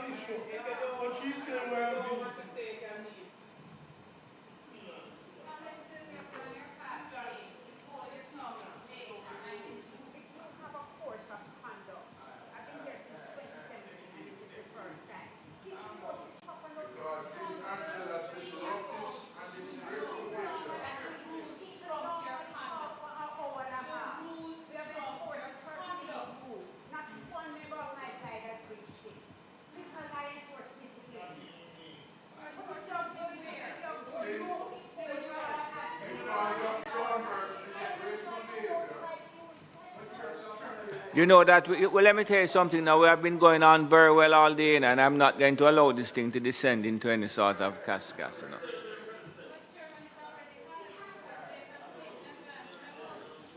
I am not prepared to accept that anybody has taken advantage of me. The issue of the writing of the amendments, I'd asked before, and it's a matter of form, and it's not the first time we're doing it, contrary to what the leader has said.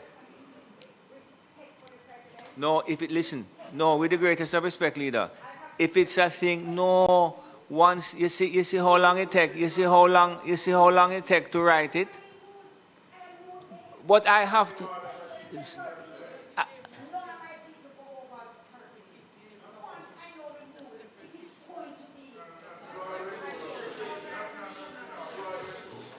come, Mr. Ferguson, let's go.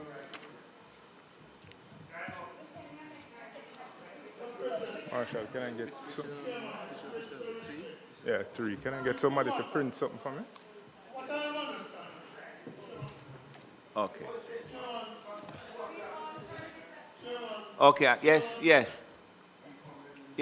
If none of the documents we have received are in handwriting, and if we are going to type something and transmit to you, that ought to meet the same standard. All right, no problem. Right? It's just that I have to read the document. Yeah, and so what we propose. I have it here now. Senator Ferguson. Senator Ferguson has a amendment to 3. So I'm going to ask him to read the amendment. Senator Ferguson, go ahead, please. Sure, Chairman. Please. Thank you. Chairman, I'm proposing to replace 3 with a clause to insert objects of act. The clause should read, the objects of this act are to establish a time-bound statutory framework for the efficient, coordinated, and transparent management of post-Hurricane Melissa reconstruction and resilience efforts, including the rebuilding of affected communities, the development of climate resilience infrastructure, improved land use planning, and the facilitation of public-private partnership investments that directly support reconstruction, resilience, and sustainable national development. Thank you very much. Has everybody heard the proposed amendment? Those in favor? Those in favor? Aye. Against? Against? The ayes have. The noes have it. The noes have it. So I put now clause 3. Those in favor? Against? We are at clause 4. I put clause. 1 minute. For 4? Okay. Okay, so Senator, you will notice that the clerk's office has taken the proposed amendment and is making a note in the book, whatever book that is. So, what is this now, Senator Tomlinson? Five. Oh, to 9. Okay, so I put clause 4. There's a concern I have that I want to clarify, because that could lead to an amendment. 4.4 says, the authority shall, if lawful. I thought everything that the authority was going to be doing is lawful. Is this necessary here? Or does it indicate that you may be doing some things that are not It doesn't lawful? hurt. Doesn't hurt. Minister? Doesn't hurt. We're going to keep it as is. I put clause 4. Those in favor? Aye. Against?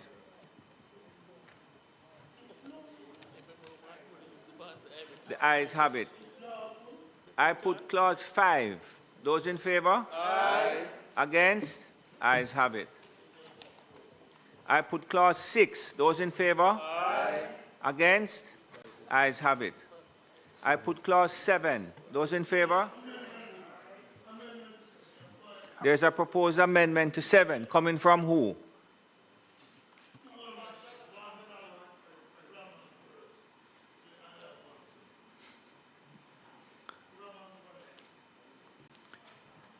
Yes, Senator Small Ferguson has a proposed amendment to 7. Minister, will you listen carefully, please? Chairman, could you engage my mic? Oh, of course.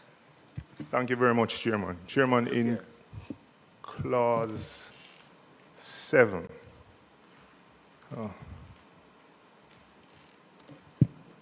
Chairman, actually, I'll yield my proposed amendment to clause 7.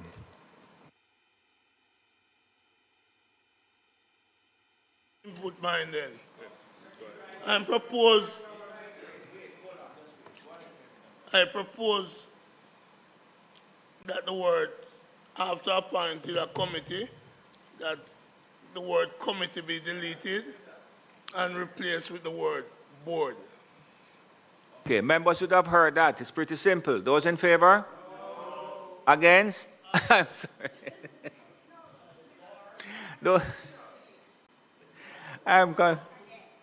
I'm asking again. The proposed amendment is to replace the word committee with board.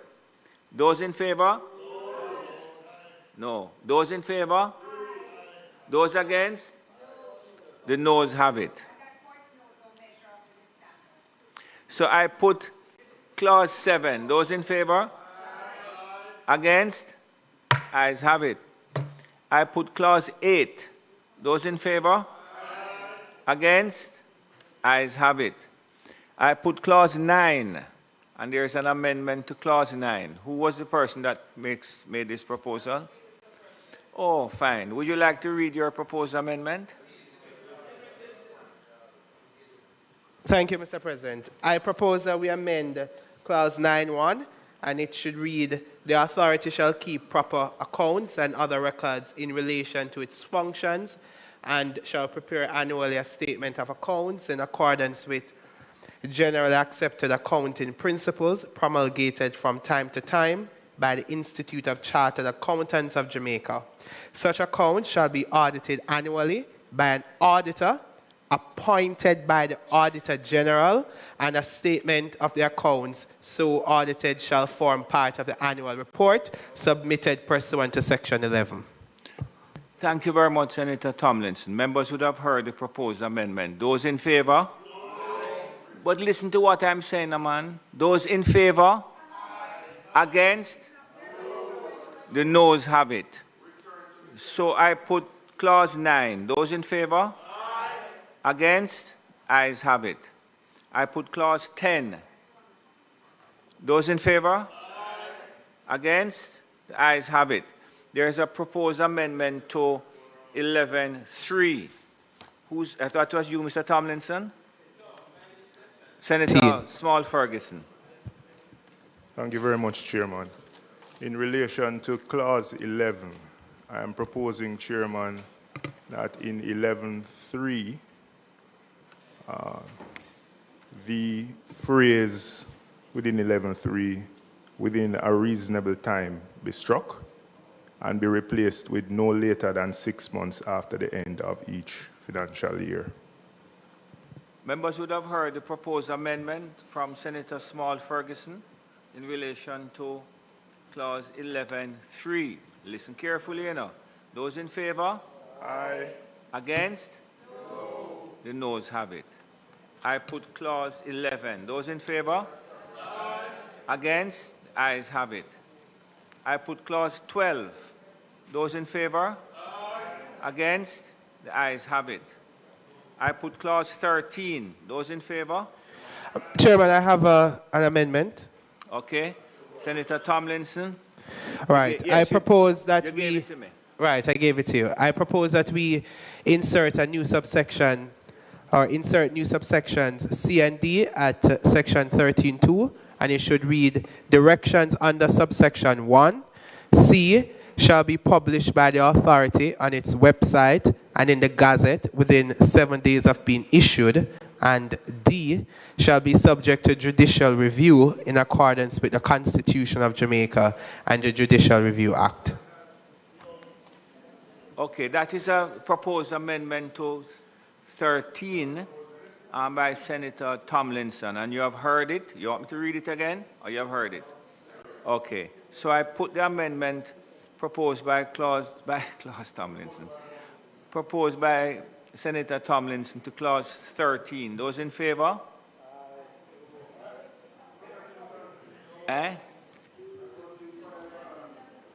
Those against? So the noes have it. Senator Small Ferguson, you also had an amendment to 13? Yeah, that's correct, Chairman, but I'm still writing, unfortunately. So if you will indulge me for a moment. I do. All right, read it. All right. Listening up, I'm not going to have it written. Chairman, in relation to 13, I'm proposing, Chair, that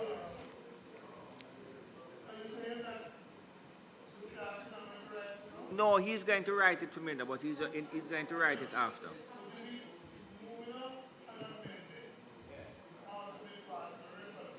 Voted on. So he's going to write it afterwards, you know. Yeah, I'm you want me to wait for him to write it? No, you are. Yeah, that's correct. So I just want to be clear that it's going to be part of the record. Yeah, sure. Thank you, Chairman. Chairman, I'm proposing that existing 13 become 14 and a new section be added. It should read as follows. It should deal with the reform of ordinary project approval and implementation systems.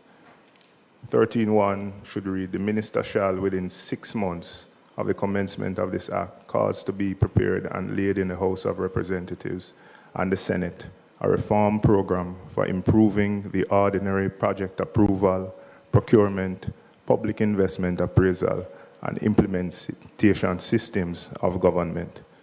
13.2 would read, the reform program referred to in subsection 1 shall identify and address, among other things, delays in planning, development, environmental, building, and other approval processes. B, fragmentation among approving entities. C, delays in procurement and project preparation.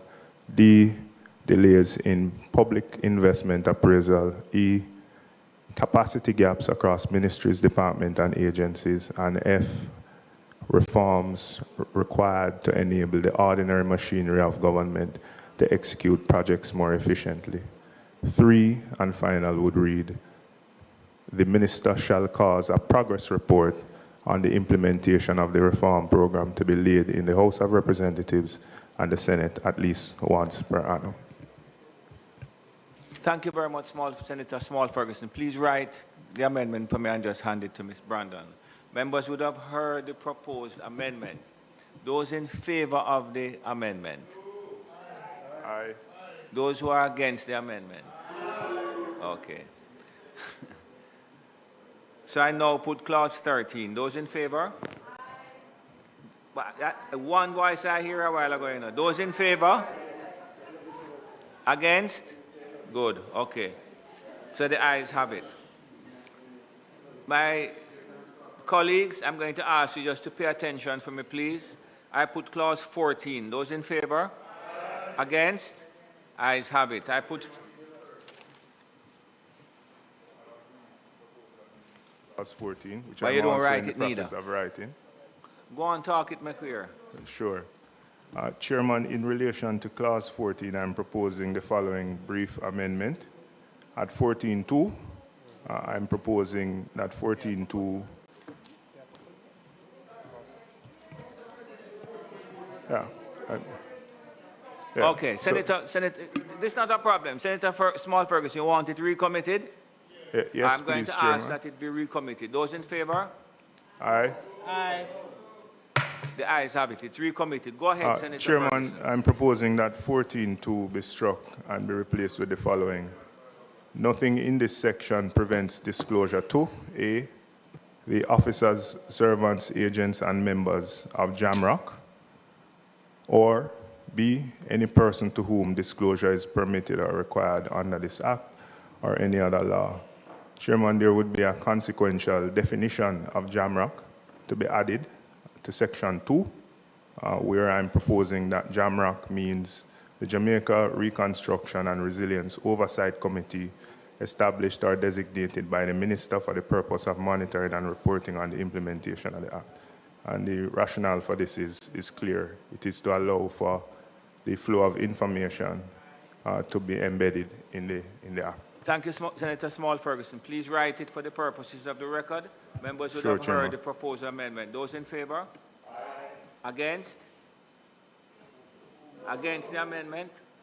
So the noes have it. I put clause 14 again. Those in favor? Aye. Against? I put clause 15. Those in favor? Aye. Against? Ayes have it. I put clause 16. Those in favor? Aye. Against? Ayes have it. I put 17. There's an amendment proposed for 17.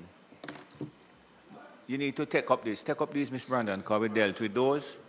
And whose proposal? Senator Time, that's you? Well, I sent one, Mr. President, to subsection, to clause 26. So. Reach 26 yet, brethren? No, I'm telling you, in advance. Senator Tame. I'm proposing the following paragraph for section 4 to Where read... we are? Hold on. 17.4, right? 17.4, yes. Okay. To read... Hello, Mr. Morgan, please. Go ahead, Senator Tame. The authority shall, in developing and for monitoring the implementation of reconstruction and resilience projects, programs and plans, hold meaningful consultation with vulnerable groups, including but not limited to the elderly, persons with disabilities, youth, women-headed households, and persons living in informal settlements, and any other individual group and communities demonstrably affected or likely to be affected by the implementation of a project.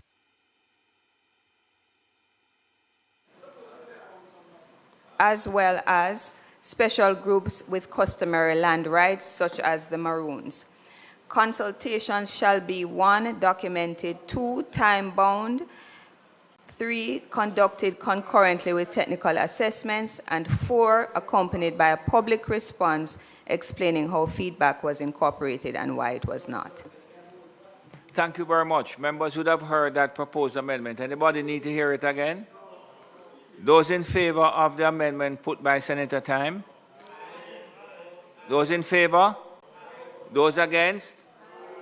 So the noes have it. So I now put section, clause 17. Those in favor? Against? I put clause 18. Those in favor? Against? I put clause 19. Those in favor? Yes, hang on. I think you gave me something for 19. Senator Time has an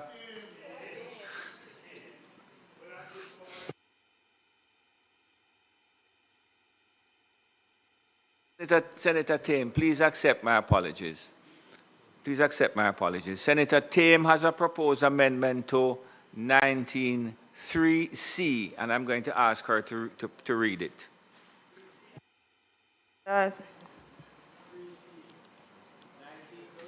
3C, solutions that we should add shall be supported by an evidence-based environmental hazard or resilience assessment prescribed by regulation carried out in accordance with Jamaica's comprehensive disaster risk management policy and internationally accepted definitions, including the Sendai framework for disaster risk reduction. Every such assessment shall be published on the register maintained under Section 20.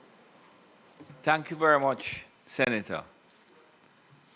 Members would have heard the proposal from Senator Tame. Those in favor of the proposed amendment to 19.3c, those against? Those have it. I put clause 19. Those in favor? Against? Ayes have it. I put clause 20. Those in favor? Against? Ayes have it. I put 21. Those in favor? Against? Ayes have it. I put 22. Those in favor? Against? Ayes have it. I put 23. Those in favor? Against? Ayes have it. I put 24.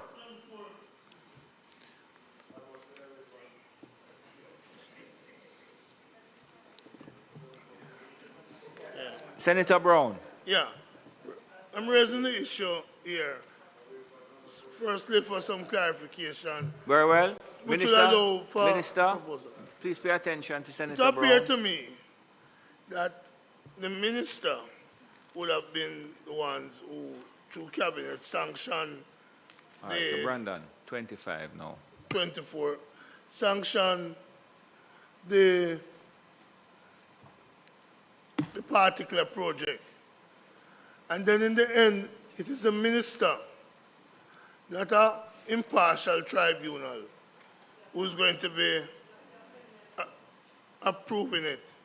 And so the question I'm asking, and you could check with your legal people, is whether or not the minister in making that approval doesn't become a judge in his own cause and therefore make this a subject of potential attack on the ground of natural justice. And I'm raising that for clarification because that might very well fashion the amendment I proposed. That's 24, in 24 you're dealing with, right? Yeah. Okay. My amendment would be, if what I'm saying is so, the potential for natural justice challenge, relax. The minister's part of cabinet. Senator Brown don't finish his presentation yet. Right. I want some clarification, but I'm not going for... But him don't finish yet, Senator Golden Campbell. Chairman, will you allow me to just make an intervention? I was asking him if he could repeat the first part of what he said because I did not hear if he's talking about an application on the 24. So I'm just asking for that clarification so I can Brown, understand you don't have to what get he's miserably saying. into the last year, you know. Answer what Senator Golden Campbell is asking. I will answer, yeah. What I'm saying, essentially it is the minister through cabinet that identified the project. And then the matter comes through NaRRA asking for the minister step in. And the minister then steps in and approves. And I'm asking whether the principle of natural justice, that no man should be a judge in his own cause, is being violated here and therefore potentially subject to be struck down by the court. And my proposal would be that the minister operates through an independent tribunal who would review and be the step-in approach. Okay, yeah, hold on, 1 minute, please. Let the minister respond, and then if the minister's response to you is not to your liking, then you can put an amendment. Okay, good. Go ahead, Minister, please. Yeah, thank you very much, Mr. President. And I've been looking at the clause and trying to figure out where that distinction where the unease is coming from. In relation to the minister and cabinet are two distinct entities. And so in terms of the view of this side, the projects are approved by cabinet and then it goes through the process of NaRRA, and then it has all of those areas that have been highlighted in the bill that speak to how you can give directives and so on and what you have to do prior to there ever even being a recommendation to the minister for step-in order. So it's two separate things. So right now we don't see the challenge that you've seen in terms of that challenge. That's why I asked for legal opinion because... Mr. Chairman, might I assist if you could permit me, please? Because the two things are two very different things. Cabinet is approving a list of projects. They are not approving the projects for building, planning, those kinds of purposes. Once those projects are approved and they're going through the approval process of an approving entity, whether that is a municipal corporation or any other entity, when that entity does not act, does not make a decision in a timely fashion, then the step-in provisions on the 24 can be triggered. And in that case, the minister is still not making a decision in terms of the approval necessarily, but speeding up the process according to what has transpired along the way. Minister, I think that's 1 minute. I think the minister had something to say, and then you can make a determination. I'm sorry, yes, and he can make a determination at that point. You're quite. 24(1)(a) speaks to approve. So the minister making the approval there. And I don't buy the story that cabinet and the minister is separate. The case of BITU versus Bank of Jamaica, Johnson, deal to the issue of natural justice. And I'm saying it's a matter I believe is worthy of the 6 lawyers on the government side and the government lawyers looking at it so that we do not violate the principle of natural justice. I expect that if it has reached here, a number of lawyers have already looked yes, at it. And I will put clause 24. Those in favor? 24. Clause 24. Those in favor? Aye. Against? Now, 25 has a number of amendments. That's 25. Yes, I have something for you here, you know. And Senator Brown is proposing the amendment in relation to 25.3. Would you please indicate what it is? 25.3. Senator Brown, go ahead, please. Yeah. Essentially, at 25.1, we agree on the limit. And then the same parliament that agrees on the limit then says the minister can change it tomorrow without coming back to the parliamentary process that creates this legislation, because the change will be by order, and an order cannot be amended. So I believe if we remove this and the minister wishes to alter the clause, the limit, that it come back through ordinary legislation. Yes. So the parliament gets a chance. So Senator Brown is proposing that that's clause 25.3 be deleted. Those in favor? No. The noes have it. No, Mr. Chairman, Mr. Chairman, Mr. Chairman, Mr. Chairman. 1 minute. So you see, because people are not paying attention to me, you know. So there is a proposal from Senator Brown that 25.3 be deleted. Correct? All in favor of that? All against? Okay. So Senator Tame. Mr. Chairman, Mr. Chairman, I'm sorry, but in the course of the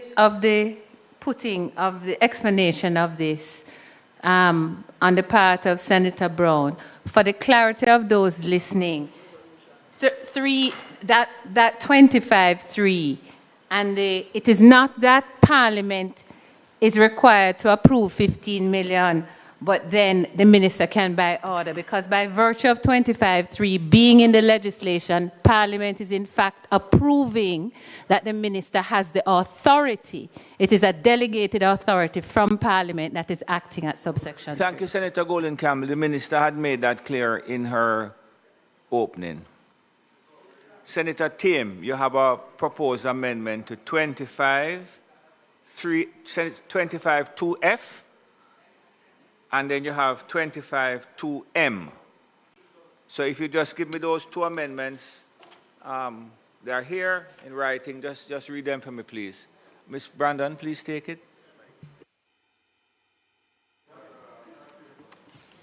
Under 25.2F, it would read, high-value tourism, including wellness, medical, and sports tourism. Nothing in the Act shall contravene the Prescription Act of 1882. Okay, that is in relation to... that is in relation to 2F. Okay, would you just read another one for me, please? So we're taking them together. And for 2M, it would read, any other sector cabinet may determine where strategic opportunities arise that demonstrably and directly contribute to disaster risk reduction, climate adaptation, or the recovery capacity of vulnerable communities, supported by an evidence-based assessment published by the authority. Thank you very much, Senator Tame. Members would have heard the proposed amendment to 25 by Senator Tame. Those in favor of that amendment? Against? So the noes have it. So I now put section 25. Those in favor? Against?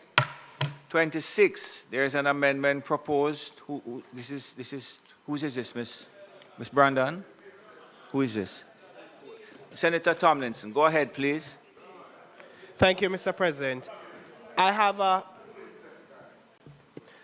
an amendment for section 26.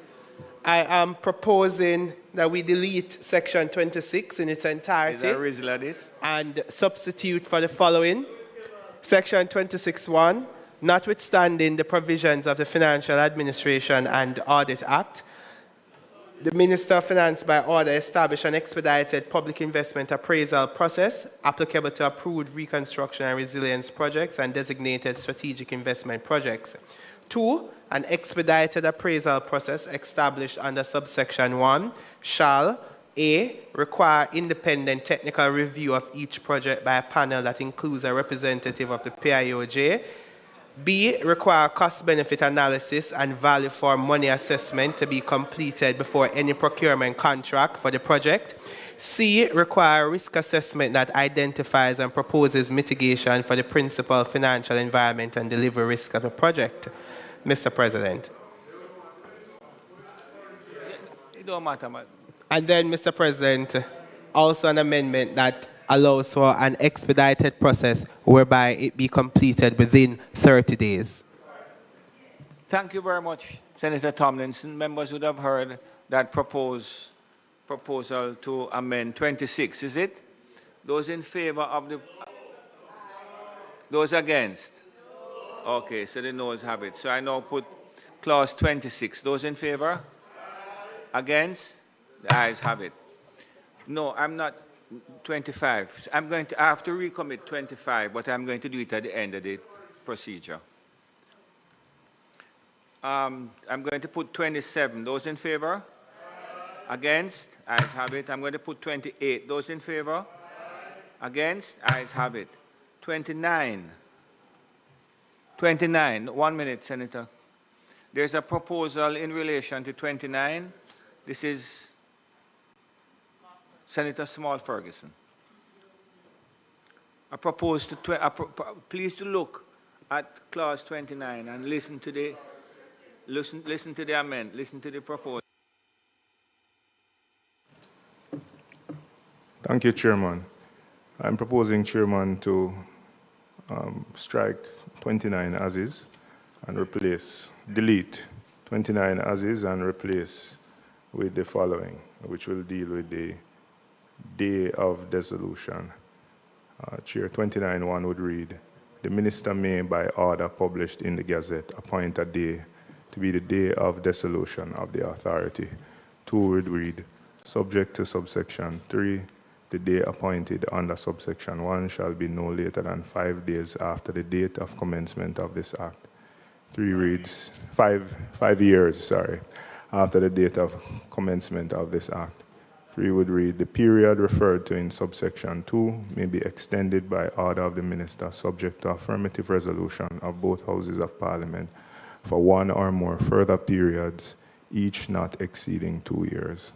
4 would read, an order under subsection 3 shall not be made unless the Minister has not less than 60 days before the expiration of the period, then enforce cause to be laid in the House of Representatives and the Senate a report stating A, the reasons why the continued operations of the authority is necessary, B, the extent to which the objects of this act have been achieved, C, the status of approved reconstruction and resilience projects. Just to say, Chairman, by virtue of the amendment proposing objects not being taken, I'd like to strike B. It's not on what I wrote to you. Delete. So just going back, A, the reasons why I didn't catch the last part there. No, I was saying I read a B, which is no longer relevant by virtue of the fact that the clause proposing objects was not taken. So I'd like to remove that from the record, and it's not what I wrote to you. So I'm starting over from A, the reasons why the continued operation of the authority is necessary. B, the status of approved reconstruction and resilience projects and designated strategic investment projects. C, the remaining functions of the authority that require continuation. And D, the progress made in reforming the ordinary project approval, procurement, public investment, appraisal, and implementation systems of government. 5 and final would read, upon the day of dissolution, the authority shall be dissolved in accordance with this part. Of course, that's in relation to part 4. Thank you very much, Senator Small Ferguson. Members would have heard the amendment, comprehensive, if I might say. Those in favor? Against? Okay, so the noes have it. So I now put clause 29. Those in favor? Against? I put clause 30. Those in favor? Against? Ayes have it. I put 31. Those in favor? Against? Ayes have it. I put 32. Those in favor? Against? Ayes have it. I put clause 33. Those in favor? Against? Ayes have it. I put clause 34. Those in favor? Against? Ayes have it. I put clause 35. Those in favor? Against? Ayes have it.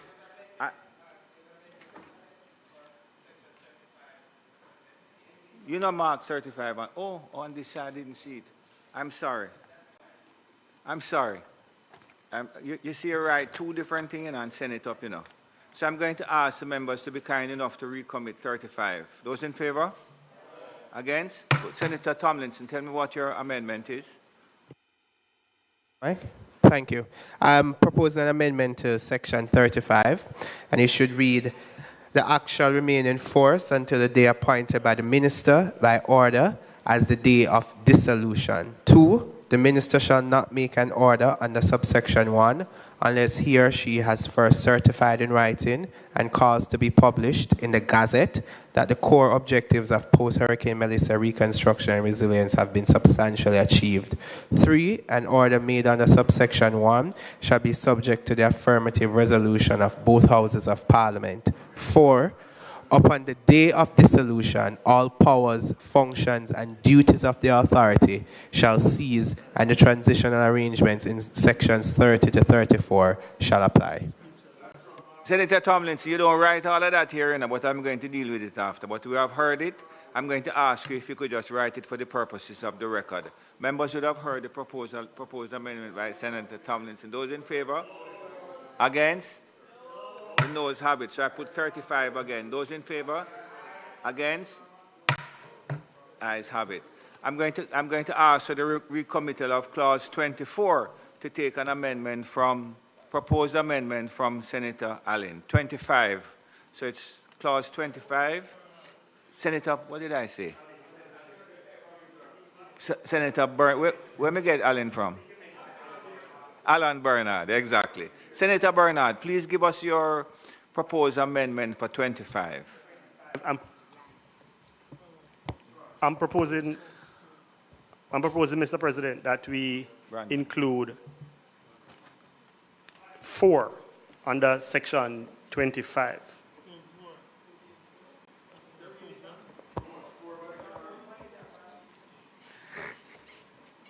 Don't be distracted, man. Nothing in this act shall extinguish, limit, or prejudice the explicit and unqualified rights of any person or community to A, appeal, B, seek judicial review, C, pursue constitutional relief, or D, commence civil proceedings in relation to any decision, directive, approval, program, plan, project, designation, or step-in order made under this act affecting customary, public, or prescriptive rights. No expedited process established under this act shall operate to deny or restrict access to the courts.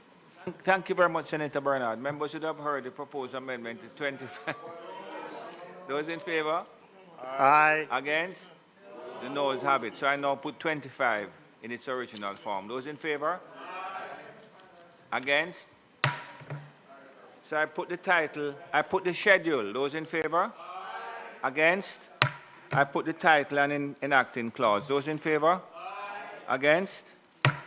No, just before I move on, the clerk is asking for, I know Senator Brown is going to find this amusing, if you would be kind enough to send by email the said amendments proposed. If you could do that, it would be good. We just forward them. We just put attention, Ms. Brandon, please, so they can form a part of the record. The question is that I do report the bill as having passed committee stage without amendment. Those in favor? Against?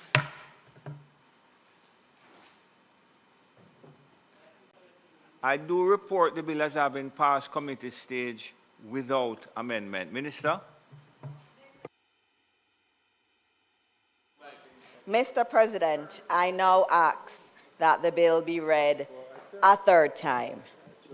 Members, the question is that the question at 8:13 is that the bill be read for a third time. Those in favor? Against? An act to make provision for the management and implementation of the post-disaster reconstruction and resilience efforts consequent on the passage of Hurricane Melissa and for resilience generally, to establish the National Reconstruction and Resilience Authority and for connected matters read a third time and passed.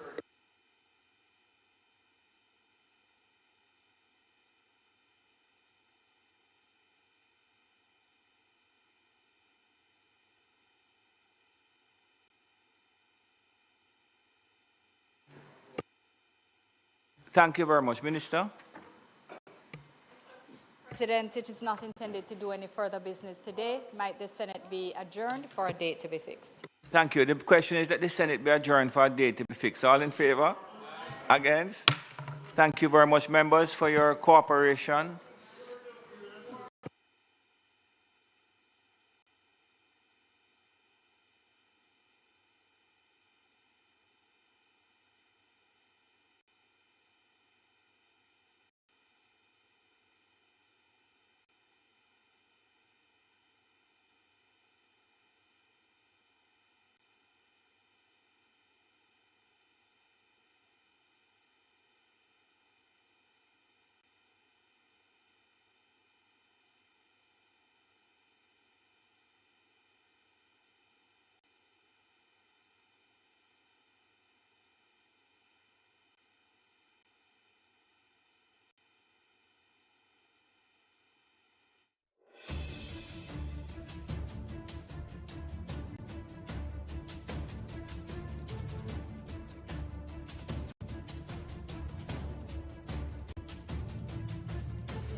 Join your big sister Raquel as she reintroduces the cast of Vibrations and their educational adventures to the screen.